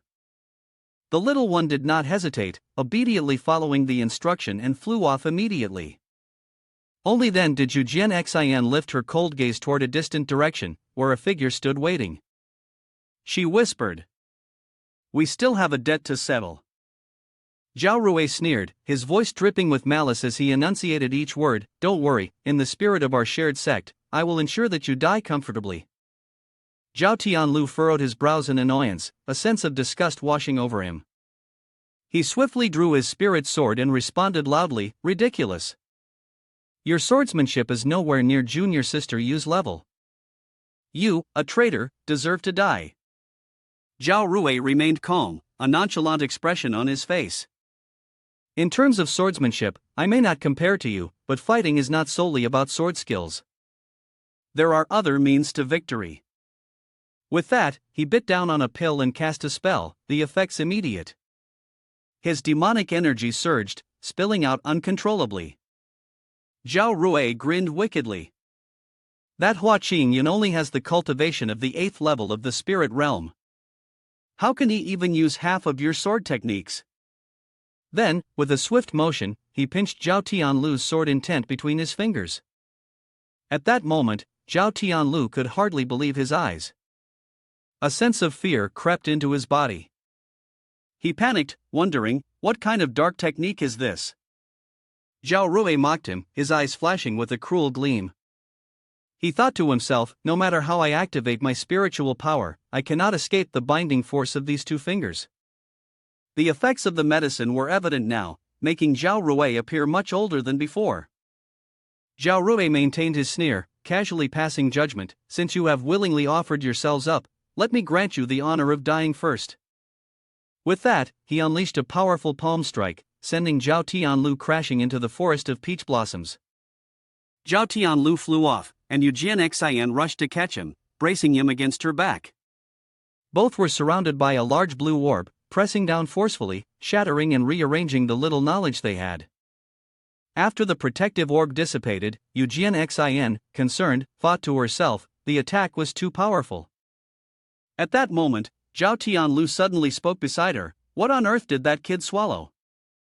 How did he suddenly erupt with such strength? Jian Xian, uneasy, softly replied, I'm afraid it's one of those pills that drain a few years of one's life force. You abandoned everything at the Qingyun sword sect to join the demon sect. Zhao Rui pondered for a moment, then looked at her. Yujian Xian became even more determined as she continued, he even willingly sacrificed his own life force to kill those who were once his fellow disciples. Was it really worth it? Zhao Rui sneered, repeating the question, was it worth it? It was as if he had fallen back into memories, where the figures of everyone turned their backs on him. Zhao Rui muttered softly, at the Qingyun sword sect, no matter how hard I tried to cultivate, I was always just an anonymous nobody. In the sect clan, I was nothing more than a disciple, it didn't matter whether I was there or not. He was furious, his emotions sharply escalating in a wild surge. Zhao Rui shouted, how could you geniuses possibly understand the suffering I've endured? As he finished speaking, a bolt of lightning shot down. Zhao Tianlu calmly said, it's here. As the lightning strike landed, he swiftly evaded, dodging while attempting to counter the blow. However, he gradually felt that it was becoming a bit too overwhelming. Yujian Xian's situation wasn't any better. She had a deep gash across her arm from a strike, struggling to hold her ground. The more Jian Xian arranged her defense, the more dangerous the situation became. This is bad, I can't block anymore. In the sky, Zhao Rui gathered a ball of dark magic in his palm, shouting loudly, Yujian Xian, die. But then something strange happened. He froze, his eyes darting to the side. Yu Hu's palm strike narrowly missed him, sending the divine beast Jing Ke flying. Zhao Rui was taken aback. What? Swiftly dodging, he muttered, still cursing, damn it. The divine beast Jing Ke crashed heavily to the ground. Yujian Xian shouted, get away, both of you are poisoned. The 7 quick jumps should keep them temporarily safe. She anxiously called, Jing Ke, Senior. The divine beast Jing Ke slowly raised his head, breathing heavily but forcing his voice to be soft as he replied, I'm fine, take care of yourselves. Yujian Xian lowered her eyes weakly, feeling a sense of despair. The gap between their strength and Zhao Rui's was far too great. If this continued, even Jing Ke Sr. wouldn't be able to hold on for much longer. What should they do now? At this moment, on the other side of the forest, 3 figures intermittently appeared and disappeared in the air. Hua Chong Yun, supported by Jiang Du, suddenly turned his head and noticed a ripple of energy emanating from behind. He raised his eyes, astonished to see Xianyin continuously dancing. Chang Yun vaguely understood that they had fallen into a difficult battle. Tired, he moved his fingers inside his sleeve, sighed lightly, and pressed the emergency activation button, not considering this a late shift. The urgent plan was set in motion, and a blue spirit power suddenly materialized before him, bringing with it something else. Yujian Xian widened her eyes, catching it with both hands, and curiously asked, when did this happen? Hua Chong Yun silently poofed, transforming into Jian Xian, who was startled. However, he was unexpectedly cheerful, smiling as he said, huh? You. She was taken aback. Senior brother Hua, how did you end up here? Professor Hua explained, I'm not physically here. Technically, I left an emergency program in this space for 1 hour, which only lasts a moment outside. He continued, next, brother will teach you a sword move to defeat Zhao Rui. Don't worship me too much. Eugene Xin looked at him with sparkling eyes, eagerly responding with a soft clearly ready for them to discuss it. What was surprising was that the divine beast had a very familiar feeling. Its gaze reflected their figures within. Jing Kai thought to himself, why does this seem a little like the Azure Emperor? Hua Chong Yun's figure appeared clearly, but it made the shadow from the divine beast's memory sink and then rise again, almost merging together. Surprisingly, at this moment, Yu Hu and Zhao Rui spoke in unison. Are you done playing? Now, all of you, go die for me. The amber pupils of Eugene Xin brightened, and she shouted loudly. The sword hangs 3 inches above the water, the aura rises 9 feet towards the sky. Immediately, a towering pillar of water, like a tsunami, shot up into the sky, forming a wall that completely blocked Zhao Rui's attack. He was so stunned that his features contorted, and he shouted in disbelief. How is this possible? How can she suddenly be this strong? Eugene Xin raised her sword before her, the spirit power and sword intent surging out like a tidal wave, splitting the heavens and earth. She looked up with cold eyes and spoke in a chilling voice. Zhao Rui, come, try the strongest move I have just comprehended. The spirit power wrapped around her body, and Eugene Xin sensed it, surprised at how powerful the energy hidden within the sword stone was. An image of Hua Chong Yun flashed in her mind, and she couldn't help but sigh. Senior brother Hua truly is profound and unfathomable. But her thoughts were only fleeting. Jian Xin moved her sword behind her, and the spirit power continuously replenished the sword's form. Her gaze sharpened, and she called out firmly. The shadow stretches in 8 directions. Then, the technique surged up from the ground, focus on one heart, or concentrate on a single heart. Zhao Rui found himself suspended in midair. His anger flared as he gritted his teeth, his expression turning demonic with killing intent. He raised his hand, spinning electric-like magical energy that gathered in his palm, aiming directly at the disciple of the orthodox sects of prestigious lineage. The sound of the explosion echoed, like a bomb going off, as the thorns and purple lightning collided, illuminating a portion of the mountain's wilderness. Zhao Rui gradually felt as if phlegm were stuck in his throat he couldn't swallow, and each breath came out weary and labored as he clenched his teeth. The veins on his forehead and neck bulged clearly, his discomfort evident. Damn it! Why couldn't I stop her? Why has Eugene Xin suddenly become so strong? Hearing him mutter in disarray, Jian Xin's eyes curled into a taunting smile as she looked at him. Unable to win, Zhao Rui quickly turned around to seek an ally. Lord Yu Hu, save me. But Yu Hu frowned and rebuked him, humans really are useless trash. Without caring about anything else, he turned to leave. However, he barely took 2 steps before being blocked by Jing Kai, who stood firm in his path. After being scolded, Zhao Rui trembled and clenched his jaws. He looked at his own hands shaking uncontrollably, his voice shrill and breaking. Why am I always a failure? I refuse to accept this. His emotions completely unraveled. Zhao Rui cried out in a storm of fury and despair, his voice rising to a mad crescendo. I refuse to accept this. I'll kill all of you right here. Watching the demonic energy tornado engulf Zhao Rui, Eugene Xin shifted into a guarded stance. Fierce winds howled around as Zhao Rui's anguish became visible within the eye of the storm. Jian Xin's eyes sharpened, a clarity rising within them. She thought to herself, his mind is in chaos, revealing an opening. Now's the time. Flowing cloud sword arc Eugene Xin unleashed 4 streaks of sword intent, slashing straight toward Zhao Rui's position. The sharp sword energy cut through, striking Zhao Rui and flinging him from the heart of the demonic storm. He let out a deep, pained cry and spat out a mouthful of blood. Zhao Rui grumbled, "You damn geniuses, no matter how hard I try, I'll never catch up to you all." Boom! Suddenly, a loud explosion sounded from a distant mountain range. Zhao Rui turned around in shock, his eyes widening as he stared in that direction. Then he ended his inner monologue and, with renewed excitement, shouted madly, Xin, you won't be smug for long. I've sent the signal, the Lord from the demon sect is here, none of you will escape. At that moment, a time-space portal suddenly opened, and the figures of Xin Yuan, Wang Chang, and Jiang Du appeared. Xin and Zhao Tianlu looked at them in astonishment.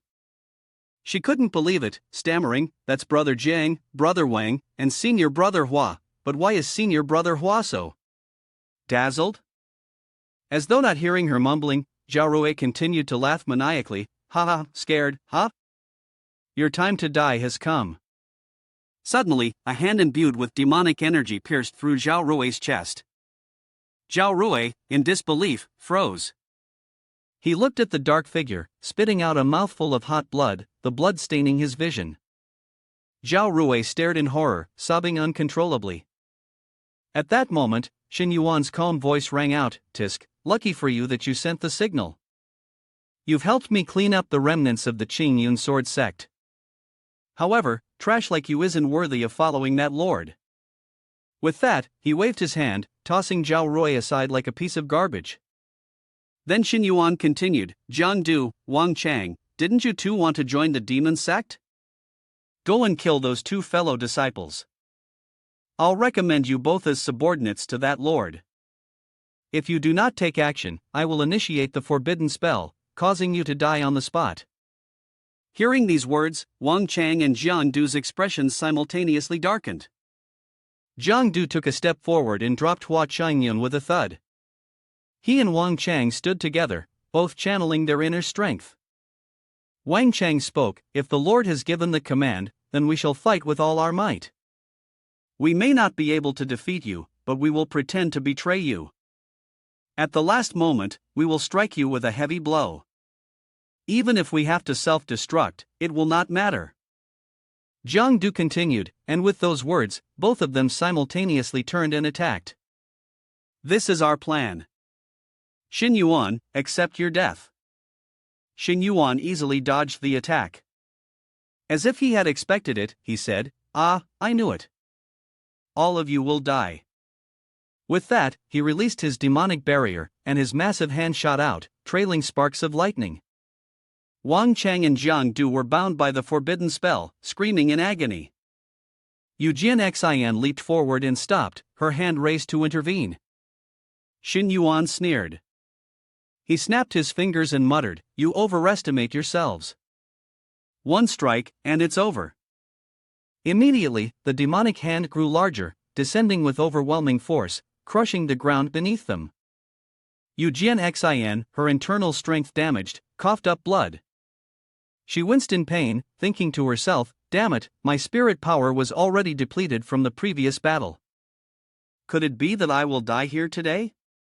On the other side, the matrix in the fierce sky gleamed brightly as the Blood Sea True Lord joyfully announced that the hour of the snake was approaching, and the great blood sacrifice formation was about to activate. Even with the power of Deng Xianjing, they could not escape. Gu Wuhao Master gazed up at the matrix, repeating, the hour of the snake is almost here. His eyes were filled with anxiety, and if the breakthrough attempt failed, the image of the blood soul pearl consuming all the flesh and blood of the living flashed through his mind. Gu Wuhao Master continued, all disciples of the Qingyun sword sect will be refined into the blood soul of the ox. At this moment, sect leader Wen Jian, who had been silent until now, slightly turned his face and, with a dimmed gaze, asked, has everyone finished preparing? Gu Wuhao Master answered firmly, The sect leader's face was sharp. The hour of the snake counterattack, this is our only chance, and it is also our last chance. During the hour of the snake, Hua Chong Yun was still soundly asleep on the ground. Only now did he slowly open his eyes, feeling utterly disillusioned. Divine beast, demon sect, traitor, occupying 2. What on earth is all this about? Hua Chong Yun pushed himself up, and the glowing silk that had been surrounding him gradually dissipated into nothingness. A surge of demonic energy appeared beside him, altering the clothes of the internal disciples of the Qingyun sect. Qingyun lowered his gaze, emotionless. The high mask appeared in his hand, and suddenly, a dazzling beam of light pierced through the surrounding void. Xin Yuan froze, startled, his eyes wide as he stared in that direction. Xingyun put on the mask, the hidden smile became more refined yet somewhat mocking. He said, even if I only reveal a bit of my true strength, I must settle this matter. How does Wuyan Xin's day begin? The hour of the rabbit, the first day of Wuyan Xin. Inside the cave dwelling of Wuyan Xin, at 5 a.m., she woke up and began her preparations, carefully putting on each accessory, and finally, after wearing her socks, she cheerfully said, a day's plan starts early in the morning. Wuyan Xin begins her cultivation day. At the Chayun Sword Sect's training field, Wuyan Xin moved gracefully. Her morning began with a warm-up, swinging her sword 5,000 times. Sword strikes filled the training ground, dirt and rocks flying in all directions. By the time of the hour of the rabbit, she was all warmed up, and then it was time to pick up today's task. As she walked away, other disciples could not help but gossip. Quick, look, that's the disciple who got promoted. She defeated Zhao Tianlu, she's the top of her generation, Wuyan Xin's sister. One person noticed something and exclaimed, wow, I didn't expect her handwriting to be so beautiful. Wuyan Xin didn't pay attention, still wearing that smile. No wonder she's Wuyan Xin, the all-rounder. Wuyan Xin arrived at the Flowing Clouds Hall of Chayun Sword Sect, and it was still early morning.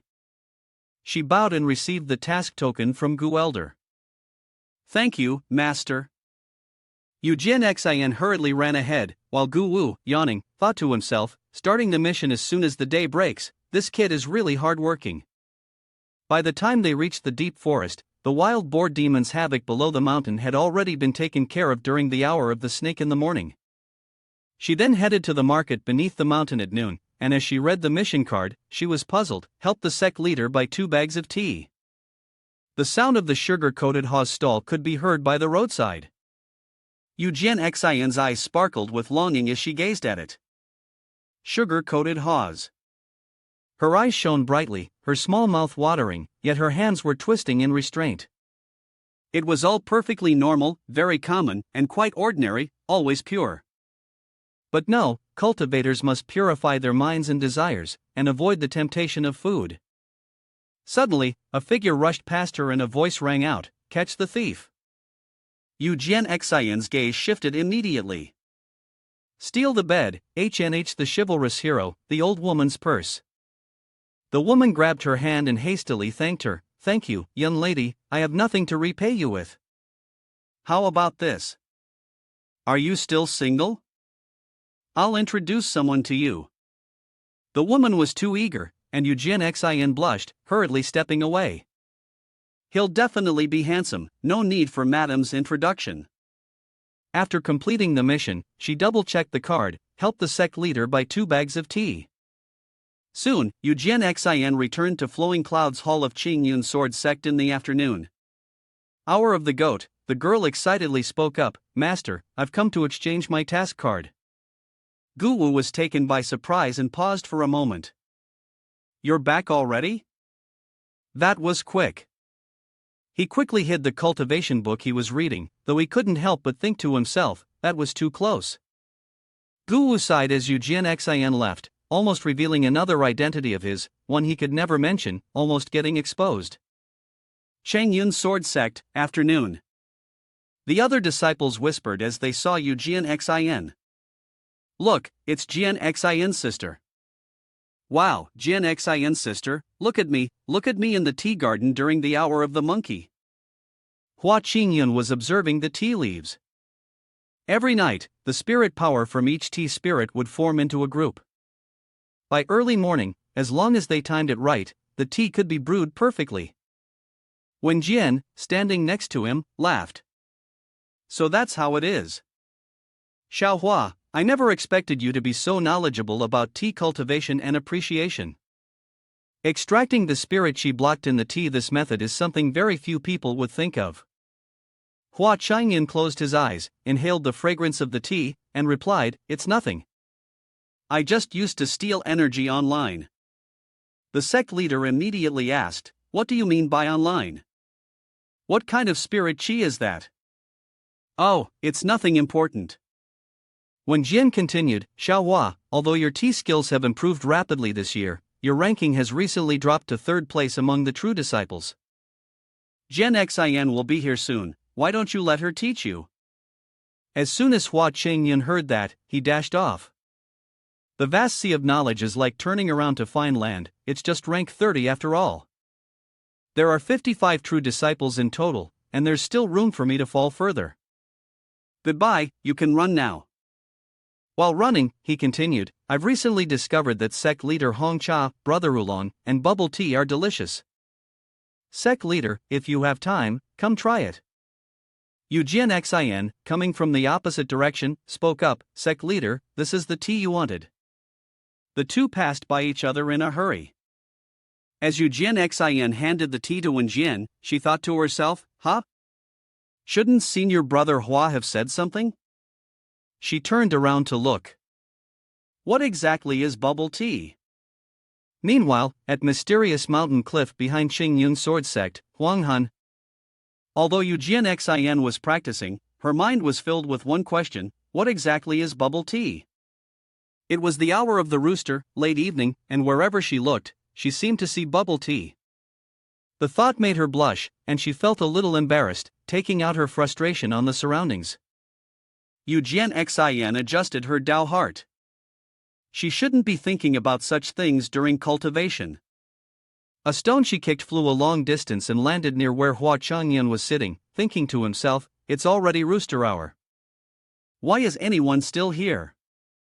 Jian Xin spotted a cat. Rooster hour played with the kitten, and after a while, felt guilty. No, there are still 3,000 swords left to practice, I can't afford to be lazy right now. Rooster hour played with the kitten. At night, in the mansion of Jian Xin, during the dog hour, she read the sword manual, pig hour was resting, and at the rat hour, the night was quiet. Ox hour accidentally fell asleep, forgetting everything. Back to the battle, the demon sect member shouted loudly. The disciple in charge of the Qingyun sword sect is nothing special, just die already. He swung his attack, but before he could land it, he sensed something behind him. What? A sudden strike caught him off guard, knocking him to the ground. Jian Xin was alert, the sword energy was intense. Who is it? Jiang Du and Wang Song were somewhat intimidated. This is a move from the Qingyun sword sect, could it be a senior from the sect clan? Xin Yuan spat out a mouthful of blood, struggling to get up, and loudly questioned. Who are you? How dare you sabotage the demon sect's plan and waste my time, do you know what the consequences will be? Hua Chong Yun responded. Don't worry, it will be over soon. Jian Xin suddenly made a connection between this mysterious person and her senior brother Hua. This feeling. It seems somewhat similar to senior brother Hua. The demon sect member wiped the blood from his mouth, still speaking arrogantly. Humph, that strike of yours was quite powerful, did you use some kind of secret treasure? Looking at your aura, you're only at the Purple Mansion realm, and yet you dare to challenge me. He responded with disdain. You're weak, but it's enough to defeat you. The name Xin Yuan launched another strike, seeking death. Hua Chong Yun countered, his blow pierced through Xin Yuan's attack, directly knocking him to the ground. The latter was so stunned he couldn't even react when he slammed into the earth, the ground around him cracked from the impact. You clearly just came from the Jing prefecture. How is this possible? Xin Yuan asked. Hua Chong Yun sneered, in the face of absolute strength, level differences are meaningless. Xin Yuan responded, fine, then let me show you what true strength really is. His eyes widened as he shouted, unleashing a massive force. This time, I'll go all out. Demonic energy erupted, yet Hua Chong Yun didn't move in the slightest. Jian Xin called out loudly in warning, Senior, be careful. Hua Chong Yun moved gently, using a basic sword form. With a single strike, he pierced straight through Xin Yuan, shattering the Qingyun sword technique. Wang Song spoke up cautiously, to think he used a basic sword technique to kill a 9th-level Demon 2's mansion cultivator in one blow.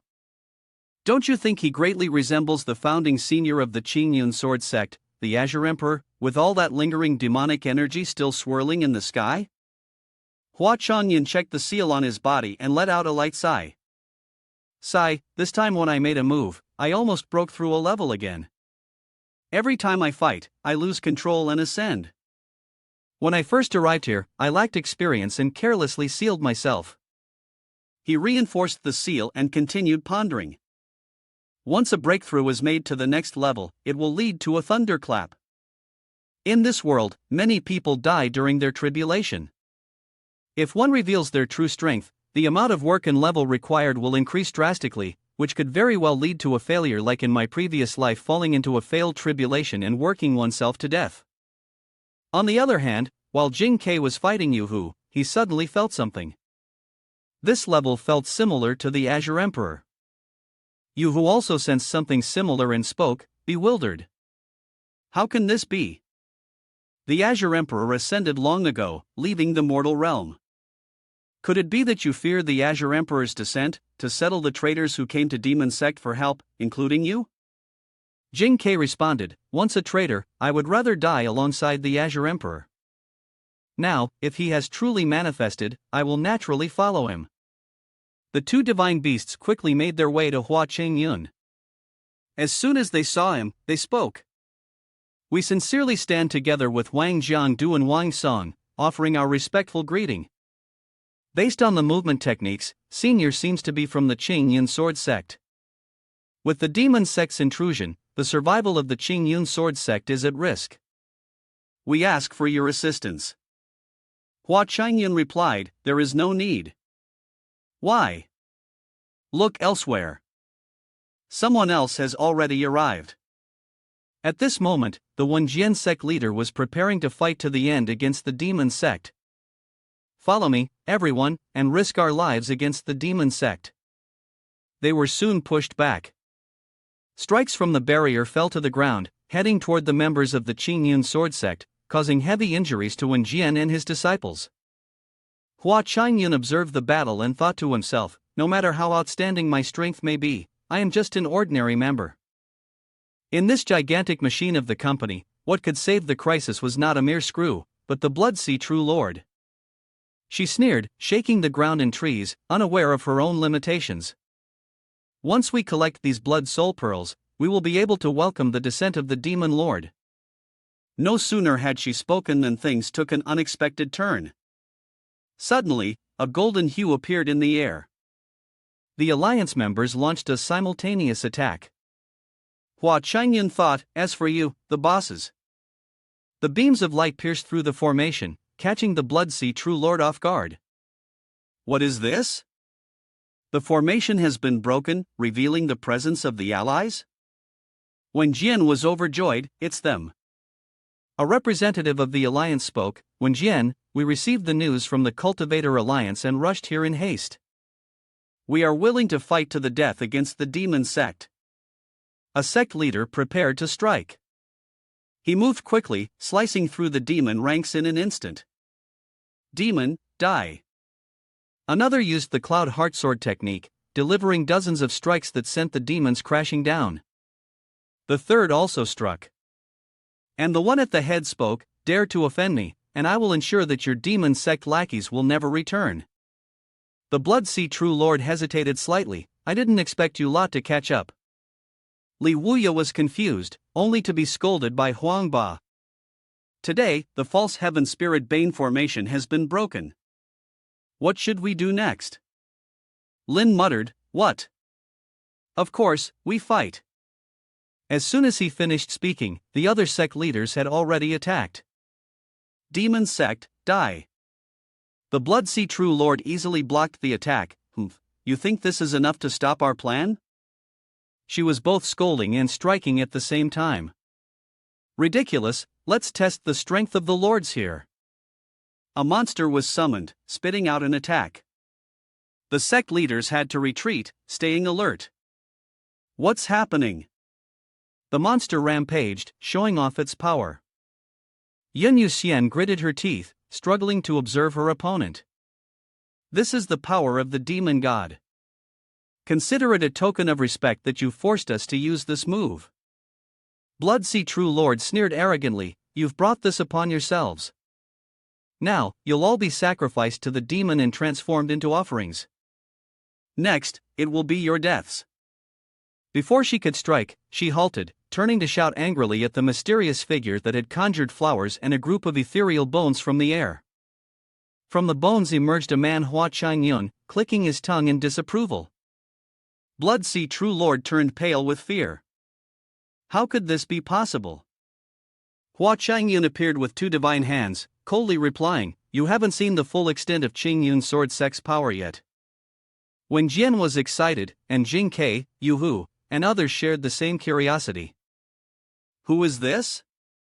Which senior of the sect clan? This figure seems somewhat familiar. One person from the Ching Yun sword sect answered, "Of course, you feel familiar. This person comes from our Ching Yun sword sect. The powerful sword aura surrounding him is unique to our sect."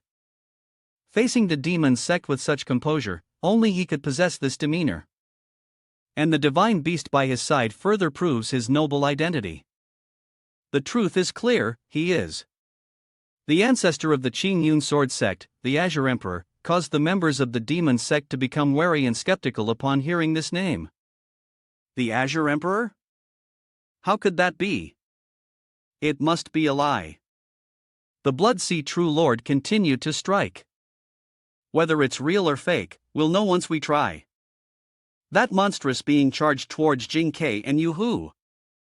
Hua Chong Yun also waved his hand, and the two divine beasts attacked simultaneously. Three forces from two sides collided, resulting in a stalemate. The Blood Sea True Lord gritted her teeth, not expecting it to truly be an ancient divine beast. She seethed with hatred. "Who are you really?" Hua Chong Yun used his magical techniques, his aura overwhelming the opponent. "Do I really need to explain it to you?" The Blood Sea True Lord hesitated, wondering, could he really be the Azure Emperor? Hua Chong Yun raised his sword high into the sky and proudly declared, "Those who offend the Ching Yun sword sect."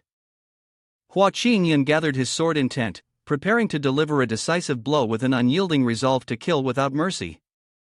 The Blood Sea True Lord, enraged, opened a rift to escape with the two others.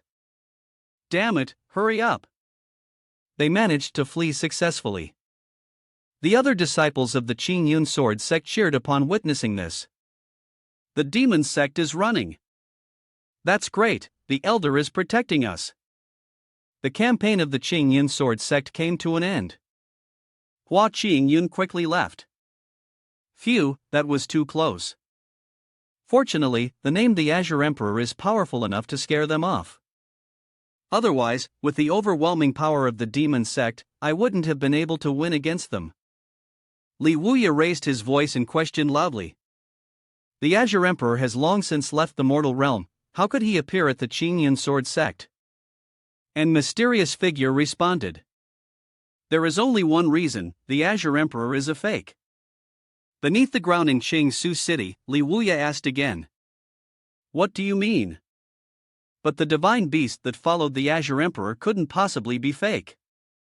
The figure replied. That's because the four divine beasts did not follow the Azure Emperor to ascend, instead, they were sealed by him in a cave. As for the person you saw, more than half of them were just the residual real soul projection left behind by the Azure Emperor. At that moment, Huang Ba slammed his fist into the ground. Damn it, he's furious and yet still cursed by the heavens. Blood Sea True Lord folded his arms and responded coldly. What's the use of talking about this now? We originally planned to use the blood of the Ching Yun sword sect to refine the blood phantom bell and summon the demon lord. If there's any mistake that delays the manifestation of the demon lord, we won't be able to bear the consequences. The figure replied. Don't worry, the Ching Yun sword sect is just a sideshow. The Heavenly Pride Grand Assembly will soon gather cultivators from the four continents, and by then, he sneered, I will devour them all and summon the demon lord's descent. Meanwhile, in the main hall of the Ching Yun sword sect's mountain, sect leader Wen Jian was discussing with the other sect leaders about the recent invasion of the demon sect. Without the support of the other sects, it seemed difficult for the Ching Yun sword sect to escape this catastrophe. Yun Yuxian quickly replied, when sect leader, there's no need to be so polite. The Celestial Sect Alliance shares the same enmity. Yun Yu continued, the demon sect is full of schemes and plans. Recently, they have been openly slaughtering entire cities for blood sacrifices across the eastern wilderness. We suspect this is to summon their demon king. When Jian responded, if that's the case, should the Heavenly Pride Grand Assembly still proceed as usual? The meaning behind sect leader Jing Tian's words was that the world was undergoing sudden changes, and the cultivator demon sect was secretly plotting. At this point, selecting participants for the Heavenly Genius list could help prepare talented individuals for the upcoming battle with the Demon Clan. Yun Yu spoke seriously, the key to the Jade Emperor of Heaven's tomb and the rewards is also crucial for strengthening the entire cultivation world. When sect leader sighed, and there was nothing else to do but agree with Yun Yu. At this point, it seemed like this was the only way forward. Elsewhere, Eugen Xin was deep in thought. She looked contemplative, thinking to herself, when that mysterious person made their move, the sword aura dispersed faintly, almost like the sword's resonance stone that senior brother Hua gave me.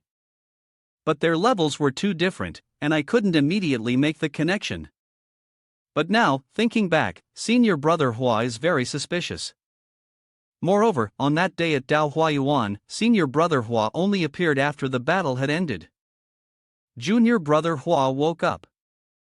Jiang Du and young master Wang Song approached, both smiling as they spoke. You're not practicing swordplay today? That's unusual. Eugen Xin was caught off guard. She quickly stood up and saluted the two brothers before hurriedly saying, I asked both of you to come here today because I have something to trouble you with. Just speak, don't be shy. Elsewhere, Hua Chong Yun was savoring the book he was reading. Yeah, this is really a masterpiece. Eugen Xin, in another spot, was observing him, thinking to herself, is senior brother Hua hiding his true abilities? Let's see, his instinctive reaction will reveal the truth. Without hesitation, she immediately launched an attack, causing Hua Chong Yun to dodge and curse. What the heck? He asked in confusion, what are you doing? Eugen Xin kept attacking, her eyes sharp. Senior brother Hua, let me see.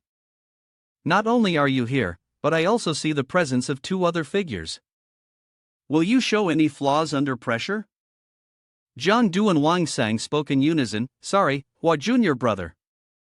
With us here, you won't escape. Surrounded by the three of them, Hua Qingyun felt resigned and thought to himself, seriously? You prepared so thoroughly for this? He gritted his teeth and unexpectedly moved close to Eugen Xin, making her blush. What's going on with you all today? Eugen Xin replied, senior brother Hua, I suspect something. Before she could finish, Jiang Du pointed to the sky and shouted loudly, look, up in the sky. Huanyan's doppelganger has appeared, along with Jing Ke and the white tiger. What? The disciples below started murmuring in confusion. It was the elder of the Qing Yun sword sect. The doppelganger spoke up, this time, the sect is in danger. I have intentionally manifested my real soul to assist in dealing with the demon sect's tyranny. I hope all of you will diligently cultivate, slay demons, and uphold the righteous and upright demeanor. Having said that, he immediately left. Clearly, Elder Eugen Xion's spirit was dampened by the mysterious appearance. Ugh, could it be that I was wrong? Hua Chong Yun whispered with a sigh. Phew, that was close. Fortunately, I had prepared in advance. The decoy talisman I got from Zemo worked really well, I'll need to ask him for more next time. He stretched and muttered to himself, I can finally rest now. I haven't even taken the half a day off that sect leader owes me, so this is the perfect time to get some proper rest. A voice echoed from the sky, silent. Gu Elder appeared, bringing news. I have an important announcement. He unrolled a scroll and began to read. The solo competition within the sect has ended. Sect leader and the elders have discussed and are now announcing the names of the disciples selected to represent our sect in the Heavenly Genius list. The first name called froze Hua Chong Yun in place. Ah. Hua Chong Yun was stunned, stammering. The Heavenly Pride Grand Assembly isn't just a game, Master, please double check. His mind was exhausted, sinking into utter panic. Please, not this just chased off the demon sect, and now I have to go on a mission. Gu Wu directly presented the list. That's correct. The first name on the list is you. The list of participants in the Heavenly Pride Grand Assembly: Hua Chong Yun, Eugene Xayan, Zhang Du, Wang Lan. He stubbornly asked again, why does it have to be me? I'm just at the 8th level of the spiritual palace realm. Hua Chong Yun continued to speak with justified words in his fearful expression. Being this incompetent, doesn't it mean the first round has already been eliminated, causing the sect clan to lose face? Gu Wu showed his anger clearly on his face, crossing his arms as he retorted, don't you know? Hua Chong Yun was taken aback, momentarily avoiding the question. Don't know? Gu Wu responded firmly, then let me tell you, when the sect clan was in danger, what did you, as a true disciple, do? The words that followed from Gu Wu were a huge blow to Hua Chong Yun, because when the sect clan was in danger, he did nothing at all, except for running away and sleeping. This was his chance to redeem himself, yet he wasted it. He tiredly thought to himself, what I did would shock you if I told you, Master.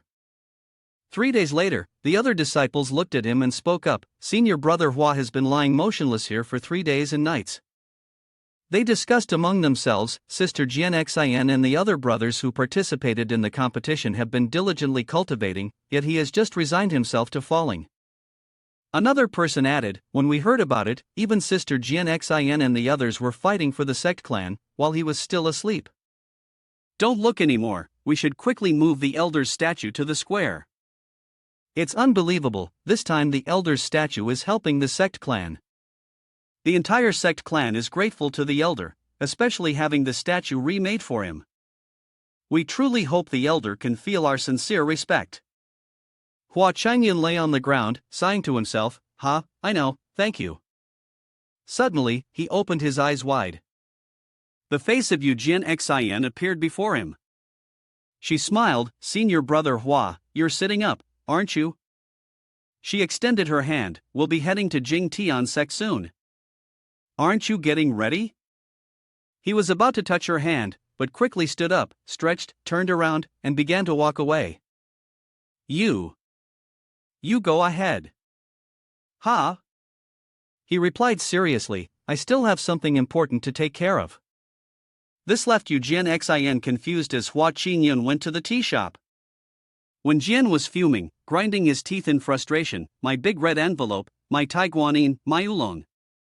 When Jian glanced over when Hua Chong Yun descended from above. Sect leader, let me remind you. Sect leader, you haven't forgotten the important matter, have you? You're talking about that? Of course, I haven't forgotten.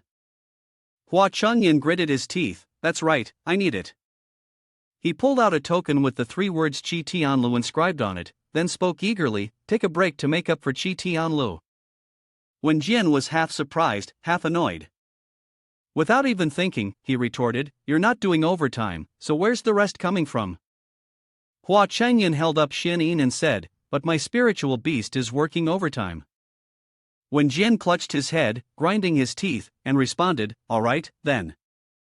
Either I give your spiritual beast a 7-day leave, and you go participate in the Heavenly Pride Grand Assembly, or you keep the 7-day break for yourself and come find me after the competition to exchange it. Even if you try to bribe me with the Cloud Heartsword technique, I'll make the final call. There's no negotiation on this. What? Hua Chong Yun clenched his fists, replying angrily, Sect leader, don't push me.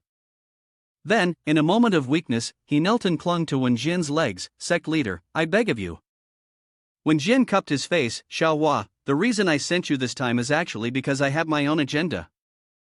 He moved closer to him and spoke in a serious tone, among all the true disciples, only your cultivation seems to have remained stagnant. At times, I've even suspected that you're deliberately suppressing your level. Hua Chong Yun forced a smile, beads of sweat forming on his forehead as he thought to himself, no way, could he have figured it out? When Jian crossed his arms and continued, what I said must have made Hua Chong Yun tense, causing him to sweat even more. But seeing how capable you are, perhaps I was just overthinking it. When Jian spoke with seriousness, this upcoming Heavenly Pride Grand Assembly, the winner will obtain the key to the grave of the Jade Bodhisattva, with countless secret treasures, enough to strengthen the sect immensely. Among them, there is a secret treasure that, according to rumors, can allow one to survive the heavenly tribulation without any harm. The last part caught Hua Chong Yun's attention. He thought, survive the heavenly tribulation? Sounds worth a try. With demon sect activities growing more frequent, I will inevitably have to intervene, just like in Dao Hua Yuan. At that time, if I'm not careful, I could break through a realm and trigger the heavenly tribulation. When Jian continued, in any case, the recent demon sect invasion has left Essence Chi Sword sect heavily wounded. We need to reorganize. If you and the others can achieve first place, whether it is for oneself or for the sect clan, it is a good thing. Of course, the premise is that one must ensure their own safety.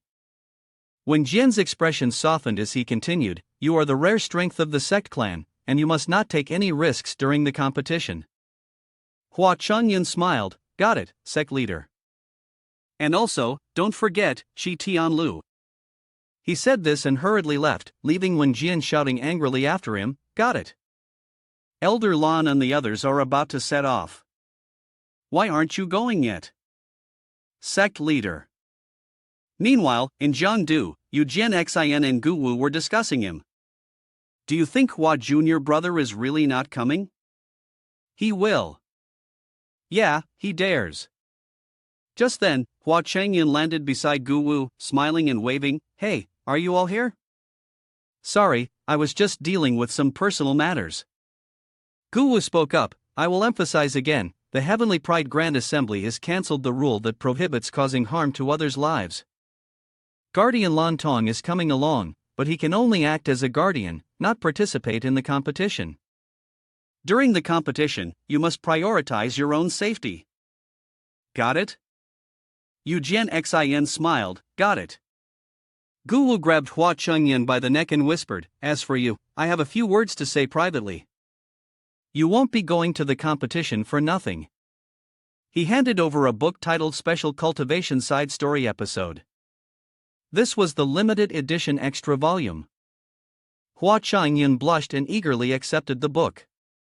Master, I had always blamed the wrong person before, never expecting that you were actually such a good person. Gu Wu crossed his arms and snorted. Why did this praise sound so strange?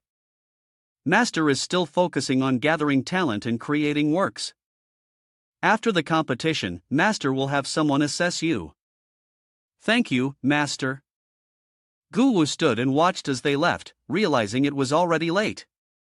Lan Elder, you may depart now. Gu Elder, take care.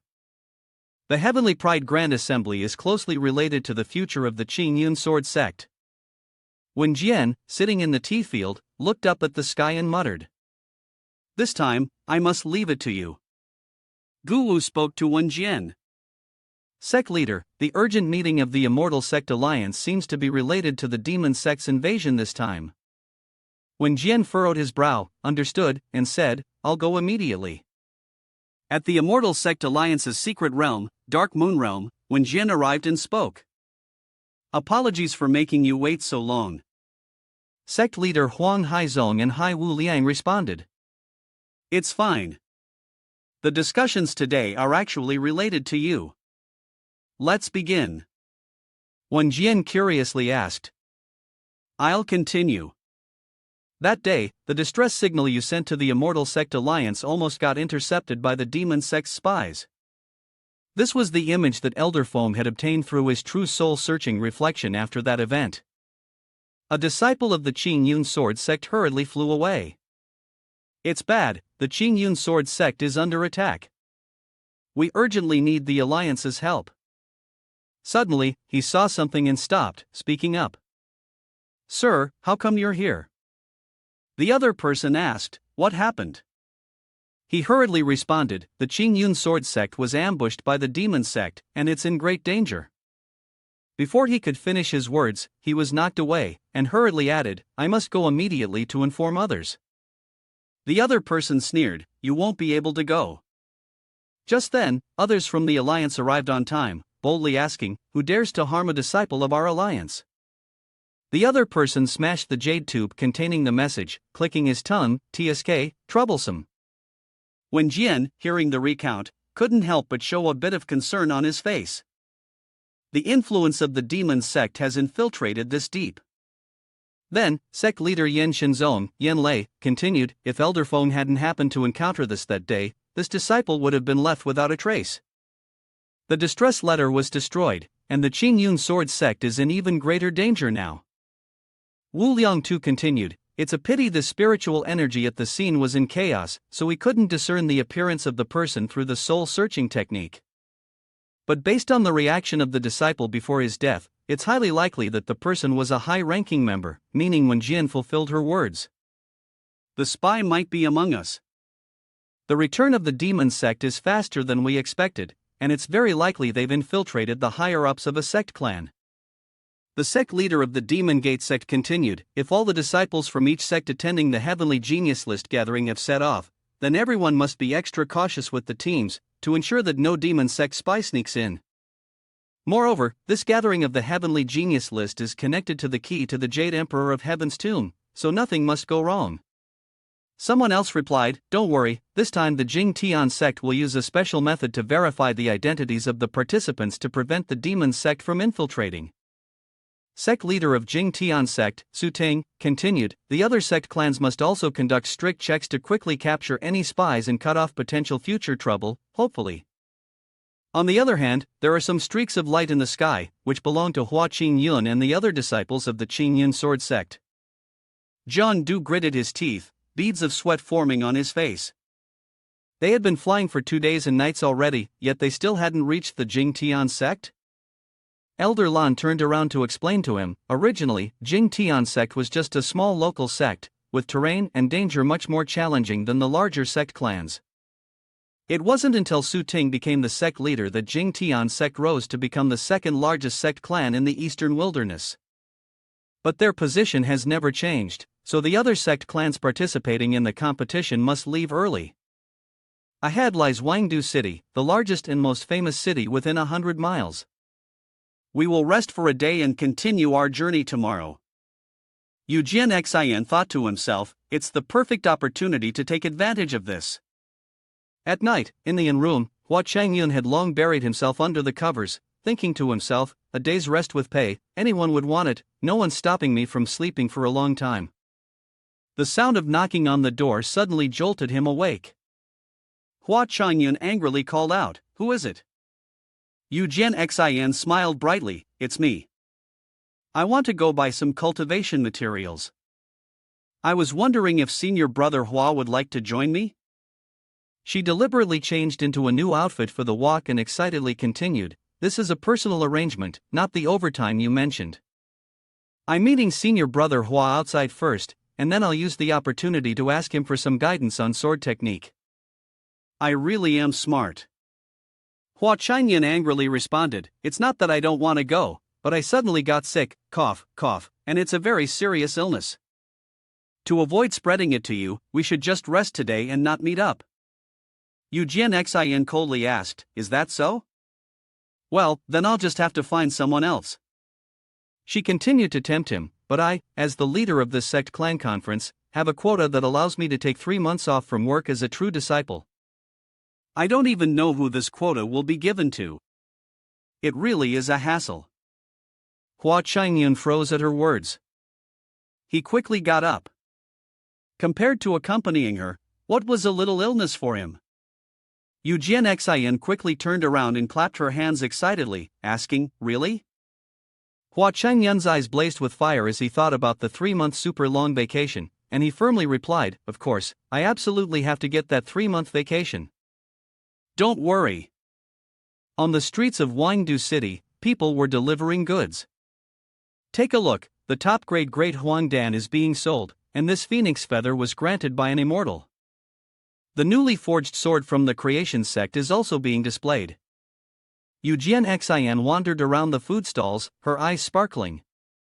"Wow, I want this too." Hua Chong Yun was holding a pile of snacks in his hands, tiredly speaking. Aren't we supposed to be going to buy cultivation materials?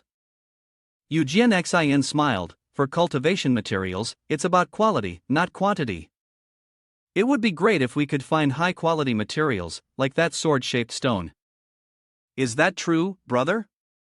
Brother, so that's why you invited me out here. Could you make the hint any more obvious? Hua Chong Yun placed the bag down, silently telling himself, it's a long holiday, never mind, I'll just go now. Before he could finish his sentence, his expression changed, becoming more alert. Hua Chong Yun grabbed Eugene hand, catching her by surprise. The two of them faced each other. Eugene blushed. Senior brother Hua, brother.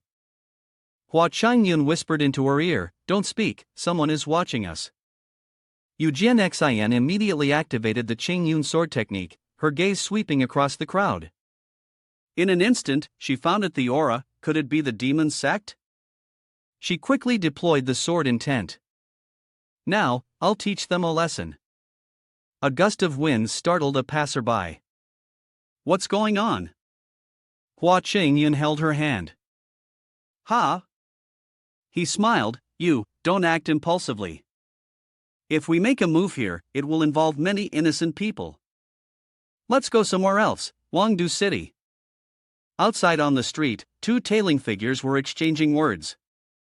The intense sword energy from earlier had vanished in the blink of an eye. Was that just an illusion? It seems we haven't been discovered. Let's keep following them. This place is crowded and complicated, we'll make our move once they leave the city. Eugene looked at Hua Chong Yun, I will listen to you, brother. She noticed something and then both of them hurriedly sat down, picking up the items they had dropped for each other, not forgetting to apologize. Sorry, brother, I'm really sorry, I've caused trouble. Hua Chong Yun and her brother continued strolling, and she walked with a smile, we'll deal with them later, but for now, let's just focus on shopping. She looked at him eagerly, haven't you bought enough yet? Still not enough? There was a crowd ahead, with curses echoing from the middle. Scammer, get lost, if you dare come here again, I'll break your legs. What's going on? Let's go have a look. A man was pointing and cursing at a woman who dared to bring trash to the sacred treasure hall to deceive people. She really had a death wish. The woman was holding a statue, crying and pleading, begging everyone to take a closer look. This is a family heirloom passed down from the Immortals to my ancestors. If it weren't for my daughter's serious illness that needs urgent treatment, I would never have sold it. Why do you say this is trash? Eugene walked up to her and scolded the man, if you're not going to buy it, just leave, why bully others? The man replied, the Heavenly Pride Grand Assembly is about to take place, and there are many disciples from nearby towns coming to compete. His face showed no trace of kindness as he finished with the woman, who knows if she's a spy from the demon sect, intentionally using fake goods to harm others. His words made Eugene uncomfortable. In this whole Wangdu city, besides gullible little girls like you.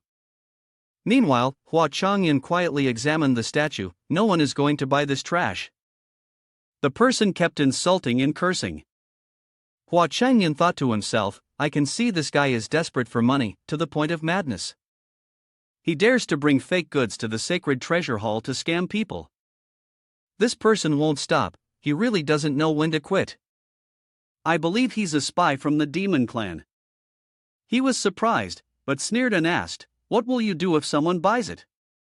He scoffed coldly, if someone buys this worthless thing, I will immediately take down the sign of the sacred treasure hall. Hua Chong Yun immediately turned to the woman and asked, ma'am, how much are you selling this treasure for? Does he really dare to buy it?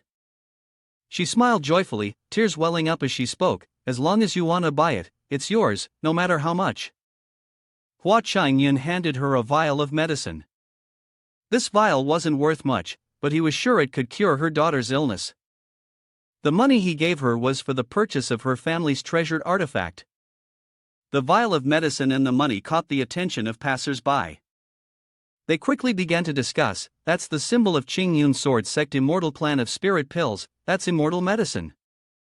The woman was so moved she cried, my daughter is saved. Eugene Xin gently patted her, while she continued to say, "Thank you, benefactor." "Thank you, benefactor." She smiled contentedly, murmuring, "Senior brother Hua." Hua Chong Yun turned to the wicked man and said, "Boss, you sneered earlier. How do you plan to take down your sign?" After resolving everything, the two of them continued on their journey.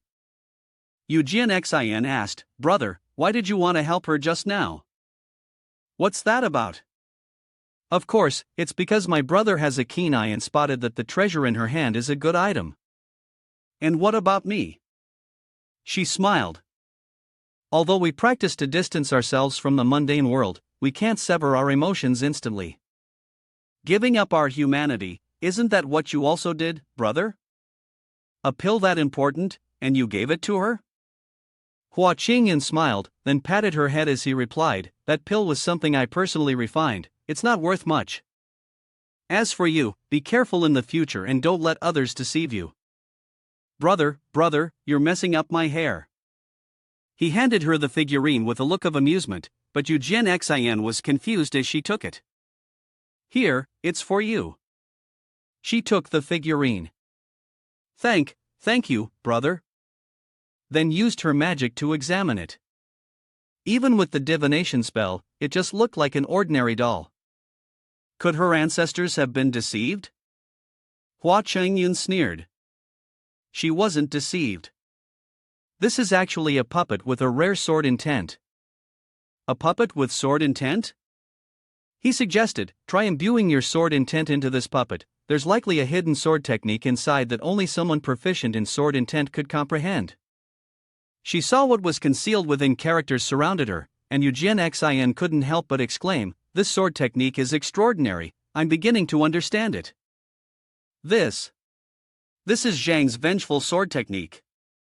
Eugene Xin thought to herself, "Senior brother Hua is amazing." Just a quick glance, and he was able to see through the secret of this doll. He asked, "Do you want to try the power of this new sword technique? We could head out of the city and deal with those tailing us." Once the two of them had left the city, he shouted at the ones following, "Come out here." The two tailing them appeared, completely disregarding him. One of them, knowing better, left the woman and the valuable items behind. "You two will be spared if you don't resist." Hua Chongyun quickly dropped his belongings onto the ground. "All right," he said, then hastily left. "If you don't stay away from Eugene Xin, you'll regret it." "Ha," one of them laughed, "you're all talk. Turns out you're just a coward. Are we really supposed to be afraid of a woman?" Eugene Xin gritted her teeth, "I've been lenient with you." The two of them were cautious when they saw her performing the sword technique.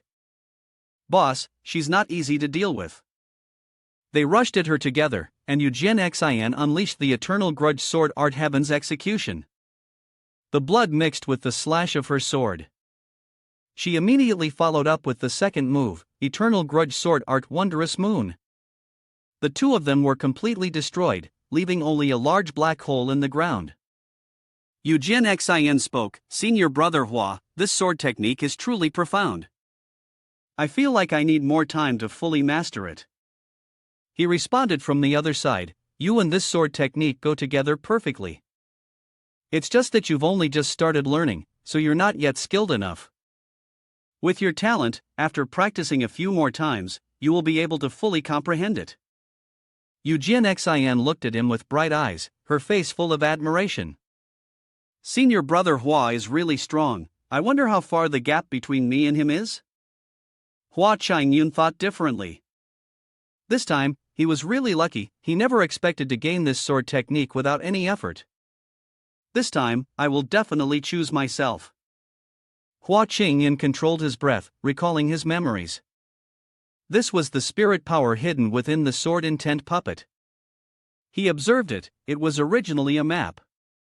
Linking it to the memories of that woman, he murmured, "It seems someone intentionally hid this map in the sword intent puppet. Could it be that Immortal?" Shenin was also beside him, observing. This map led to a certain place in the eastern wilderness. "Shenin, do you know?" "Oh. He patted her head with one hand while the other quickly brushed away the remnants from earlier. Forget it, but what does this sinister plot have to do with me? Hua Chong Yun quickly climbed onto the bed and covered himself with a blanket. Rest is the most important thing in life. Outside, there was a knock on the door, which made Hua Chong Yun grit his teeth in frustration. "Hua Junior brother, are you there?" He shouted back, "No, I'm already asleep." Jiang Du laughed, and Wang Song continued, "We already asked Jian Xan, and you're still not asleep?" "Hua Junior brother, you helped us with the mountains and rivers map, and we haven't had the chance to thank you. So, we wanted to thank you in person." Hua Chong Yun still ruthlessly rejected them. "Alright, no need for formalities, goodbye, good night." Wang Song continued, "Actually, ever since the demon clan invaded last time, both of us have realized that our cultivation is still weak, so we hope that before the grand heavenly genius list begins, we can cautiously ask junior brother Hua to guide us a bit on talisman techniques." The next condition they proposed piqued his interest. "Later on, if junior brother has any tasks you don't want to do, you can leave them all to us, we will do them for you." In the blink of an eye, Hua Chong Yun opened the door and asked, "You just said any task?" The two of them nodded. Hua Chong Yun's sudden action caught Jiang Du and Wang Song by surprise. "Talisman techniques, right? Wait a moment." He turned back almost immediately with a book, which surprised the two even more. Hua Chong Yun spoke. "This is something I casually picked up from an ancient ruin during my training." He thought to himself. "ZMO said this is the best spirit talisman tome he has, it should be enough to send them away." The one with purple robes was so angry he wanted to curse.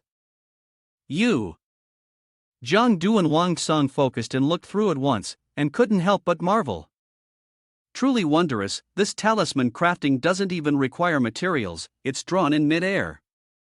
The talisman path is an extraordinary path, seizing the fortune of heaven and earth, to infiltrate the cosmic secrets of the sun and moon. Once the talisman is complete, even demons and gods cannot stand against it. Hua Chong Yun has changed, this feeling, could it be? He's about to break through again. He hurriedly opened the door wide, kept quiet, and his body felt somewhat different. He spoke, "This is the treasure mirror for you." But Hua Chong Yun didn't expect that a talisman would fly out from his hand, aimed at Jiang Du and Wang Song. "I warn them, be careful." Jiang Du and Wang Song struggled to bear the blow. Too strong. Hua Chong Yun moved, and he let out a tired shout. The talisman finally disappeared. Jiang Du and Wang Song were left dumbfounded, unable to believe it. Hua Chong Yun wearily thought to himself, "This treasure mirror does have some skill, I just unconsciously heard 2 or 3 words." He sat down on the ground, almost having broken through the grand path of the mansion. That was too dangerous. The person with the purple aura teased him, "Hee, that's your unique talent, don't blame me." The other two stammered and spoke. Hua Chong Yun quickly looked over at them. Junior brother Hua casually drew a spirit talisman, unexpectedly having such great power. Both of them looked at him with admiration. "Clearly, there's heavenly talent in the path of talismans and charms, yet you boldly gave us the heaven-piercing treasure tome, and still wouldn't listen to the contents of the treasure mirror." "Believe me, I really didn't want to listen."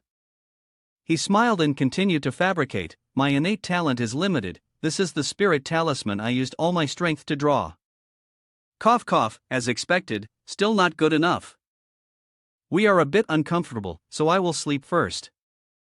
The prosperity of the talismanic path will depend entirely on you all in the future."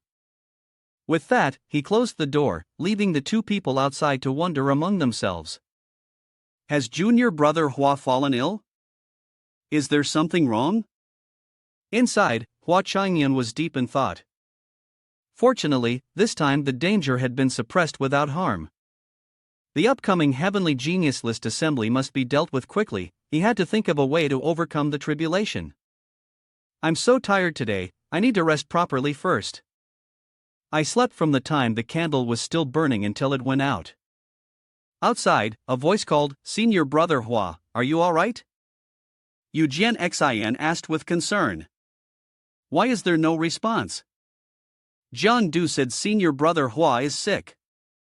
I remember what he said the other day, that he was seriously ill. Could it be true? She muttered anxiously, already opening the door. If he's really not well, I have to go check on him. She was startled. Hua Chong Yun was lying on the bed, but he seemed very frail. She hurried to his side. Senior brother Hua, how are you? She kept shaking him, but there was no response. His spirit power was still weak, he had suffered internal injuries back in Dao Huayuan. In fact, Hua Chong Yun had simply fallen into a deep sleep and had just used a talisman to suppress his cultivation. Eugen Xin helped him sit up. Senior brother Hua, I will treat you immediately. The usual method for restoring spirit power is no longer suitable, we can only use that method now. But she blushed, her hand gently touching her lips, then looking at his. Eugen Xin quickly pushed that thought away, saving the person was more important. Eugen Xin, what are you thinking, you silly girl? She moved closer.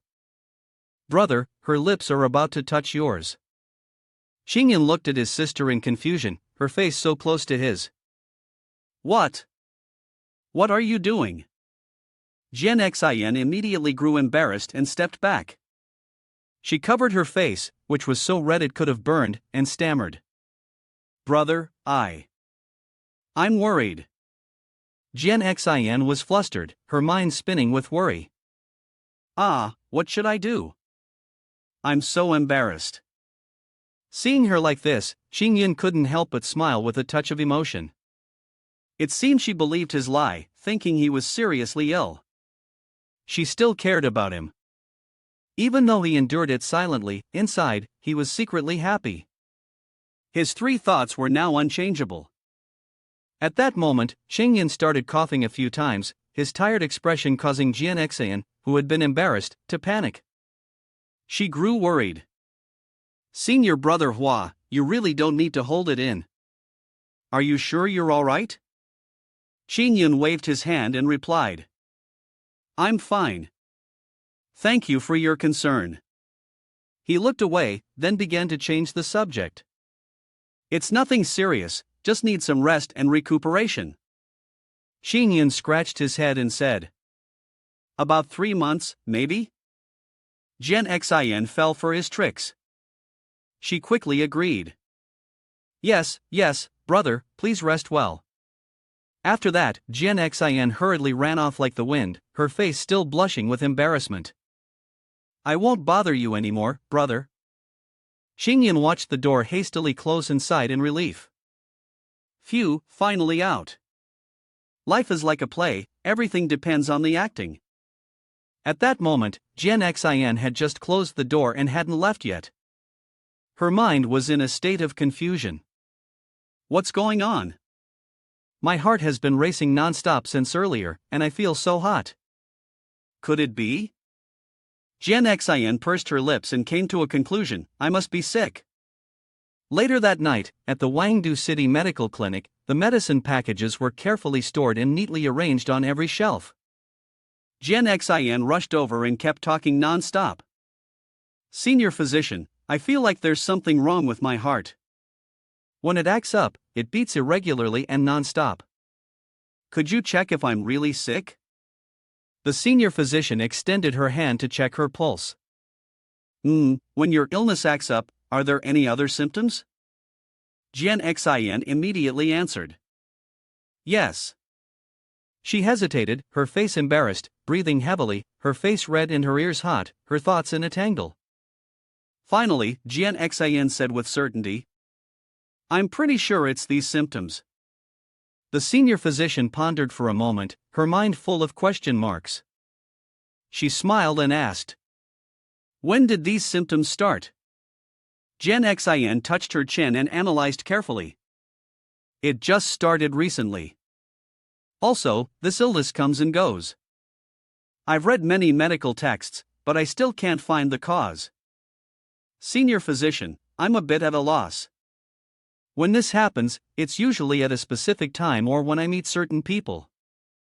Jian Xin furrowed her brow, thinking for a moment before replying. It appears when we meet a close brother whom we hold in high regard. The senior physician, upon hearing this, covered her mouth and smiled, as if she understood everything. Ah, I see. Jian Xin, upon hearing this, felt puzzled and asked, Senior physician, do you know the cause of this condition? She winked and replied, This is not an illness. Perhaps, miss, you are in love. Jian Xin was immediately stunned, pointing at herself with her hand. What? How could this be? Meanwhile, Chayun, with his eyes closed and relaxed, was lost in some space. It turned out to be the consciousness space of Hua Chong Yun. He picked up a piece of paper and said, Your task today is to tell your 4 divine beasts to use their innate divine powers to create a space specifically for rest and recovery. He smiled and showed them the paper with the design for the recovery space. As for the design, just follow the drawing on this paper. The 4 divine beasts responded, Understood, Master. Then, White Dragon began molding a clay statue of Chayun, while Shinwu sprayed water to form a pool, Yu used its wind to fell trees in the forest, and Jing Ke added stars to the sky. Seeing the 4 divine beasts working diligently, Xingyin said, Although I could do this myself, if I don't let you do something, I feel a little guilty. He muttered to himself with a reluctant expression. Since he had accidentally captured them in Dao Hua Yuan, they had stayed with him ever since. It was just as well that he could have them practice, consider it a rent fee for their stay.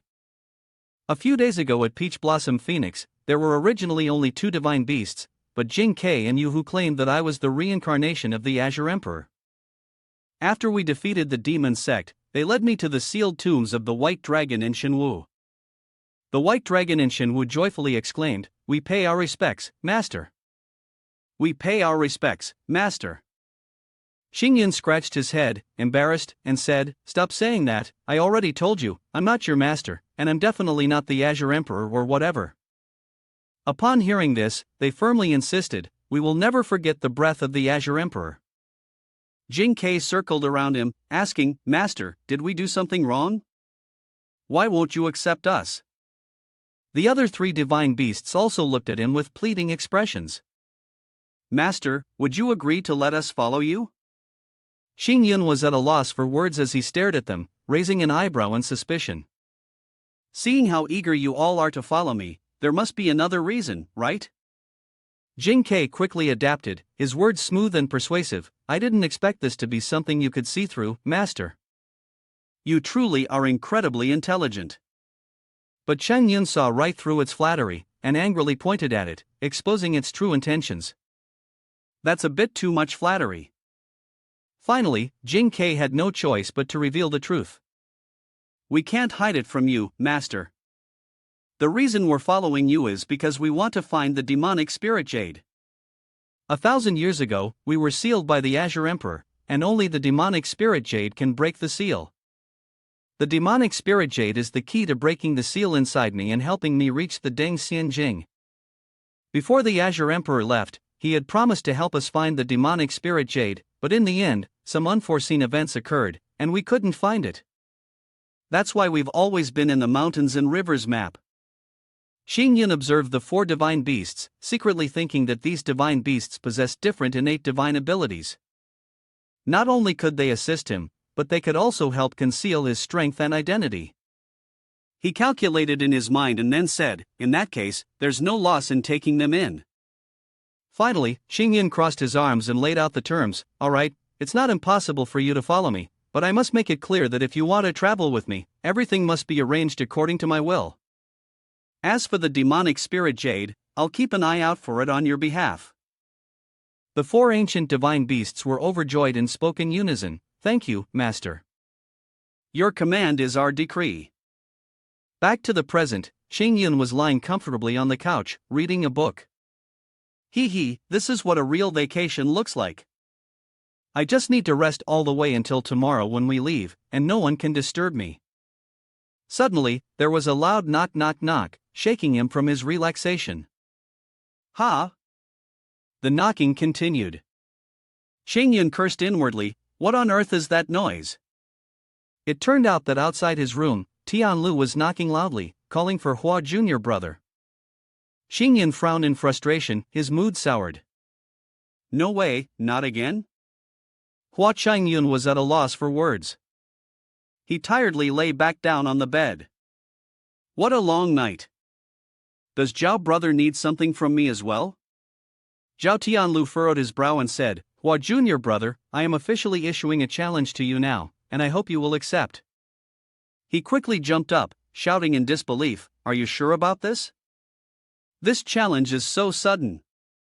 I just want to enjoy my holiday, I haven't caused any trouble or offended anyone. Zhao Tianlu replied, Actually, Jian Xayan's sword technique has made an extraordinary breakthrough recently. She said it was thanks to your guidance, so I became suspicious. He continued, Just now, Jiang Du and Wang Lan secretly came here to seek your instruction. I saw it with my own eyes. And combined with what happened before in the mountains and rivers map, Hua Junior brother, I've noticed many unusual things about you. He solemnly asserted, I have reason to suspect that you are hiding your true strength. Hua Chong Yun casually asked, What if I don't accept the challenge? Zhao Tianlu answered frankly, If Hua Junior brother does not agree, I will come to challenge you every day until you do. Hua Chong Yun thought to himself, This person is very stubborn. If I don't agree, he will likely follow through, I can't underestimate him. But everything has two sides. If I refuse now, his suspicions will only grow. Once he voices them, the masters will also think I'm hiding my abilities, and I'll be given more tasks. It might be better to intentionally lose this time, that way his doubts will be dispelled. He considered for a moment before getting out of bed. I agree. He did not expect Hua Junior brother to agree so quickly. He smiled, Let's go, if you want to fight, we can go outside. Zhao Tianlu and Hua Chong Yun quickly moved to a different place. Hua Junior brother, thank you for accepting my challenge. It's nothing, let's fight quickly, after we're done, you still have to go back and catch up on sleep. Zhao Tianlu began to channel his spirit power, entering a combat stance. Hua Junior brother, I'm sorry. He attacked, and Hua Chong Yun stepped back a few paces, considering his next move. This desolate, quiet place has no audience, so let's just go with it, using some of the simplest defense talismans. Meanwhile, Jian Xian was confused and embarrassed by the conclusion of the senior physician. What? In love? How can that be? The senior physician continued, Let me ask you, recently, whenever you think about the other person, do you feel a sense of happiness in your heart? Do you find yourself paying special attention to them? When they appear near you, do you find yourself instinctively noticing them? Jian Xian was at a loss, unable to respond immediately. I want to think about it. She suddenly felt a surge of spirit power, sensing that someone was fighting outside the city. It was the spirit power of senior brother Hua. Jian Xian quickly left, not forgetting to leave a few words before disappearing. Senior physician, thank you for your advice. I've left the money on the table. I have to go now. Zhao Tianlu's attack collided with Hua Chong Yun's barrier, and neither of them was injured. Zhao Tianlu gritted his teeth. The talisman technique is too strong. Hua Chong Yun was surprised. Clearly most of the defense has been reduced, yet it's still said to be too strong. Looks like I need to lower the power even more. He thought to himself and acted accordingly. The next strike from Zhao Tianlu indeed created a hole in the barrier. Hua Chong Yun covered his face with his hand. Zhao Tianlu, confused, was suddenly struck through. Could it be that he was overthinking it? Was Hua Junior brother really not that strong? Hua Chong Yun continued to play along, silently thinking, Yes, that's right, just think that way. Next, I won't be able to land a hit. And so the match ended. Zhao Tianlu spoke up, It's time to end the match. Hua Chong Yun remained motionless. As Zhao Tianlu's strike was heading toward him, he thought, Come on, if I lose to Zhao brother this time, I won't be doubted about my strength anymore. Suddenly, the strike was blocked. Zhao Tianlu was taken aback. What? Yujian Xin looked down from above, her expression furious, and asked Zhao Tianlu, "Zhao brother, why are you bullying your junior brother?" He explained, "No, it's not what you think. This is a fair duel between me and Hua junior brother. Please don't interfere." She continued to ask, "Fighting someone with a lower level than you call that fair?" "If you want a fair fight," Yujian Xin angrily suggested, "how about we fight instead?" Her words made him hesitate for a moment. "Well, this is a private matter between me and Hua junior brother." "Junior sister Yu, what is your relationship with Hua junior brother?" Zhao Tianlu's question made Yujian Xin pause. Why was she stepping in to defend Hua junior brother? She turned her head to look at him. "Huh? What exactly is the relationship between me and senior brother Hua? Could it be that I've really fallen in love with senior brother Hua?" Hua Chong Yun was also looking at her. Yujian Xin sought the answer for herself. No, it wasn't love. This kind of emotion was probably more like longing. What she longed for was the way senior brother Hua remained calm and composed no matter the situation. She smiled sincerely and answered Zhao Tianlu, "Senior brother Hua is my goal, and at the same time, he's also an extremely important friend to me." Zhao Tianlu asked again, "You're saying you see junior brother Hua as a personal goal?" The serene state of mind that senior brother Hua naturally possessed was something many could learn from. The girl drew her sword, and Zhao Tianlu did the same. If he was determined to challenge senior brother Hua, then it would be better for her to do it instead. Besides, their interrupted match could be completed here at Dao Huayuan. More people appeared from above. If anyone wanted to bully junior brother Hua, they'd have to get past them first. Zhang Du and Wang Song stood in front of Hua Chong Yun, leaving Zhao Tianlu puzzled. Seriously? Again? What's your relationship with him? The two explained, "Junior brother Hua has a profound understanding of talisman arts, and he helped us unconditionally. He's our good friend. In short, if anyone wants to challenge junior brother Hua, they'll have to go through us first." All four fell into a standoff. "I was here first. If you want to fight to protect senior brother Hua, you'll have to line up and wait your turn. It's been a while since I sparred with junior sister Yu. This is the perfect chance to try out the new talismanic formation technique I just learned. Hey, don't just jump into a fight randomly. Let me take on junior sister Yu first." Hua Chong Yun stood to the side, observing quietly and silently commenting on how chaotic the battle had become. There's nothing to be done, it's just that I have such a strong magnetism." Hua Chong Yun continued to observe the messy scene and thought to himself, "No, I must lose to Zhao Tianlu today so that I won't be assigned extra tasks." Zhao Tianlu delivered a blow, and Hua Chong Yun jumped out to get hit. "It's just a free-for-all, it won't be difficult for me," he cried out in pain. Yujian Xin quickly looked over at him. "Senior brother Hua, come closer and support him." "Brother, are you all right?" The three others immediately stopped and began blaming each other. "Junior brother Hua is hurt, it's all your fault, it's because of you." "I admit I wasn't careful just now, but didn't you make mistakes too?" The Lan Elder's voice rang out from behind. "Enough, everyone quiet down." They stammered when they saw him. Lan Elder is so angry his veins are bulging." "You are all true disciples of the Sect clan, and yet you gather together to fight while carrying out a mission." His voice grew louder. "This is disgraceful. The Heavenly Pride Grand Assembly is about to begin, you should focus on your cultivation, and stop behaving like children, like today. You're bringing shame to the Sect clan." The three of them, Jiang Du, Wang Song, and Zhao Tianlu, hung their heads, apologizing. "We were wrong, Lan Elder." The Lan Elder continued scolding, "Among fellow disciples, you should be united and show affection. If Hua Chong Yun has been injured by you, then in the next few days, you should give way to him a little. If there are any urgent tasks, help him out." Hua Chong Yun, upon hearing this, became excited as if a flag had been raised in his heart. The next day, they continued flying towards Jingtian sect. Jiang Du tiredly sighed. Wang Song continued. Jing Tian sect is really far, the journey is exhausting. I guess it's because of the battle last night, right? Zhao Tianlu spoke up. I still have some doubts. Jing Tian sect was originally just a small sect near the border, so why suddenly are they able to host the grand event of the Heavenly Genius List? Yu Jian listened to his words and then responded. Brother, when you were in closed-door cultivation, you probably didn't know about it.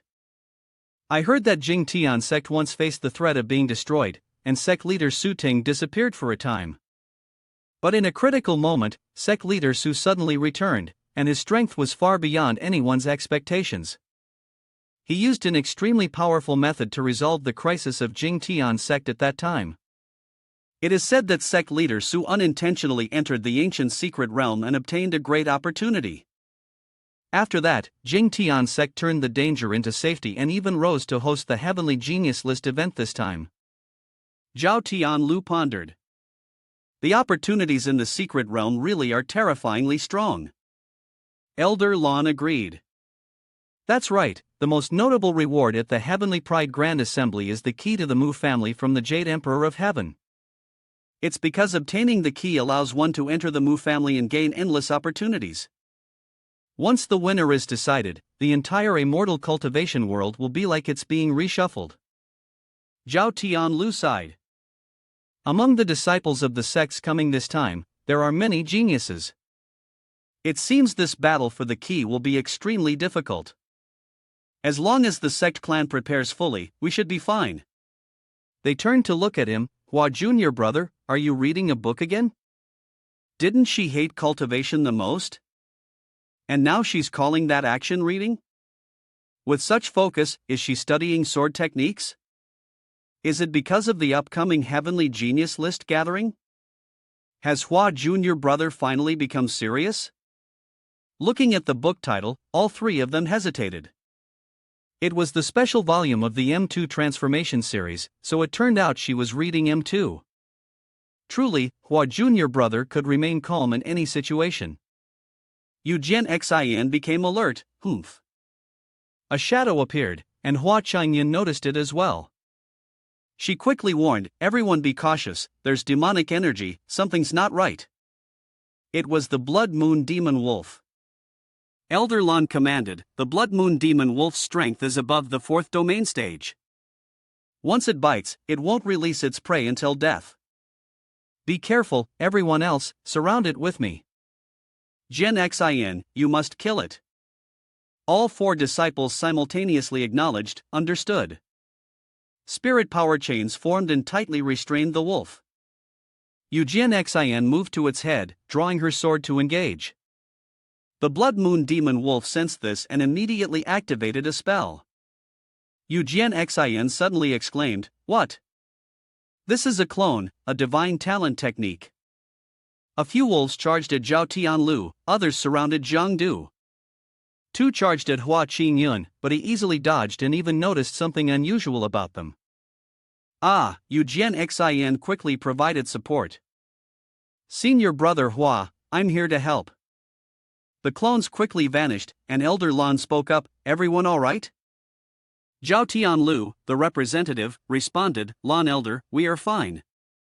Lon Elder continued, the appearance of this demon wolf is too coincidental, it is highly likely that someone intentionally caused this. If no one is injured, we should move on quickly.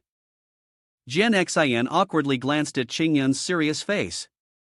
Senior brother Hua, what's wrong? His eyes were shining brightly, probing.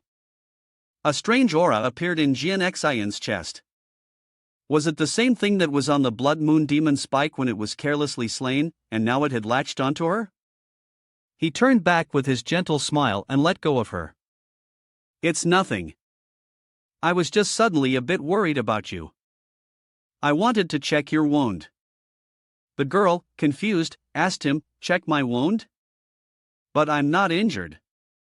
At this moment, Luo Tong walked over and gestured for them. It's fine, everything is alright. Everyone, let's continue on.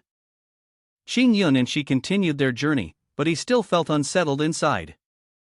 Could it be that he was overthinking? That calm smile was no longer on his face, replaced by a worried expression. Why did it feel like something was wrong? He hoped that this time, the Heavenly Genius List event would go smoothly without any issues. Before them was the scene of overlapping mountains, with their destination lying right in the midst of the misty space of clouds and fog. At Jing-Tian Sect, the large gate opened to welcome them. Everyone, ahead is Jing-Tian Sect, Yen Wu said with an excited smile, finally having arrived. Jian Xin landed and couldn't help but marvel. Impressive indeed. Xingyun looked up at the massive statue and praised it. Truly worthy of being the third-ranked sect clan of the Eastern Wilderness. At that moment, hurried footsteps approached them. A young man, panting, spoke loudly. My apologies, I'm responsible for greeting the disciples of the sect clan, but I've arrived late. He was a true disciple of Jing-Tian Sect, ranked at the bottom of the common tier. In his hand, he held several brightly colored green stones and smiled sheepishly. These are spirit gems used to mark the identity of the participating disciples. Through this method, one can enter Jing-Tian Sect. Each person received a token, while Chong Yun remained sternly staring at them. Thanks to your strength, the token has already been presented for you to take, but within it, there was a strange aura of magic. Holding it in his hand, Xingyun felt deep suspicion. Although it was very mysterious, the spirit jade emanated a distinct energy from the demon sect. Dong Xian continued leading the disciples inside, and ahead was the area for the upcoming match of Heaven's Jin Prosperity Guild. Everyone, follow me. The competition area for Jing-Tian Sect was spacious and comfortably arranged for the guests. Members from other sect clans had already arrived and made their way to their designated seats. Dong Xian guided them to their positions. Everyone, this is the seating area for Qingyun Sword Sect. After finishing the introductions, he hurriedly rushed off. I still have a few matters to attend to, please excuse me, and I hope you will forgive my departure. Xingyun's eyes still followed him, and behind them, Dong Xian was loudly scolded by his fellow disciples. What's going on? Why are you so distracted? The Heaven's Jin Prosperity Guild event is about to begin, shouldn't you get to work? Yes. Xingyun felt a little disheartened upon witnessing this. Was he being isolated by Jing-Tian Sect? At that moment, a flash of light appeared in the sky. Look, that person was the sect leader of Jing-Tian Sect, Su Ting. Su Ting materialized with a friendly smile that made him quite likable. He's so handsome. He began to speak, announcing the start of the competition organized by their sect clan. From this moment on, you who represent your sects here are not only doing so for yourselves, but also for your respective sects. I hope you will display all of your strength in this contest.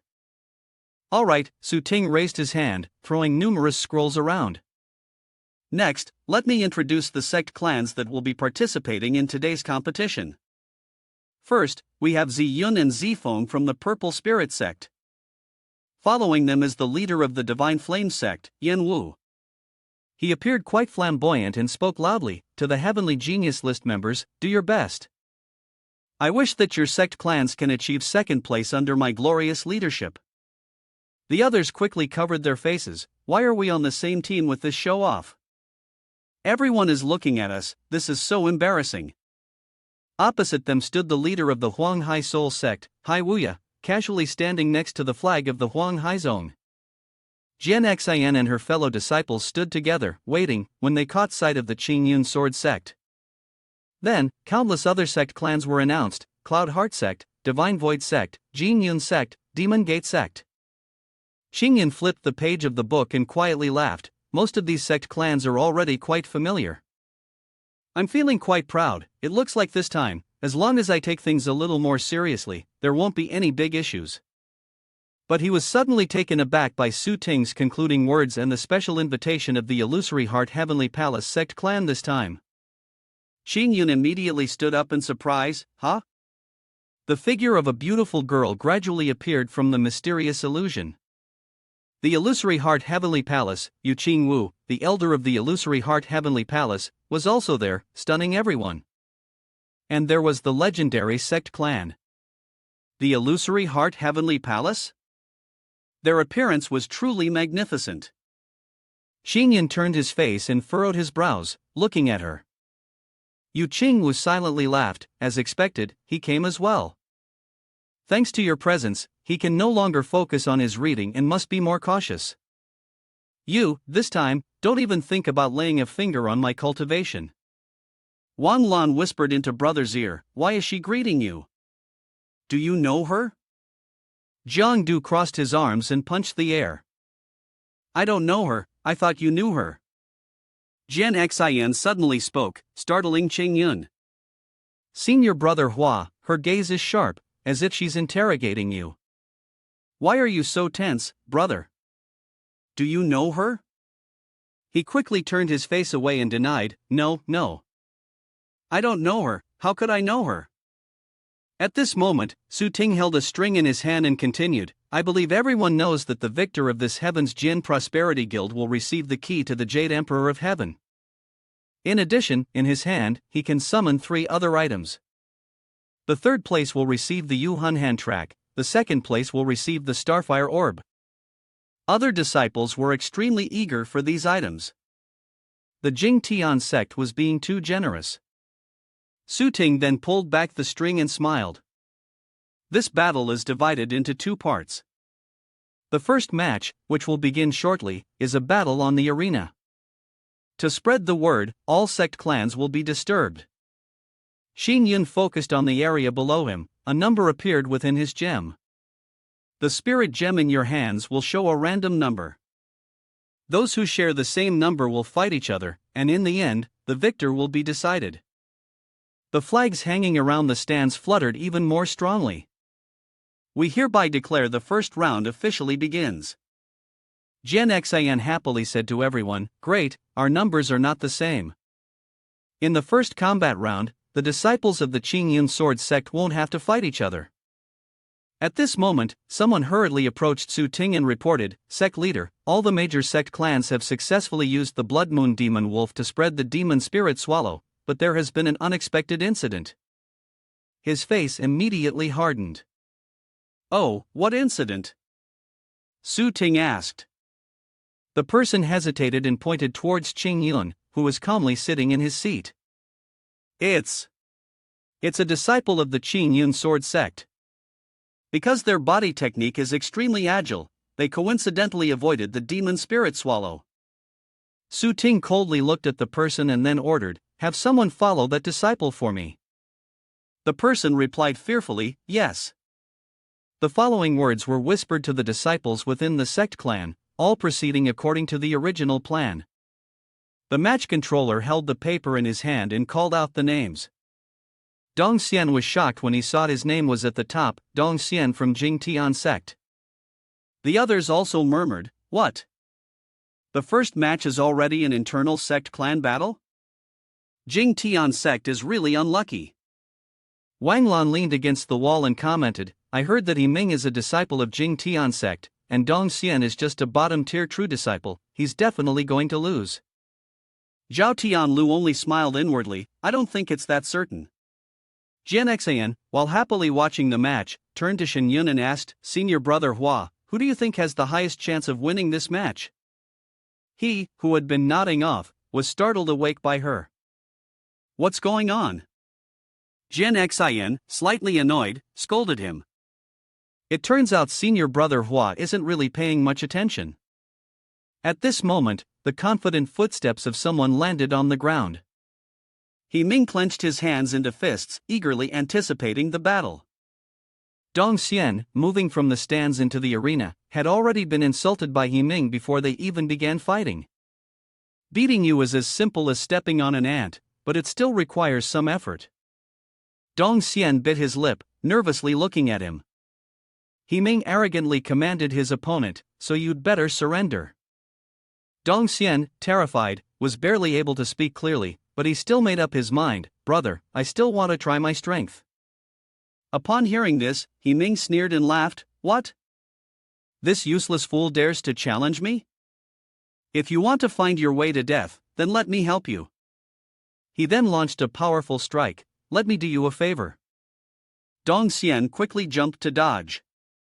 He Ming closed in behind him with a cruel smile. Without holding back, he landed a punch, swift and sharp. The smile on his face remained unshaken. Dong Xian couldn't react in time to the sudden blow from the senior brother. What? He took a hit, and blood splattered everywhere. His body was gradually weakening, but Ming did not stop and charged towards Dong Xian. He was frenzied, like a predator on the hunt. This is you seeking death on your own. A phantom strike hit Dong Xian, knocking him to the ground. The poor boy's tears fell as his body suffered a great blow. After repeatedly attacking his fellow disciple, the battle ended with Dong Xian lying helpless on the ground. The declaration was then shouted. The first match has ended. Ming from Jing Tian sect wins. He still stood there, with his arrogant demeanor, even after injuring someone. Jian Xin frowned in displeasure. Why is this Ming so ruthless towards his own disciple? Xing Yun just sighed. It seemed the internal competition within Jing Tian sect was quite serious. Then he felt relieved. Xing Yun's sword sect was still the best. The girl looked at the paper again and continued speaking. Second match. Soon, the two renowned sect clans faced off. Yan Wu from Divine Flame sect was up against Xing Yun sword sect's Jian Xin. As soon as Yan Wu's name was mentioned, he swiftly jumped out from his spot. He stretched out his body with great vigor and shouted. Finally, it's my turn. My little fists can hardly hold back anymore. The others secretly judged him. How could he not hold back during the second match? Then, as expected, his tendency for theatrics kicked in, as he hyped up his own sect clan. Darkness dragon sleeping on the crimson lotus flame, please use your terrifying roar to incinerate all my enemies. Wang Lan and Zhao Tianlu looked at him with strange eyes. This guy seems to have a problem with his brain, he's definitely not normal. Jian Xin's brother sighed and then encouraged her, don't worry, you'll definitely win against this person. Suddenly, Chayun called out to her from behind, and Jian Xin turned around with wide eyes. You've become serious, unusual, and are carefully reminding me. Be careful, don't let his actions deceive you. This guy is much stronger than he's letting on. Jian Xin nodded, don't worry, brother, I will be careful. She then descended into the arena and faced Yan Wu. As soon as he saw her, he immediately began his attempts to coax her. Woman, if you surrender, you might still save some face. If not, prepare to face the fire god of my wrath. However, before he could finish his words, two large slashes from nowhere soared through the air, blocking out the sky. The strikes caused dirt and dust to fly in all directions. Jian Xin paid him no mind and coldly said, if you want to fight, just fight. Stop talking so much. Yan Wu stood firm after the initial attack, still somewhat dissatisfied. Aren't you supposed to act like a villain? Why are you interrupting the monologue of the protagonist? Jian Xin slashed again. If the protagonist spoke like you, they would have long since killed everyone. Facing the previous strikes that cut through the wind, this time he didn't avoid them, instead laughing loudly as the heat from his body started to emerge. Jian Xin was surprised by his reaction. What? Yan Wu used those flames to form a shield, and in an instant, Jian Xin was surrounded by nothing but smoke and his flames. Yan Wu leaped again and spoke heroically, you stubborn and soulless villain, dare to doubt the eternal god of fire destruction. Her body was bound by the flames, cursed, she couldn't move. Seizing the opportunity, Yan Wu clenched her fist and rushed forward, I will stand for justice and defeat you.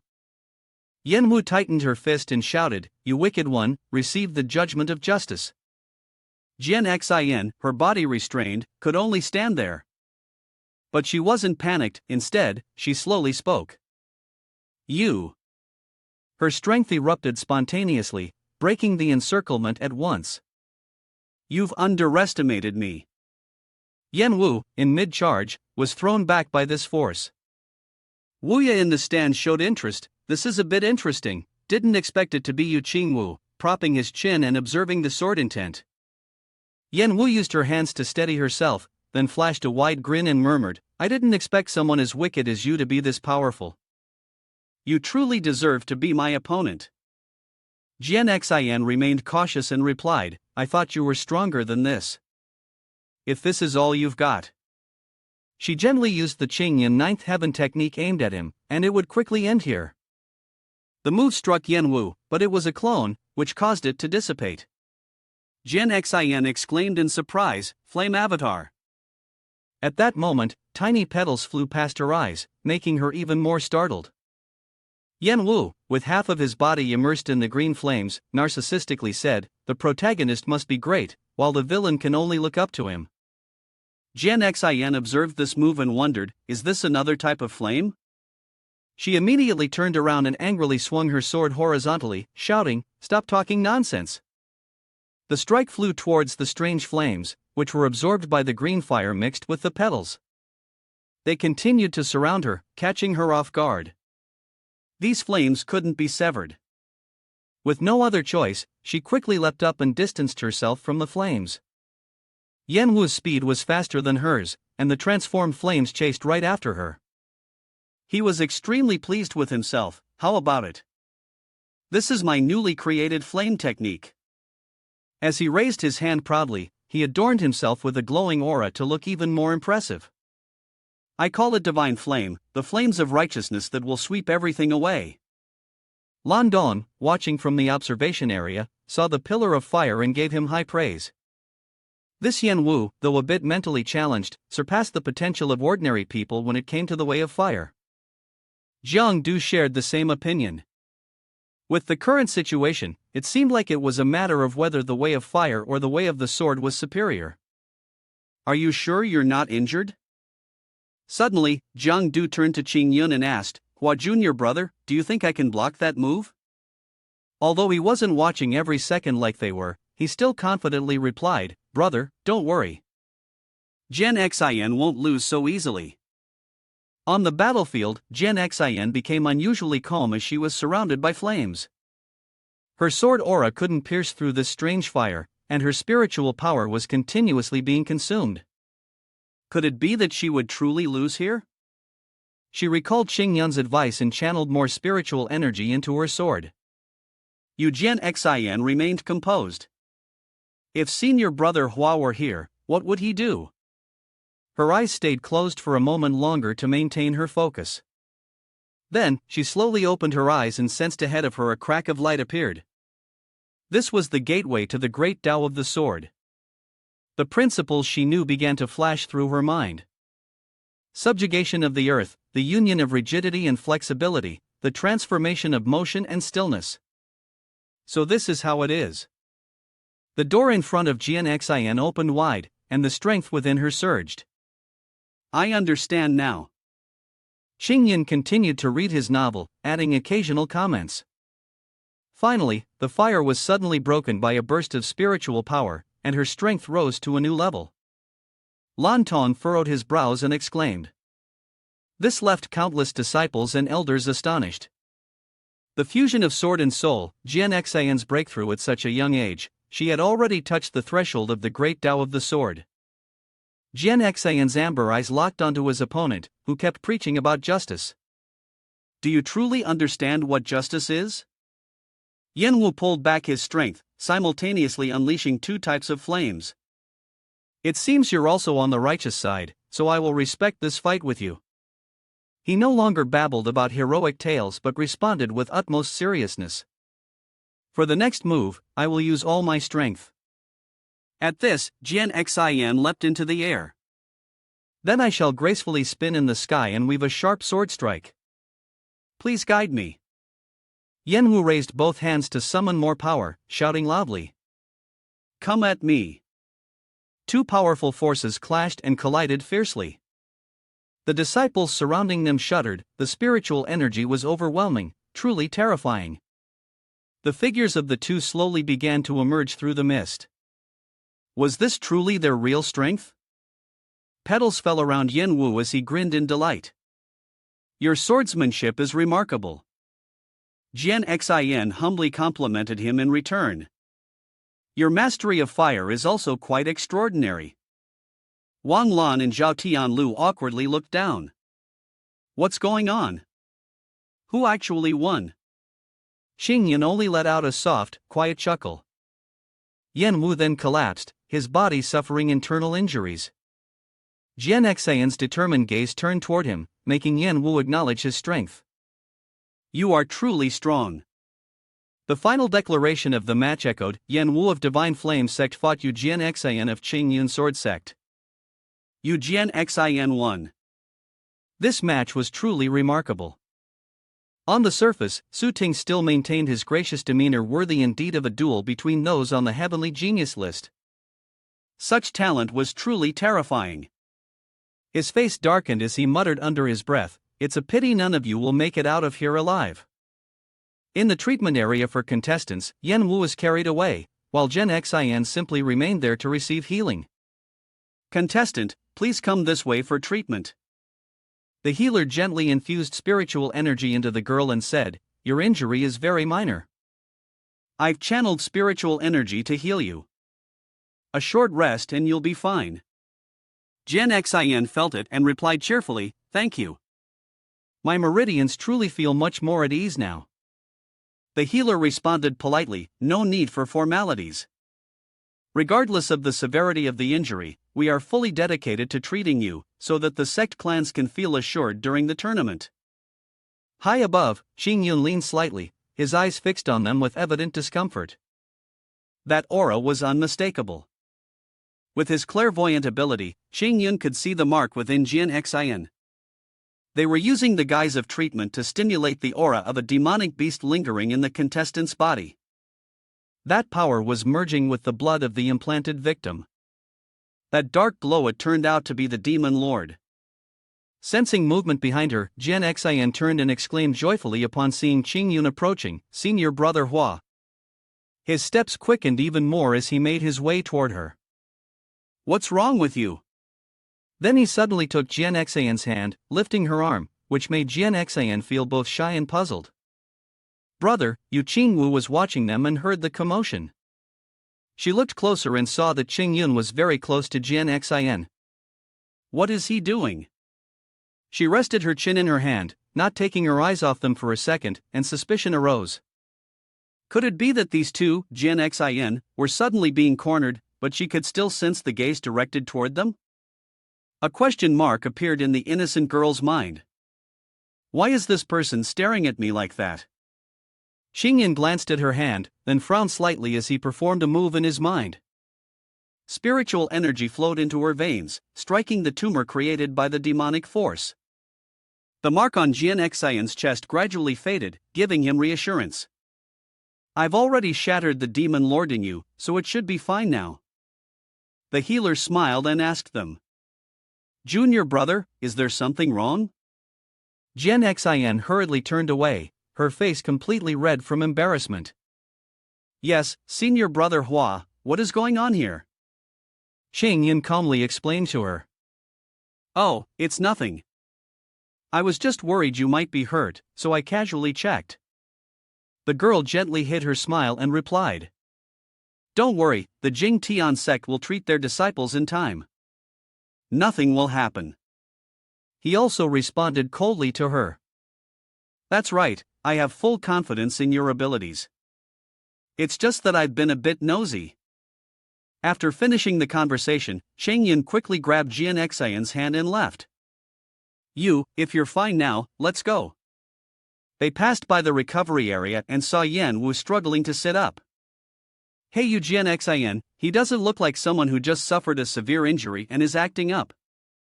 "That person is a strong opponent, make sure to heal properly. I look forward to the next competition where we can have another fateful duel between the protagonists."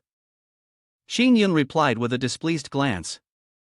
"Compared to you, I think you should be the one to focus on recovering." He furtively glanced at the group from Jing Tian sect, first at the demon beast, then at the demon lord.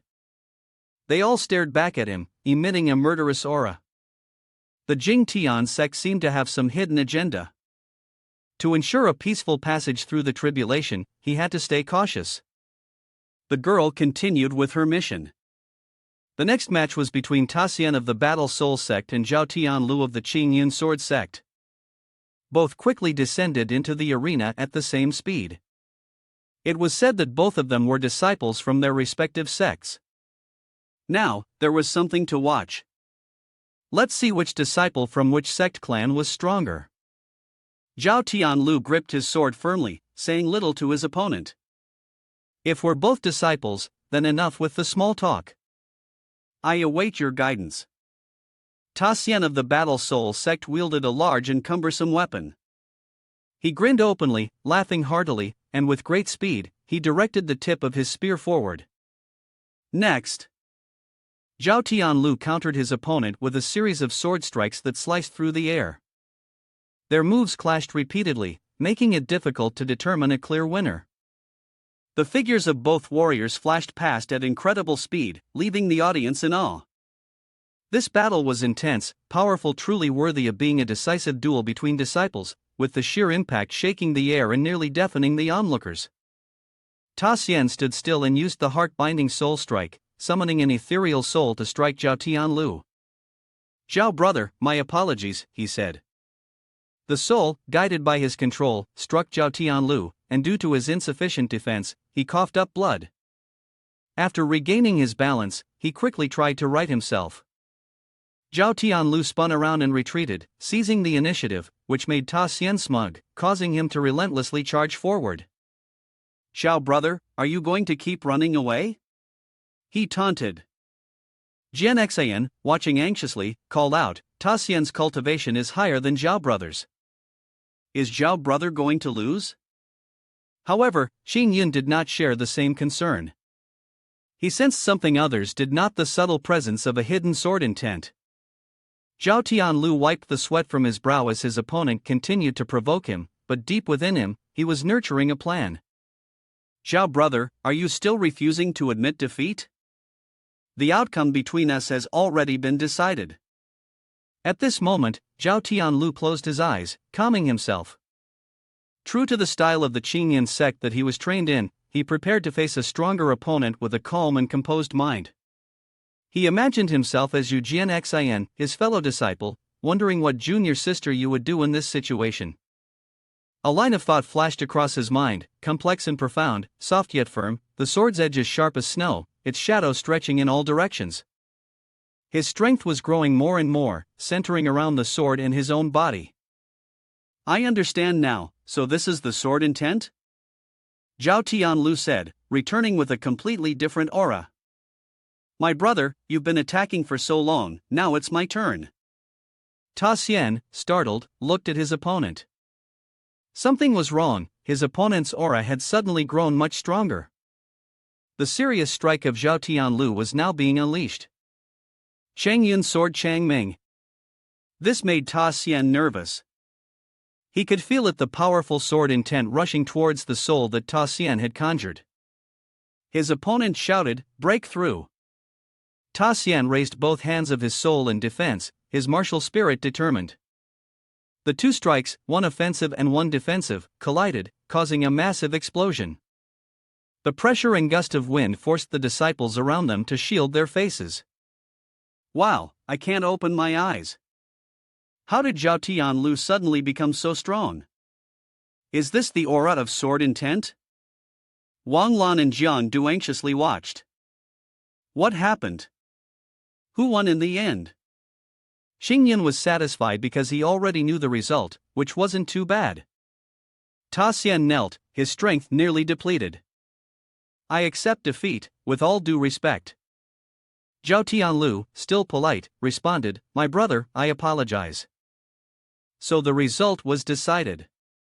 Zhao Tianlu won. The sounds of admiration echoed loudly. Sword intent, I didn't expect it to really be sword intent.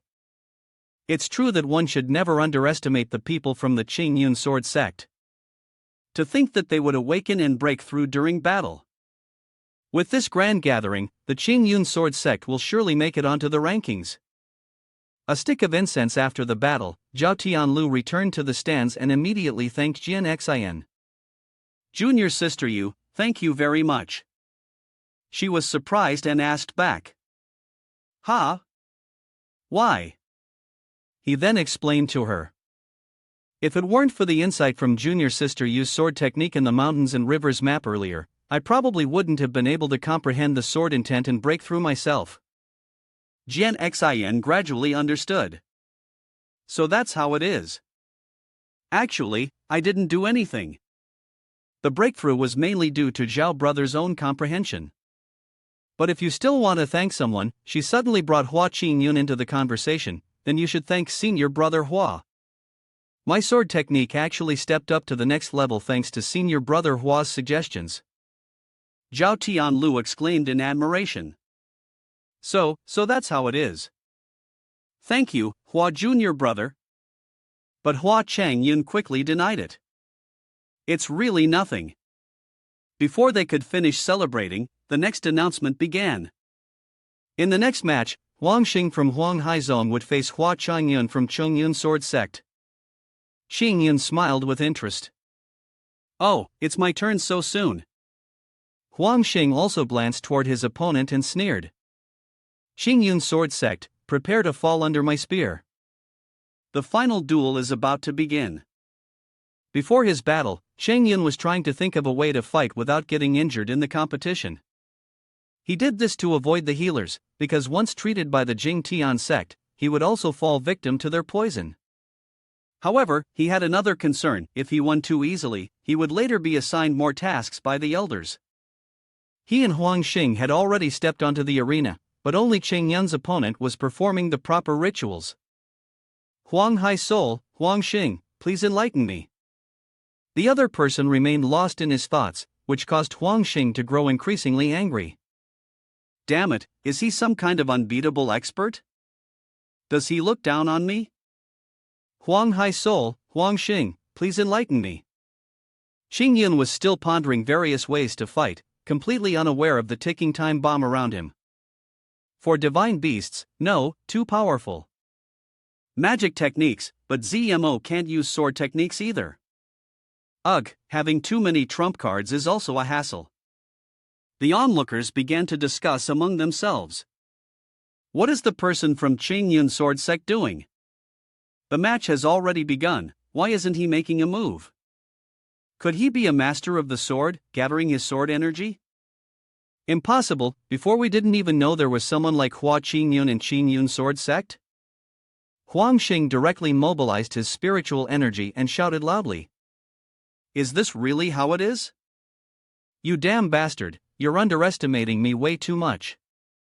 Just wait to fall before my attack. He shot an arrow from the water element. At that moment, Xing Yun suddenly thought of something and clapped his hands together. I've got it. While thinking, he instinctively dodged. It couldn't be too strong, nor too weak. Then it's you. Huang Xing widened his eyes in astonishment. Evaded, it's been avoided. His vigilance heightened as he saw the strange demeanor of his opponent. If he hadn't turned half a step just now, the water blade would have hit him. This person hadn't seen the move once, yet he had managed to carelessly dodge his deadly strike. He must not be ordinary. Xing Yun snapped his fingers. Come out, Xianyin. His familiar slowly appeared, hovering in the air. The little girl was excited to be summoned, so she immediately hugged him. All right. He whispered to Xianyin, while Huang Xing couldn't see her at all. Later, like this. He kept muttering under his breath, looking very odd.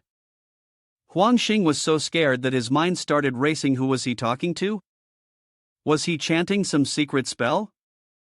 Of course, this was because unless Xianyin made herself visible, outsiders would never be able to see her. The little girl nodded, MHM, very obediently. Yes, that's right. If we can win without getting injured, the most important thing is to not reveal too much strength. Go ahead, later look into my eyes. Then we act. After finishing the discussion with her, he turned his attention back to his opponent. MHM. At this moment, Huang Xing gripped his weapon tightly and trembled, remaining very alert, which made him curious. I haven't even done anything yet. Why does this person look so scared? Jian Xin began to feel anxious. Senior brother Hua, why aren't you attacking yet? The other disciples also shouted in frustration. What's going on? Why are both of them just standing there, not moving? Is this supposed to be a confrontation? Why did they suddenly freeze? Xianyin had now moved behind Huang Xing, startling him. Why do I suddenly feel a chill down my spine? He was sweating heavily due to the thoughts running through his mind. Could it be that he carelessly released his sword aura? In his imagination, Chayun exuded a killing intent so fierce, even stronger than that of a villain. The sense of unease was his alone, while Chayun remained calm as usual. Inside, Xingyun was feeling extremely satisfied, thinking to himself, for now, let's keep it simple. I'll have Xianyin assist, then look for an opportunity to use the opponent's techniques against them. Let's call this a narrow victory for me. That way, I won't attract attention. What a brilliant plan. No wonder I'm so smart. At this point, Huang Xing could no longer wait and began to channel his spiritual energy into his sharp spear.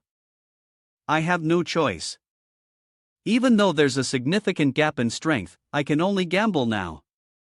The onlookers, seeing his movement, became excited once more. Finally, they're fighting. This is great. Xianyin, standing behind him, clenched his fist in anger upon realizing his malicious intent.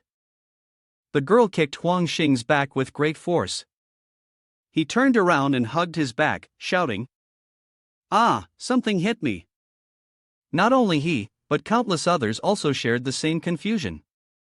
Clearly, Hua Chong Yun hadn't made a move yet, so why did Huang Xing seem like he had been struck? It was terrifying, too terrifying. Could it be that Hua Chong Yun's sword energy could injure someone in midair? I feel certain that's the case. Otherwise, why does Huang Xing look like someone who just got bitten on the backside? In his eyes, only Xingyun's silhouette remained. I understand now. For some reason, the young man began to think about Xingyun's smile. According to Eastern wilderness traditions, there was a particularly cruel sword technique. After reaching a certain level of cultivation, the practitioner seemed to be caught in the opponent's play, but in a way that the enemy could not perceive it. They could be sliced into pieces by invisible sword energy without realizing it. Another piece of evidence flashed through Huang Xing's mind, and his face darkened. His body trembled with fear. So, even though he had sensed an attack earlier, he hadn't been injured. That thought consumed Huang Xing's mind, clouding his judgment. Could it be that he's warning me? If I don't surrender now, the next sword energy will kill me? With that thought, he immediately threw his weapon to the ground and shouted desperately, I surrender. Even Xingyun, hearing this, seemed surprised. Numerous question marks appeared above his head as he asked, Ha? I haven't done anything yet, why are you surrendering? The spectators were even more agitated than before. Is this surrendering? What happened? Everyone's mouths were agape, coming up with all sorts of far-fetched theories. Huang Xing must have discovered something. That's why they retreated so hastily. Why do I feel like this is a dream? Could it be that I'm in an illusion? Even someone skilled in illusions like Yu Qingwu was intrigued by him. How did he win? Could it be that he's also proficient in illusion magic? Xingyun raised his hand in the center of the arena to call Xianyin. His hand waved, signaling for her to return. As soon as she came back, Xianyin, looking very aggrieved, listened.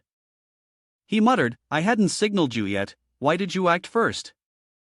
His whispered words were unintentionally overheard by Huang Xing. All right, be a little more careful next time. He let out a sigh of relief. Ah, telling me to be careful. You were indeed warning me just now. Luckily, I conceded in time. Wuya focused intently on the young man and showed interest. Interesting, that finishing move was invisible. Hua Chong Yun of the Qingyun sword sect, I remember you now. In the next match, I'm looking forward to fighting you. Ming also sneered, keeping an eye on him. Hua Chong Yun, I didn't expect the Qingyun sword sect to have such a formidable figure. I'll be watching you closely. Yan Wu, despite having his cheek bandaged, was still exhilarated as he exclaimed. Ah, the fire god blooming on the lotus flower. This is indeed a world-shaking battle. It seems Yu Jianxian's brother is no ordinary person either. Lan Dong silently felt proud. Earlier, I didn't realize this kid had such strong abilities. It seems he can be entrusted with more difficult tasks now. Wang Lan pointed down and asked Yu Jianxian, Did you see what senior brother Hua used in his move? She quietly rubbed her head because she could see Xianyin. That, she responded, senior brother Hua used a move that is hard to predict, even I couldn't make out its origins. The other girl also extended her hand and declared, in this match, Hua Chong Yun won. The male disciples looked at each other in fear after the match ended. It couldn't be mistaken, he was definitely the hidden seed of Chong Yun sword sect. Hua Chong Yun must be their trump card. The girls couldn't hide their astonishment either. Wasn't his swordsmanship terrifying? It seems we will have to be extremely careful when dealing with him from now on. Only Chong Yun was crying, her tears in her arms as she held Xianyin.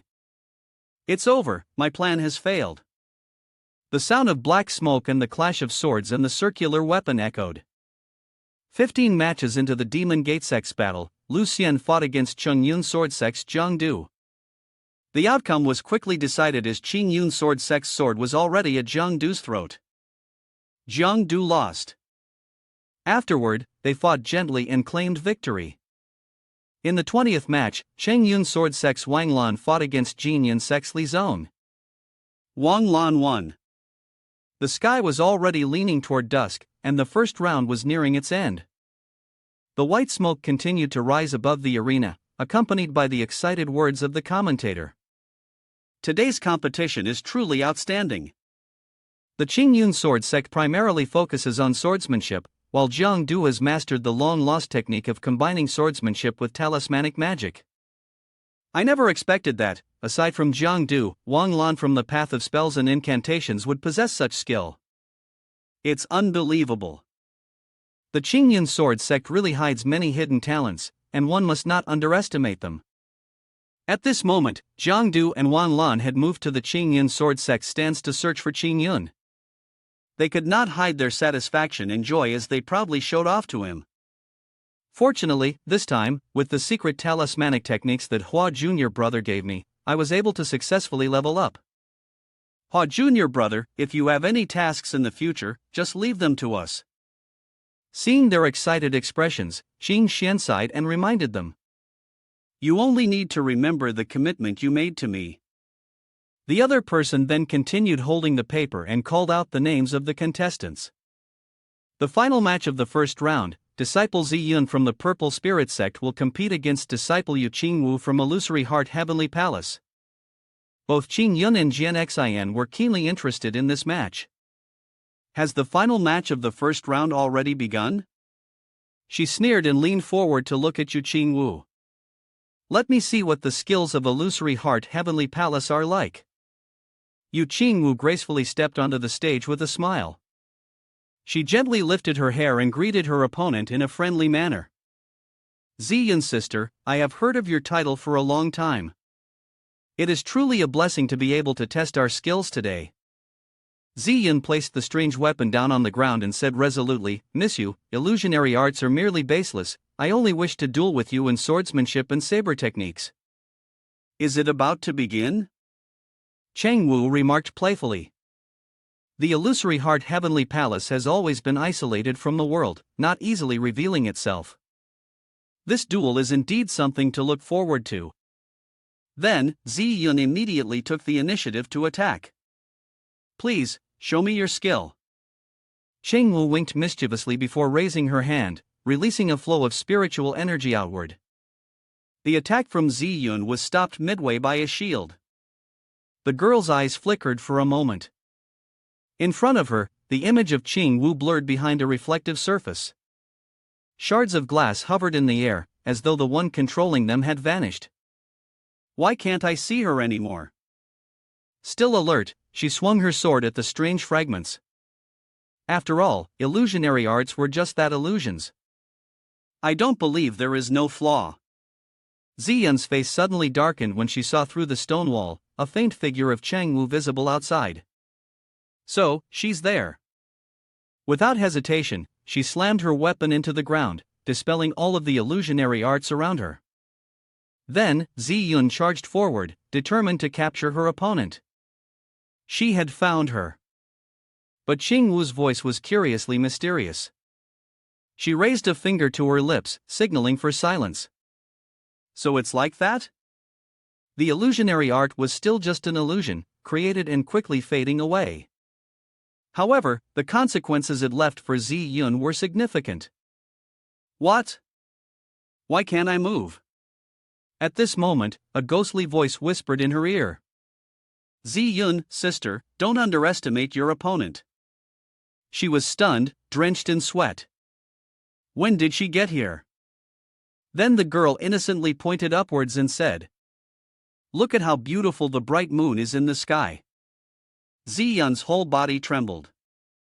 This was bad. Her eyes were compelled to follow Changwu's gesture to look up at the sky. It was only then that she widened her eyes in shock. All around Ziyun, there was nothing but the full moon's light. Ziyun, sister, you have fallen into my illusion. Here, Changwu continued to manipulate her opponent, causing her to lose her will, her energy becoming utterly useless. Outside the arena, Changwu calmly deployed her illusion technique, making Ziyun tremble uncontrollably. Excited cheers erupted. At this point, Ziyun hadn't even launched an attack, and she was already under Yu Qingwu's control. Is this the power of the illusory heart heavenly palace? Ziyun's gaze slowly darkened. It was terrifying. When had the illusion begun? She hadn't even realized it. The people in the stands gasped. I didn't expect Yu Qingwu to be this powerful. Tian Lu, who was beside Chong Yun, turned to ask. Hua Junior brother, what do you think? He too responded seriously. As I see it, this is quite tough. Your brother was scared by those words, which is troublesome. Could it be that Ziyun is really trapped in the illusion? The strength of both of them is so overwhelming that it makes people frustrated. It's hard to tell who will win. However, Xingyun immediately responded firmly, No, I'm about to finish work, you all continue, I'll go ahead. Then, he didn't say another word and waved his hand as he left. Rooster hour, from 5 to 7 in the evening, Hua Qingyun clocked out. Qingwu gently walked toward her opponent from the arena below. Ziyun's sister, this time, you've lost. She lightly placed her name on her full lips, then gently released a heart-shaped spiritual energy to dispel the illusion. Ziyun collapsed to the ground, and her weapon fell out of her hand. She wiped the sweat from her face and acknowledged Qingwu. You Qingwu, I admit, you are really strong. Jian Xian, watching from the stands, silently remarked. To be able to make someone not recognize it, to silently unleash a mysterious illusion, and take down an opponent in just one move. The smile on Jian Xian's face grew even brighter. Truly a formidable opponent. At this point, Shang Wu turned and winked flirtatiously. You Jian Xian, I also look forward to battling with you. Jian Xian's cheeks flushed with surprise. At that moment, the tournament official also appeared to make an announcement to the audience. This match goes to Yu Qingwu. The first round of the competition ends here. All disciples are invited to return to Ai Jing Tian Sect to rest. Tomorrow morning, the disciples who level up will officially begin the second round. Chang Yun, always ahead of his time, had already fallen asleep. He entered his inner space to speak with his spirit beast. Jing Ke, what did you think of today's events? The news flew around him and asked, Master, is what you mentioned related to the demon lord of the Jing Tian sect? Xingyan also glanced over. Yes, such a demon lord is rare. Do any of you have any impressions? Jing Ke immediately described what she knew to him. The demon lord today has a very similar aura to the demon lord from back then. If I remember correctly, it seems that all the heavenly genius list were injured in the battle. The phoenix spirit beast quickly flapped its wings to warn, if they let Jing Tian sect take advantage of this opportunity to unleash the demon lord, the consequences will be unpredictable. Master must be cautious. Chayun understood immediately after hearing this. I see. He then reflected on the smug face of that He Ming and felt suspicious. Actually, from the disciple of Jing Tian sect, I sensed the strange aura of the demon sect.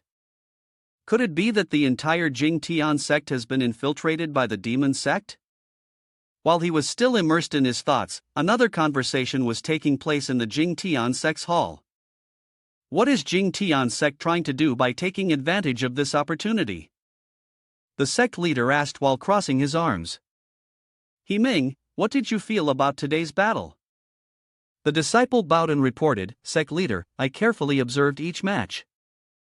Among all the disciples this time, aside from Jian Xin of Qingyan sect, who has some skills, the others are insignificant. The wicked smile on his face blossomed even more. The sect leader's plan will not encounter any obstacles. Even the girl overseeing the match has gotten involved in this matter. Everything has been arranged perfectly. Tomorrow's competition is when they will meet their end. The sect leader was satisfied. Good, you may all leave now. Everyone responded with a unanimous yes and then left, though their eyes, filled with scheming, gleamed with anticipation. Once this matter is over, I will no longer feel ashamed in front of the Li Ti Ing. The divine rituals battle will finally begin. Chayun crossed one leg over the other, and his other leg grew increasingly tense. The Jing Tian sect was stealthy and could not be taken lightly. He then waved at his spirit beast to call her over. Here's what we'll do. Jing K, go and help me with something. Upon hearing his request, she immediately replied, understood, please rest assured, master. The fire phoenix flapped her wings and soared towards the high rafters, while his hand conjured something from the flow of spiritual energy. It's time for me to handle the main task, but I never expected you to be fishing. You haven't caught a single fish yet. Could it be that tonight will end in vain? Every hook you cast into the water has the divine turtle waiting underneath. Master, don't worry, leave it to me. She then blew out something strange, conjuring a real fish. Up above, Qingyun's sharp eyes immediately recognized it. He swung his fishing rod high to reel in the fish. Got one. Shenwu quietly surfaced from the water. I've finally helped the master. The other two spirit beasts, having already seen through this trick, were deeply dissatisfied. This guy actually uses such a method to win the master's favor. How shameless! And with such a good opportunity, yet he didn't call us. The next day arrived, marking the start of the second round of the decisive battle, witnessed by a large crowd. The girl took out a spinning circle, its motion resembling the surface of water, and introduced it to the audience. This is a secret treasure that our ancestor collected a long time ago, named Xingyu Jing. It only allows real soul energy to be infused into the mirror. This artifact can perfectly simulate the strength of the original body. The effect of it was demonstrated in a very safe manner, where even in battle, death would only result in the loss of a part of the spiritual consciousness. Therefore, in the mirror's secret realm, all disciples can fight to their fullest without any worries. Jian Xin, deeply intrigued by this, immediately asked, does using this artifact mean everyone can fight to their fullest without any risk of injury or death? In contrast, Chayun was much more cautious. While it sounded like a game, she had a strong sense that something was off, as if they were being deceived. The girl smiled and continued her announcement, rallying the spirits of the heavenly genius list. The sect clan of T has specially decided to allow disciples who lost in yesterday's round to re-enter the competition today. Of course, those who won yesterday will automatically earn 10 accumulated points, but those who lost will start accumulating points from scratch. Upon hearing this, the disciples exchanged delighted looks, not expecting to get another chance to participate in the competition. Wonderful! Sect leader Su truly exemplifies fairness. The energy from Xingyu Jing surged outward to form something. It created 4 cubes, each appearing in different directions. Inside Xingyu Jing, there were 4 regions, and the participants would be randomly assigned to one of them. Senior sect clan members could use this to observe the performance of the disciples. The disturbed space behind the layer of spiritual energy was burning fiercely.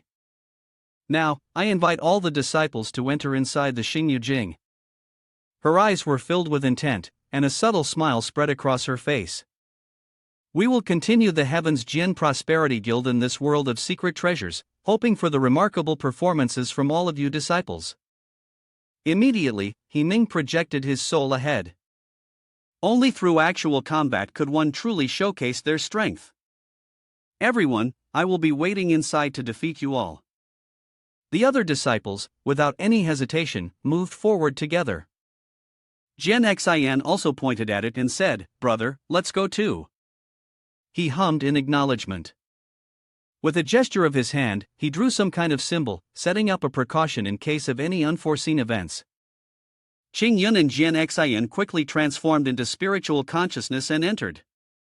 As soon as Qing Yun's spiritual consciousness touched the surface of Xingyu Jing, something unexpected occurred. The girl was startled as she looked at the mirror's surface, her heart filled with confusion as she wondered. What just happened in that split second? Inside that space is a vast forest, and the spiritual energy sustaining the secret treasure was greatly disturbed. Could it be that the number of people was too large, causing the treasure to lose control for a moment? When Changyan finally entered the secret realm, he realized that, indeed, the Xingyu Jing was recording all of one's strength. Fortunately, during the entry, he managed to suppress most of his strength within his body. He carefully observed the direction of the wind blowing toward him. His current strength had been reduced to the 4th layer, and caution was paramount. At the same time, outside the secret realm, the Su sect leader observed the contestants fighting each other and was quite satisfied. Very good. He smiled smugly, then firmly solidified his thoughts in his mind. Keep going like this, it won't be long now. Suddenly, 2 people watching the match exclaimed in confusion. Look, is that Hua Chong Yun from Chong Yun Sword Sect? That's right, what's he doing? At this moment, the screen focused on Qing Yun's actions. What? He's going into the tree? The observers were all speculating wildly. There must be something strange going on. If I'm not mistaken, he even set up a shield to conceal his aura right at the entrance of the cave. That move forced his opponent to surrender in the first round. Clearly, he has extraordinary strength. Could it be that he's setting a trap? After climbing into the tree cave, a slight smirk appeared on his face. A second later, he lay flat in the pile of leaves and rested peacefully. This life suits me more, everything outside doesn't concern me. But the commentators, who had been lively just moments before, were now dumbfounded. Did he really just go to sleep? What is Qing Yun Sword Sect doing? Lan Tong clutched his head in utter embarrassment. Hua Chong Yun, you're making the sect look bad. Once this competition is over, I'll settle things with you. Qing Yun's calm attitude caught the Su sect leader's attention. How is this person not affected by the secret realm? He was comfortably enjoying the shade, lying in a relaxing spot. Suddenly, a loud curse echoed through the air, making Chong Yun jump in shock. You shameless woman! He pushed the leaves aside from his face as the scolding continued to echo. I've told you, that person over there is my fated enemy. Why the hell would you get involved in a battle between the main characters? He tiredly opened his eyes, having just managed to close them for a moment. What the hell is going on?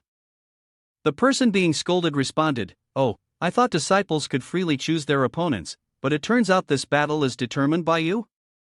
The young man's mouth didn't stop. Damn it, if you want to fight a disciple of the Qing Yun Sword Sect, go find someone else.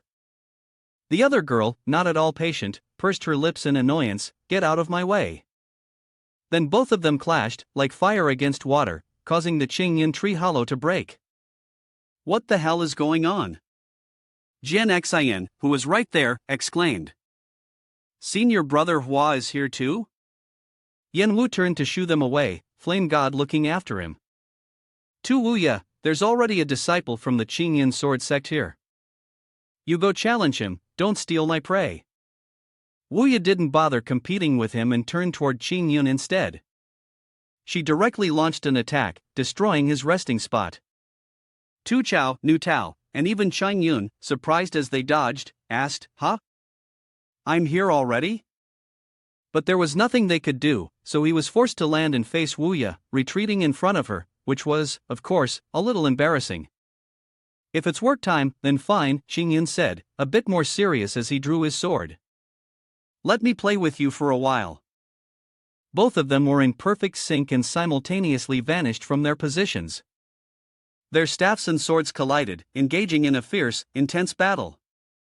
Wuya relentlessly launched his moves, only to have them all sliced away by Chayun. Blue waves in the rising tide, Chayun soared. At that moment, Yenwu finally activated his body, burning with fiery energy, no longer interrupted by Wuya. Now we can focus and fight properly. Jian Xin, let the light of the flame god shine. He unleashed a fiery spiral, illuminating both himself and her. Jian Xin stood beneath it, waiting, silently thinking, in front of my brother, if I lose, won't it be quite embarrassing? She smoothly twirled her sword and slashed across the flame, extinguishing it. Jian Xin then charged forward to face Yenwu. "Take this." Meanwhile, Wuya and Chayun were still gently sparring in the mirror. "Start." Jian Xin extended a finger, channeling her abundant spiritual energy into her sword. The Chayun sword shot forward like a gust of wind, beginning her offensive stance. Yenwu summoned blue flames around himself, and Jian Xin charged straight into his protective shield. The strike was powerful but only shattered the outer layer, leaving Yenwu unharmed. He laughed triumphantly. This made the girl more alert. Has he finally gotten serious? But then, his green spiritual energy was drawn back. Jian Xin, I admit, you are a very unique opponent. They fused together, forming a distinct shape. He then utilized his ability to create forms, summoning a massive serpent. "Flame serpent dance, this time I will unleash all my power." The snake lunged forward, taking a full strike from my sword before vanishing. But it left her stunned. His spiritual power had grown stronger. She quickly leapt up, dodging Yenwu's descending blows. Chayun, who was engaged in a duel on this side, got distracted. You're in danger," he inhaled sharply to use sound transmission, reminding Jian Xin of a few things for her to realize. Use the sword's intent to guide the sword energy can destroy the intangible and materialize. She was truly taken aback. Senior brother Wuya over here is enraged, swinging her staff. "Focus on the battle and leave this to me." The strike hit Chayun, but it only caused a few talismans to be disturbed. She grew even angrier. "It's talismanic magic, how dare you provoke me?" His illusory clone appeared behind her, saying, "There's no rule saying you can't use the body to shield, must you really be this hot-headed?" Wuya's face darkened as she turned to find a way to attack him. She aimed her staff at him, but it was blocked by a sword. "Hey, are you really that angry?" After receiving the advice, Jian Xin suddenly understood, I never fully grasped the full power of the Changhan sword technique before. So that's it, she quickly regained her confidence.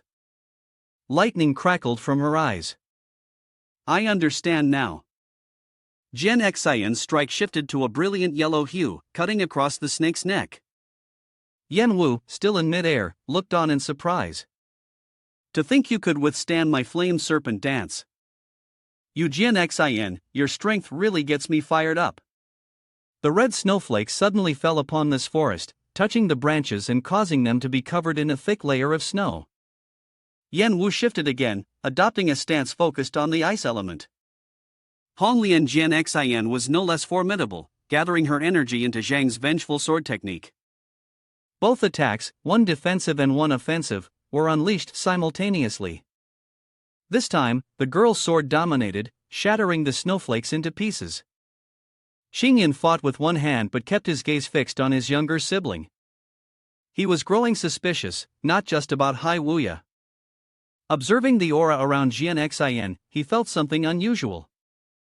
Even his sibling seemed more irritable than before. Looking at their wild intensity, he arrived at an unexpected conclusion. Could it be that the battle in the Star-Moon realm is still ongoing, and those watching from the outside are sweating in anxiety? A worried voice whispered nearby. Why do these disciples seem even more combative than usual? The girls were even more sensitive to the change. That kid doesn't usually act like this. What's going on today? The elder from Illusory Heart Heavenly Palace was also paying close attention and felt a sense of familiarity. On the contrary, this resembles the Illusory Heart technique of our palace. The gate continued to emit a mysterious, dark aura. Could it be that the true essence of the secret realm was flawed, affecting their minds? One elder couldn't contain himself, slamming his hand and shouting. It seems all the disciples are filled with murderous intent. This is not normal. The elder of the Divine Flame sect pointed directly at the girl in charge. Have you used any underhanded tactics? But she remained calm and explained, there is no such thing as a wounded master in the Star-Moon realm, so it's understandable if the juniors get a bit out of control during the fight. The gentle smile on my face spread to ease their worries. Besides, their fierce struggle is just to showcase the style of our sect clan, to set a score for the sect clan. Elders, please rest assured. The elder of the Illusory Heart Heavenly Palace trembled, while the one sitting in front of her could almost believe those words. It did make some sense. She lifted her head and continued to watch the disciples, but there was still an ominous premonition lingering in her heart, full of hope and great concern. Suddenly, someone from another sect clan noticed something and pointed up high, drawing the attention of those around them. Everyone turned their gaze back to the screen, only to see Qingyun's calm demeanor. Indeed, there was a disciple who showed no sign of malice. Inside the secret realm, Wuya staggered after delivering a series of strikes. You! Her eyes flashed with a hint of purple as she gritted her teeth and swung her staff, wondering how much longer she could keep avoiding. Seeing her reaction, Qingyun became even more certain in his thoughts. Sure enough, the secret realm was corroding the minds of people. His expression turned serious as he silently began to think of a way out. The girl began to pay closer attention. How is it that this person can remain so composed in the secret realm? Su Ting muttered, feeling uncomfortable at the sight of Qingyun's back, his mind focused entirely on him. His brows furrowed tightly. Could there be an unexpected variable? To ensure his plan, Su Ting quickly turned to the disciple beside him and said, "Tell He Ming to accelerate the mission." The other person bowed in acknowledgement. Yes. His smile returned as he thought of the vision of the demon god being summoned. Today, he would offer all of them as sacrifices to the demon god. Yanwu crazily unleashed red snowflakes, which rained down like a blizzard, striking the ground in unison to attack. Jianwu was caught by the stone-like hands, her entire body seized, but she smirked mischievously and whispered under her breath. Crimson Tassel, Violet Bronze, Water and Snow Heart, the eternal do thence peak. The red stone layer cracked before that terrifying power. Yanwu, although affected by the provocation, was still left in awe. What? With a single swing of Jian Xian's hand, the controlling technique was shattered. She was even more fired up, her fighting spirit burning brighter than her opponent's. By the action of fate, like Lai Yunyu's soul soaring through the heavens and earth, Jian Xian grasped her sword, releasing spiritual energy throughout her body, ready for the sword technique of eternal restraint. She kicked the ground and shot upwards, causing the earth beneath her to crack and nearly shatter under her strength. Yanwu, overwhelmed by the pressure radiating from her, spat out a great deal of blood. He fell to the ground, the red blood splattering as he dropped. Even after landing the blow, Jian Xian had no intention of stopping. Her eyes were completely lost in the trance, consumed by the thought of slaughter. She wanted him to scream, the inner drive pushing her forward as she charged again. Kill! Wuya continued to relentlessly attack Qingyun on this side, forcing him to block. Jian Xian's aura changed drastically, making him turn to look again. Upon realizing her dangerous actions, he hurriedly shouted a warning, "You!" She heard the call from her teammates, which is why she looked back in haste. The murderous intent in her mind gradually faded, leaving her panicked. No, how could I have such murderous thoughts? But once the strike has been thrown, it cannot be retracted, so no matter how much Xin tries, it's futile. This is bad, the power of this sword technique is too great, it's beyond my control now. It shot straight towards Yanwu, who was still sitting on the ground. Quick, move out of the way. His body could barely lift itself, so running away was impossible. No, it's too late now. Xingyan wanted to rush over immediately, but he was still entangled with Wuya and the distance was too far. Damn it, I'm too far away from you. The opponent's staff swung right in front of Xingyan, and he directly grabbed it with his hand instead of using his sword. Wuya tried to shift his weapon, but couldn't, leaving him stunned. Huh? In her eyes, the person who had been dodging just moments ago now seemed to be overwhelming. What's going on? Why does he seem stronger? Xingyan directly hurled her backwards, slowly touching the ceiling talisman on his chest and clicking his tongue. It seems this time. Xian gripped the hand beside him with one hand, trying his best to control himself. He was determined to charge towards her, only revealing his strength now. At the same time, elsewhere in Xingyujing, the place was very empty and desolate. The other person whispered into Yiming's ear as he continued to laugh maliciously. I must first deal with the immediate problem, Yiming muttered, glancing at the other person. A disciple had been beaten so badly that blood splattered all around the base of a tree. Yiming not only showed no mercy but also laughed uproariously. The plan had finally begun. The other person, trembling, held his wound at the abdomen, wondering, why does he have to be so vicious? Although no one actually died in Xingyujing, Yiming turned to him and muttered, I must first deal with the immediate problem. The disciple gathered all his strength and shouted, Yiming, we are all disciples competing in this tournament, why are you being so cruel? Before he could finish speaking, countless stabbing strikes were unleashed, causing his body to suffer severe blows. At that moment, the young man fearfully wondered, why has my real soul still not left Xingyujing? Yiming approached, standing before his dimming eyes, and raised his hand. Did you still think you could leave here? It is an honor for you to die at my hands today, I will take your place. The triumphant smile appeared on Yiming's face as he acted decisively, making this day one to remember. And at the same time, in other parts of the arena, the weaker disciples were being attacked, falling to their deaths. One by one, they were struck down by lethal blows. The sounds of painful groans and screams echoed outside the screen. The elder could no longer hold back and accused them. Although this is a competition, you disciples of Jing Tian sect have been far too brutal. He has reached his limit and no longer trusts you. What exactly is your intention, Jing Tian sect? Give us an explanation. The woman shrugged, disciple of the Jing Tian sect, my strike was neither too light nor too heavy. After this fight, the Jing Tian sect will surely give you all an explanation. She chuckled softly and continued to comfort them with sweet words. However, the disciples, even if they died in the secret treasure, could never truly leave the world. Please, elders, calm your anger. The unfortunate disciple whose life was taken has already been dealt with, and his body is still lying there.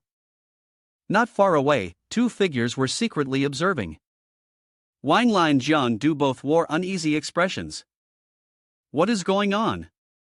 That disciple, after dying, didn't even leave here, yet was completely wiped out. It was at this moment that they began to see the truth behind the tangled web. Will one truly die if they perish within the Xingyujing? Wang Lan turned to the mastermind. What's the situation outside? The woman was bowing her head, reporting to Yiming, brother, rest assured, the grand elders have set up a restriction. The exchange between the two was heard by the two disciples of the Qingyan sect. The elders outside could only see them being killed within the Xingyujing and didn't detect that the real soul had been completely destroyed. Yiming exclaimed heroically, very good. Send orders to the remaining disciples of the Jing Tian sect to immediately move out to other areas and eliminate all the hidden enemies within the Xingyujing. As they began their ritual sacrifice, the moment they started their action, Jiang Du and Wan Lan had already figured everything out. Hurry up, clear it up. Yiming suddenly blurted out a sentence that made both of them widen their eyes in shock. the demon lord can't wait any longer. Now their intentions have been exposed. The Jing Tian sect has colluded with the demon sect. The other person left the scene while still carrying that murderous intent. None of you will escape this. Jiang Du broke out in a cold sweat from fear. This Heaven's Jian Prosperity Guild event is basically a trap set by them. We must immediately inform the other disciples competing. Xingyan rushed towards Jian Xian and made up his mind, but he had to show his true strength. However, he suddenly stopped as he realized something. As he was rushing, he immediately halted with joy. Great, I don't need to make a move anymore. Wuya, in a fit of rage, wildly swung his staff to attack him. Don't even think about running. The fatal blow finally landed on Yan Wu, but his body turned into an illusion. This illusionary technique was extremely familiar, yet enough to surprise Jian Xian. What's going on? The two of them were separated by the illusionary technique, and Wuya himself fell into control, remaining frozen in mid-air. The three of them stared in astonishment, while Changyan smiled in satisfaction. I have to put on a little show too. He quickly clutched his chest and sweated profusely, looking completely convincing. I've been hit. Shang Wu's plump lips appeared behind the mist, whispering the incantation to herself. The four of them stood and stared at each other, then exclaimed in confusion, that was too dangerous. What just happened?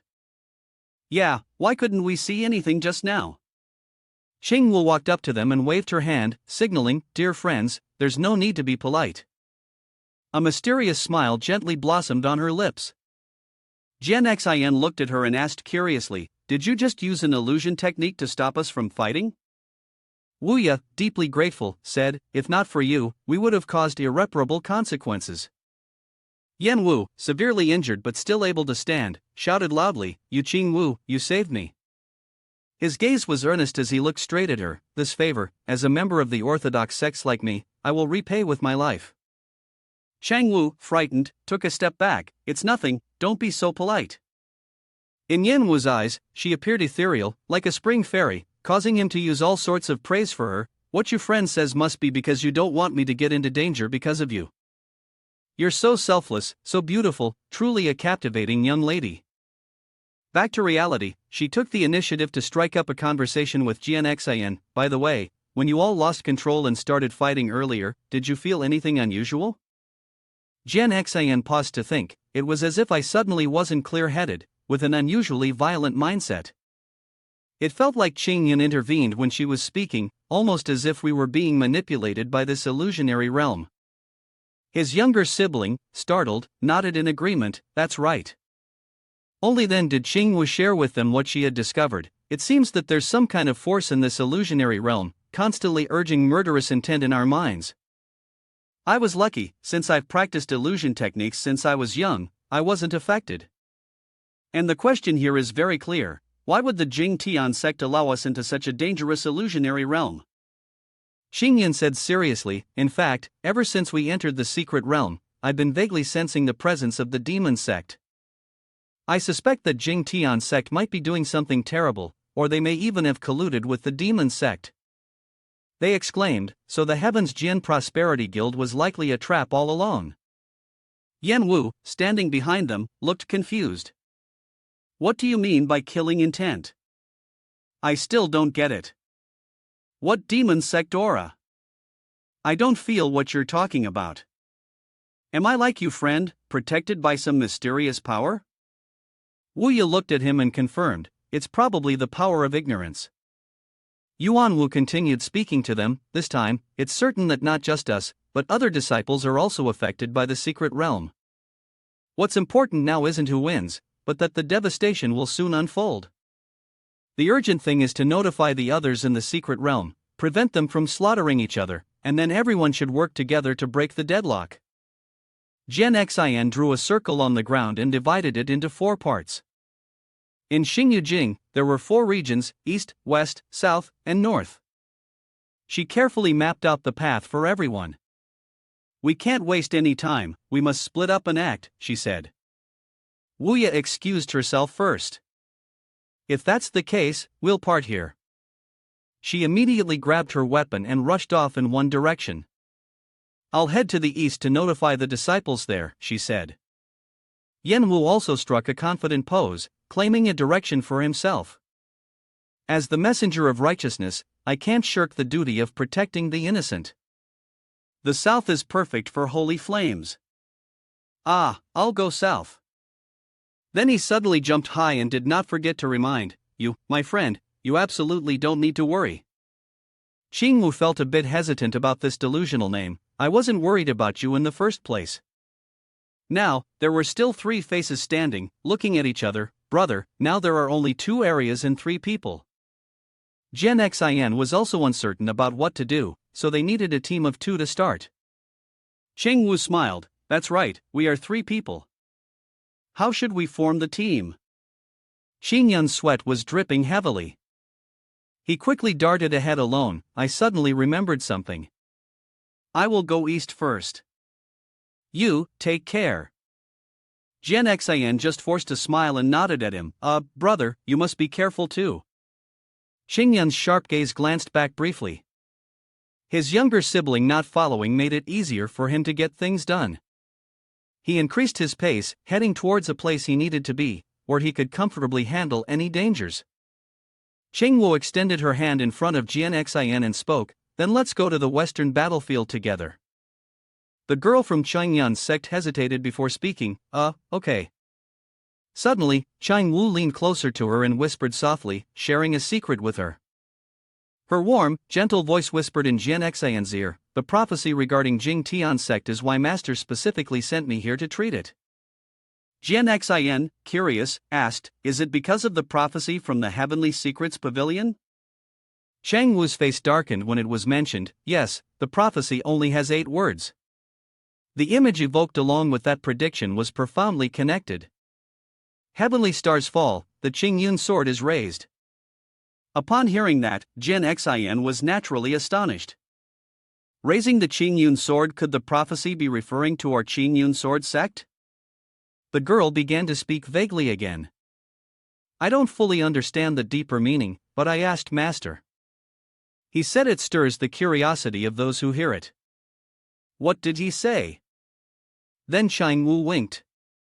He said we'll understand when the time comes. Gen Xin let out a puzzled huh? Before the girl in front of her took the opportunity to pinch her cheek. You're really adorable. They didn't say anything more and continued heading south together. Let's go, uncle. We should quickly inform the other disciples. In Xingyujing, the battlefield was soaked in blood and strewn with rubble. Gen Xin looked around the place, seemed to have just witnessed an intense fight. Did we arrive too late? Chang Wu checked as she reported. The blood is still fresh. They definitely haven't gone far. Suddenly, Gen Xion's alertness heightened to the extreme, causing her to spin around. She immediately swung her sword in a probing attack.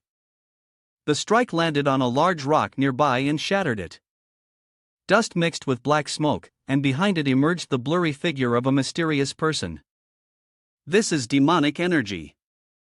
That person blew away the surrounding debris with a wave of his hand, smiling. What luck to run into 2 beauties. Gen Xian immediately returned to her serious demeanor and questioned him, daring to collude with the demon sect Star Moon sect. What exactly are you all planning? Cheng Wu quietly reminded her from behind, be careful, this person's level is much higher than ours. Why would the guy have a symbol on his bald head and use demonic energy to enhance his sword? Of course, it's to offer sacrifices to the evil beings for the demon army's formation. You should feel honored to become sacrifices for the uprising of the Jing Tian sect. Gen Xian, filled with rage, shouted loudly, seeking death. She immediately unleashed an attack, charging forward. The opponent's eyes widened in astonishment. Boom! A loud explosion rang out, rocks and debris scattering everywhere. The assassin was violently knocked back by Gen Xian's attack, crashing into a tree. He then flashed a mocking smile, laughing out loud, "Ha, you think this is some kind of recovery?" The wounds on his body rapidly healed, and he sneered in disdain, it's a pity that pests like you can't understand the healing power of the demon race. Seeing what he was doing, Gen Xian exclaimed in shock, this is demonic transformation. As she saw the body of the man floating in mid-air, surrounded by a dense black force, she continued, has he completely fallen into the demonic path? The man quickly became enraged, his expression turning ferocious as he charged forward. His voice full of anger, he shouted recklessly. The assassin's attack came at them in waves, encircling them with thick, purple murderous intent rapidly approaching. It left both Yu Jianxian and Chang Wu in a state of panic. Chang Wu immediately rushed towards Yu Jianxian, shouting loudly, "Be careful!" Boom! His attack hit both of them, and blood splattered from their bodies. They were both knocked to the ground, and his purple magic slowly dissipated. Seeing them like this, the assassin, somewhat smug, burst out laughing. Suddenly, he exclaimed, "Huh?" The bodies of Yu Jianxian and Chang Wu gradually began to vanish, and he muttered, "Is this the illusion magic of the celestial palace of Joyful Heart?" He said, "Interesting." Smoke began to billow around them, and the figures of the two flickered in and out of view within the mist. Chang Wu used her magic and softly murmured, "Phew, that was close." Seeing the situation unfold, Yu Jianxian thought to herself, "So strong, if it weren't for your friend casting the illusion magic in time, I fear I would have." As they hid, the smug assassin raised his hand, preparing to launch another attack, saying, "I advise you not to waste your strength, you won't escape." Yu Jianxian narrowly dodged the attack and shouted, "This isn't good." Both of them were then struck by the assassin's attack. Seeing this, Chang Wu exclaimed in frustration, "Damn it, we can't get out. Our spiritual energy keeps being drained," her voice trembling. "As expected, the gap in strength is still too big, isn't it?" Seeing their pain, the assassin, somewhat excited, shouted loudly, "Well then? Do you still want to resist? You should feel honored to become a sacrifice for the demon sect's grand formation." Yu Jianxian trembled with fear, thinking to herself, "Is this how I die today?" Suddenly, Xinyan's voice rang out in her mind, "Junior sister Yu, my image just appeared." I said, "Didn't you say you would get everyone out?" Remembering those words, Yu Jianxian silently replied, "Brother, I will do it. I will bring everyone back." She quickly recovered from the attack of the assassin. "I will definitely stop the demon sect." The sword fell to the ground. Seeing Yu Jianxian's body gradually change, the assassin panicked and shouted, "What is happening?" "You clearly." Yu Jianxian executed her technique, shouting loudly to summon, "Jianxian is smart." He screamed in fear, "Impossible, the sword that breaks all laws." The attack shot forward, striking his body. A blinding golden light enveloped everything around them. At the same time, in Xingyu Jing, Xingyun had just walked away when he immediately turned his head, his tone full of menace. "Come out, stop hiding." A mysterious shadow lurking behind the bushes made a noise. "Hee, interesting." A voice full of disdain spoke up. "With your cultivation, how did you find me?" Upon hearing this, Xingyun replied, "Of course, it's because of the stench of the demonic energy on you." The assassin sneered contemptuously. "Ha, a mere mortal dared to be arrogant, do you think you can escape?" Hua Chong Yun's magical power surged. "Who said I want to run? Just so you know, it's my working hours right now, and overtime is out of the question."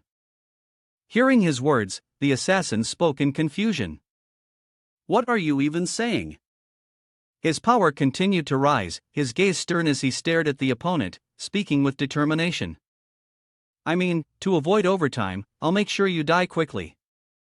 The assassin laughed loudly at his words, mocking him. "Ha, still talking big even when death is imminent, how ridiculous. Prepare to die." Xingyun muttered quietly under his breath. Xingyun's sword. He immediately unleashed a move from above, striking straight down towards his opponent. Drawing sword technique. The man was sent crashing to the ground with force, blood splattering everywhere. Hua Chong Yun stood above, observing the scene below. He cursed angrily. "Damn it, I hate it when people add work for me." He quickly left, his tone filled with doubt as he muttered to himself. "Those broken sect clans, you've been corrupted, and these fanatical demons, do they have no other tricks up their sleeves? Or is everything just repeating itself? At the same time, in Xingyujing, the figures of several assassins could be seen, their swords aimed towards the disciples of the Purple Spirit sect. What is this about? One of the group members asked. They have demonic energy on them. On the other side, Wang San's group was also facing a different group of assassins. He immediately spoke up. Jing Tian sect, what exactly do you want? A man with red hair shouted. Su Ting, why is it that every disciple of ours is being hunted down by the disciples of Jing Tian sect? The real soul hasn't returned as you said, what exactly do you mean? Hearing their words, Su Ting sneered and then replied. Everyone, with things having reached this point, do you still not understand? Today, all of you will die here. The members of the other sects, hearing his words, were filled with hatred and prepared to strike. One of them spoke in a stern tone. Damned, we've been tricked by the sect, attack. The man's eyes widened in shock. Swish, swish, like a gust of wind, the body of the man with green hair was riddled with wounds. He suddenly exclaimed. What's going on? He could feel the spirit power in his body rapidly disappearing. The woman beside him gasped for breath, struggling to speak. We can't channel our spirit power, there's only one possibility, we've been secretly poisoned by the Jing Tian sect with demon lording, our spirit power has been sealed by demon lording. Su Ting, sitting above them, spoke down with a voice full of mockery. Ha, at least you have some knowledge, too bad none of you will survive today. The others, hearing him, responded with anger. No wonder the Jing Tian sect rose so quickly, so they've long been in league with the demon sect. The person next to him immediately spoke up and asked, ridiculous, we've been tricked. What exactly does the Jing Tian sect want to do? Hearing them, Su Ting calmly responded, if you want to know, please feel free to watch the rest of this match in peace. Don't worry, your disciples won't last much longer, it won't waste too much of your time. Hua Chong Yun looked down below and silently thought, fighting each person like this is not the way. His eyes were filled with killing intent, he had to quickly inform the other disciples in Xingyujing. Suddenly, a thought crossed his mind. Got it. Hua Chong Yun quickly took a deep breath, inhaled, then shouted loudly toward the ground, the sound waves echoing and creating a loud noise, causing spiritual energy to ripple. Hua Chong Yun shouted, disciples, disciples. His voice echoed far and wide, the Jing Tian sect has submitted to the demon sect. The sound reached the location of the disciples who were fighting. Disciples, disciples, the Jing Tian sect has submitted to the demon sect.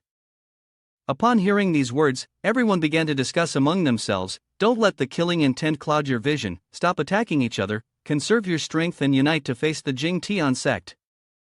Upon hearing this, one person exclaimed, what? The Jing Tian sect has submitted to the demon sect? In the east of Xingyujing, on the western side of Xingyujing, Yujian Xin and Changwu stood back to back, and the sound waves quickly reached them. Upon hearing it, Yujian Xin spoke, it's Hua Shi brothers' transmission. Changwu turned his face towards her. This guy really has a way. Yujian Xin wiped the blood from the corner of her mouth and said, there must be other disciples in the secret realm targeted by the Jing Tian sect. The hand immediately clenched tightly, no time to waste, we must move to another area right away to see if we can help save you. Upon hearing this, Changwu responded, On Hua Chong Yun's side, he let out a light sigh, maybe they could be a bit gentler with this. Raising his hand to wipe the sweat from his forehead, I could also take a break for a moment. Suddenly, a panicked voice rang out, help! In the distance, a figure of a woman could be seen running toward him. Help! Upon hearing this, he quickly turned his face toward the sound. Ha! Sun Can appeared, running desperately and shouting. Hua Chong Yun, save me! Hearing that, Hua Chong Yun blurted out, you know me? At this moment, a shadow of an assassin appeared high above. He sneered and spoke, ridiculous, a disciple from a dying sect, do you think you can still save her? Sun Can trembled in fear and tightly grabbed his arm. Xing sighed wearily, then a weapon appeared in his hand. His tone was sharp as he said, "You, from Jing Tian sect, are you interrupting my rest?" The assassin, hearing this, seemed to pay more attention. Whoosh! Xing quickly struck, launching an attack toward the assassin. He was caught off guard and was hit directly. After being struck, the assassin's body lay sprawled on the ground. Sun Can looked toward Hua Chong Yun in delight and said, "That's great. Hua Chong Yun, I finally found my brother." Hearing her words, he looked somewhat awkward and spoke up, "It seems like I don't know you." Seeing his reaction, she happily replied, "Let me introduce myself. My name is Sun Can, and I'm a disciple of the Heavenly Secrets Pavilion." Hearing the mention of the Heavenly Secrets Pavilion, Hua Chong Yun's face was filled with confusion, so he asked, "Heavenly Secrets Pavilion? What ability do I have to be connected to the Heavenly Secrets Pavilion?" Sun Can's eyes suddenly became sharp as she replied, "This time, I participated in the Heavenly Pride Grand Assembly specifically to find you, brother. Heavenly Secrets Pavilion has an important matter, a major issue related to the entire cultivation world. The Pavilion Masters instructed me to personally inform you." Upon hearing this, Hua Chong Yun responded, "Oh, tell me more." On the side of Hai Wuya, she looked up at the sky. Hearing Hua Chong Yun's voice, she said, "Hua Chong Yun really has some skill, to think of using sound transmission to inform everyone." Zhao Tianlu then replied, "Indeed, but since Hua Junior brother has informed the other disciples, where should we go next?" Hai Wuya's expression turned unpleasant as she said, "The attacks from Jing Tian sect have already begun. We can't let them succeed like this. We must stop them." Suddenly, a voice came from nowhere, startling both of them, "Oh, I also want to hear how you plan to stop them." From above in the sky, the figure of a man appeared, surrounded by a red magical aura. "It's you," He Ming laughed loudly. "Ha, you two little ants think you can disrupt our great plan? How laughable." Hai Wuya responded, "He Ming, the dog of demon sect." Hai Wuya and Zhao Tianlu quickly transformed into magic and charged towards He Ming. They shouted, "Can we disrupt it? We'll see after we try." Seeing this, He Ming sneered and said, "You have no idea of the power of the demon sect." The hands quickly clasped together, and a surge of power rapidly emerged. He Ming swiftly blocked the attack from the two of them. Seeing himself defeated like this, Hai Wuya was extremely shocked and exclaimed, "What?"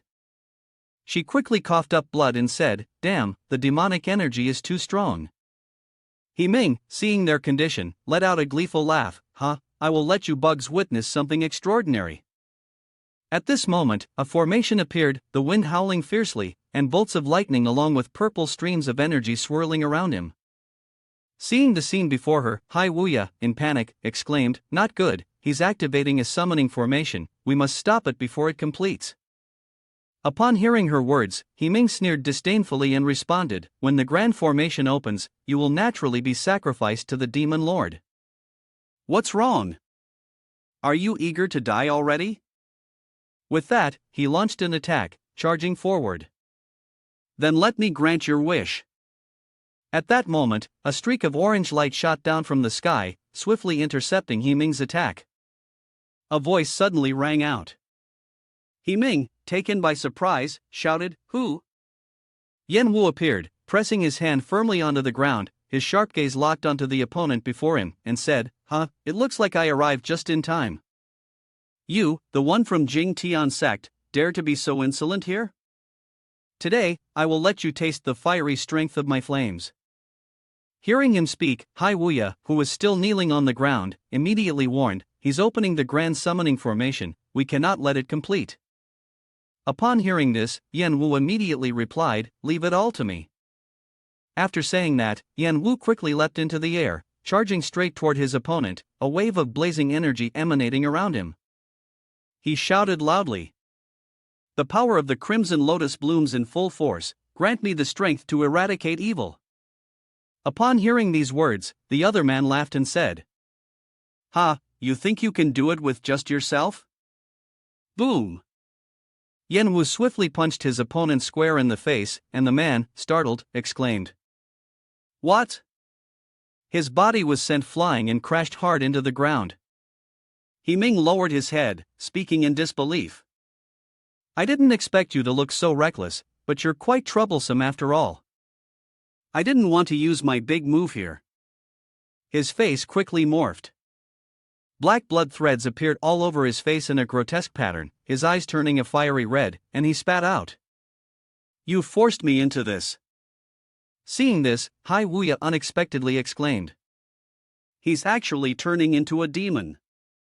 He Ming extended his hand forward, his eyes glowing red, and said, This is the moment to end everything. Sun Can's voice echoed. According to the prophecy of the Heavenly Secrets Pavilion, this crisis of the Jing Tian sect will affect the entire cultivation world, and only someone from the Ching Yun sword sect can resolve this critical situation. And that person is you, Hua Chong Yun. Upon hearing this, Hua Chong Yun was horrified and pointed at himself, exclaiming, Ha! He shouted loudly at Sun Can's face. How many sect leaders and palace masters have reached the immortal ascension realm and yet couldn't solve this? Instead, you're telling me that a disciple is the one to save the cultivation world? Isn't the prophecy of your Heavenly Secrets Pavilion a bit too careless? Hearing that, Sun Can also seemed a bit awkward and immediately said, I won't hide it from you, actually, I feel the same way. My whole body was drenched in sweat, and I stuttered, saying, in terms of talent, in terms of foundation, no matter what, you are ordinary and nothing special. Upon hearing those words, Hua Chong Yun felt somewhat confused and pondered deeply. Why did the Heavenly Secrets Pavilion choose me? His mind suddenly recalled something. Could it be that when I broke the seal before, Heaven's Way sensed it? Sun Can placed her hand on his shoulder and said, don't be too self-deprecating. Although I don't know why they chose you, the predictions of the masters have never been wrong. She continued, he said it's you, so it can only be you. This is inevitable, it is the cause and effect. I ask that you must cooperate with me. Hearing this, Hua Chong Yun immediately asked, so, what do you need me to do? The girl responded instantly, raising one finger and saying, you need a sword. Hua Chong Yun was taken aback and exclaimed, a sword? That's right, just a sword. It's said that this sword technique was created by the Azure Emperor himself many years ago. Though it only has one move, its power is unmatched, capable of slaying gods and demons with a single strike. 1,000 years ago, when the Ching Yun sword sect encountered a calamity, this sword technique was lost.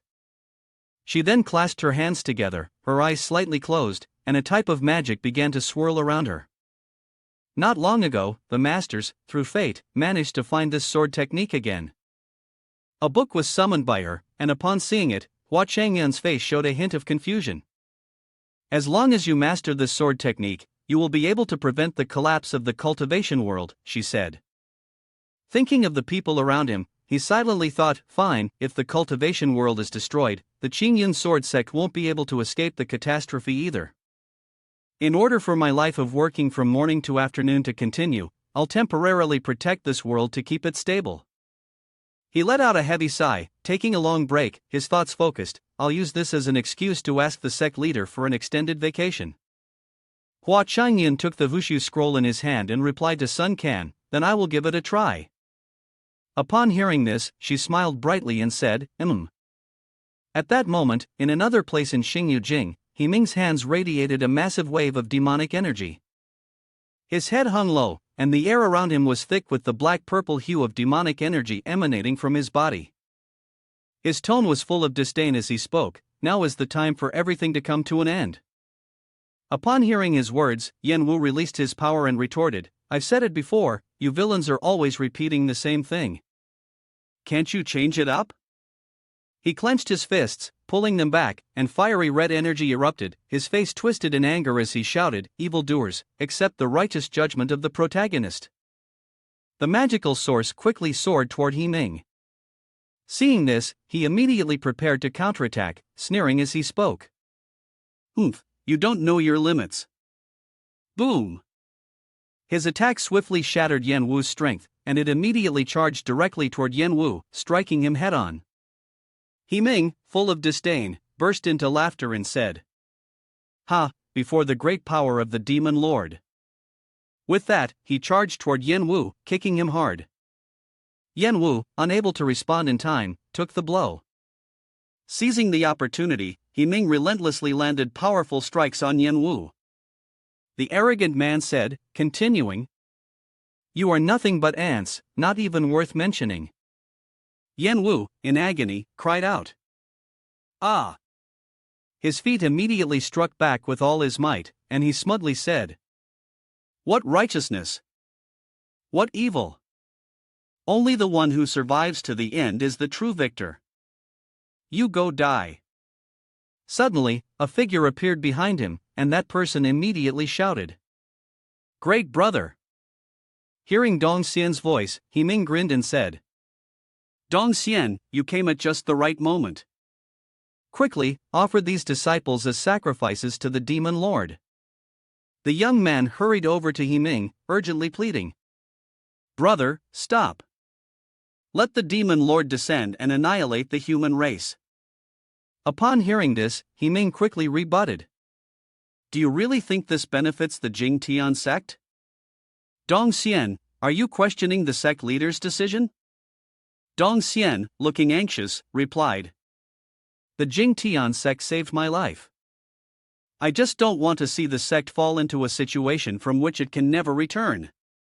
The mind recalled the images from before. A sharp, mocking voice laughed loudly and said, I truly didn't misjudge. Ever since you entered the sect clan, you've never fit in, and you'll always be nothing more than a mediocre disciple." Boom! He Ming stomped heavily on Yen Wu's body with his foot, then rushed towards Dong Xian, crazily shouting, "Thinking of betraying the sect clan? It's laughable to think you alone could do anything." Saying that, he launched an attack at Dong Xian. Dong Xian quickly jumped high, evading his strike. "Today, I will cleanse the doorstep for the sect clan." Boom boom, Dong Xian unleashed a move to block He Ming's attack. Seeing this, He Ming was stunned and exclaimed to Dong Xian, "I never expected you to withstand one of my moves. So all this time, in the sect clan, you've been pretending to be a pig to eat the tiger, huh?" Upon hearing this, Dong Xian's body seemed fatigued, as though drained of all strength. He softly said, "Brother, I will never stand by while the forces of the demon race corrupt this world." Upon hearing this, He Ming screamed and kicked toward him, "With just you alone, how could you possibly stop me?" He rushed forward like the wind. Suddenly, from a distance, a streak of dazzling light appeared. A voice rang out, "Move forward." He Ming quickly jumped up, narrowly dodging Yu Jianxian's attack, his feet sliding across the ground. Her voice echoed, "Who said he's alone?" Xing Wu, standing beside her, added, "That's right, there's still us." Seeing the unexpected arrival of the two of them, Yen Wu, covered in blood, exclaimed, "Yu Jianxian." Seeing this, Zhao Tianlu joyfully said, "M." He Ming, noticing the situation, immediately amplified his power. With a hand brimming with dark energy, he declared, Quite a few fish slipped through the net just perfect for me to deal with all at once." Without hesitation, he lunged toward Yu Jianxian. She quickly shouted and countered with a defensive technique. Xing Yun's sword. A pink mist-like smoke instantly appeared, spreading outward in all directions. He Ming was taken aback and froze for a moment. Yu Jianxian swiftly split herself into multiple forms. Seeing this, he let out a loud, contemptuous laugh. A surge of dark magic erupted immediately. He sneered, an illusion technique? Like the wind, Yu Jianxian appeared behind him, silently thinking to herself, "Now's the chance." At that moment, He Ming growled in a savage tone, "Who gave you the delusion that you could ever defeat me?" With that, he unleashed a direct strike at her. Yu Jianxian, unable to block it in time, took the full brunt of his magic. What the? A formation quickly took shape, one that not even countless ants could disrupt. The descent of the Demon Lord was underway. Seeing the current situation, Yu Jianxian was gripped by panic and worry. This is bad, he's trying to summon the Demon Lord. A crisis was fast approaching. The grand summoning formation for the Demon Lord had already been activated. Chayun, gazing at the glowing book in her hand, marveled, this sword technique is truly mysterious. It seems that you, the Azure Emperor, must have been a true genius to create such a style. With arms crossed, Sunken muttered mockingly, mysterious, huh? You haven't even opened the book yet. She tapped her 2 index fingers together, her tone tinged with a hint of impatience. Entrusting the safety of the immortal cultivator world to you, I suddenly feel an overwhelming sense of worry. Chayun raised a hand to reassure her, I know you're anxious, but let's stay calm for now. Sunken shouted loudly, how can we stay calm with this? He looked at the book, his eyes narrowing as he pondered. Deep down, he thought to himself that although he hadn't opened the book yet, the power hidden within this sword technique felt strangely familiar. He tried to recall, as if he had seen something like it before, and suddenly the book opened on its own, its pages flipping rapidly. Sunken was equally astonished by the scene before him, silently understanding. What did this mean? The speed was exactly as the prophecy of the masters had described, this was the chosen one. Ignoring everything around him, Chayun's mind was drawn into each page of the book, his consciousness being pulled into another space. He observed the lush green scenery around him, astonished, wondering, huh? Is this the small world hidden within the sword intent? In it, he saw a black figure hovering above the water. The person held a sword in hand, slowly raising it. The vast water surface trembled, and then the waves began to move in sync with the sword. Chayun murmured softly, though it's just one move, I see the dark clouds rolling above, and then thunder roars. Below, the waves surge violently. I can't help but marvel, this one move seems to contain the power of heaven and earth, causing great changes. This is the sword. He slowly closed his eyes, his mind gradually recalling that sword strike, and his thin lips curled into a slight smile. When he opened his eyes again, seeing the scene before him, a sense of shock filled his heart. In the sky, a purple magic formation hung suspended in mid-air, and at its center stood a figure, with bolts of purple lightning continuously shooting out.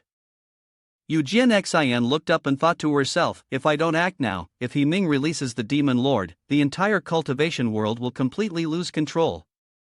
She shouted to everyone, I have a move that might be able to stop him, but I need you all to help me by some time.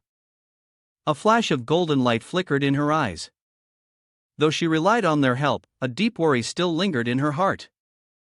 Jiang Du came running from afar and shouted, don't worry, leave it to us. Xian greeted him, Jiang brother, you and the others are here too? As Jiang Du continued running, he said, I sensed a huge surge of demonic energy here earlier. Luckily, we arrived in time. Zhao Tianlu spoke up to reassure her, don't worry. Wuya drew his sword, his face serious as he said, we'll provide support for you. Shang Wu nodded in agreement, I'm with you too. Dong Xian pointed to himself and spoke up, and me. Xian's face flushed with emotion at the unity of everyone. She smiled, everyone, get ready. I will begin preparing immediately. Golden spiritual energy spiraled around her body, then spread out around Wuya. She shouted loudly, the strongest move in the eternal sorrow sword art. Jiang Du's body was engulfed in flames, let me go first. He Ming sneered disdainfully, humph, you still want to resist at this point? Looking at the flames below, he condensed the purple lightning around him into a single point, then launched the lightning toward the flames. A loud explosion rang out, and the person inside was thrown far away. He Ming coldly spoke, how foolish. As this person fell, another stepped forward. Chang Wu raised her palm, and rose petals, imbued with spiritual energy, flew out, carrying immense destructive force. She smiled and said, our child is here. Dong Xian also condensed golden spiritual energy into his palms, then struck toward the opponent. Hai Wuya frowned, gathering blue spiritual energy in his palms. Wang Songjiang raised both hands and spun them in a circle, causing the spiritual energy to form an arc. Both he and Hai Wuya shouted in unison, exactly. All the spiritual energy below formed a multicolored net, which then expanded and shot toward He Ming. He frowned in anger, the red light in his eyes deepening. He Ming condensed even more purple lightning, then arrogantly struck out, saying, "You are nothing but a group of self-important ants." The network was shattered, and the group was blasted backward by the shockwave. He then gathered a sphere of spiritual energy in his palm, speaking with confidence, "The Demon Lord only needs one hand to crush you all." In a moment of urgency, Eugene slowly opened her eyes, and golden sword intent radiated from her body. Ming, noticing the change, shouted in shock, "What?" He looked at the dense wave of golden sword intent rising from the forest, feeling uneasy. Such powerful sword intent? Impossible. Eugene raised the sword with both hands, the sword intent spreading all around. She spoke in a sharp voice, "Ming, your recklessness ends here." Then, the sword intent transformed into a yellow arrow, shooting straight toward Ming. His gaze turned solemn, and he couldn't help but think to himself, "This is bad. If I get hit by this strike." He quickly crossed his arms in front of his chest, and purple demonic energy swiftly gathered to block the attack. The two beams of yellow and red light collided with a loud crash, shaking the ground. Ming was sent flying backward by the recoil, letting out a long scream of pain, "Eh!" His body slammed to the ground, and streaks of yellow sword intent continued to chase after him, relentlessly shooting toward him. Amidst the thick dust, Eugene soared toward the others. Cheers erupted, "Wonderful, we have one." Yet, she still felt that something was wrong, her eyes remaining vigilant. Suddenly, cracks appeared on the purple formation, leaving Eugene stunned. The cracks gradually connected, forming a spatial rift. Ming's triumphant laughter rang out, "Ha, the summoning formation is complete." Even though his nose and mouth were both bleeding, he still managed to speak. "Even if you kill me now, it's already too late." From the spatial crack, a bizarre black-brown sphere emerged. The sphere began to crack open, and white smoke slowly spread out. Ming rejoiced upon seeing this, his excitement evident as he exclaimed, "Greetings." A mysterious man with long ears appeared, and the voice of Ming echoed through the air. The Demon Lord's presence was overwhelming as he gazed at the shadowy figure within the sphere, while Eugene watched in confusion. "Is this the Demon Lord?" The new Demon Lord had just stepped out, and without revealing his full power, he was already boasting loudly. "The demonic energy here is so weak, and yet I can summon souls." Ming kneeled on the ground, his knees hitting the earth with a thud that reverberated in the air, in the manner befitting a Demon Lord. His body trembled as he gasped for breath. "Lord Demon Lord, only by using a large amount of real soul Xing Yujing to imprison them can we break through the summoning barrier. But, if we kill all their real souls, you will regain all your strength and return to your true form," Ming said. The Demon Lord smirked, showing a disdainful grin. "Are you saying that you can't even deal with this little matter in front of you?" Understanding the implication in the Demon Lord's words, Ming broke into a cold sweat. His meridians swelled painfully, and his bones creaked as if about to snap. Then, with a sudden burst, a shower of sparks erupted, signaling the collapse of the demon sect's formation. Ming, as he had wished, sacrificed both his body and soul to the Demon Lord. The Demon Lord sneered, his voice dripping with scorn. "You're truly useless." Eugene watched this scene in horror, breaking out into a cold sweat as he evaluated the situation. Is this the true power of the Demon Lord? Meanwhile, Dong Xian, with a powerful aura, shouted loudly. "So what if it's the Demon Lord?" Eugene urgently cried out. "Dong Xian, don't be reckless." But Dong Xian paid him no heed. "I absolutely cannot stand by and watch you destroy Jing Tian sect and the entire eastern wilderness." He spoke while unleashing his aura, his entire body bending his legs to leap into the air, striking out with a brilliant golden spirit power, like sharp spears, charging toward the Demon Lord. The Demon Lord merely smiled faintly, finding it amusing, before gathering demonic energy into small orbs. With a glance, one orb shot down with a screeching sound, breaking the attack while simultaneously heading straight for Dong Xian. Under the pressure of the vital energy, she remained frozen in place, and it seemed like the end was near. However, fortunately, her teammates were quick to intervene. Two attacks, one blue and one red, were unleashed. Tidal flow of the sea, Red Lotus Karma Fire. The two people were none other than Yuan Wu and Hai Wuya. This isn't good, this power will backfire, we have to lead it away first. Without hesitation, the spirit power did exactly that. The demon lord's attack was deflected to one side, crashing somewhere with a loud bang. As a result of the backlash, both Yuan Wu and Hai Wuya spat blood, their bodies scattering vital energy, and they fell to the ground. Yujian Xin hurriedly ran over. "How is everyone?" Hai Wuya weakly replied, "Still alive, but we can no longer fight." Dong Xian landed on the ground, her voice full of regret, "It's all my fault, all my fault. If it weren't for them, I would be the one injured right now, but I was so reckless." Dong Xian clenched her trembling hands, and once again, her spirit power erupted. This time, it seemed stronger than before, even though earlier, she had been aiding the enemy at the Jing Tian sect. She spoke as she charged forward, and the demon lord, with his usual disdainful expression, remarked, "The weak struggling is nothing but a joke." Then he unleashed another attack. "This time, I will not act impulsively. I will use my strongest move, I must cleanse your mind, spirit power, unite."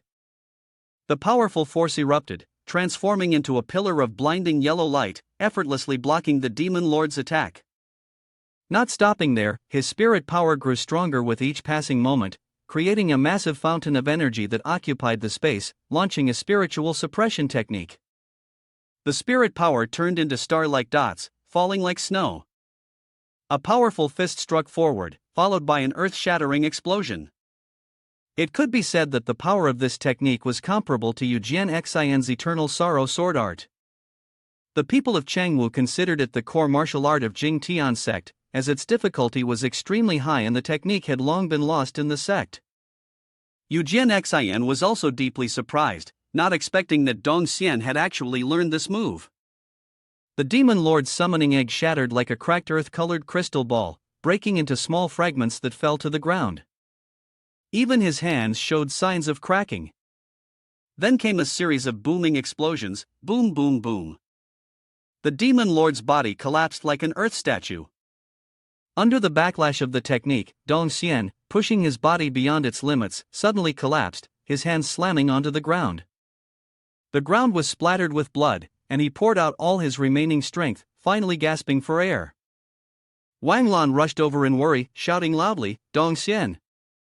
Dong Xian lay barely conscious on the ground, completely drained, and struggled to speak, "I can go no further. From here on, it's up to all of you." Zhao Tianlu had been observing the process of the demon lord's body exploding, wondering, is it over now? Has the demon lord really died? But it wasn't that simple.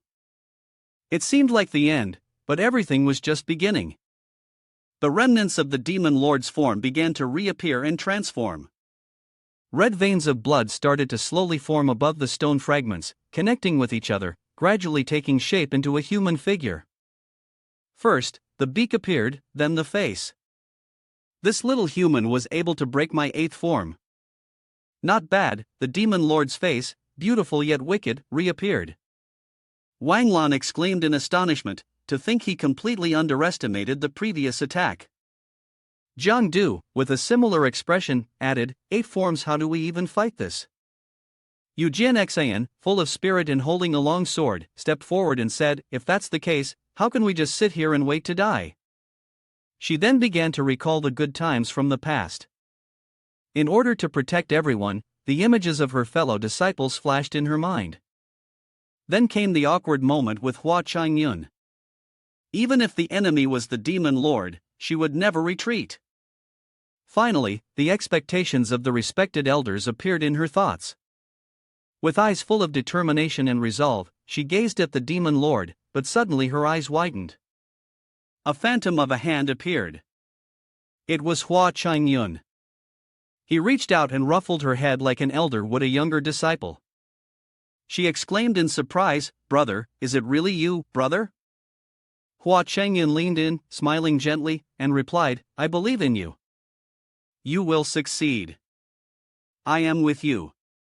With a sly grin, Hua Chong Yun turned toward the demon lord and coldly said, "Let's defeat him together." Eugene Xian stared blankly at the illusory figure of Hua Chong Yun, raising her arm to point at the undulating hills before hesitating and asking, "Brother, why did you come here?"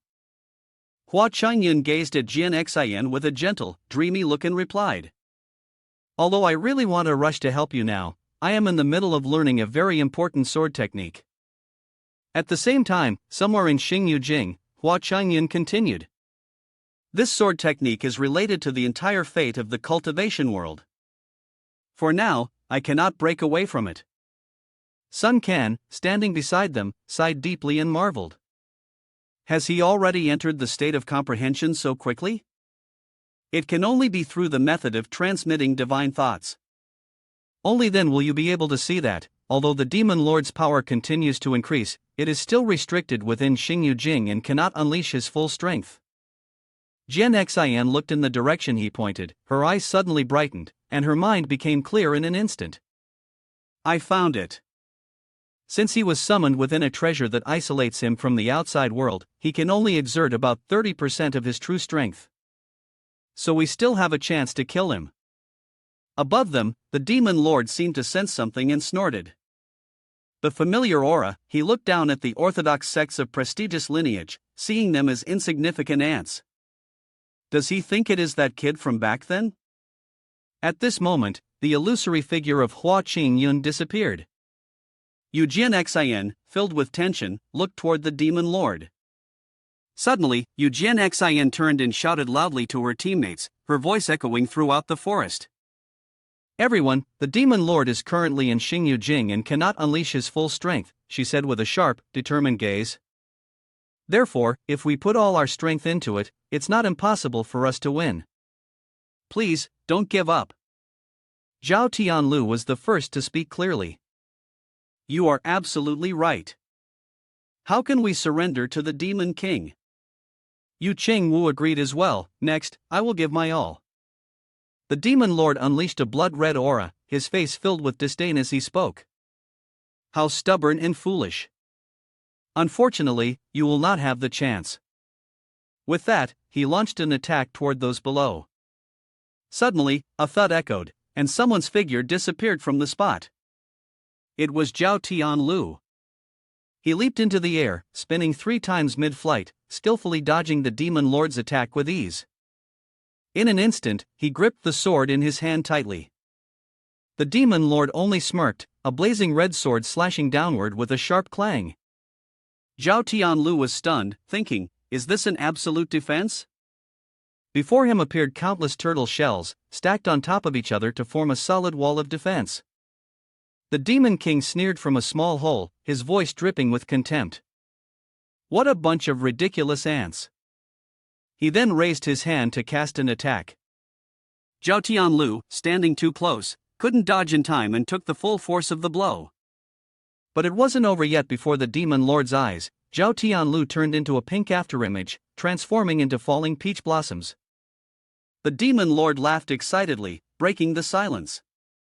"Illusory heart, heavenly palace, how nostalgic. So it was Yu Qingwu who did it." She used her spirit power to cast a transformation technique and save Zhao Tianlu. The young man sighed in relief and said softly, "You friend, thank you very much just now." Yu Qingwu replied, "That was too dangerous." Zhao Tianlu continued, "Everyone, this form of the demon lord has absolute defense against my physical attacks, but it cannot defend against you friend's illusionary arts." Eugene Xian immediately pondered and then said, "This time, we can only rely on magical techniques to defeat him."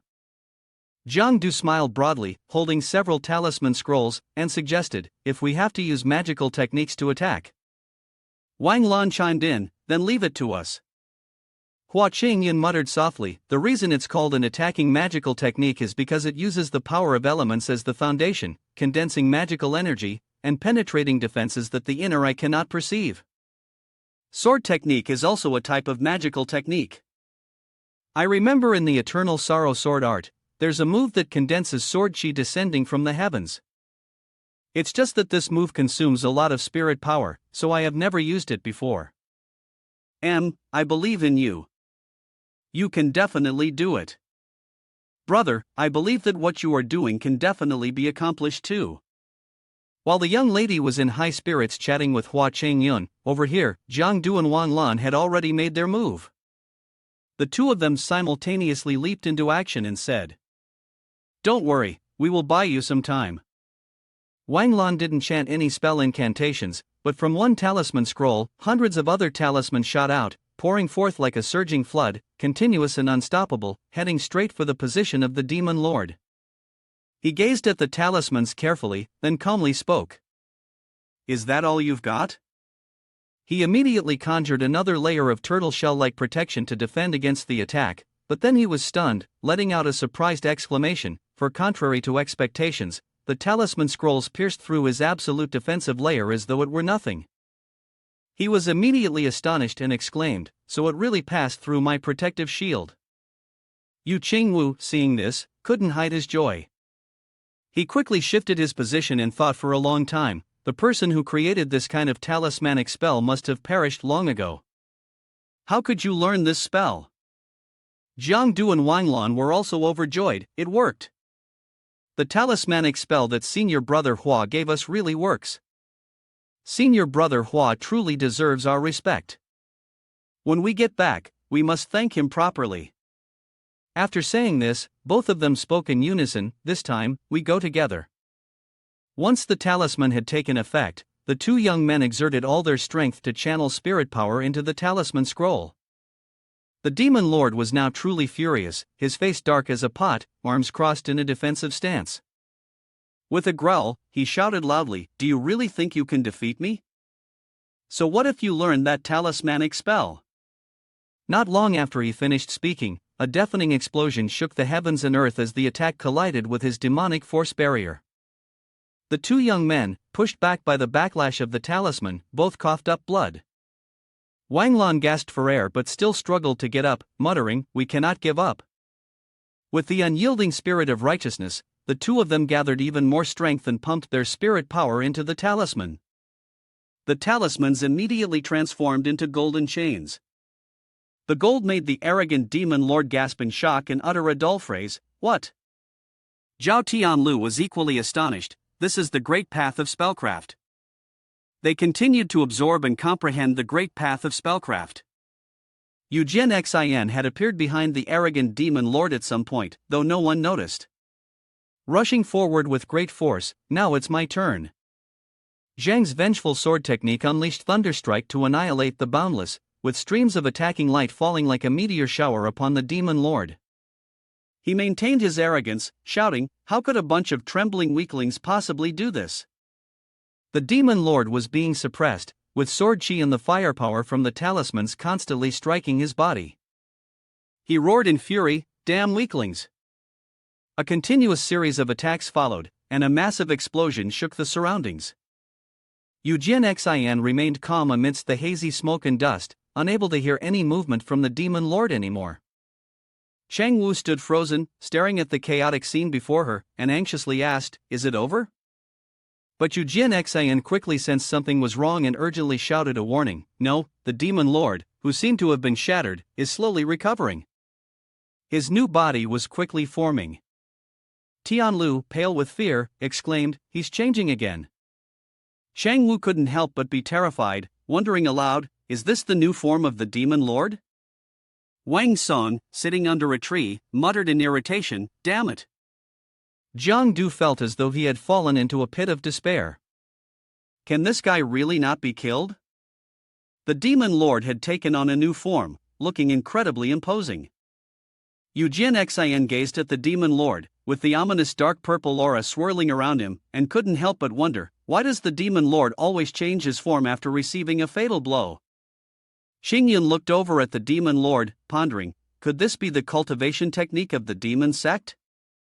Eugen Xin softly muttered to herself, the cultivation technique of the Demon Sect. Suddenly, she realized something, her eyes widened. Eugen Xin was enlightened by Xingyun's words. She quickly turned to him and said, "Brother, thank you for reminding me. Do you remember the time we helped the Gu Wu Hall master clean the library? The time when he agreed that we only needed to tidy up and he would lend us a book?" The memory rushed back, in the library filled with knowledge. Jian Xin sighed and said. Not bad. She tried to reach for a book on the shelf, but her height was limited. Jian Xin complained. Damn it, the senior brother of the demon sect placed the ancient books too high up. Suddenly, a hand appeared from behind Jian Xin. The person was much taller and kindly helped her take the book. Jian Xin looked up and saw that it was Chayun, who had retrieved the book for her, saying, Here. Jian Xin hurriedly replied. Thank you, senior brother Hua. She took the book, her cheeks blushing, and the young girl's gaze gently followed Chayun's figure. Jian Xin spoke again about the book. I read this once before. The demon sect has a mysterious cultivation technique that allows a cultivator to transform into a new form every time they die, but the transformations have limits, countless times. Chayun also realized, so when the demon lord spoke of transforming into 8 different forms, it was actually limited. Jian Xin tapped her fingers, evaluating that he was just showing off his power. She agreed with Chayun. Exactly, the idea is that if we kill all of the demon lord's forms, we can completely destroy him. She excitedly swung her sword and said to Chayun, You'll find out if you try. Brother, we must unsheath our swords now, and you stand behind me. Jian Xin forcefully executed a move from the Eternal Sorrow sword art toward the demon lord, but he was not so easily harmed. He immediately retaliated, summoning a purple aura to block Jian Xin's sword. He laughed in disdain. Ha, you are so stubborn, he said. Before a dense wave of sword chi, in front of him, the rage shattered the attack, yet he confidently declared, I am the immortal body. No matter how much you struggle, it's just a futile effort against stone. Jian Xin was knocked back after failing to defend against the demon lord's strike, spitting out a mouthful of blood. Chayun asked worriedly, Are you okay? Jian Xin wiped the blood from her mouth and replied, I'm fine, just a depletion of spirit power. At the same time, Jian Xin had come to a clear realization. She felt a surge of excitement, but that blow was enough to prove that our guess was correct. If the demon lord truly possesses the so-called immortal body, then why would he need to defend against our attacks? She turned to her fellow disciples and shouted, Everyone, don't lose heart. The demon lord is deliberately trying to confuse us. Jian Xin, full of enthusiasm, encouraged their morale. As long as we destroy all of his forms, we can completely end him. Chayun gently looked at Jian Xin. He thought to himself, she truly lives up to her reputation. Wang Sun suddenly became energized. So that's it. Although we used the talisman, for now, we can no longer continue the fight. Jiang Du continued, but it was worth it to break one of his forms just now. Zhao Tianlu stood firmly with his feet on the ground, no longer afraid, and suggested, You, junior brother, both of you are injured. This time, let me take the lead and shatter all his forms. The demon lord smiled faintly, his lips curving, as he unleashed his vital energy in a declaration of battle. It was time to make a move. On the night of the clear moon and gentle breeze, when the Heavenly Secrets Pavilion saw the black mist surrounding an entire mountain on the map, the elder couldn't help but be stunned. At this moment, a sound came from nearby, the demon lord has been summoned by Jing Tian sect. The elder muttered to himself, realizing that the mission on the side of the lord should have been completed by now. Not knowing what he saw, he suddenly froze for a second. Upon seeing the situation of Chayun in the screen, he was taken aback. Hua Chong Yun, is he asleep? At his age, how can he be sleeping so deeply? In such a critical situation, he remains calm and unruffled. Truly, no wonder he's the one the sect leader focused on. There's been a change in the screen. Xiaqian appeared and explained, Brothers, Chayun is not sleeping. He's comprehending the first sword. His consciousness has entered the miniature world of the first sword. The elder understood, but still had his doubts and asked with concern, But the demon lord has descended into the eastern wilderness, can Hua Chong Yun really stop everything in time? Xiaqian turned her back, her gaze filled with trust as she placed it on Chayun and said, Anyway, according to our investigations, Chayun's cultivation level is very low, but for some reason, I can subconsciously sense that his strength could far surpass all of ours. In short, I trust the judgment of the masters. Xingyun is our only hope to defeat the demon sect. At the same time, Xingyun slightly opened his eyes, the book beside him flipping open. He silently thought, based on my divine sense, the battle situation on your side is urgent. Forget it, I'll leave them with a way out. From Xingyun, different streams of green and red energy burst out, moving so fast that the naked eye couldn't keep up. Xia Qian wondered, am I seeing things? Did something just fly off? It turned out that Xingyun had summoned the four symbols. He placed his trust in them. Jing Ke, Yuhu, Ri Lon, Shenwu, don't let me down. They responded firmly, don't worry, master. Zhao Tianlu executed a move, the Xingyun sword, delivering a strike directly at the demon lord. Chang Ming sneered, is this really all you can do? He easily blocked the strike and then taunted, weak, too weak. Zhao Tianlu gritted his teeth, the demon lord launching a powerful attack toward him. Die! Zhao Tianlu gracefully dodged the bizarre purple beams shot by the demon lord. He watched how they ravaged the ground as they hit the earth. His face showed a hint of vigilance, and he thought to himself, I absolutely cannot let this strange aura strike me. The demon lord continued to strike, and Zhao Tianlu kept trying to dodge. He sneered. Still stubbornly resisting, huh? Zhao Tianlu was sweating slightly, gritting his teeth but trying to calm his thoughts. He reassured himself, I must find the demon lord's weakness. The demon lord's attack pattern has a large range and high damage. If I recklessly strike from a distance, I'll definitely gain no advantage. The demon lord continued to attack him with words. Ha, still not giving up? Don't you know that your strength is far inferior to that of the little girl? Even she couldn't do anything to me, let alone you. Yu Jian and Hua Chong Yun stood by, observing. Yu Jian muttered. What is the demon lord doing? Could it be? The demon lord continued to manipulate Zhao Tianlu. From the way you speak, you're her brother, but in every way, you're inferior to her. TSK, if I were you, I would have already died in shame. Zhao Tianlu's gaze turned eerie, and his whole body was surrounded by the demon lord's spell. Hua Chong Yun spoke up. Indeed, this is demonic sound, capable of awakening inner demons and controlling the minds of others. Yu Jian shouted loudly. Zhao brother, don't let him mesmerize you. The demon lord hastily commanded. Don't just stand there, go kill them. However, Zhao Tianlu calmly responded. Your demon sect truly is narrow-minded. Anyone who claims to be inferior to a girl like her, I'll gladly leave them to their own devices. The demon lord's name suddenly echoed, what's going on? Why isn't he being controlled by my demonic sound? The man loudly asked in return. Our bond as fellow disciples, how can you understand it? 3 years ago, junior sister you indeed defeated me, becoming the new great true disciple. The power of her strike back then left me stunned, even filled with envy.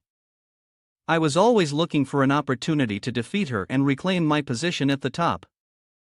No matter how hard I tried, junior sister you, with her exceptional talent, was always beyond my reach. Later, there was also the addition of Hua junior brother.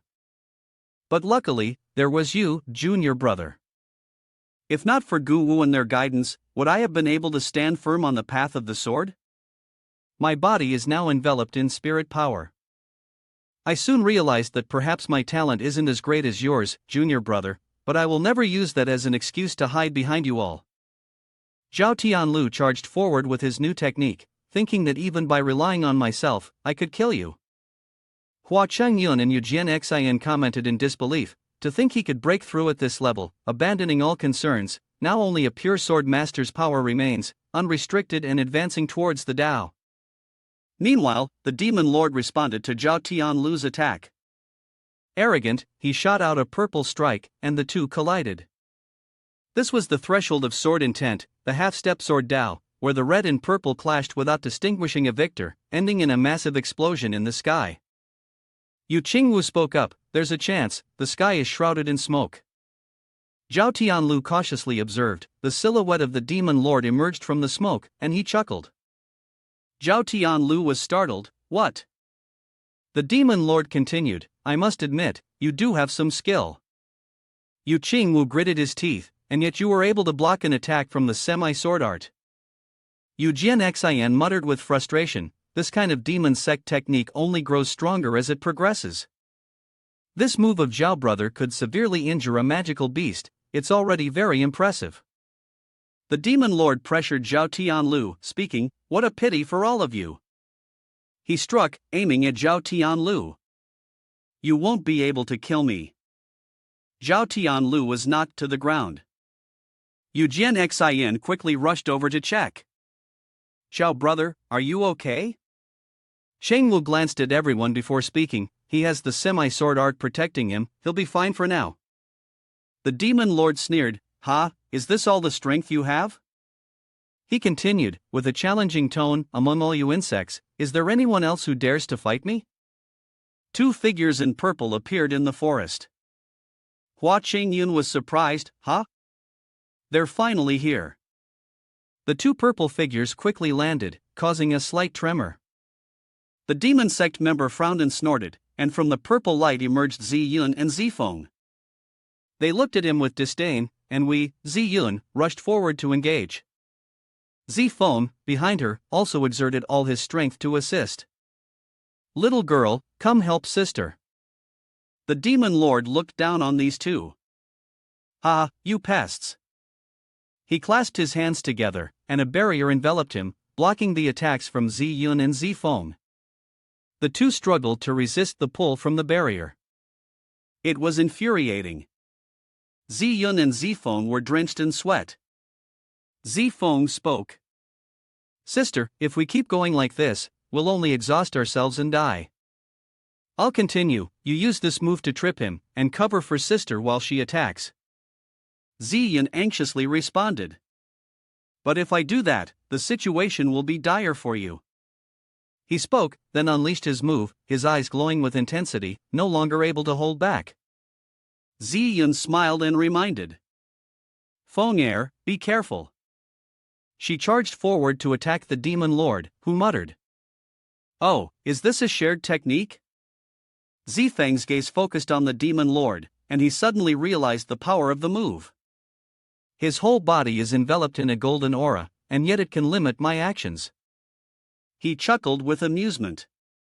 Interesting. Ha, the demon lord clenched his fist, let's see how long you can hold on. Zifeng was exhausted but still gritted his teeth. He used even more strength, his eyes wide open, and blood spat from his mouth. Sister, rely on sister. Ziyun rushed forward, attacking the demon lord. She swung her weapon, shouting, Demon Lord, it's time to end this. The demon lord turned around warily. Ziyun struck down with great force, aiming her blow directly at his head. Meanwhile, Hua Chong Yun was guarding Yu Jianxian. She was gradually recovering her spiritual energy. Yu Qingwu and Hai Wuya were also in a similar state, as were Jiangdu and Weinsong. While Zifeng and Ziyun were battling the demon lord, everyone was taking the time to recover their spiritual power. Hua Chong Yun thought to himself, Zifeng and the others won't hold on much longer, and Wang Lan is too heavily injured to fight.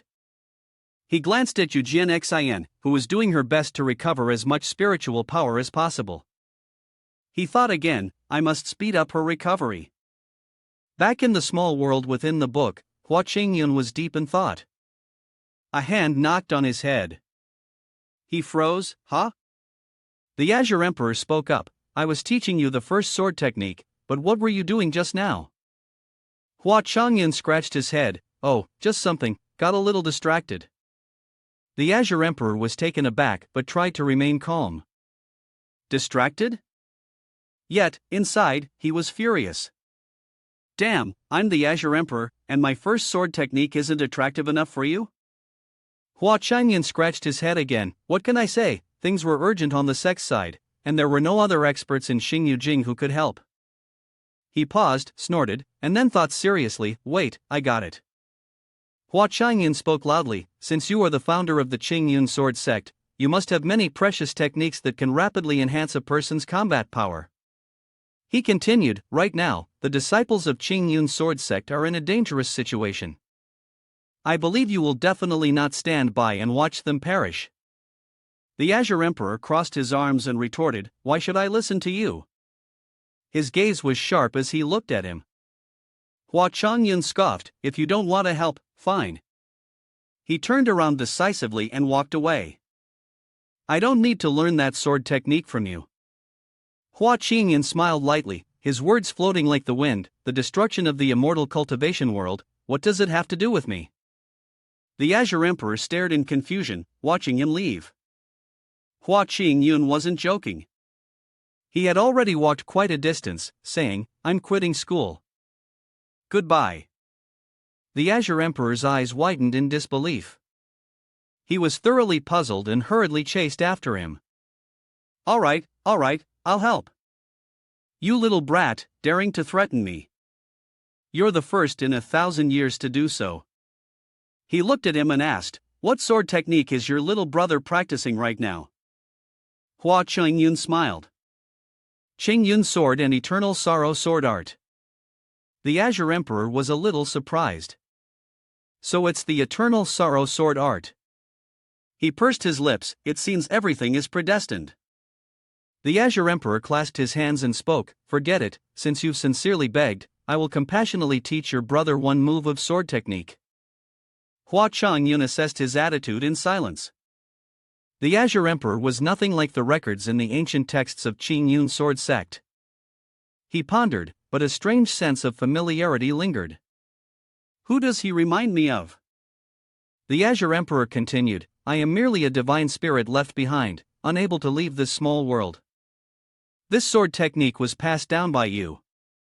The Azure Emperor smiled seriously as he listened to the lecture, now I will teach you. Hua Chong Yun moved closer to Emergence, softly calling her, I have a method that can speed up your spirit power recovery. However, Hua Chong Yun did not forget to warn her, this method is very risky. Do you want to try it? Emergence immediately agreed, brother, I would certainly be willing to give it a try.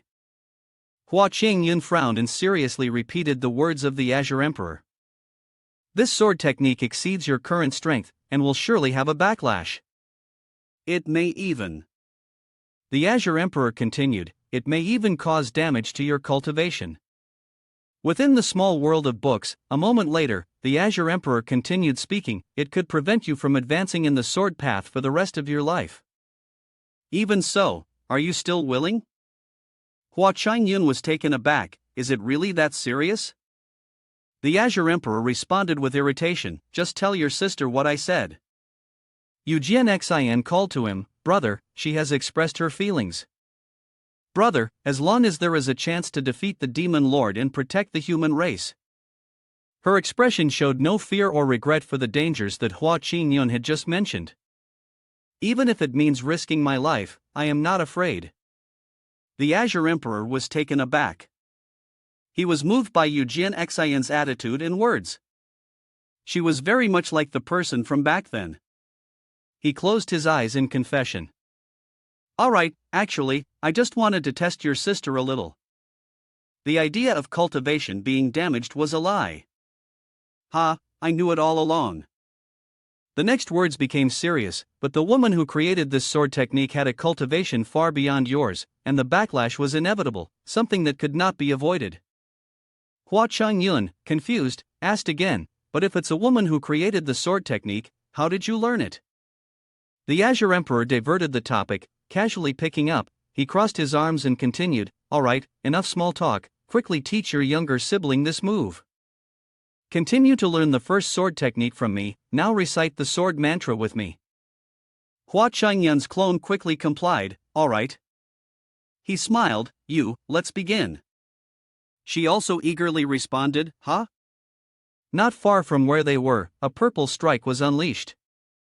Ziyun struggled to block the attack. She was knocked to the ground. Zifeng caught her, both of them exhausted.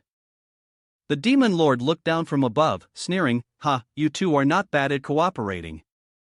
He continued to cast his spells, but unfortunately, the spell that restricts my movements has reached its limit.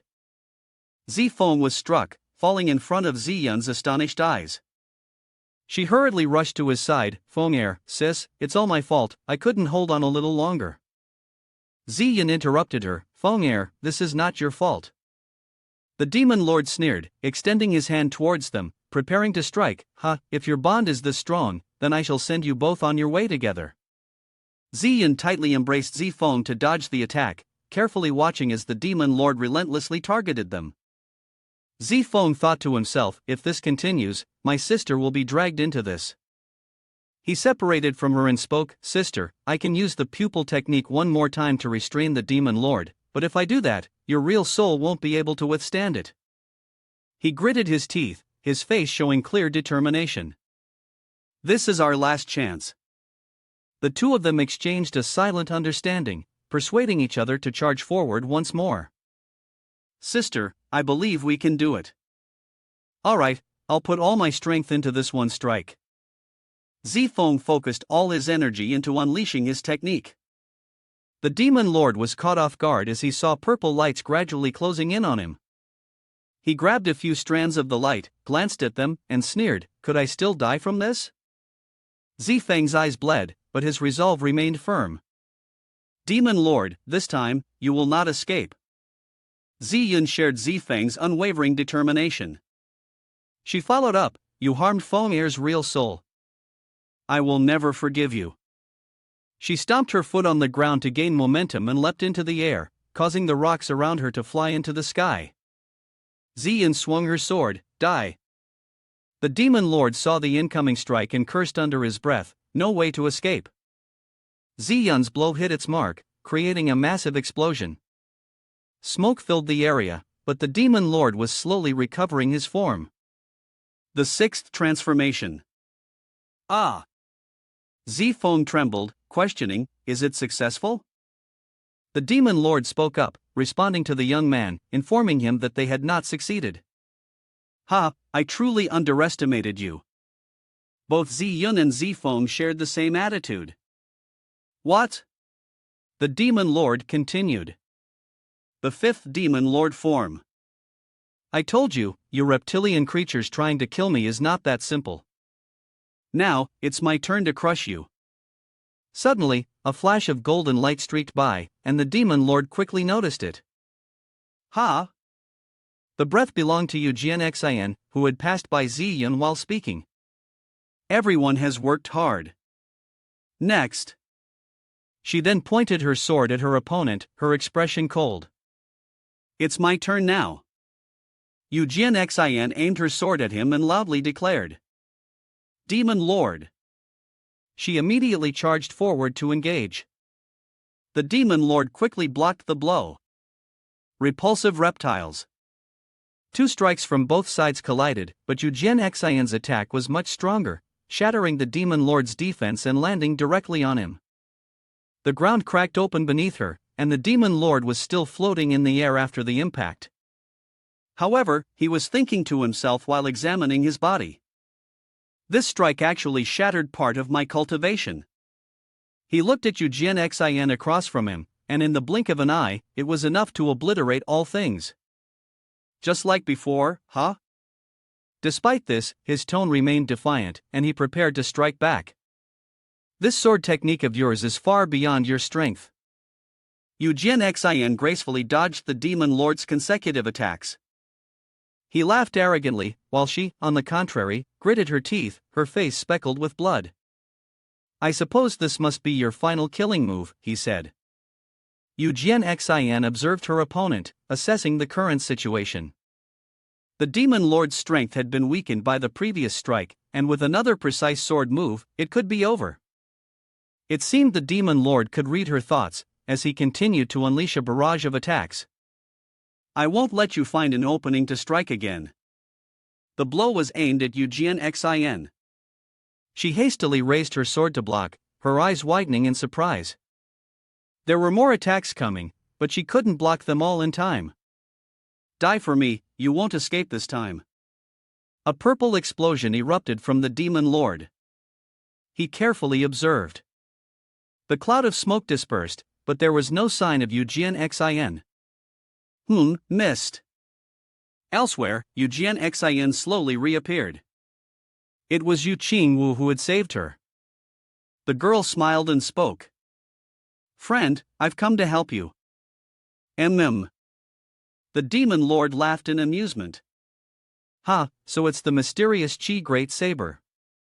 I'm curious to see what tricks you bugs still have up your sleeves. Xin replied to Yu Qingwu. The sword move I used earlier, I can execute it again, but it will take a little more time.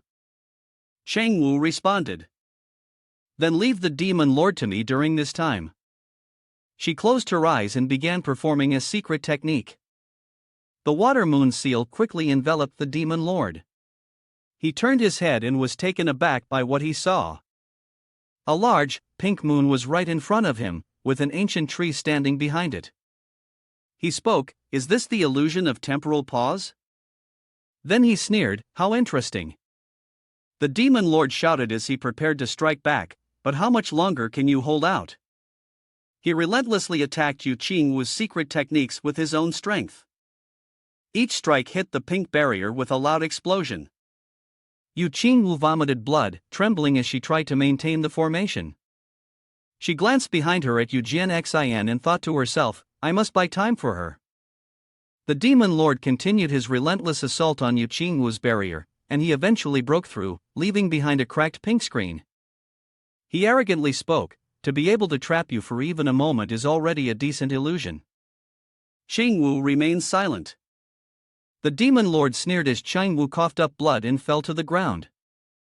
She thought to herself, Xin, it's up to you now.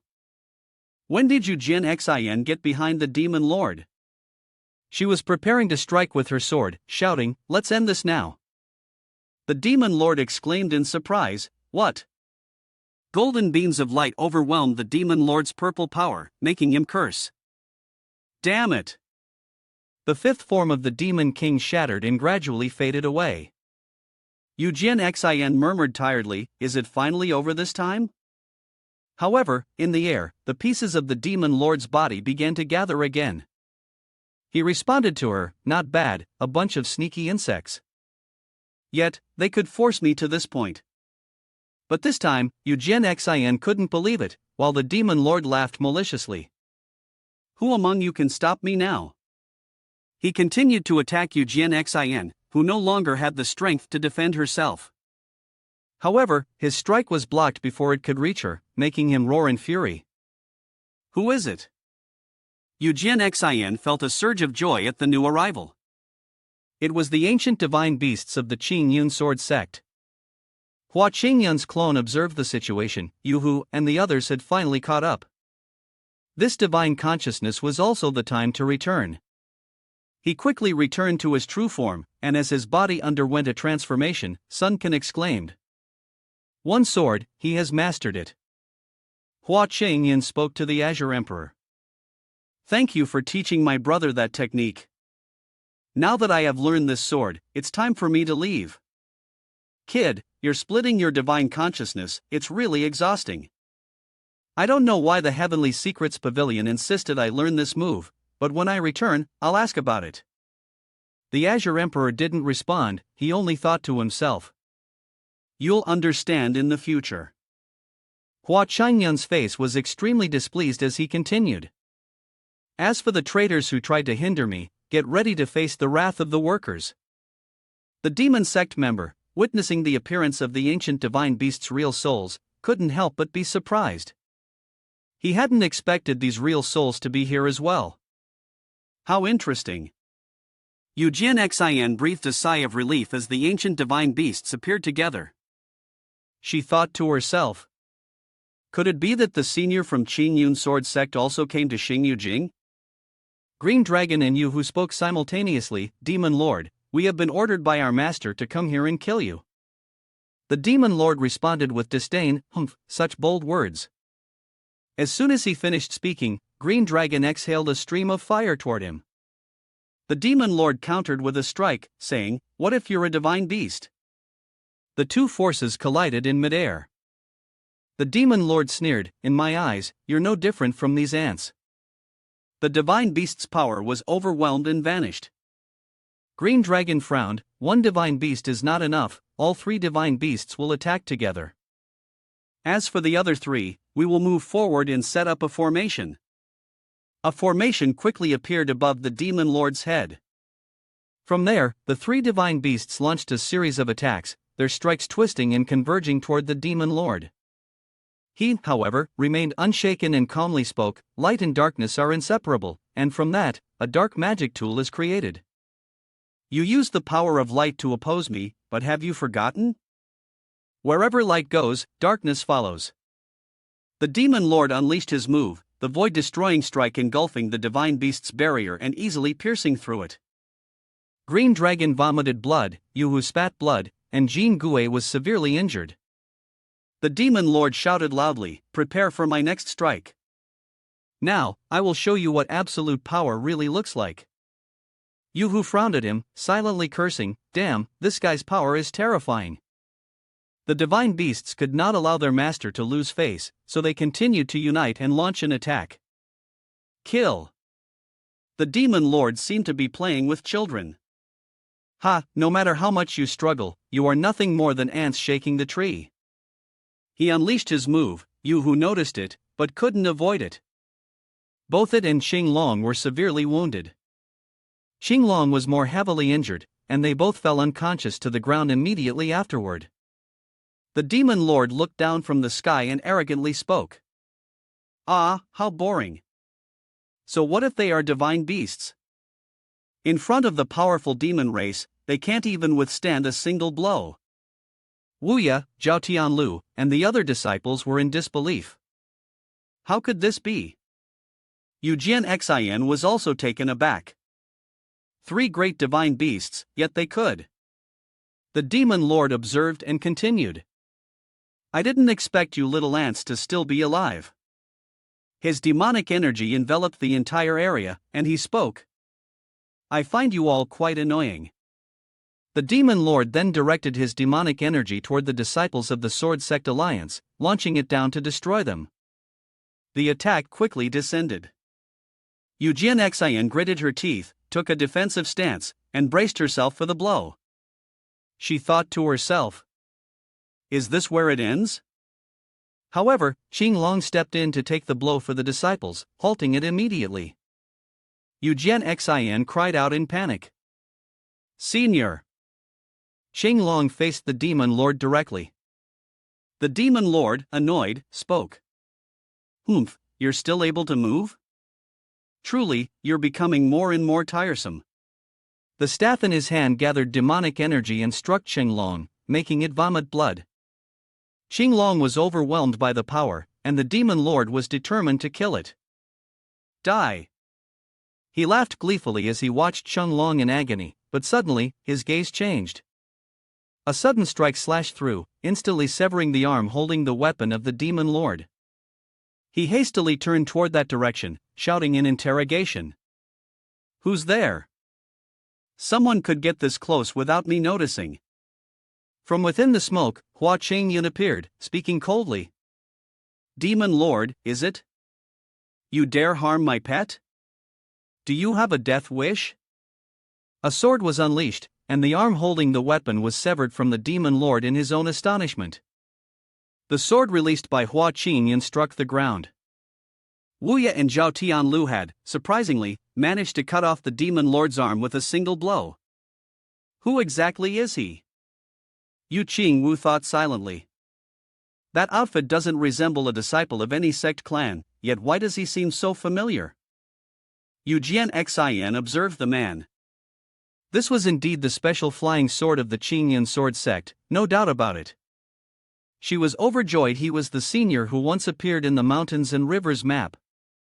The demon lord, irritated, shouted. Who exactly are you? Hua Chong Yun responded coldly. I've come to take your life.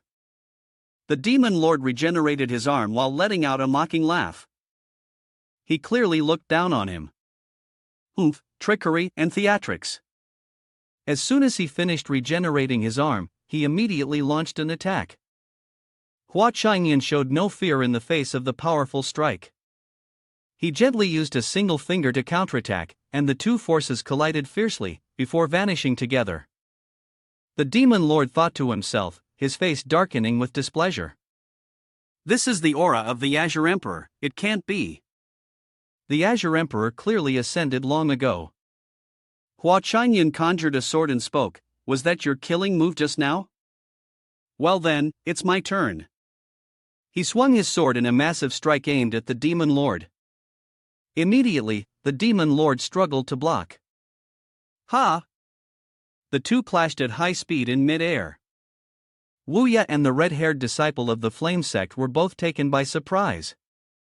Is this the senior who once defended against the demonic invasion, saving Chayun's sword sect? So powerful. Hua Chong Yun noticed something. He used his technique to treat the severely wounded disciples. You all heal first. Zhang Du, Wang Song, and the others were surprised. They quickly felt the healing energy flowing within their bodies, their meridians rapidly repairing. So miraculous. The familiar aura and pressure made it clear that it was indeed the elder of Chayun's sword sect. Even the wounds of the ancient divine beasts were healed. It was said that the Azure Emperor once had a wish, hoping that his soul fragment could guard the true world. It was then that Ri Qinglong spoke, "We were unable to complete the master's task, please punish us, master." He responded, "You have done very well. You need not blame yourselves. Now, immediately take them out of Xingyu Jing." The divine beasts quickly carried out the orders. Yes. Hua Chong Yun crossed his arms and continued speaking to the disciples. I have arranged the rear guard, and the news is now outside waiting for you. Follow these divine beasts, and I thank you, seniors, for your help. He turned his back to her and finished saying, "As for the demon lord, leave him to me." Yu Jian Xin looked at him, thinking to herself, why does this feeling seem so familiar? The demon lord angrily cursed for being disrespected. Who gave you permission to leave? Hua Chong Yun easily blocked the demon lord's attacks. It was me. Is there a problem? The demon lord repeatedly launched his strikes, his murderous intent obvious. Die. Hua Chong Yun coldly responded. I've already seen through your moves. Green lines intertwined, and purple strikes flew wildly through the air. The demon lord gritted his teeth, seething with anger, thinking, in front of this person, I'm so passive, being tightly suppressed by him. Hua Chong Yun spoke. Once I send them off, I can relax my hands and use you to test the sword technique I just learned. The demon lord grew even more irritable, and annoyingly, it seemed he could get stronger, then threatened. Human, remember this, once my current form is destroyed, my next form will only grow stronger. Hua Chong Yun couldn't help but laugh. Ha! If you have so many forms, why boast so much here? Your words have struck at the heart of your own intentions. He raised his sword. From what I can see, this is your final form. Today, I will slay the demons and bring peace to the world. The dragon created by Hua Chong Yun charged towards the demon lord. He angrily shouted, now I will teach you the true way of the sword. Do you want to die? Hua Chong Yun's attack pierced through the layers of the demon lord's defenses. He couldn't believe it, how could this be? The strike from Hua Chong Yun directly hit him. All forms of the demon lord were shattered, but the demon lord did not die. His body began to regenerate, and he sneered. Once again, you threaten my recovery. I didn't expect you to break through to my true form. You are indeed strong, but this is where it ends. The true form of the demon lord. He immediately activated a new spell. Waves of demonic energy swirled around a red gem, the heavenly demon pearl, which opened. Red bolts of lightning shot up into the sky, pulling dark clouds and thunder crashing down to the earth. A red screen enveloped the surroundings, as the demon lord spoke. The heavenly demon pearl contains the demonic Tao of thousands of years, with the power to shake heaven and earth. No matter how strong you are, you won't be able to stop it. Hua Chong Yun, annoyed, replied, "Humph, what a hassle." The demon lord thought he was frightened and laughed loudly. "Haha, human, are you finally scared? Haha, human, are you finally afraid? Now surrender to me, and perhaps I will consider sparing your life." Hua Chong Yun reached out to the seal talisman on his body. "What I mean is, rooster hour is almost over, and I hate overtime. I prefer to finish on time." Then, he slowly unsealed himself. "I will end you with a single strike." Hua Chong Yun placed his hand on the seal. It was over. As he removed the seal, an enormous surge of power burst forth. The seal was undone, and Hua Chong Yun was enveloped in this power. The demon lord still looked down on him. He laughed loudly, "Haha." Even when death was imminent, he still spoke arrogantly, gathering his strength to strike at Hua Chong Yun. His attack collided with Hua Chong Yun's powerful aura. He suddenly thought to himself, "I didn't expect him to become this strong." Impossible, the demon lord's face twisted with disbelief. It was hard to believe. The demon lord continued to control his power while speaking aloud. "It must be a display of force. I have combined the power of the heavenly demon pearl."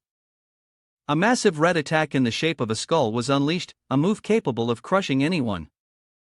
Hua Chong Yun calmly drew his sword. The demon lord arrogantly met his end. With a gentle motion, Hua Chong Yun drew his sword, observing with seriousness, then slowly released a strike. His blow easily shattered the skull created by the demon lord. The power of the heavenly demon pearl was nothing in the face of Hua Chong Yun. The demon lord could hardly believe it, shouting loudly, "My 1,000-year-long endeavor, how could it be defeated by a single strike from Hua Chong Yun?" He shattered the heavenly demon pearl and directly struck the demon lord. The demon lord screamed in agony, "No!" In the end, his body was shattered and obliterated. The demon lord was destroyed. Hua Chong Yun calmly watched, snorting, as if it was just the end of a workday. That was the meaning of one strike. He looked toward the gate leading to the real world and said, "Jing Kei's mission outside should be coming to an end as well, right?" Meanwhile, in the outside world, before the Jing Tian sect, at Star Moon Realm, the real souls of the disciples had already escaped. They each gradually regained their consciousness, all feeling confused. What's going on? Why did we suddenly end up outside? I only clearly remember that in the Star Moon Realm, the Jing Tian sect merged with the Demon sect, and after that, I have no idea what happened. Eugene Xin and the people from Qing Yun Sword sect also woke up safely. She was surprised. Are we, Hai Wuya, along with the disciples of Flame sect, the ones who feel like we've been brought back to Jing Tian sect? Cheng Wu spoke up and continued, "What happened to the spiritual power of the divine beasts the seniors gave us? Why is it completely depleted?" Eugene Xin turned to Hua Chong Yun and mumbled, "Senior brother Hua hasn't come out yet? What's going on? Could it be that senior brother Hua is the one the crowd has been gossiping about after seeing what's going on around here? How did Jing Tian sect become like this? It looks like it just went through a great battle." Jing Kei spoke to explain. "Everyone, disciples, do not panic. I've been sent by the master to begin capturing Su Ting and protect the Orthodox sect clan."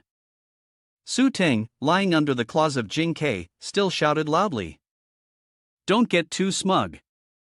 The demon lord will not lose." Elder Lan angrily retorted, "Stop daydreaming. With the help of the elder's soul from Qing Yun Sword sect, we are sure to win this battle. Su Ting, you should give up on this hope." From the device used to monitor the situation inside, loud cries of alarm attracted the attention of the crowd. No, it was broken apart, shattered into smoke. "The demon lord has been completely eradicated," Jiang Du sighed. "This strike is really powerful," Wang Song followed. "This is a true powerhouse," Zhao Tianlu added. "Truly worthy of the remnants of the Azure Emperor's soul, the demon sect has been defeated." Su Ting was stunned. "We've won, we've won, we've won, we won." Su Ting went mad, muttering to himself, "Impossible, impossible, he is the demon lord, how could he be defeated so easily?"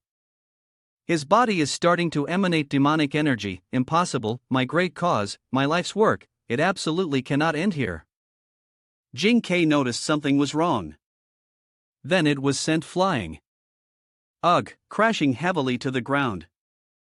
The body of this leader from the Jing Tian sect began to change in an unusual way. Someone gritted their teeth and spoke. Su Ting, why has it suddenly changed like this? Someone else anxiously replied, this is bad, the demon lord has already taken root within Su Ting, he's been possessed by demons. If we let him continue like this, the consequences will be unimaginable. Su Ting has completely transformed. Without the demon lord, I will become the new demon lord. I want everyone to bow before me. Eugene Xin and the others were uncomfortable, but he continued. Now, let me show you what true fear looks like. Su Ting floated in the air, declaring loudly, today, I will use your blood as the foundation for my great cause. Jing Ke shouted in response, for my master, I will absolutely not let you succeed. Su Ting, attack immediately. If you seek death like this, I will fulfill your wish first. Jing Ke cried out in pain as it was attacked. A blast of demonic energy struck it, causing it to let out a sound, ugh. Jing Ke fell to the ground, its body crashing heavily onto the floor.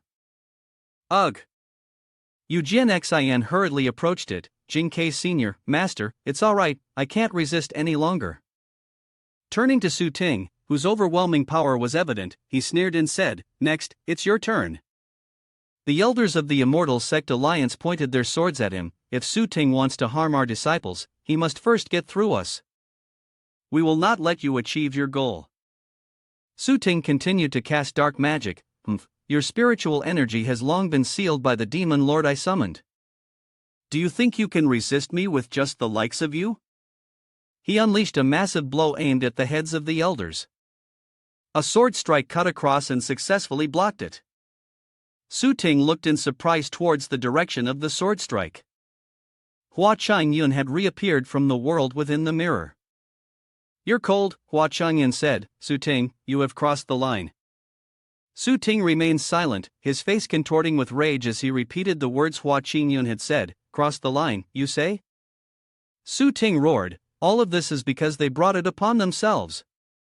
He charged forward in fury, shouting, so what if you are the soul of the Azure Emperor?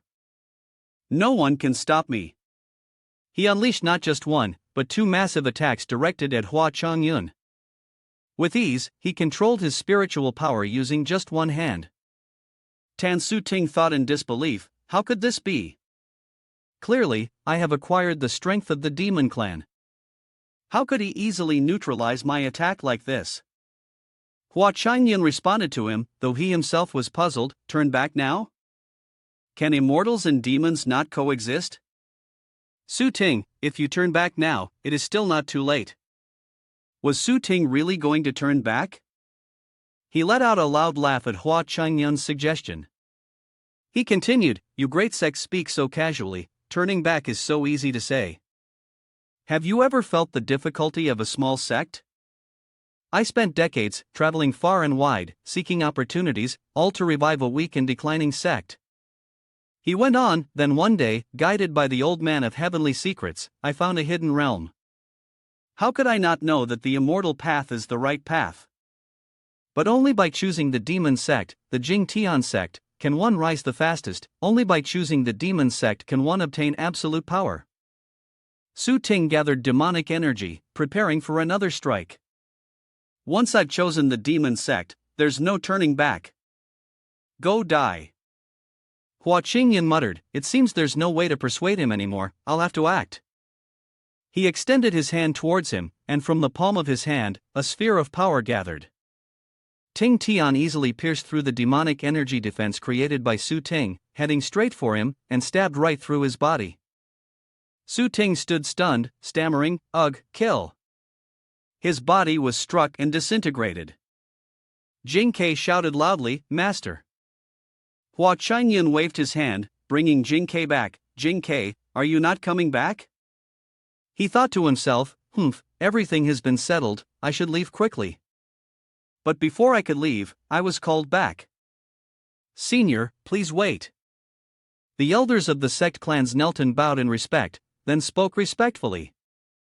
Today, we thank you for your timely intervention and help. Now, how should we handle the aftermath between the Jing Tian sect and the demon sect? Please, Senior, make the decision. Should this matter also be taught to us?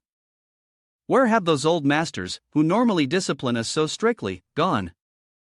Hua Chong Yun turned around, cleared his throat a few times, coughed, and then said, "Now that the culprit is dead and the demon sect has been eradicated, the disciples of the Jing Tian sect, who are unaware of the situation, do not need to be held accountable for any crimes." He continued, "From now on, the Jing Tian sect will rebuild itself. I cannot stay in the mortal realm for too long, and it is time for me to return." After finishing, he soared into the sky and left. "Fellow friends, if fate allows, we shall meet again." The disciples bowed respectfully to bid the elder farewell. As Hua Chong Yun flew away, his heart was filled with joy. Finally, it was time to leave. Hua Wuya approached Dong Xian and asked, "Dong Xian, what are you planning to do from now on?" He said with a determined expression, "I will stay behind to lead the junior brothers and rebuild the Jing Tian sect, ensuring that no disciple ever strays onto the path of the demonic arts again." Eugene Xian watched Hua Chong Yun's silhouette and thought to herself, "Brother, the Heavenly Genius List competition, the demon sect causing chaos, and now, it's all over." 1 month later, at the Qingyun Sword sect, Hua Chong Yun was reading a book, quietly thinking to himself. The holiday time Qi Tianlo had used, and just like that, time off was always so fleeting. Eugene Xian approached. "Brother." She smiled warmly. "Sect leader called us to the meeting hall. There's an important discussion happening." Hua Chong Yun dodged, "Huh?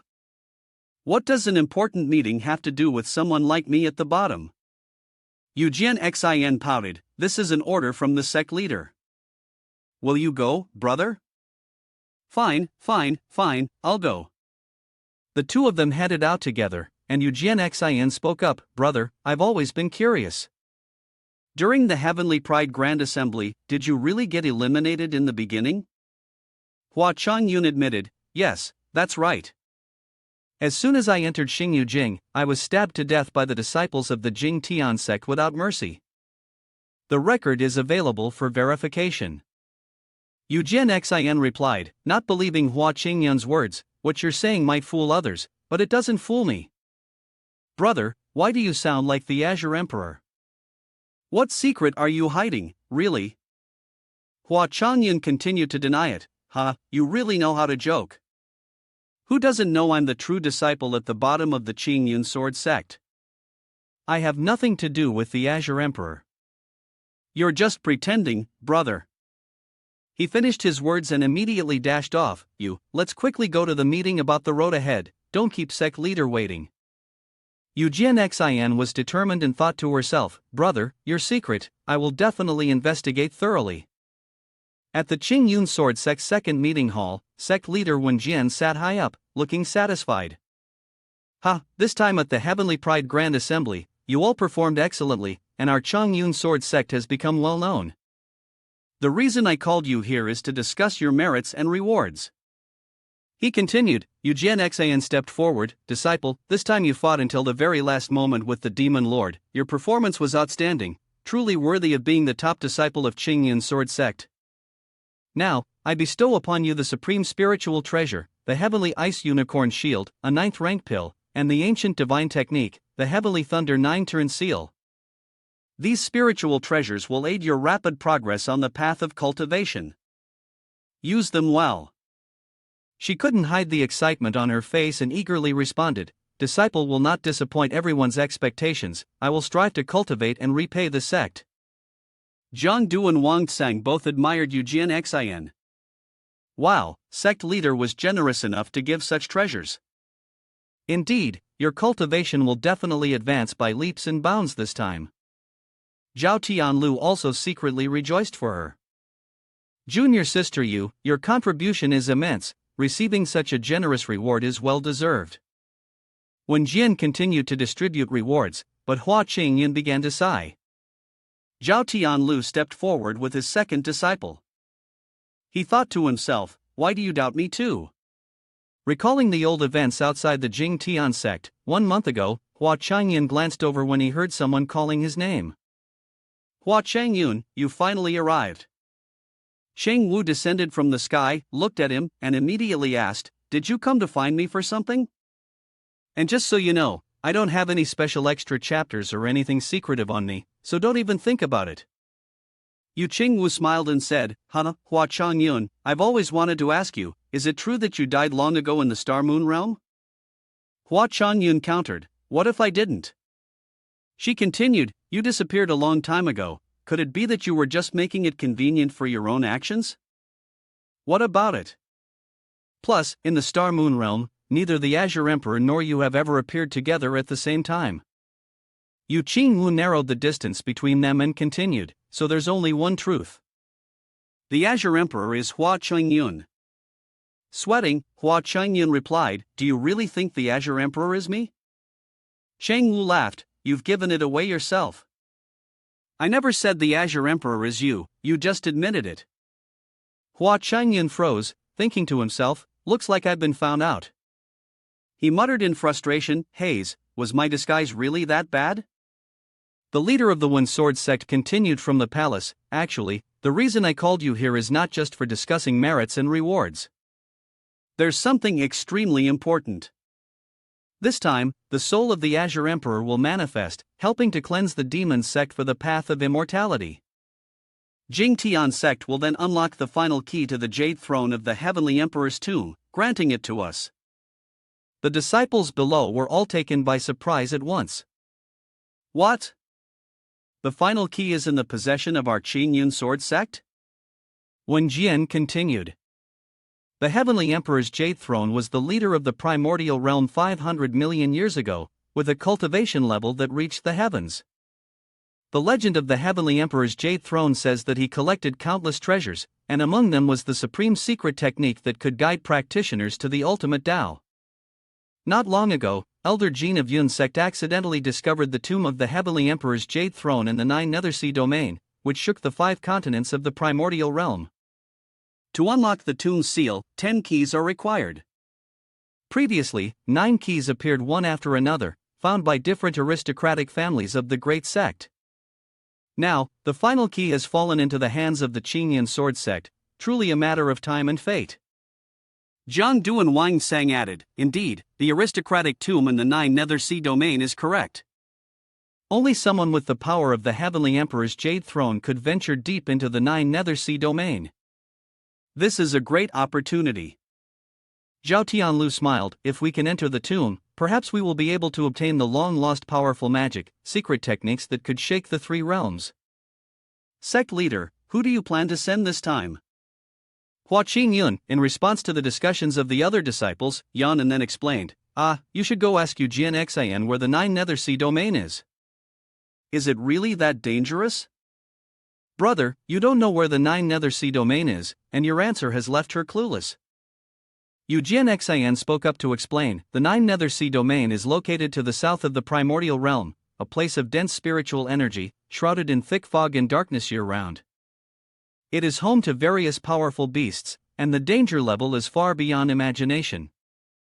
For example, the phantom Jialong, a beast that is 10 zhan long, its body covered in scales as hard as iron, capable of moving through both water and the night sky, with an extremely powerful offensive ability. Then there is the 9 Nether Ice Qilin, which not only controls the power of ice but also possesses extraordinary intelligence, capable of using profound illusions. Hua Chong Yun listened and then sighed casually, so, even a powerhouse of the dying level wouldn't dare to venture too deep. It's that dangerous, huh?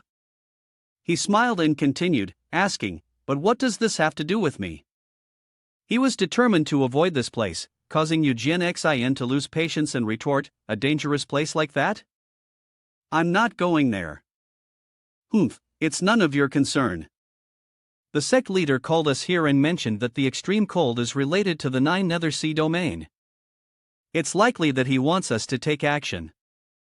Suddenly, Hua Chong Yun sensed something. He quickly covered his hands. When Jian continued, What has been said today relates to the path of cultivation and the secrets of the Emperor MTND. You should reflect and gain insight. I will give you some time to rest now, to adjust your mindset and digest what you've learned these past few days. The Immortal Sect Alliance is discussing specific plans for the 9 Nether Sea domain. We will gather here again in 3 days. When he left the Grand Hall, he immediately checked on Xian Yin's condition. Why is Xian so restless today? She's never been like this before. The little girl appeared and threw herself into his arms. Xian, did you sense something from the 9 Nether Sea domain just now? Her face lit up with an indescribable fear. Could it be that your origins are connected to the 9 Nether Sea domain? Hua Chong Yun crossed his legs and fell into thought.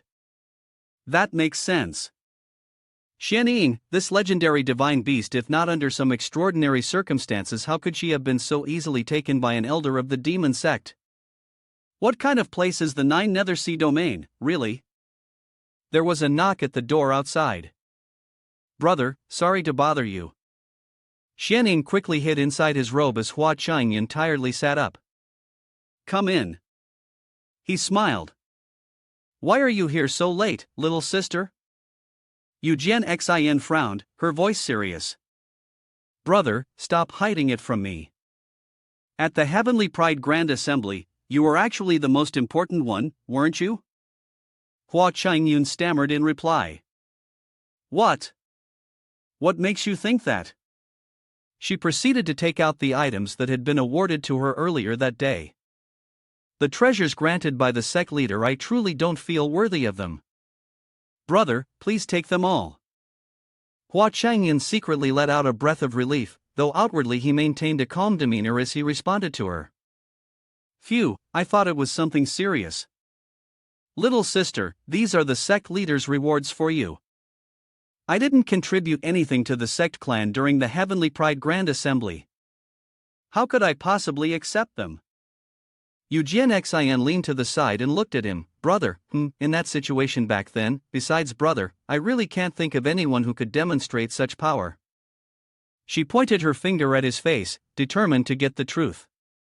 Brother, tell me honestly, what exactly is the relationship between you and the Azure Emperor? Hua Chong Yun broke into a sweat, thinking to himself, and slowly began speaking. It seemed he could no longer hide it. Actually. Xin interrupted him, directly affirming, brother must have received the Azure Emperor's inheritance from somewhere, and that's why you have some special methods that temporarily boost your cultivation, right? Hua Chong Yun was caught off guard. He quickly went along with Xin's words, turns out you didn't know. I'm just going along with what you said. Yes, I didn't expect your sharp eyes to still catch it. Xin continued, as far as I know, these special methods consume a lot of physical energy, so these treasures must be accepted by you, brother. She even threatened him, if not, I'll go tell the sect leader. Alright, I'll take them, Hua Chong Yun smiled, thinking to himself, are you really concerned about me? Such a kind heart, I should accept it. He spoke up, but I'll only take one item, you keep the rest. Also, please don't tell anyone about me receiving the Azure Emperor's inheritance. Xin sat down on the chair, placed the items on the table, and urged, hurry up and choose one. Hua Chong Yun observed the pile of items, contemplating, I don't know why, but I always feel like this spiritual energy has a special connection with me. He picked up a key. I'll take this one. There are so many spiritual treasures here, and you haven't picked one. Are you sure you want this one? After the meeting yesterday, the sect leader gave it to me to keep. He said the spiritual energy of this item is limited, and it can only be used to open a tomb. For disciples like us, it has no other use. Xin pouted, brother is definitely giving it to me again. Not at all, I really like this one. She asked again, really? Don't try to trick me, I won't lie to you. Hua Chong Yun stretched, finally managing to outweed her doubts. Now he could relax and enjoy the rest of his vacation without any disturbances. Inside Hua Chong Yun's consciousness space, Jing Ke was trimming spiritual herbs, the green dragon was cultivating, Yu Hu was pretending to make medicine, and the turtle was feeding the fish. Yu Hu voiced his dissatisfaction. We are ancient, noble divine beasts, the chosen children of freedom by heaven. How did we end up in this world, reduced to mere laborers? Jing Ke asked in return, and Yu Hu immediately expressed his intention. What, have you come up with a new idea? If we keep following this new master, we will never find the demonic spirit jade. How are we supposed to break the ascension ban? We are divine beasts, it's time for us to reclaim our honor and freedom. Hua Chong Yun suddenly appeared. What are you all talking about? Yu Hu quickly changed his attitude and began to respectfully serve him. Master, please take a seat. Master, you must be thirsty. This is a spiritual spring chilled with moonlight energy, please have a drink. Jing Ke, Xinglong, and Ling Gue were at a loss for words at Yu Hu's sudden change of demeanor. Hua Chong Yun smiled. Yu Hu, you've really worked hard.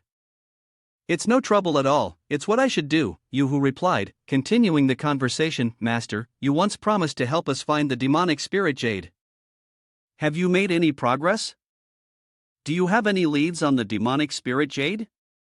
He explained. Back then, from Zhao Rui's mouth, I did indeed learn some information about the demonic spirit jade. Zhao Rui didn't disclose much, but he did mention a location, which is Wuyan Mountain, 3,000 miles to the east. Hua Chong Yun stroked his chin thoughtfully. Wuyan Mountain, and the four divine beasts showed clear excitement. Master, please look. Hua Chong Yun, moved by their eagerness, agreed. All right, we will go to the Wuyan Mountain first thing tomorrow morning. The four divine beasts were overjoyed, and Hua Chong Yun himself found a brief respite for himself. Yes, we have 3 days off, and we can also take a little vacation there. At Wuyan Mountain, Hua Chong Yun was flying toward their resting place. As he flew, he thought to himself, the Mother Immortal elixir is in good condition, the leisurely vacation life is just right, and here I am. The place is filled with spiritual energy, the scenery is beautiful, and it truly lives up to its reputation as a famous cultivation retreat. Hua Chong Yun sighed, this trip is definitely worth it. Hua Chong Yun flew a little further before landing. He noticed someone, then looked in that direction. An old man was waiting for him. His name was Gong Shu. Hua Chong Yun spoke up. Old man, are you the one in charge of this retreat? Yes, Gong Shu replied. Hua Chong Yun continued with his question. Why is it that I haven't seen anyone on the way here? Isn't Wuyan Mountain supposed to be thriving? Gong Shu answered candidly. That was the situation many years ago. He gazed into the distance. Now, the entire mountain range has been left with only an old man like me. Hua Chong Yun immediately asked, why is that? Gong Shu began his story. Wuyan Mountain was indeed once very prosperous, often visited by cultivators from all over. My family once lived here. However, several decades ago, a bizarre massacre took place here. Many cultivators lost their lives in that tragic event. My family was also cursed by a mysterious power, and misfortune has followed us ever since. Since then, most of my kin left this place, and I am the only one left to guard it. The mountain has since fallen into ruin. After hearing this, Hua Chong Yun sighed. So that's the story. I had no idea that Wuyan Mountain had such a past. That's why I advise you, little friend, for your safety, you shouldn't. He smiled and bluntly rejected the old man's advice. In that case, I definitely want to stay here even more. Hua Chong Yun handed a spiritual stone to the old archer. He took the spiritual stone and said, let me book a room. Ha! The young man was so pleased that his face turned red, and he looked up to the sky, thinking to himself, with so few people around, doesn't that mean the entire resort is mine alone? This is perfect. Moving to the beach, Hua Chong Yun sat under a coconut tree, sipping his drink, his face strangely satisfied. The ancient divine beasts lay on his body. Hua Chong Yun sighed, this vacation really feels authentic. Then he turned to Eugene Xin and said, it would have been even better if you hadn't come alone. By the way, why did you suddenly come to Wuyan Mountain? Jian Xin puffed her cheeks and replied. The sect leader said that there had been erratic fluctuations of spiritual energy at Wuyan Mountain, so he sent me on a secret mission here. I didn't follow you on purpose. Hua Chong Yun didn't argue with her anymore, saying, all right, this secret mission is clearly just the sect leader's excuse to let you take a break. Who comes to a cultivation vacation to carry out a secret mission? At Qingyun Sword Sect, when Jian sneezed when his name was mentioned, puzzled. Who's cursing me? Hua Chong Yun continued to focus on his own matters. Forget it, since you're already here, just relax and stay. The most important thing is to enjoy the vacation, and while you're at it, search for the rare spiritual gem, the Jing K. Have any of you sensed the presence of the demonic spirit jade? Jing K answered. Master, there is no sensation of any presence here. It seems highly likely that the demonic spirit jade is hidden deep within Wuyan Mountain. He said that, so tomorrow morning we will head to the mountains for a break. Hua Chong Yun saw something, two figures approaching them from a distance. Wasn't it said that there were no other people on Wuyan Mountain? At the same time, the disciples of the Jing Tian sect were cleaning up the battlefield left by Su Ting and the demon sect. Commands could be heard from somewhere. Everyone, take your time, be careful, don't let the demon sect's discarded weapons injure anyone. Yes. One person hurried over to Dong Xian, looking distressed. The words that person spoke left him stunned. When we were cleaning up the former sect leader Su Ting's retreat, we found a large secret chamber that seems to be radiating demonic energy. Several other disciples gathered and spoke to the person. What? Let us there quickly. Dong Xian suddenly stopped. The secret chamber ahead was emitting demonic energy non-stop. He stood at the top of the stairs, observing below. Dong Xian, feeling discomfort, covered his face and spoke, you all stay guard outside, don't let anyone else in. Yes. He enveloped himself with spiritual power and proceeded. Dong Xian walked on, and it seemed like this secret passage had no end. He thought to himself, feeling uneasy, where does this secret passage lead? Could it finally be reaching the end of the staircase? Dong Xian looked around. Skulls were scattered on the ground. He was stunned, unable to believe his eyes, filled with fear at the sight. Su Ting, what on earth have you done? Dong Xian continued to observe. There was a red scroll on the ground, open to reveal black characters written on it. His trembling hand reached for it, then slowly picked it up, reading the words written on it. Dong Xian, in disbelief, shouted loudly, this is bad, we need to report the situation here to the Immortal Sect Alliance immediately. Hua Chong Yun turned his head. Ha! A man and a woman approached him. Why did these uniforms seem so familiar? Had they met somewhere before? The woman who was with him spoke first. Hey, there's someone else here besides us. The man quickly reminded her. Shuang and I, don't be impolite. He continued, my apologies, two friends. We mean no harm. I am Yuqiu Bai from Battle Soul Sect, and this is my younger sister, Yuqiu Shuang. Hua Chong Yun thought to himself, so it's the Battle Soul Sect, no wonder they look familiar. Their sect clan is participating in the Heavenly Pride Grand Assembly this time, but I didn't have any impression of them. He introduced himself along with Yujian Xin, I am Chong Yun from Sword Sect, and this is Yujian Xin. Yuqiu Bai continued the conversation. Then, my friends, is your choice to rest here because you're also interested in Wuyan Mountain? It's a long story. Yuqiu Shuan looked at them, concentrating, then pointed at Hua Chong Yun and spoke. Oh, I remember now, you are the sleeping god. Hua Chong Yun, puzzled, asked in return. Ha? Sleeping god? Did I do something wrong? Yuqiu Shuan continued. I saw the energy projection of this year's Heaven's Jian Prosperity Guild. As soon as you entered Xingyu Jing, you just started sleeping, and became famous for it, while watching all of us. Hua Chong Yun looked away and smiled wryly. Ha, so that's how it is.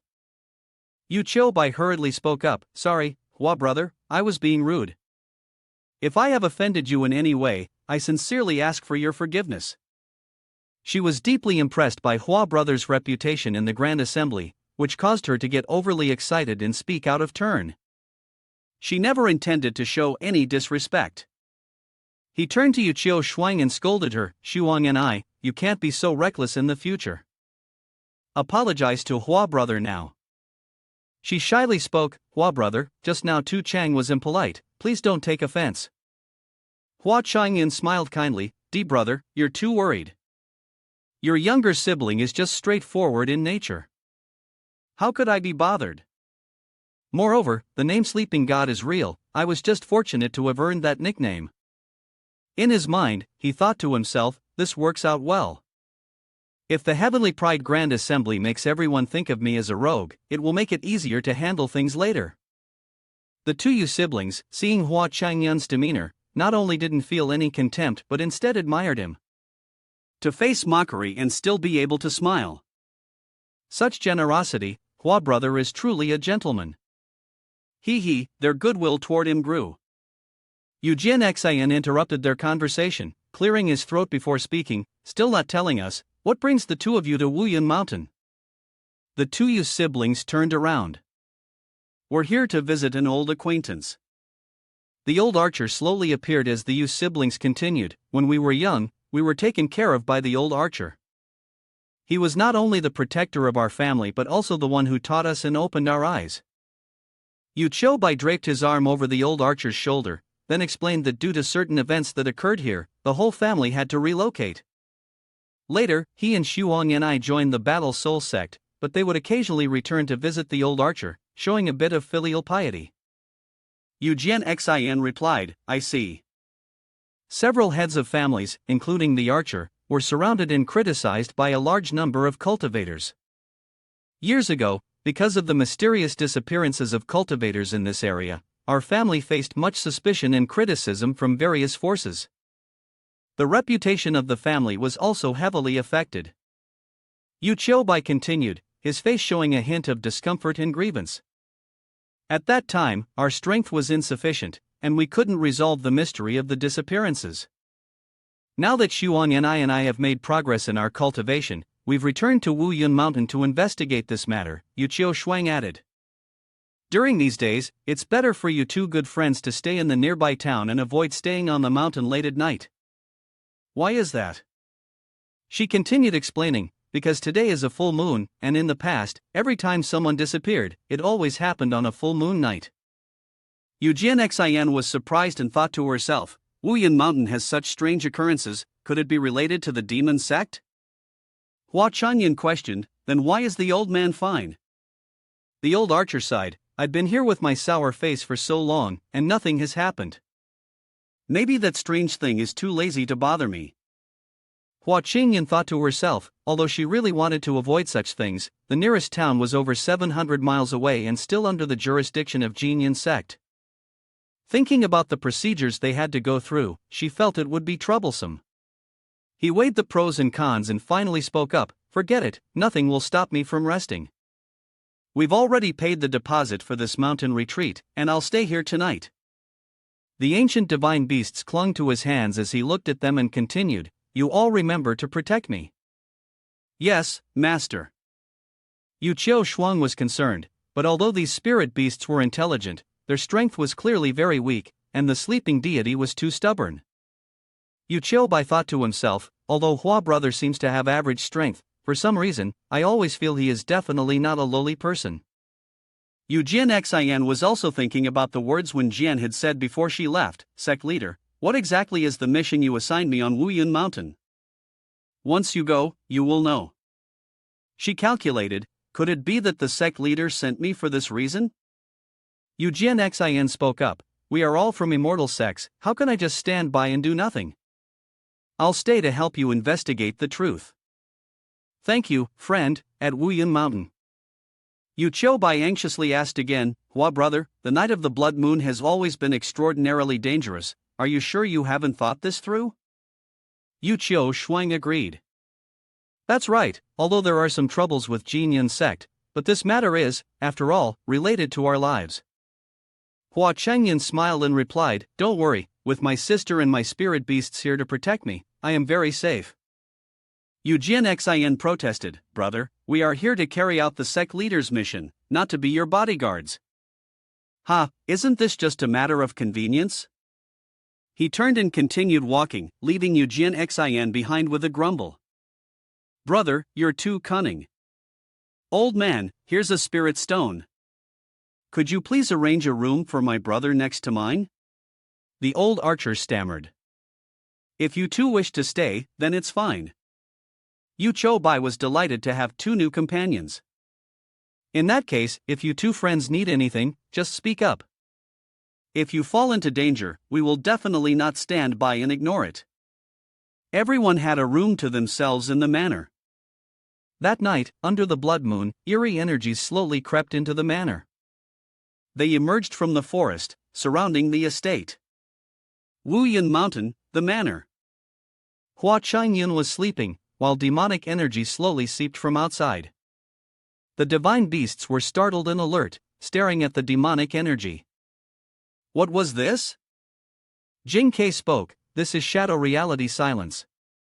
Once a cultivator comes into contact with it, they will lose their spiritual power in an instant." It glanced at Hua Chong Yun. "What should we do?" "The master is still asleep." Yu Hu arrogantly continued, "There's no need to wake the master. Why trouble him with something like this? What good would it do us?" They created a protective barrier around Hua Chong Yun and prepared for battle. "I prefer being in the other room earlier." Yu Bai and Yu Shuang had already recognized the strange demonic energy as shadow reality silence. Fortunately, brother and I had made preparations in advance. Indeed, this place still harbored that thing. They were surprised when they saw demonic energy gathering, and a demon appeared within it. He sneered, "Ha, I didn't expect someone from your family would still dare to show up." Yu Bai, enraged, interrogated, "Who exactly are you? Why did you attack us?" The demon controlled the shadow reality silence, and Yu Bai used his own techniques in response. His battle soul, embodying his spirit, blocked the demon's strike. The demon laughed loudly, "Ha, your battle soul contains the power to dispel evil, your family really does have some talent. Keep attacking, but unfortunately, you will only die here." Yu Bai took a defensive stance, ready to counterattack. "You're dreaming." At the same time, Yu Shuang was thrown back and slammed into the wall. She groggily got up, the dark smoke was too overwhelming. Yu Shuang spoke, and Yu Bai quickly responded, "Brother, how are you over there?" "I'm fine, you and the two friends should run." Yu Shuang looked toward Hua Chong Yun, who was still asleep, surrounded by a protective barrier. Hua Chong Yun, the ancient divine beasts, looked at Yu Shuang. They were uncomfortable and displeased. Why was there an outsider here? Their master had once said that they must never reveal their true power in front of outsiders, so what should they do now? Du Shushur was 3 parts helpless toward Hua Chong Yun, still managing to sleep at a time like this.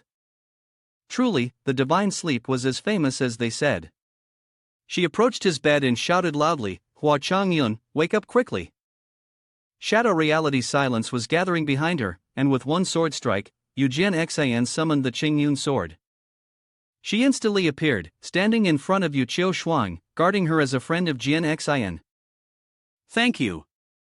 Wuyan Xin asked, "What exactly are these black fumes?" Yu Shuang replied, "These are realistic images.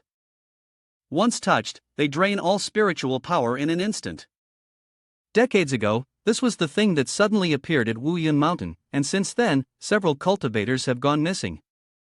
Wuyan Xin pondered, "Is this the secret mission the sect leader assigned to me? So that's it. Wuyan Mountain is not simple." She continued, "Wait a moment, I'll use my sword technique to drive these black fumes back." "Don't stay too far from me." Wuyan Xin swung her sword. "Ha, that freaky thing screamed loudly in annoyance." "Ha, damn reptile." Yu Shuang sighed at the appearance of Yu Bai. "Brother!" Yu Bai rushed forward to attack, striking relentlessly at the monster. His blows landed one after another. "Annoying." The creature fled, leaving Yuchio Bai exhausted and panting. Yuchio Shuang quickly rushed over to him as he collapsed to the ground. "Brother!" The old archer opened the door and hurried inside. "Tu Bai, Shuang and I, what happened to everyone?" the old archer asked. Yuchio Shuang was still focused on Yuchio Bai's condition. "What just happened?" "Brother?" Hua Chong Yun woke up, his mind still foggy as he muttered. "Ha? What the hell is going on?" Yuchio Shuang shouted loudly. "Brother, wake up, don't scare me." She took out various detoxifying pills. "This is the Clear Breeze Elixir, a detoxifier for heat poisoning. This is the Flame Yang Elixir, which can enhance the body's yang energy, and this is the Spirit Condensing Elixir." Jian Xin spoke up. His meridians have been invaded by shadow reality silence. This situation, compared to being poisoned, is more like a curse, and ordinary pills won't save him. Unless Hua Chong speaks the rest, unless we use special spirit water to purify it, or unless we kill whatever cursed him. Yuchio Shuang quickly stood up. "I will go up the mountain right now and kill the culprit, don't rush." Lightning crackled around Yuchio Shuang's body, forcing her to control it, but suddenly her body experienced a jolt, and she quickly covered her mouth, stifling a scream. Yuchio Shuang weakly collapsed to the floor. Jian Xin was shocked and rushed over. She supported Yuchio Shuang to keep her steady. "Don't hurry, you're injured, it's not the right time to act recklessly." The archer, also holding Yuchio Bai, advised them. "Indeed, the night of the blood moon is too dangerous, we should think of a long-term plan." Jian Xin firmly said. "Rest peacefully for the night. I will go with you tomorrow morning." Yuchio Shuang was deeply touched, tears falling from her eyes. "Thank you, Jian Xin, my friend." Qing Yun, dressed in simple attire, was following his serpent familiar. The serpent's sharp tongue flicked out and reached for a rock. In just a short time, it sensed something unusual. The serpent immediately reported back to its master. "Master, there is the breath of demon essence spirit jade in the black smoke from earlier." He replied quietly, "Are you sure?" The serpent, coiling around him, responded firmly, "Master, that scent is unmistakable." He paused for a moment to reflect. "Interesting. It seems I can't avoid getting involved in this matter." Then Chayun smiled warmly and suggested, "Well then, I'll join everyone on the mountain early tomorrow morning." Yuchio Shuang turned back to look at him. "You want to come too?" With an air of scholarly composure, he smiled and answered, "I have some knowledge of curse magic, perhaps I can be of help." Yuchio Shuang seemed unconvinced, yet suddenly brought up a previous matter, causing him to awkwardly look away. "With the performance you gave at the Heavenly Pride Grand Assembly, it's too dangerous for you to join us on the mountain." At this moment, Jian Xin spoke up in defense. "Although brother seems harmless, he's quite capable. You need not worry about him." Upon hearing what his friend said, Tu Chang no longer questioned it. The archery master spoke up to assist them. "In that case, Bai and I will take care of the matters. Please rest for the night in the rooms at the mountain lodge." They returned to their rooms and waited until the following day. On Wuyan Mountain, three figures moved together through the dense forest.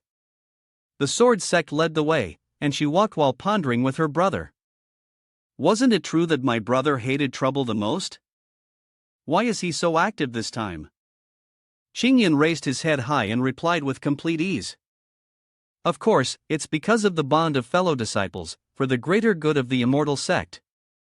Jian Xin widened her eyes and asked, "Is that really true?" Not wanting to deceive her, he let slip a bit of his anger.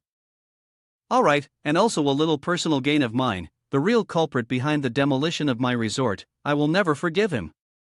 As soon as he finished speaking, the trees around them shook violently. Jian Xin's sharp eyes immediately noticed the disturbance.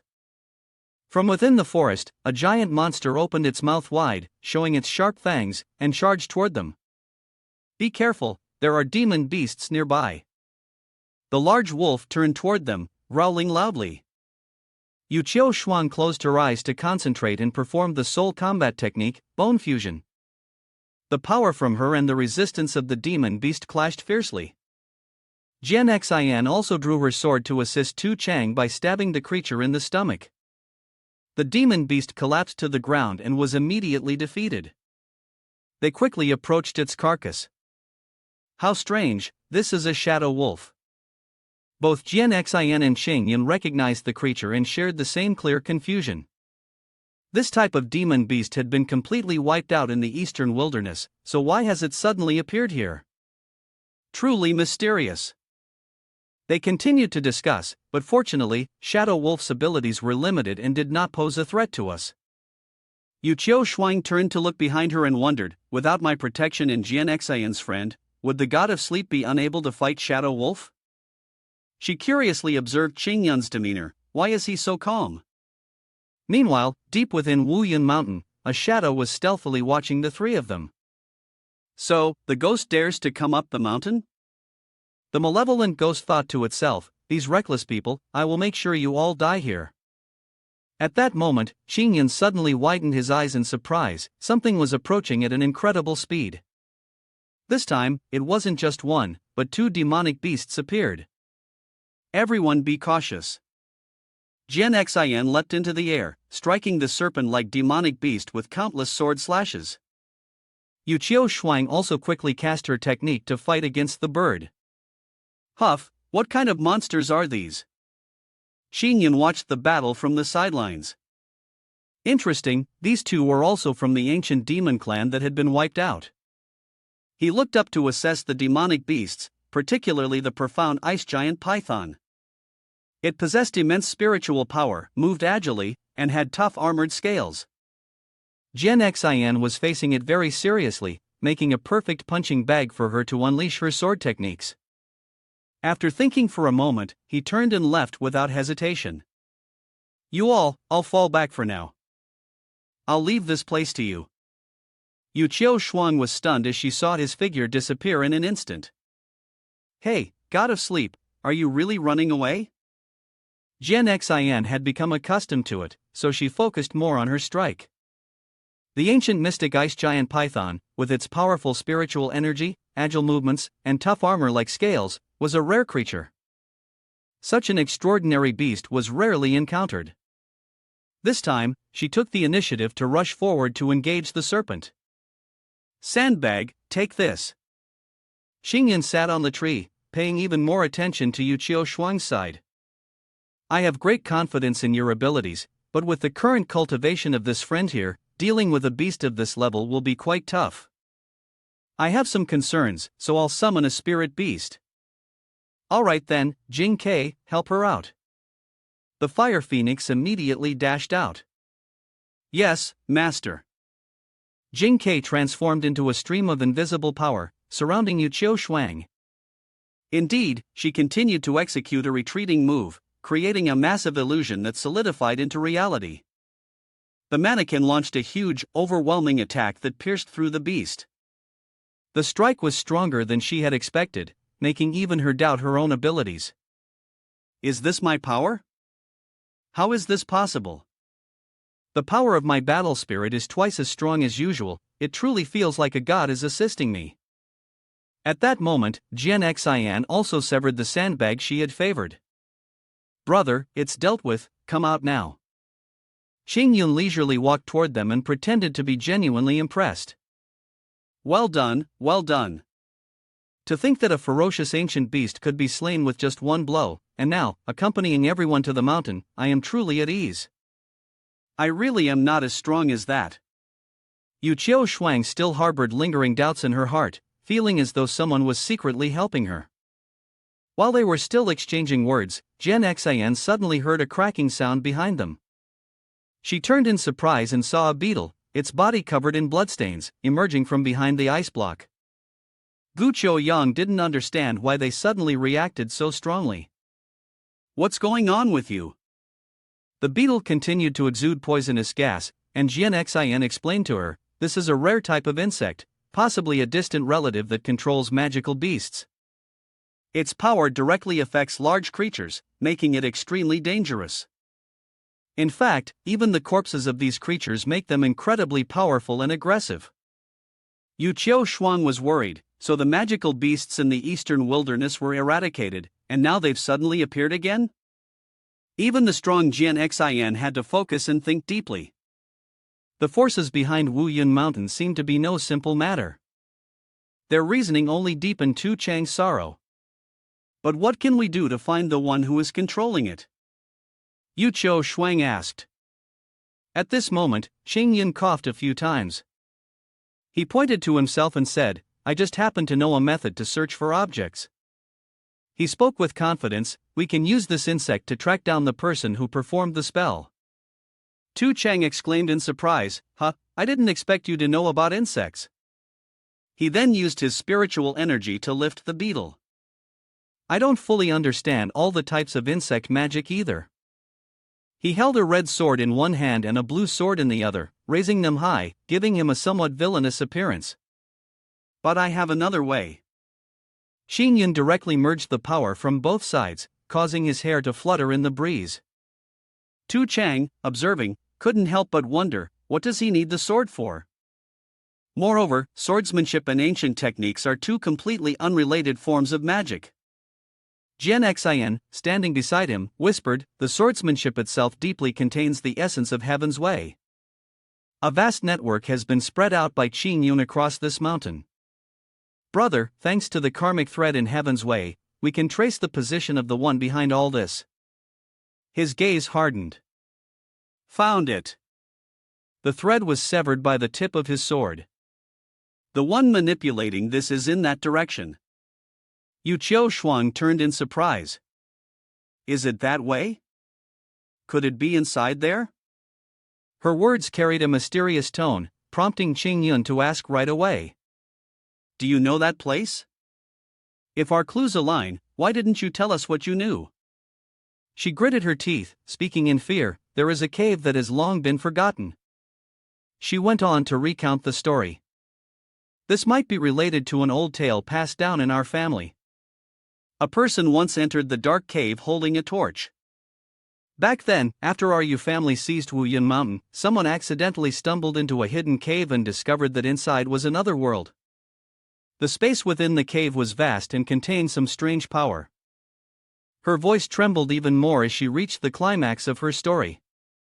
At that time, the clan leader, who was also my father, had originally planned to report this situation to the Celestial Sect Alliance. The situation in the Sect clan was extremely tense, but some elders in the family were overcome by greed. They believed that the cave could very well be the dwelling of an ancient powerful being, containing precious treasures. So they secretly sent a team to explore the cave, and the consequences of that reckless action were all too clear. The result, of course, was the annihilation of the entire team. After that incident, the cave was sealed. From then on, many people from the family mysteriously disappeared in the mountains, and every time someone vanished, the blood moon and shadow reality silence appeared. To quell the chaos, my father had no choice but to send people to seal the cave, and at the same time, he led our entire family to leave. Jian Xin voiced her thoughts, so you think that the events we're encountering now are related to the strange cave from back then? Yu Qiu Shuang nodded, it's very likely. It's possible that our ancestors from the Yu family accidentally uncovered a secret they shouldn't have known. And now, this secret has resurfaced once more. Xingyun furrowed his brow in deep thought, thinking of the realistic image.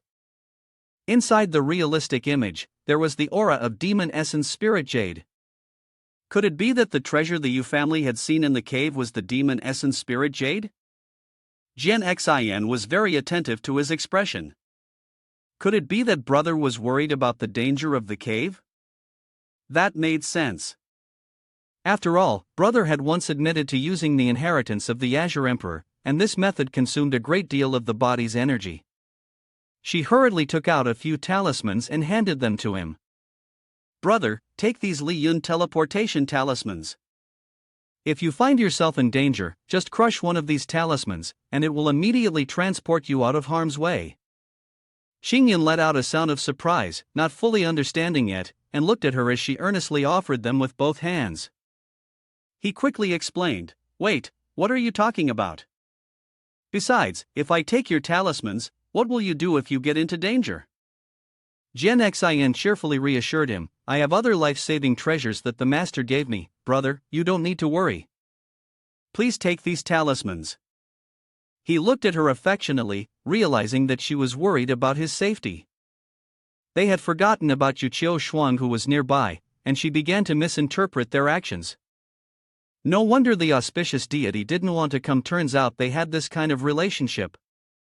Seeing her face turn red, Xingyan quickly spoke, there's no need to think in such a strange way. He had no choice but to accept the talismans. Thank you for your kindness. We shouldn't delay. Let's head to the cave on that mountain immediately. Jian Xin eagerly responded, The three of them continued walking through the large trees, deeper into the forest. After only a short while, they sensed an unusual aura. At that moment, Jian Xin quickly pushed Xingyun's body out of the way. Be careful. He managed to escape the trap, but the two girls didn't have time to run. When they regained their senses, they found themselves in a red-colored space. Yu Qiu Shuang tried to attack the space. The force of her strike grew smaller and smaller until it could no longer move. It completely vanished in mid-air. She watched her spiritual energy return, feeling even more confused. What kind of formation is this? She thought. I attacked, but it had no effect. Jian Xin stroked his chin, thinking for a moment before saying, could it be that you and Chayun are both thinking the same thing outside? The bright origin spirit light formation, it's a barrier that separates them. How did this formation appear here? This is a bit troublesome. Jian Xin positioned Tu Chang behind him to protect her.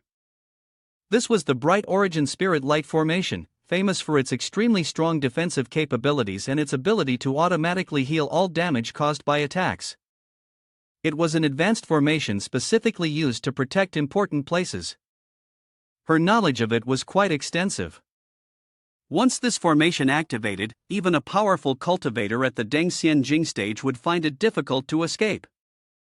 Yu Qiu Shuang silently realized, could it be that the person pulling the strings has already discovered us?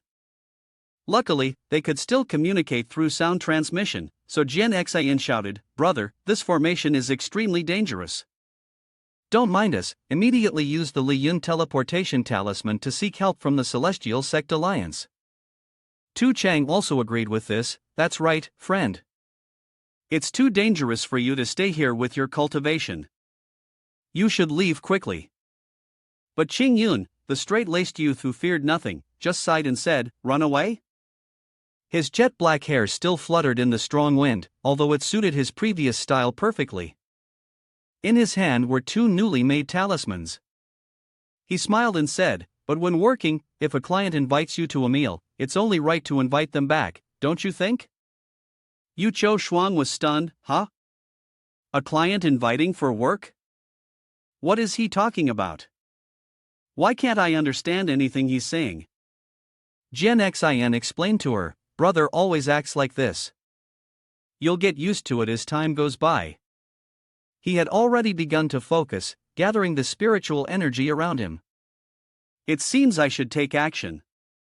Countless swords began to form. First, a small sword attack was necessary. They all aimed at the shield and waited for the chance to strike, simply testing it out. Jian Xin furrowed her brows and said, the luminous origin spirit formation isn't necessarily unbeatable. As long as we unleash a burst of power strong enough to exceed the formation's strength multiple times over, we can break it. Yu Qiu Shuang looked at her, then took out her sword, but hesitated, but where are we going to find that kind of energy? She fixed her gaze firmly on the formation around them, deciding to give it a try. With one swift swing of her sword, countless slashes were unleashed. They repeatedly struck the barrier, causing massive tremors. However, her spiritual energy was soon drained and absorbed. Jian Xin looked in shock at the places she had attacked, noticing circular marks like water droplets appearing on her forehead. Not only did the formation automatically repair itself, but it also absorbed the energy of the attacker. Suddenly, this time, a stream of dark magic infiltrated the protective barrier. It summoned 2 fierce black wolves. This is bad, there's a demonic beast. The focus shifted from breaking the formation to dealing with the monsters, and they had to concentrate again. Be careful. The 2 opposing forces will collide in just a few seconds. Jian Xian swung his sword and slashed twice, using the Qingyun sword. Yu Qiu Shuang also used her puppet to strike. The bones merged, and all the attacks collided with the protective barrier. Outside, Chengyun pointed his finger, directing the swords down. A rain of swords struck the solid barrier, causing the entire forest to shake. Large holes appeared on the surface of the barrier, and thick smoke rose. However, they quickly healed themselves. Qingyun furrowed his brow. It absorbed it? He looked frustrated at the tip of his sword. I was lazy and didn't use the small sword formation. Turns out, that was a mistake. At that moment, Jing Kei appeared in a tiny form. Master, please let us give it a try. He looked at her and nodded. Oh, can you solve the bright origin spirit light formation? Not only Jing Kei but also other spiritual creatures appeared. We are ancient divine beasts. Master, please don't underestimate us. They appeared formidable, just as their name suggested. The 4 of us, when combined, are enough to manipulate the power of Shanyu and bring about the destruction of heaven and earth. Then they launched a fierce attack on the shield. Despite their efforts, it still managed to recover as usual. Xingyan saw it and was annoyed, so he activated Shanyu. Is this the place where the heaven and earth are destroyed? White Tiger muttered behind him. Not exactly. While it was restoring the barrier, the dark auras spread out even stronger. Jing Kei immediately noticed something and turned to report, Master, this formation has the aura of demonic spirit jade. Upon hearing this, he wasn't too concerned about it anymore. No wonder you all were powerless on this trip. I'm getting more and more curious about the person behind this. I roughly understand the power needed for this formation now. He took action again, as if he were simply going to work during office hours. Looks like I have to take this more seriously. Inside the formation, Yu Qiu Shuang's bone flower had pierced through the wolf's body. The corpse of the monster was scattered around them, while the 2 girls hadn't even had time to catch their breath. Now, only one beast was left, so they had to gather all their strength to attack it. There's still one left. The black wolf leaped up and attacked like a moth to the flame. Jian Xian didn't show any openings and also made her move. She swept past it with 2 cross strikes to finish it off. At this moment, the girl's body suddenly froze, and a strong and terrifying aura of dark energy appeared next to them. Who is it? The shadow gradually revealed its face, accompanied by a sinister smile. Never thought you would persist this long. At that moment, Yu Qiu Shuang pointed at him and said, Are you the poisonous silent soul that the elders mentioned? The name Poisonous Silent Soul smiled, showing his teeth. Oh, so you know my background, do you? She looked at him in fear and spoke of what she knew, Poisonous Silent Soul. A cruel being born in the deep abyss of darkness. Not created from flesh and blood, but formed from a hatred-filled aura and a curse, condensed into something formless and invisible. Beneath him are countless distorted corpses, a collection of evil intentions and pure obsessions. He rises high, a type of demon cultivator known as Poisonous Silent Soul, capable of absorbing and devouring the blood essence and souls. Once strong enough, it can transform into an intangible form and condense into a physical entity. The ghostly figure smiled again. You certainly know quite a bit, don't you? My existence is truly a catastrophe for all living beings. Since ancient times, I have wandered through the mountain ranges, consuming cultivators and passing creatures. Then, he suddenly grew furious as he recalled a name, but just as I was about to reach my peak, that detestable the Azure Emperor sensed my fluctuations and sealed me here. He recounted the events, matching Tu Chang's story, but little did I know that some elders from your clan had unintentionally broken the Azure Emperor's seal, which caused his cave to erupt. Although later, your clan leader performed a powerful sealing spell and moved the entire clan away from here. From the conspicuous gap at the cave entrance, a stream of dark spiritual energy leaked out. But my shattered soul had already escaped long ago. Yu Qiu Shuang's face turned pale, realizing that this was the true story behind Man Yu's disappearance. His arm had been restored.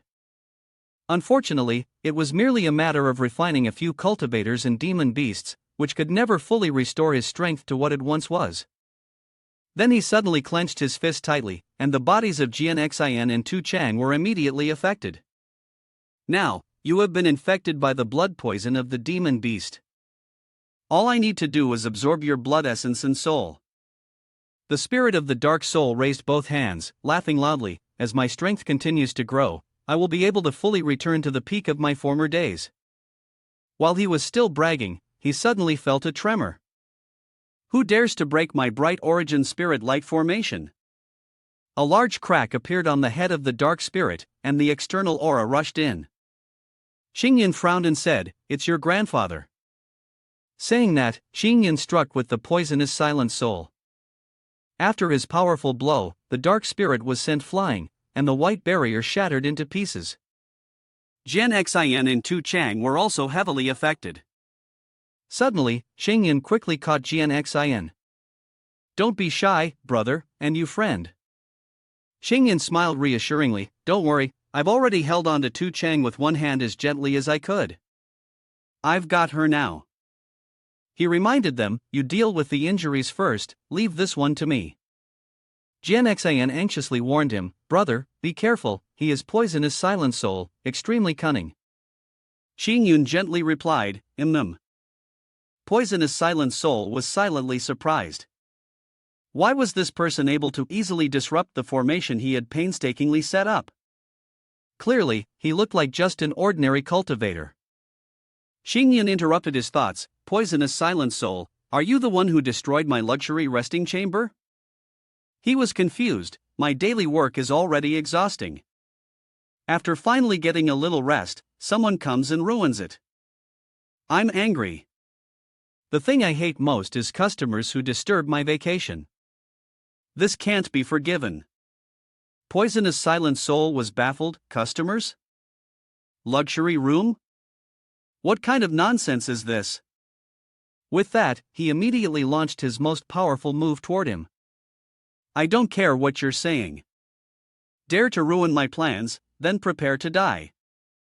Xingyun, in a fit of anger, counterattacked, "Do you know how powerful the rage of someone who works for a living can be?"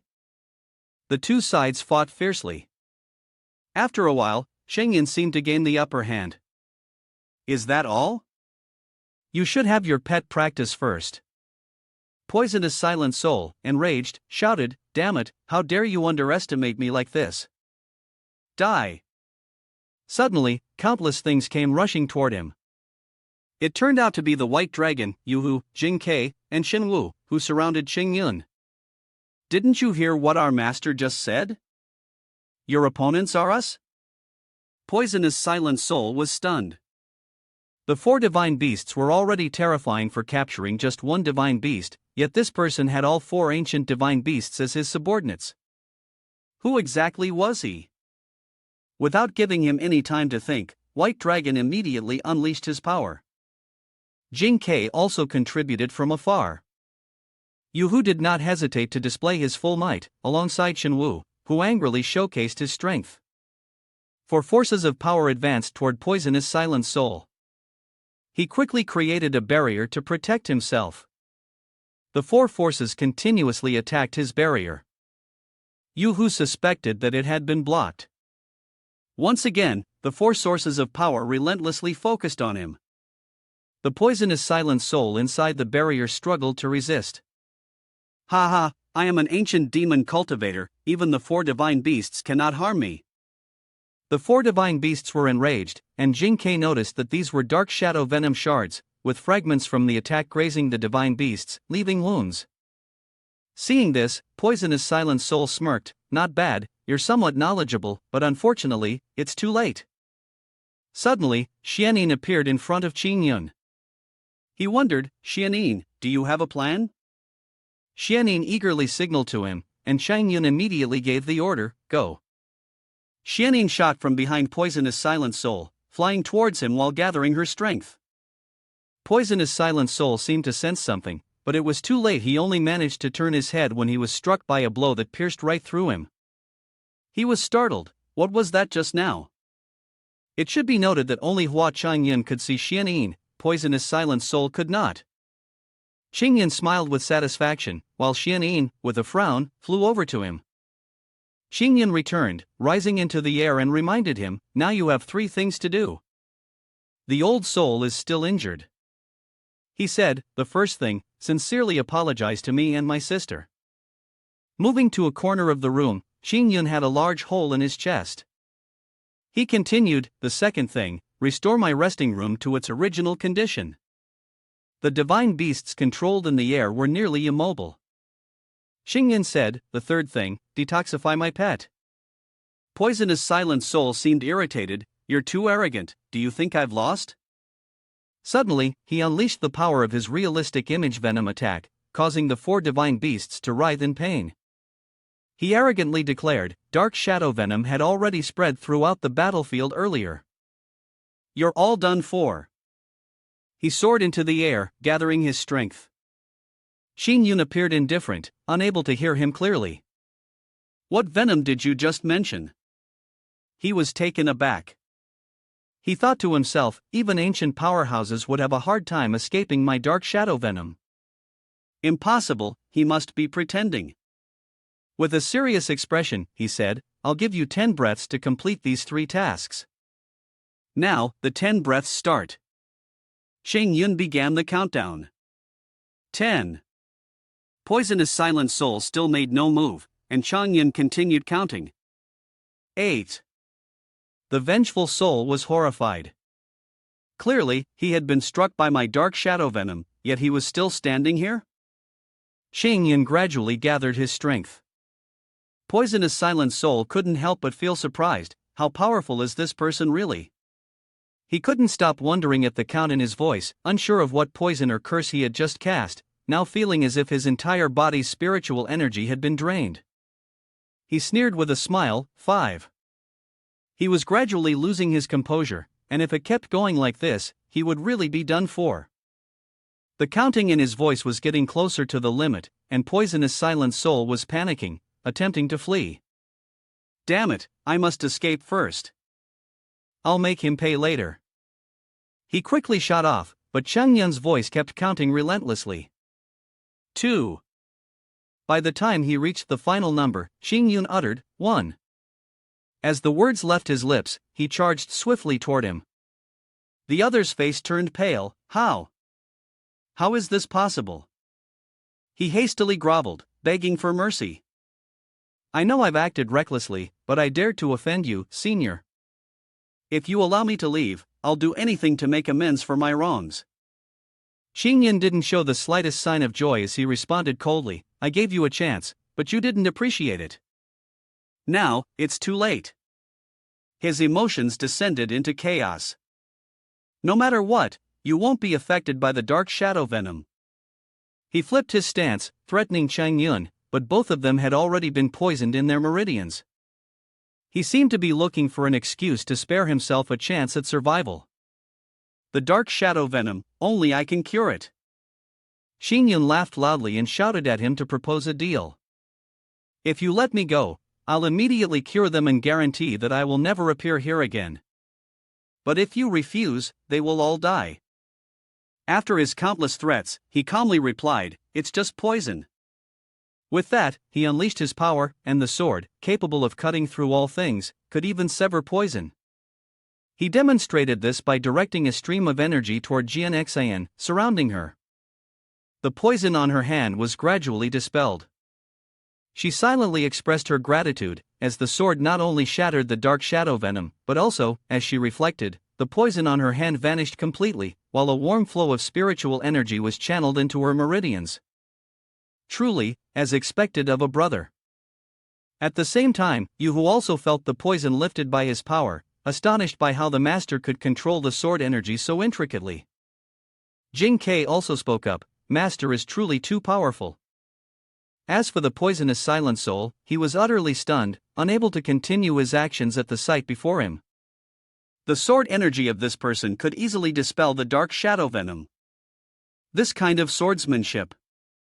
I've only seen it once before, and that was. He suddenly recalled the Azure Emperor Chayun. After showing him his strength, Chayun turned to face him.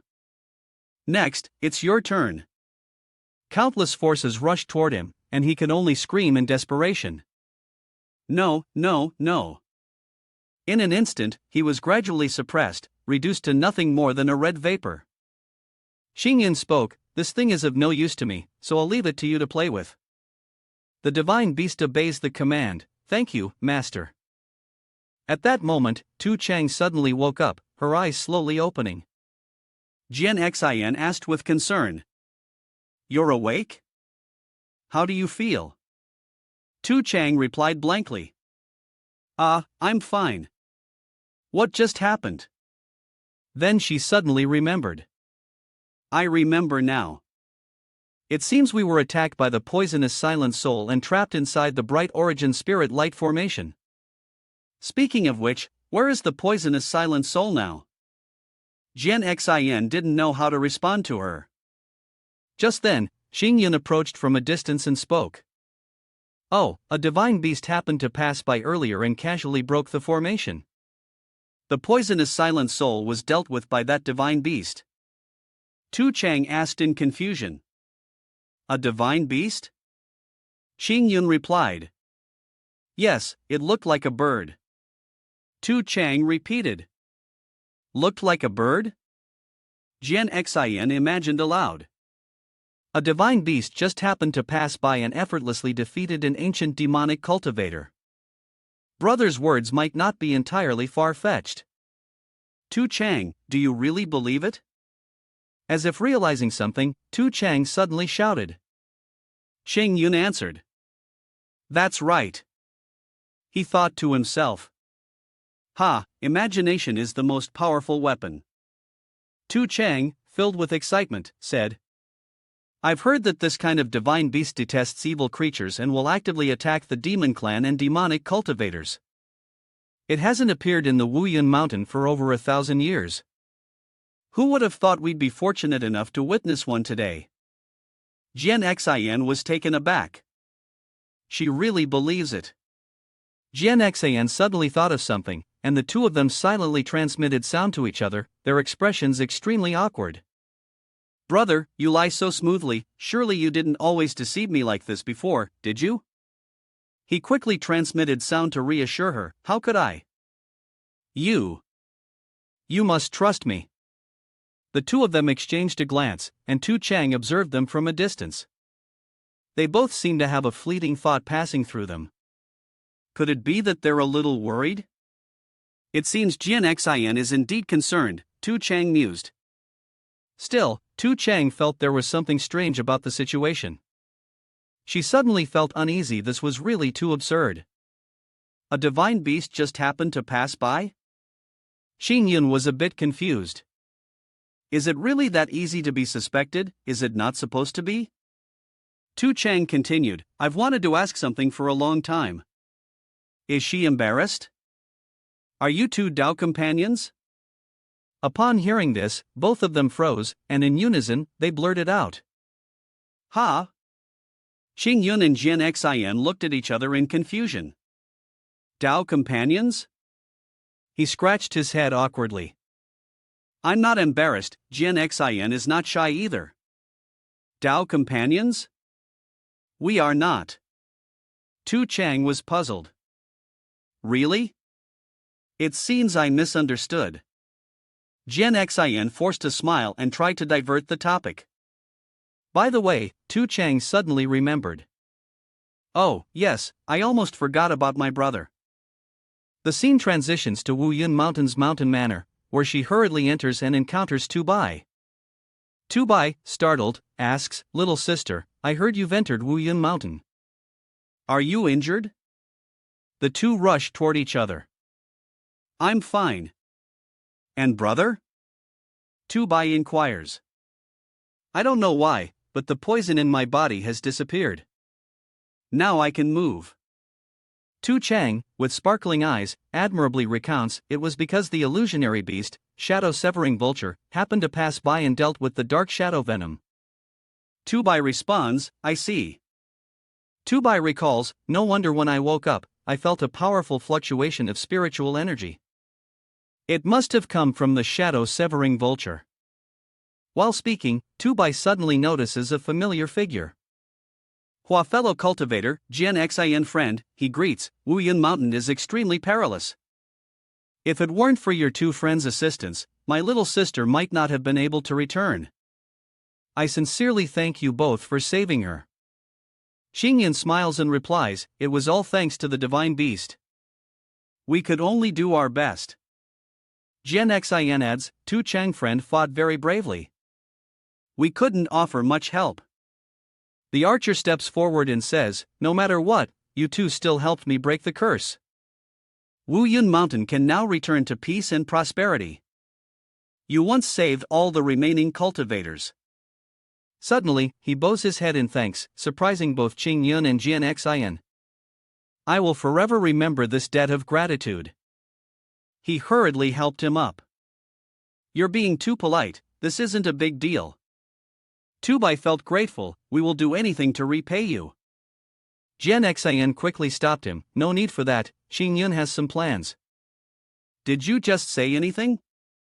Suddenly, he thought of something, well, there is a small task that I need your help with. Tu Bai enthusiastically responded, even if it means facing top-tier demon beasts, I won't hesitate. At this moment, Tu Bai and Tu Chang were using their powers to move large stones, taking turns doing the work. Tu Chang was surprised, brother, who would have thought that Hua fellow cultivator would ask us to help with house repairs? Tu Bai didn't complain at all, he's being modest and doesn't want to truly repay us, so let's just do our best. Qing Yun sat leisurely on the bed, observing them. Holding a book in his hands, he thought to himself, my vacation isn't over yet, how can I miss out on a relaxation house like this? They've wanted to repay me so much, I'll make the best use of their fighting spirit.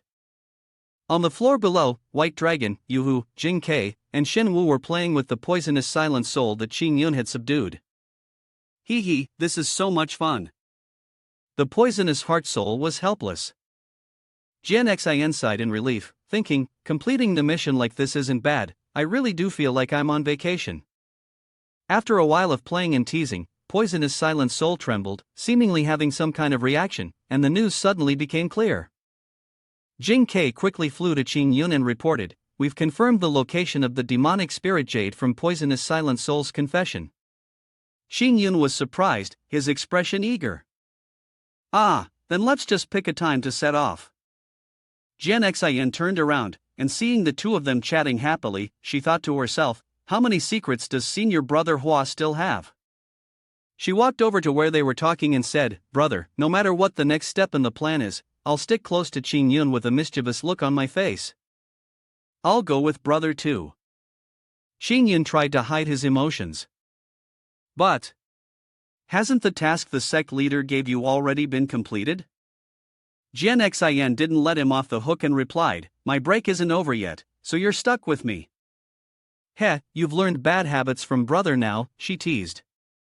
Flashback a few days earlier in the secret chamber of Ting Tian, where skulls were piled high. The exploration team of the Heavenly Sect Alliance appeared. The team leader was inspecting the situation. The demonic energy here is so intense. This must be the place where Su Ting contacted the demon clan. Another member held a jade stone in his hand. The demonic energy from the demon realm is extremely strong and fresh. A red scroll appeared among the pile of skulls. He noticed traces of demonic energy on the blood and bones in this area, particularly strong. It must have come from the demon realm. Song Chuan's report is correct, a high-level artifact from the demon realm has appeared here. The captain's footsteps crushed a set of bones. The gate between the primeval wound continent and the demon clan had likely been open for a long time. The captain, deep in thought, was alarmed by this realization. So the rebellion of the Jing Tian sect was just the surface. The demon clan may have infiltrated our immortal cultivation world long ago. He shouted, "We must report this to the higher-ups immediately." Returning to a few days ago, the wounded elder struggled to hold on. "Our Yun family has made a vow to fight to the death, never yielding to the demon clan." A streak of light shot quickly towards him, piercing his body. Those around him were horrified, lying on the ground of the Yun family's immortal cultivation estate. His body was drenched in blood, and everyone who witnessed it trembled in fear. Surrounding the demon clan member was an overwhelming force of power. He laughed disdainfully, "Ha, Yun family elder, this is all you amount to." He displayed his strength, threatening the others, "Now, you can either submit to me, or your sect will be wiped out." One of them, witnessing the elder's agonizing state, thought to himself, with just one light strike, the Yun family elder was almost assassinated. How strong must he be? The sound of footsteps echoed. "My Yun family, Yunjid, bows before the demon clan, willing to die following them." The demon clan member was satisfied. "Perhaps you are wise after all." He grew angry thinking of Su Ting, who was unlike the others. Su Ting, the plan had failed after all. Luckily, that idiot's name wasn't completely useless, at least he could get me past the threshold and bring me here. He felt uneasy, though it was a pity that to fully restore the peak of my power, more time would still be required. He suddenly inquired, "I asked you about the ruins of the Azure Emperor, do you have any leads?" The elder investigated the situation of the Azure Emperor's ruins earlier. Yunja responded unexpectedly, "I heard there are some clues in Wuyan Mountain." The demon clan member was startled upon hearing this. "Oh, Wuyan Mountain?" He inwardly rejoiced. If he wasn't mistaken, there should be something there. It seems his instincts weren't wrong. He immediately pointed at Yunja. "Good, immediately send someone to Wuyan Mountain to retrieve what I need." With a cold glare, he ordered, "If anyone dares to block the way, kill them without question." At Wuyan Mountain, before the sealed cave, Chayun and Jian Xian appeared. This was the sealing place that Jing Ke and the others had discovered. Jian Xian said, "Brother, the aura of the seal here is extremely ancient, perhaps from the primeval times. What it protects may be a hidden realm or some kind of powerful treasure." Xingyan noticed, "Oh, someone is coming." Yan Wu, furious, declared, "Just wait and see, harming Wuya, only I, Yan Wu, the son of Tian Quan, can free the cultivation world from the hands of the demon clan." Wuya scowled, "Yan Wu, can you stop being so childish?" The two of them kept arguing. Yan Wu retorted, "Childish? What do you even understand? If you're brave enough, go challenge the strongest man." Wuya provocatively responded, "The strongest? Do you think you're worthy?" Xingyan spoke up, "Yan Wu, causing trouble for Wuya, what are you two doing here?" Yan Wu answered, "Isn't this the auspicious deity? Just fate, right?" Wuya explained, "We were instructed by the Immortal Sect Alliance to look for the Sword Sect's records of the Demon Clan. There's unusual energy fluctuations here, so we came to investigate." "Speaking of which, why are you here?" Jian Xian was about to speak. "Oh, Tian Yun quickly interrupted, "We came here to rest, that's all." Both Wuya and Yan Wu were confused. "Rest here?" Suddenly, there was a strange sound from the trees. Wuya and Yan Wu looked toward it with vigilant eyes. One person quickly warned, "Be careful, someone is flying towards us." Appearing from the sky were Yunjia and others. He introduced himself, "I am Yunjia, an elder from the Yun family." Yan Wu happily responded, "Disciple of Divine Flame Sect, Yan Wu, greetings to Elder Yun." Wuya performed a formal salute, "Wuya, Huang Hai Sect, greetings, Elder." Qingyun also responded, and Hua Chong Yun's sword heart followed suit, bowing in respect. Sword Sect Qingyun, Jian Xin Qingyun suddenly realized, Yun family, this was the great clan hidden from the world, how could they appear here? Yunja's face grew solemn, and he immediately warned, "There is unusual spiritual energy fluctuation here, extremely dangerous, far beyond the reach of ordinary disciples. You four must leave immediately, you are not allowed to stay here." Wuya explained, "Yun elder, we have come to investigate the spiritual energy fluctuations as well, and this is also a mission from the Immortal Sect Alliance." Yunja appeared angered. The seal here is extremely important. If you accidentally trigger any mechanism, the consequences will be disastrous. The Yun family has its own ways of dealing with this. You are low-ranking disciples, it's best you leave as soon as possible. Yen Wu, enraged, retorted, "Hey, we showed you respect as an elder of the Yun family, but we're investigating this place too. Why should we leave just because you've arrived?" Wuya quickly tried to calm him. "Yen Wu, don't be impulsive." Yen Wu's anger didn't subside. Could it be that Yun elder was hiding something in his heart? Yunja appeared uncomfortable, as if the words had hit too close to home.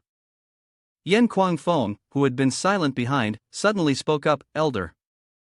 He leaned in and whispered into Yunja's ear, "Let them enter the sealed area, and then we can wait for an opportunity to act. That way, even if something happens to them inside, these sect clan disciples won't suspect the Yun family." Yunja smiled maliciously. Very well."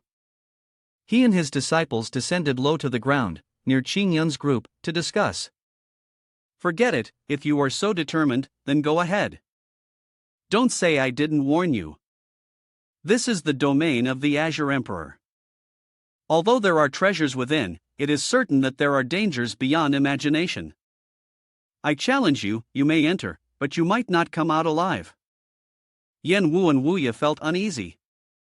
"What?" Jian Xin asked, somewhat frightened. "The ruins of the Azure Emperor are right here." Yun pondered. "Is that true? How come I didn't know about this?" Yunja held out an object and said, "This is a treasure I specially prepared, called the boundary-breaking jade." He explained, "With this artifact, the ancient barrier will be broken. However, beyond that barrier lie unimaginable dangers. If you wish to go, this is your last chance." Yun hesitated slightly. Wuya remarked, "So it's the boundary-breaking jade. No wonder it's from a great sect aristocratic clan. The Yun family truly has deep roots." Yun silently observed Yunja. The Yun elder's face and eyes were sinister, and his intentions were certainly not good. However, it wouldn't be his style to pass up an opportunity. Therefore, this time, he would use their boundary-breaking jade to enter and explore. Sword Demon Spirit Jade Sword Core Jian Xin eagerly asked, "Brother, what do you think?"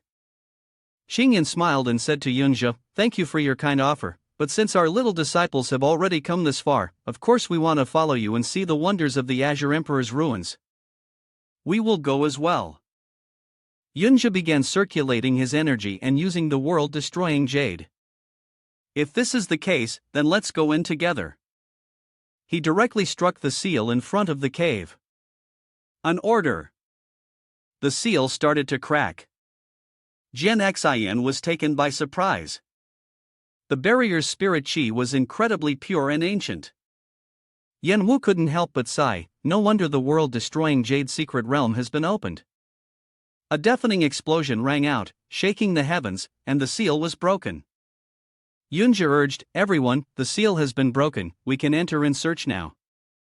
He did not forget to remind them, but do not forget, within the secret realm, opportunities and dangers coexist. Once you enter, your life and death are in your own hands. Wuya thanked him, "Thank you for the reminder, elder." Yunja ordered the disciples, "You all follow me inside."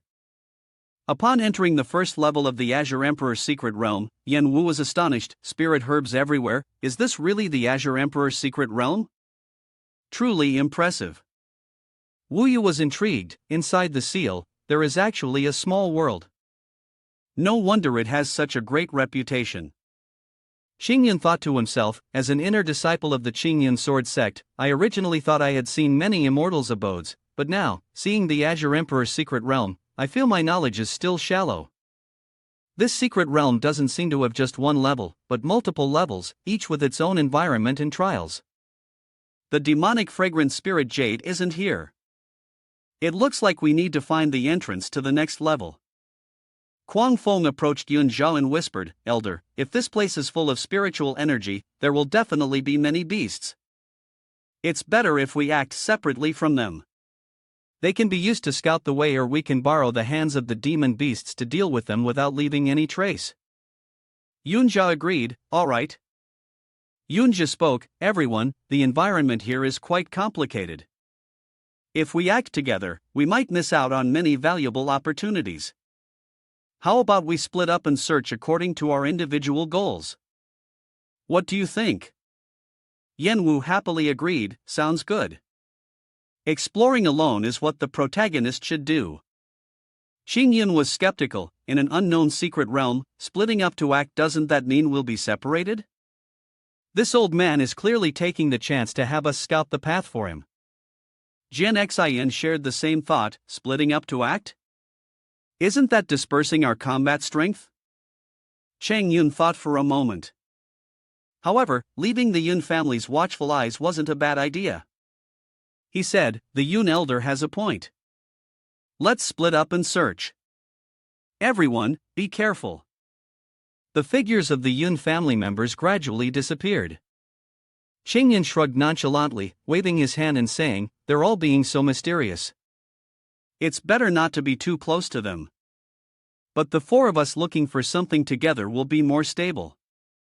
Wuya responded, Hua fellow cultivator is usually not so foolish, but Yenwu actually agreed with the Yun family elder. Yenwu retorted angrily, hey, what part of me is foolish? Wuya inquired, alright. So, where do we go next? Gen Xin furrowed his brow, those people from the Yun family might not have good intentions. Let's head in the opposite direction from them. Everyone started searching. Wuya exclaimed, this place truly is a rare and extraordinary treasure land. Yenwu was surprised, on the way here, we've encountered so many herbs that are hard to find anywhere in the world. Wuya suddenly noticed, look over there, that's the Xian Bing Qilin herb.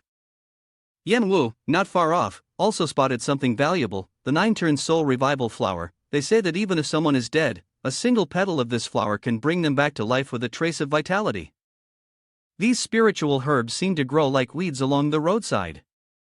This time, we've really hit the jackpot. Gen Xin held a herb in her hand, thinking to herself, to think I could find the golden sun saint herb here. This can heal hidden wounds within the body, it's an incredibly rare healing elixir. She looked at Xingyun and said, I'll collect it for brother first. Xingyun spoke up, hey, look over there. Everyone was surprised. Yenwu shouted, Wuya is right, this lake is really beautiful. The clear water flowed continuously, sparkling. Yenwu quickly ran over, this place is rich in spirit chi, there must be a fortuitous encounter in the center of the lake. Everyone, don't come over here, the treasures belong to me. Wuya didn't have time to stop him. Yenwu, wait a moment, he jumped into the air to absorb the power. Suddenly, he noticed something. Oh, a Xianlong Nagel is emerging from the water, trying to bite Yenwu. He was taken aback, what? It swallowed Yenwu whole, but it seems he doesn't taste that great. Yenwu yelled loudly, launching an attack, you beast, you dare try to eat me? Watch as I burn you to death. Wuya was worried. I can't believe there's the mystic black dragon of the cold water abyss here. Yenwu, I'm coming to help you. The two of them teamed up to fight the mystic black dragon of the cold water abyss. Gen Xin also hurried to lend a hand. I'm here to help you both. Suddenly, Xingyun held her hand, signaling her to wait. She was puzzled. The mystic black dragon of the cold water abyss is an ancient demonic beast. Brother, aren't we going to help them? Xingyun explained, wait, I have a plan, but I need you to cooperate. Do you trust me? Wuya was nearly exhausted. If they kept fighting like this, their bodies would be worn down by the cold energy, and their fighting strength would diminish. We need to find a way to break its divine powers. Yenwu responded, I know, but this beast is too powerful, and we need to find its weakness. He was exerting all his strength to resist the demonic beast's attacks. Damn it, this beast is terrifying. Wuya was gradually being frozen, and it seemed she couldn't hold on much longer. Gen Xin suddenly stepped onto the surface of the water, gathering momentum before launching herself into the air. The beast noticed her and shifted its attention toward her. She focused her strength, preparing to strike, and an overwhelming power surrounded her. Then, she thrust her sword directly into the center of the beast's head. The beast was completely knocked out. Yenwu was surprised. Xin. What kind of trick did you just use? What was that sword move that released such a powerful lightning force? Wuya was also confused. I've never seen such a strange move before. How did you do that? Xin explained, this whole thing was just something brother showed me. She analyzed, based on the principle of water conducting electricity, metaphysics says that by using this property, the power of the thunder talisman of power enhancement from sword move can be harnessed. Yenwu praised Chayun, water conducting electricity, that's such a novel method. Your mind works quickly, huh? Today, we really are lucky to have the two of you. If you hadn't stepped in, we might have ended up lying here. Wuya continued, that's right, the demon core of this water serpent and the spiritual herb in the lake belong to those two. Xin happily agreed, if that's the case, we will respectfully obey. Suddenly, there was a violent disturbance in the water. Yenwu noticed it. Oh, this demonic aura is quite intense. Xin warned, be careful, something else is coming. Yenwu launched another attack, damn it, I'll fight this beast to the death. The gigantic monster was so large that the water in the lake only reached its feet. Xingyun was stunned, this Yenwu was really reckless. This blue-scaled twilight beast became even more ferocious when enraged. The beast started gathering its power, launching sharp water beams. Yenwu was struck and coughed up blood. Seeing this, Wuya cautiously provided support. She used a technique to create a shield, protecting them from the beast's attack. The beast, seeing this, kept relentlessly firing attacks at everyone. Wuya seemed to be running out of strength, her hands began to tremble. She worried, this is bad, I can't hold on much longer. The defense line was completely shattered, and Xin could no longer stand idly by. She rushed forward, drawing her sword. Xingyun's sword, Xin struck at the beast, and the creature, affected by the attack, stopped its assault. Wuya marveled, no wonder your fellow Daoist you. Yenwu! She shouted. Everyone, attack together. The four of them launched their respective techniques at the beast. It writhed in pain, and a large wound suddenly appeared on its body. Xingyun noticed and instantly realized this was the spot, the only weak point of the blue-scaled twilight beast. He smirked maliciously, gathering power with his sword. The beast gradually weakened under the onslaught from Chong Yun's group. He gritted his teeth in anger. You forced me to make a move, and now you want to retreat? Too late. With the support of his teammates, the beast was slowly pushed back. Xingyun Fai quickly reached his target and delivered a powerful palm strike right into the hole in the creature's body. The beast let out a deafening roar before collapsing. Yenwu, puffing with pride, said, I knew it, the three of us are the strongest. He couldn't stop boasting. Defeating the blue-scaled twilight beast was a remarkable achievement in the eastern wilderness. Suddenly, Yenwu sensed something odd. But this creature. It seems like it's afraid of something. Wuya looked in a certain direction, then said, could it be that Xin has been helping us secretly? Wuya shouted, Hua Chong Yun, was it you who made the first move? Xingyun and Xin were both taken aback upon hearing this. Yenwu was furious, what? Weren't the three of us just fighting together? Xingyun acted as if she knew nothing. Ah, Wuya sighed in frustration. Now that I think about it, back at Heaven's Jian Prosperity Guild, that fellow cultivator Hua was quite strange. Although her power seemed mediocre, she could use advanced spells at will and always managed to escape the demon clan's grasp with ease. She continued probing, Hua Chong Yun, are you hiding your true strength? If the Hua Yun Sword Sect is secretly sheltering a top-tier cultivator, then I must report this to the Immortal Sect Alliance. Xingyun felt a pang of guilt. This person wasn't as easy to deceive as her younger sister. Yenwu was extremely indignant, pointing at Chayun and accusing her. But deep down, he was worried if she exposed her real strength, his own troubles would never end. He didn't need that kind of mess. Jian Xin noticed Chayun's troubled expression and grew anxious. This is bad. If it's discovered that brother inherited the Azure Emperor's legacy, wouldn't he become a prime target for criticism? Suddenly, the beast from earlier, which hadn't left, resurfaced from the water. The four of them were caught off guard. Chayun silently felt grateful. Thank goodness, junior brother, you're still alive. Joy welled up inside Chayun. The beast, mustering its last ounce of strength, unleashed its most powerful internal force. Chayun shouted a warning, careful, it's not dead yet. He countered the beast's attack with a move of his own. This time, the beast was completely submerged. Yan Wu and Wuya were both anxious. Friend, the beast had blood streaming from its nose. Jian Xin realized, so that's what it was, brother, you really are quick-witted. Yan Wu anxiously inquired. Hua Chong Yun, are you alright? Chayun reassured him. I'm fine, just severely injured. Never mind, though, if we encounter another monster in the future, I may not be able to fight back. Wuya thoughtfully considered the situation. The danger they had just faced was extreme, so Hua Chong Yun certainly couldn't have pretended and fought without using his defensive techniques. But looking at his swordsmanship earlier, it was clear that his strength had limitations. It seemed that he had been overthinking it before. Yan Wu, proud of the situation, was no longer worried. If we run into any danger in the future, just leave it to us. Wuya enthusiastically added. Exactly, and you saved us earlier, so we will definitely repay this kindness. Chayun sighed in relief.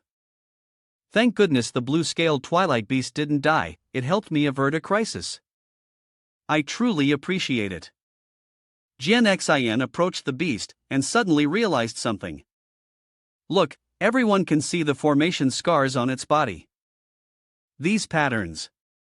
I've seen them in the ancient tome before. They are used to protect the entrance to an important secret realm. Chayun elaborated. In other words, as long as we follow the direction it came from, we might be able to find the next layer of the secret realm. Yan Wu, excited, asked. Then what are we waiting for? The scene shifted to a monster, covered in wounds, trembling as it lay on the brink of death. It collapsed to the ground. At the same time, one of Yunja's disciples reported, Elder, the magical beast has been killed. How should we proceed? Yunja coldly replied, the heart and core of this beast are excellent materials for pill refining. Skin them and extract them carefully. The disciple acknowledged the order. Yunja took stock of the situation. Nearly all the monster resources in this area had been gathered, with the only remaining task being the area where those people had gone. He turned to remind Quang Feng, once we've dealt with this magical beast, we'll head over there. Quang Feng's face twisted with a sinister expression, Elder, by the time we get there, they'll probably be close to death. We can just go over and clean up the battlefield. Unbeknownst to them, in the distance, the companion of the magical beast they had just killed was watching them with fury, its gaze filled with hatred. Switching scenes to the secret realm of the island in the middle of the lake, one person spoke, after half a day of searching, it seems to be on this island in the middle of the lake. Yan Wu sighed, no matter how I look at it, I can't find any trace of a formation. Wuya, without lowering his guard, reminded him, Yan Wu, you should be more cautious. Jian Xin answered, no. Although there are no obvious fluctuations from a formation here, every tree on this island contains powerful spirit chi. Furthermore, the arrangement of the trees seems to align with the natural numbers of heaven and earth. It is clear that each one was meticulously designed. Chayun thought to himself, so this is what the natural numbers of heaven and earth are like. Yan Wu was walking when a loud shout echoed. Jian Xin hurriedly stopped him, Yan Wu, stop. He froze, remaining in place. Chayun stroked his chin and analyzed. He couldn't find any traces of the formation because the entire island in the middle of the lake had a large circular formation visible on it. He continued, it has been set up as a large-scale formation. Jian Xin experimented without error. She used a stone to channel her strength and controlled it. The stone, empowered, sped toward the spot where Yan Wu had intended to step earlier. Suddenly, a burst of red light shattered the stone. Yan Wu was frozen in fear. That was too dangerous. Wuya expressed her gratitude. Fortunately, you're all here. A formation of such scale must be protecting an extremely important spirit item. Perhaps the entrance to the next level of the secret realm is right there. Yan Wu noticed something and shouted loudly, "Everyone, look!" What is that? A lone red flower lay on the ground, and he recognized it as the blood jade immortal herb. Wuya was surprised. I can't believe this legendary spirit herb is appearing in the secret realm of the Azure Emperor. Xingyun was excited. This is really interesting. The secret realm of the Azure Emperor is making me more and more curious. Yan Wu was puzzled. What's so special about the blood jade immortal herb? Wuya explained with some frustration. The blood jade immortal herb can not only greatly enhance your cultivation. She continued, explaining that it also had a special effect purification of the bloodline, enhancing the physical body. For magical beasts, the temptation is irresistible. This also explains why we found the blue-scaled twilight beast here. It must have been attracted by the spiritual breath of the blood jade immortal herb. Yan Wu was excited. Then let's break the formation and charge in. Wuya was frustrated. You fool, if the formation were so easy to break, how could such a powerful beast not get through? Chayun interjected, stop talking. The method of old Yen might actually work. I noticed that this formation doesn't work on the beasts, but we aren't being repelled. Jian Xin added, so, if we want to get through, we don't need to break it entirely. Xingyun agreed, exactly, you're smart. Ahead of us is the battlefield, and time is of the essence. Let's give it a try. Xingyun pointed, Yan Wu, you have a large capacity for spiritual energy. Focus on this specific point and attack. Yan Wu complied, got it, leave it to me. He summoned all his internal power, creating a massive column of energy, and struck directly at the weak point. The energy hit the weak spot of the shield.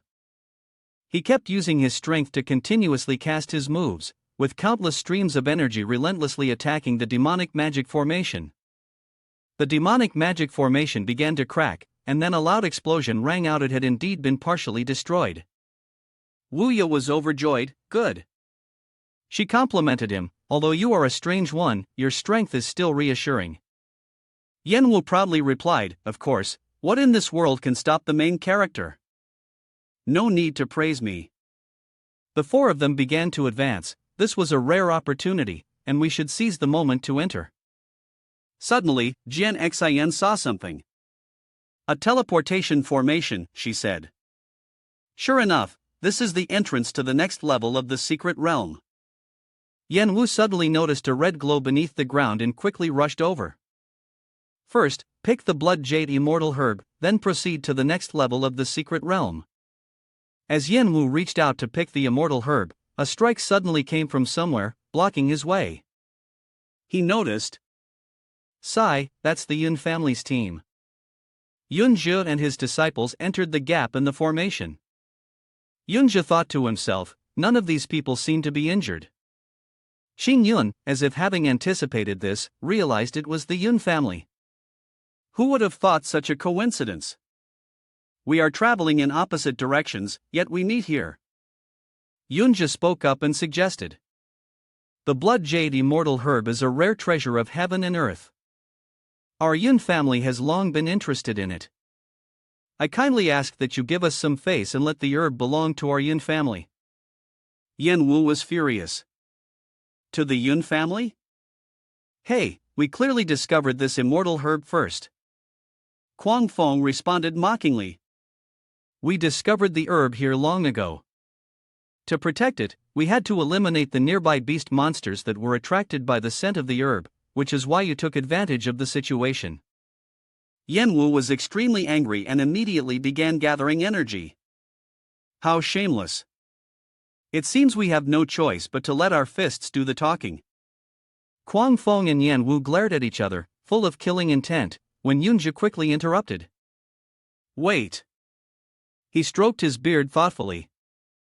If neither of us can persuade the other, then why don't we settle it with a bet to decide who the immortal herb belongs to? Chayun was surprised by the gamble, thinking to himself, what kind of trick is this old man trying to pull now? Yunja continued, that's right, each side will send 3 people to fight, with 3 rounds determining the winner.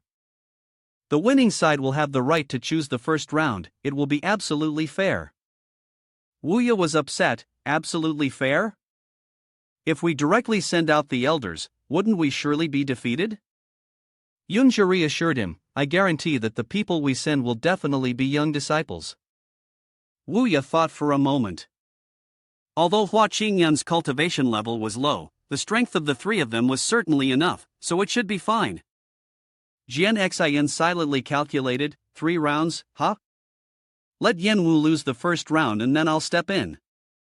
Brother will still be able to secure the victory. Alright, I'll agree to their terms. The 2 looked at Chayun with expectation. Chayun was a little nervous. Why were they suddenly looking at him like that? Yenwu stood to one side, extremely arrogant. I don't mind fighting. My disciple of the Divine Flame sect is definitely no coward. Yunja agreed, alright, Cloud Raging Wind, you will take the first round. Kwang Fong, filled with energy, stepped forward and taunted, my cultivation is far above yours. If you lose later, don't come crying. Yenwu accepted the challenge, come at me, let's see if you have the skills to back up your words. He hurriedly gathered his strength. That insignificant name, accept my flames to purify yourself. On the other side, Fong was not at a disadvantage, immediately executing the mystic wind-water restraining art, a clash of forces between the 2. Jian Xin was somewhat worried. So it's the secret technique of the Yun family. I heard that this technique has always been strictly forbidden by the Yun family elders. But now the Yun family openly sends disciples to explore the secret realm like this, something's not right. Jian Xin turned to Chayun, seeking his opinion. Brother, what do you think? Chayun replied. These people from the Yun family are strange, they give me an uneasy feeling. Chayun cautioned. We should be careful and pay attention. Jian Xin agreed. Yeah, it seems like Yenwu's strength is gradually weakening, while Fong still has abundant energy. His expression is full of malice, he's not holding back, and he's using his final move. My water attribute naturally counters your fire attribute, and what's more, I'm a level above you. You're so arrogant. I thought you were powerful, but it turns out you're just an empty barrel making noise. He was smug. Now, the outcome is decided, you've lost. Yenwu was severely injured, collapsing to the ground after taking the hit. Wuya was panic-stricken. Yenwu, how are you? Chayun's expression remained unchanged, deep in thought. Something's not right, the outcome hasn't been determined yet.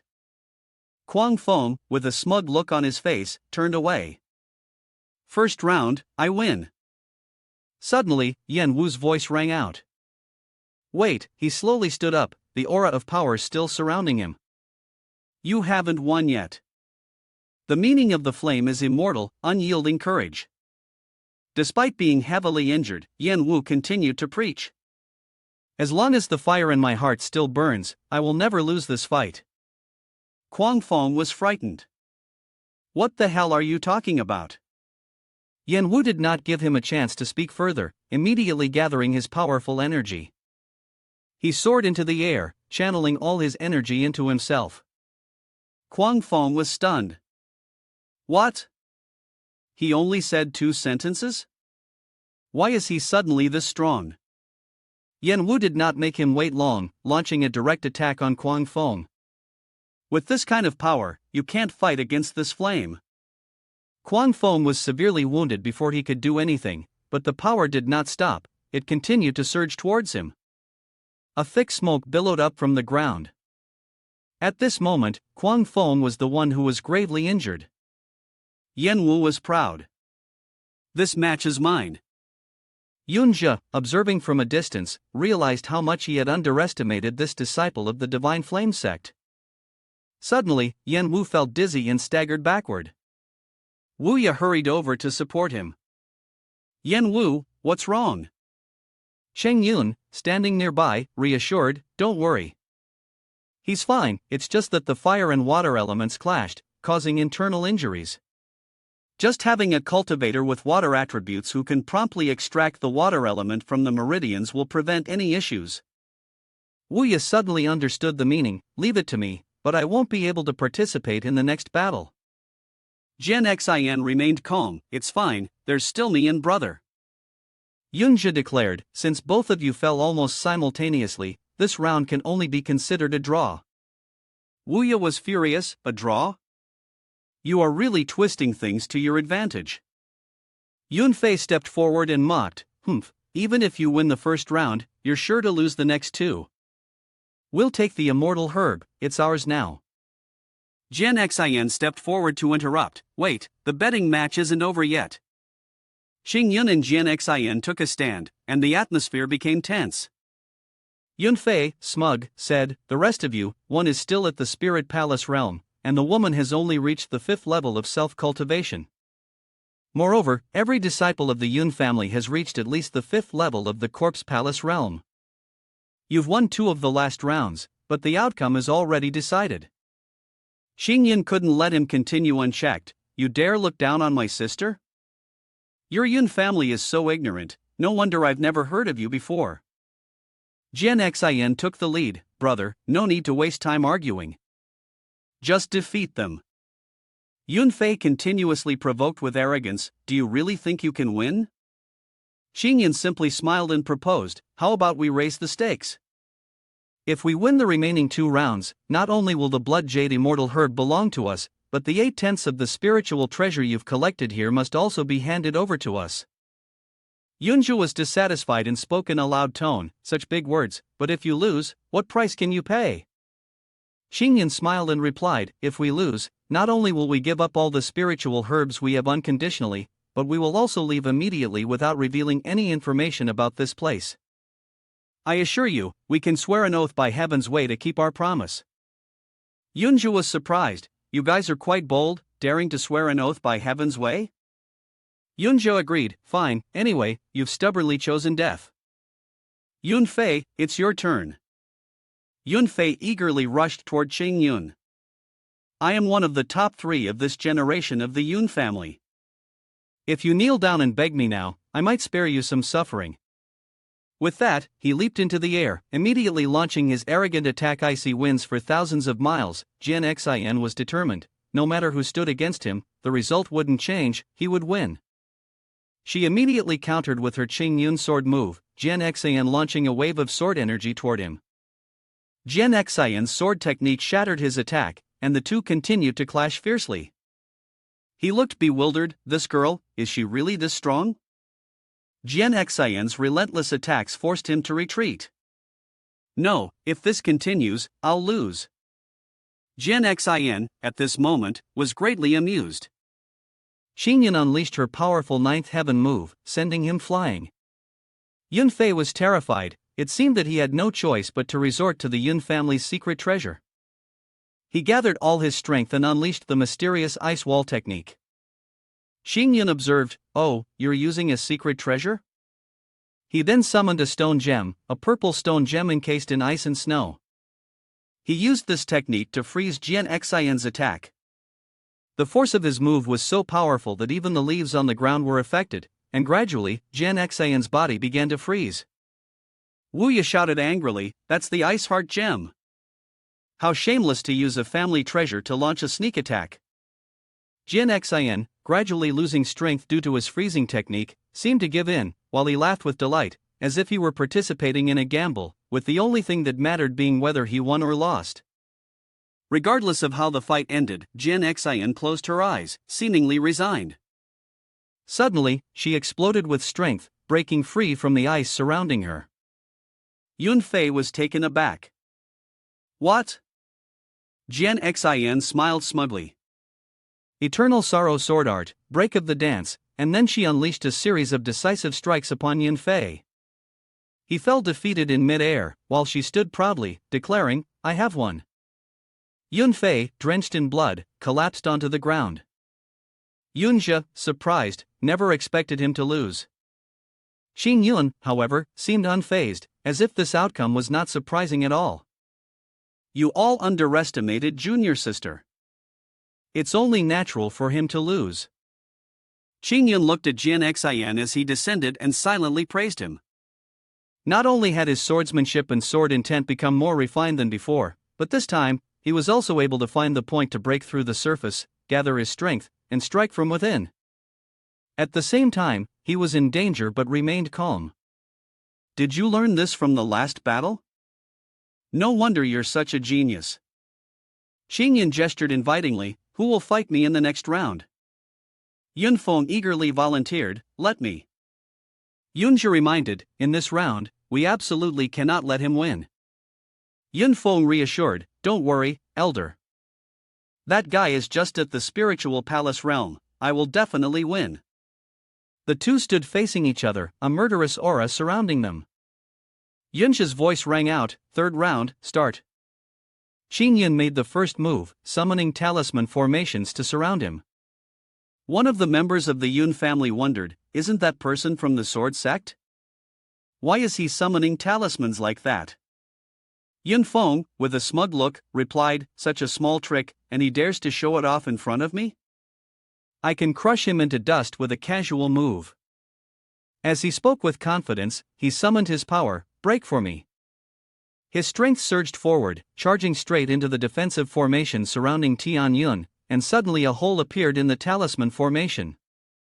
However, Yun Feng's power was absorbed by the talisman formation, and Xing Yun remained unharmed. Yun Feng was greatly shocked, how is this possible? My full strength attack, and yet it couldn't even leave a scratch on the talisman formation? Yunjia and the disciples were in a state of utter panic.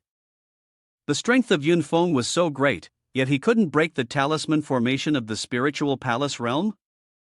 What kind of background does Hua Chong Yun have? How could he set up such a brilliant defensive tactic?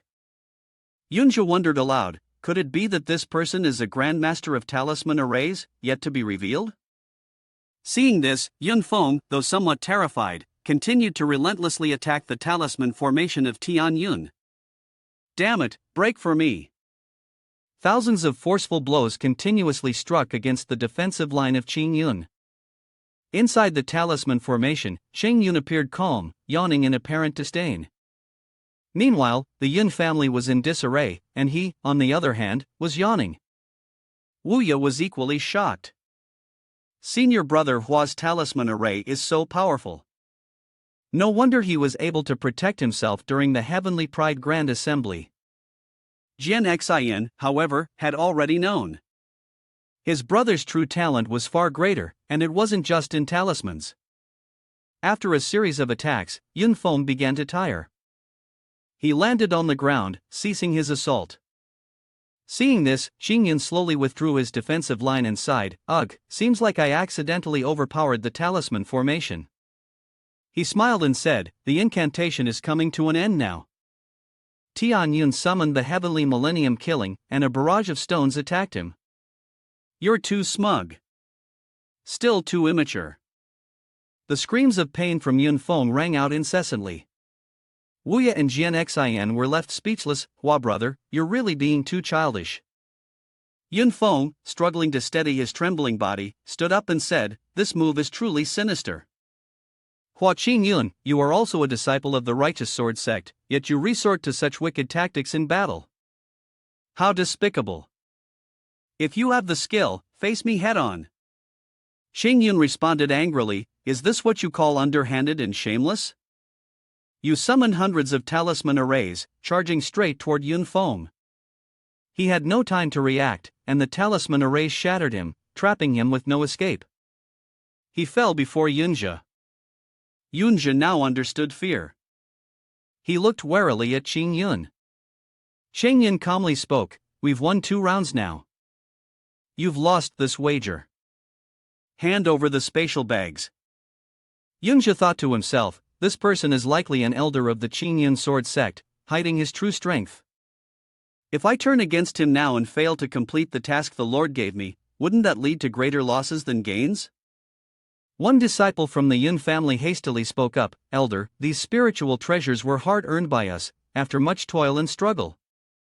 Before he could finish his sentence, Yunja barked, "Give it to him." The bag of spiritual treasures was handed over to Qin Yun. Qin Yun bowed politely, "Thank you, Yun elder." Yunja frowned and said, "I remember what happened today. Hua Chong Yun, if there is ever a chance in the future, our Yun family will definitely make you pay back tenfold." Jian Xian, standing in front of the Wuya's spiritual energy, was enjoying herself. The spiritual ore in this place was enough to elevate our strength to a higher level.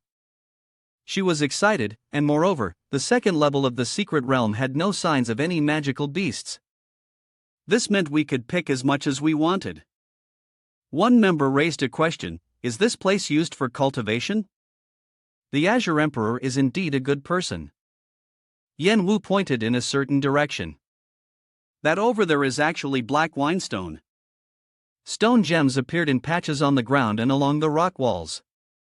Immortal Dance sighed, "How can there be so many of them here?" Qin Yun asked, "What's so special about obsidian?" Jian Xin explained, "Obsidian is extremely rare in the cultivation world. Not only is it incredibly hard, but it can also withstand powerful attacks. Furthermore, it has the ability to absorb spirit chi, making it a crucial material for crafting the spirit chi defense Dark Underworld shield. In the entire cultivation world, the number of Dark Underworld shields does not exceed 10. I never expected there would be so many obsidian stones here." A move was directed at the obsidian to collect the No Dao Tu Chao. The stone gems remained unmoved, and Wuya sighed, as if unaffected. Yen Wu volunteered to give it a try, saying, "Let me, only the main character can obtain this precious item." Having said that, he unleashed his full strength towards the black liquor stone. After a puff of white smoke, the stone gem appeared. Upon closer inspection, it seemed to be completely flawless, with no cracks at all.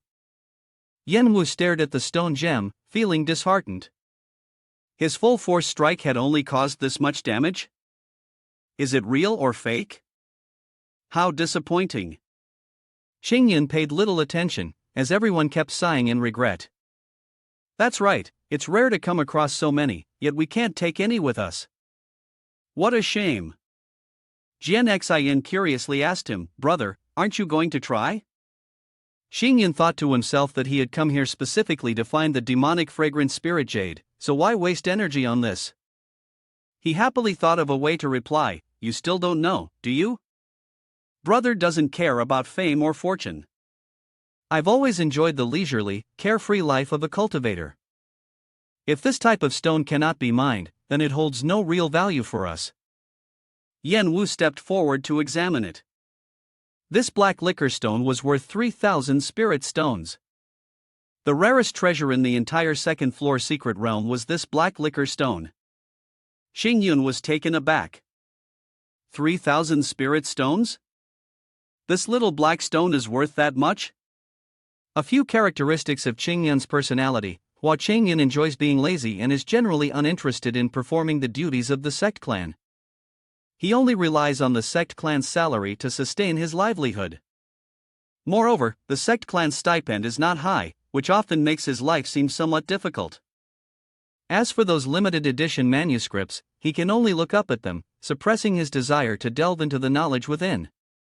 Qin Yun began to feel a bit moved.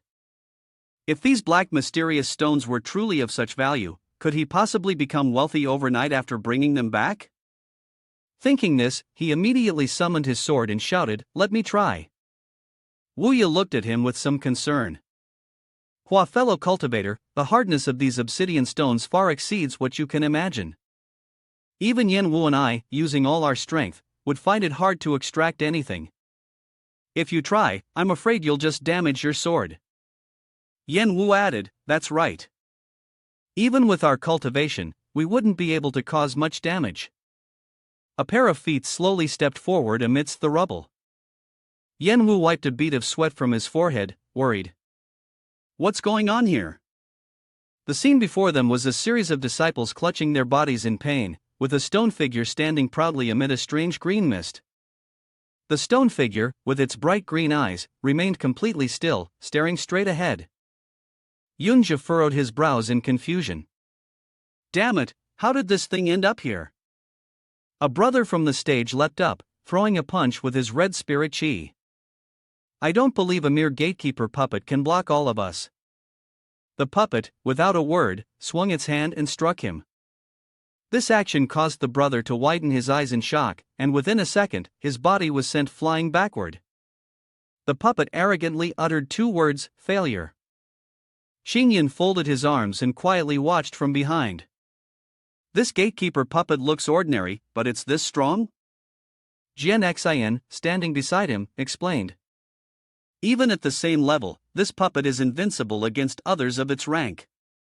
It can even fight above its level without issue. Yan Wu clenched his fists. It seems only someone like me, the main character, can end this farce. Wuya raised his hand behind him to stop him. Yan Wu, this is not the time to take reckless risks. Yan Wu ignored him and charged directly toward the puppet with his own stream of orange chi. Let's see whose body is tougher, yours or my head. Take my punch. Blazing flames that burned the heavens was as fast as lightning, but the puppet dodged the blow. Yan Wu was stunned. What? Not only that, it controlled its green chi and shot it directly at the spot where Yan Wu had been standing, causing a huge explosion in mid-air, with a greenish hue. Yan Wu instantly fell straight to the ground, his face covered in blood, yet he refused to give up. This guy does have some skill. Wuya hurriedly ran over and placed a hand on his shoulder. You're too reckless. Yan Wu gritted his teeth. Looks like I need to be more serious. He laughed loudly, creating a fierce orange aura around himself. Indeed, this was nothing compared to the puppet, which managed to dodge all of his attacks. Jian Xin analyzed its movements. In the battle, the puppet's strikes seemed simple, but they appeared to conceal some kind of pattern. The main character nodded. Right, the puppet wasn't attacking randomly, it was analyzing Yan Wu's movements. Xingyan spoke up, identifying the weakness, and then launched a precise counterattack. The disciple from Yun clan who had been defeated earlier was beaten because the puppet struck at his weak point in defense, which led to his downfall. Then, Xingyan called out to Yan Wu. To break this puppet, all you need is yourself. On the other side, his laughter echoed as he fought with the puppet. Yan Wu's eyes glinted with fiery determination, his grin triumphant. This pain is what sharpens my mind, that's it, just get stronger. Seeing this, Xingyan could only smile wryly. It seemed that Yan Wu didn't need any reminder. Everyone silently watched as the 2 streams of blue and orange energy collided. Jian Xin had a few words of praise. This Yan Wu might seem simple-minded, but in actual combat, he learns and grows very quickly. Wuya had to agree. That's right, Yan Wu's combat instincts are actually very sharp. The 2 of them watched as Yan Wu, full of vigor, threw a punch forward. The main character stared at him, deep in thought. Yan Wu had an incredibly strong fighting instinct, one that he might not even realize himself, but his body and subconscious were constantly adapting to the puppet's attacks while also looking for an opportunity to counterattack. At this moment, Yan Wu's punch was just a finger's length away from the puppet's face. Suddenly, it retracted its green energy. You've passed the challenge. These words left him stunned, not understanding what was happening. The orange spirit chi from Yan Wu was quickly absorbed into the puppet's isolated green energy. Yunja gritted his teeth and stroked his beard. He passed? How did that happen? He turned and asked his disciple. Observe carefully how they pass the test and see if the puppet's moves have any patterns. Xingyan furrowed his brows, watching the suspicious behavior of Yunja. The Yun family seems to be secretly observing our method of passing the test. I wonder what kind of scheme they are planning. He pointed at himself. Later, you and the 2 friends go ahead into the 3rd level of the secret realm. I'll hold them off behind. Jian Xian quickly responded. Alright, brother, be careful. We'll wait for you at the third level of the secret realm. After a moment of incense, Wuya stood before the stream of green energy, raising his hand high as the puppet notified him. You have passed the trial. The protagonist stretched and leisurely walked forward, thinking to himself, finally, it's my turn. He silently considered that as long as he didn't let the puppet strike his weak points, he could pass the trial with a little casual defense. Xingyan summoned his spirit chi, a vivid green, and upon seeing this, the puppet reminded him that failure to engage in battle would result in a loss. He gripped his sword tightly. Was the puppet not going to allow me to slack off? Well then, let's try a bit of fighting. The protagonist raised 3 fingers with one hand, while the other swung his sword in a few swift cuts. He then leapt forward for a sudden attack, forcing the puppet to hastily defend itself against his continuous strikes. Yunji issued a command, observe his movement technique. Everyone was astonished, why is he moving so fast? It's hard to even see. The puppet widened its eyes, realizing the protagonist's power was too high, and it increased the intensity of its attacks. Xingyan furrowed his brow, has the puppet's power level been adjusted? Could it have detected my true cultivation? He gritted his teeth, if this goes on, won't it be endless? This is so troublesome. The protagonist wielded his sword with both hands, delivering a strike that sent waves of green energy swirling through the air. The puppet, seeing the energy, realized it was being hit by the attacks and could only shout, detected. With a loud explosion, a thick cloud of white smoke enveloped the area. The puppet then announced, the trial is over, you have passed. Xingyun, slightly confused, murmured, is this a malfunction? Later, only a few people remained scattered outside the 3rd floor of the secret realm. Yan Wu crossed his arms and chuckled, I didn't expect you to pass the test so quickly. The protagonist is so humble, just lucky, I suppose. The people standing on the cliff looked down, and a voice called out, is this the 3rd floor of the secret realm? Jian Xian pointed ahead, turned her head to look at him, and said, brother, look over there. Xingyan looked up at the sky and saw a palace surrounded by a mist of white clouds. Upon closer inspection, he noticed a door that seemed strangely familiar. The protagonist was taken aback, and a bird flew over to his ear, delivering a message. The owner of the demonic spirit jade is inside that palace. The protagonist turned his gaze toward the palace. If the 3rd floor of the secret realm is right there, then why are you all still standing here? Wuya raised his palm toward it. Hua, fellow cultivator, you can go see for yourself, and you'll understand. Xingyan slowly raised a finger, his face showing clear surprise. Is this what you're seeing, the golden glowing rings of aura around us?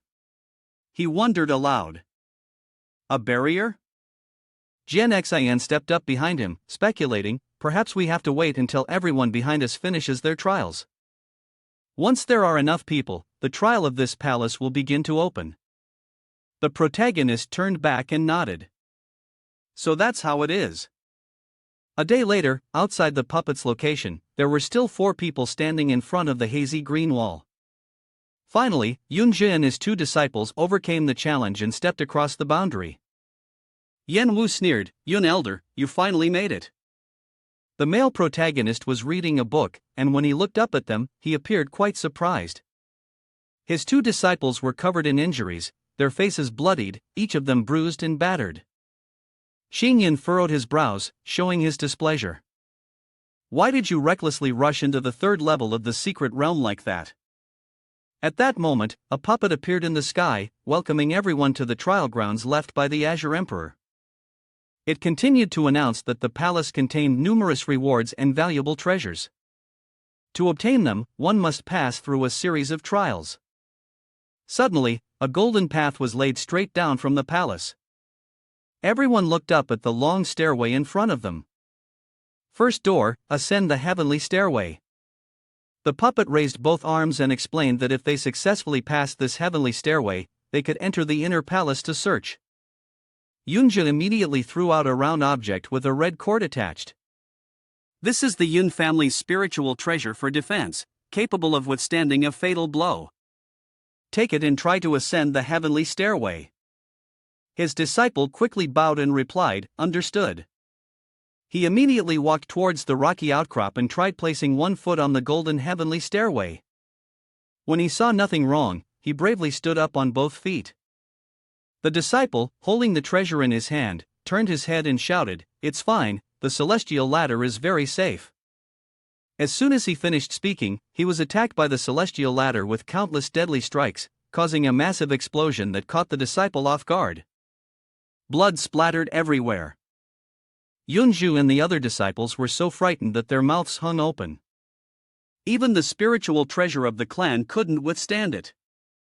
His bloodied body on the celestial ladder seemed to be sinking into its golden color. Wuya frowned, confused.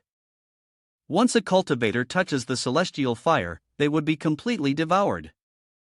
People started to whisper among themselves, clearly the celestial ladder was rigged with many traps and deadly mechanisms full of power. One must follow the safe path to get through. Xingyun crossed his arms, standing in front of the greenish mist, snorting coldly, "Why does this celestial ladder feel so familiar?" Yunja raised his voice and turned to ask, "Who's going next?" His two disciples are trembling in fear. "Elder, this celestial ladder is too dangerous." On the contrary, Yenwu raised his palm and smiled proudly. Every single one of Yun family's disciples was like a turtle hiding its head. Then, with a firm stance, he jumped into the air. "Move aside, let me go." Seeing this, someone shouted, "Yenwu."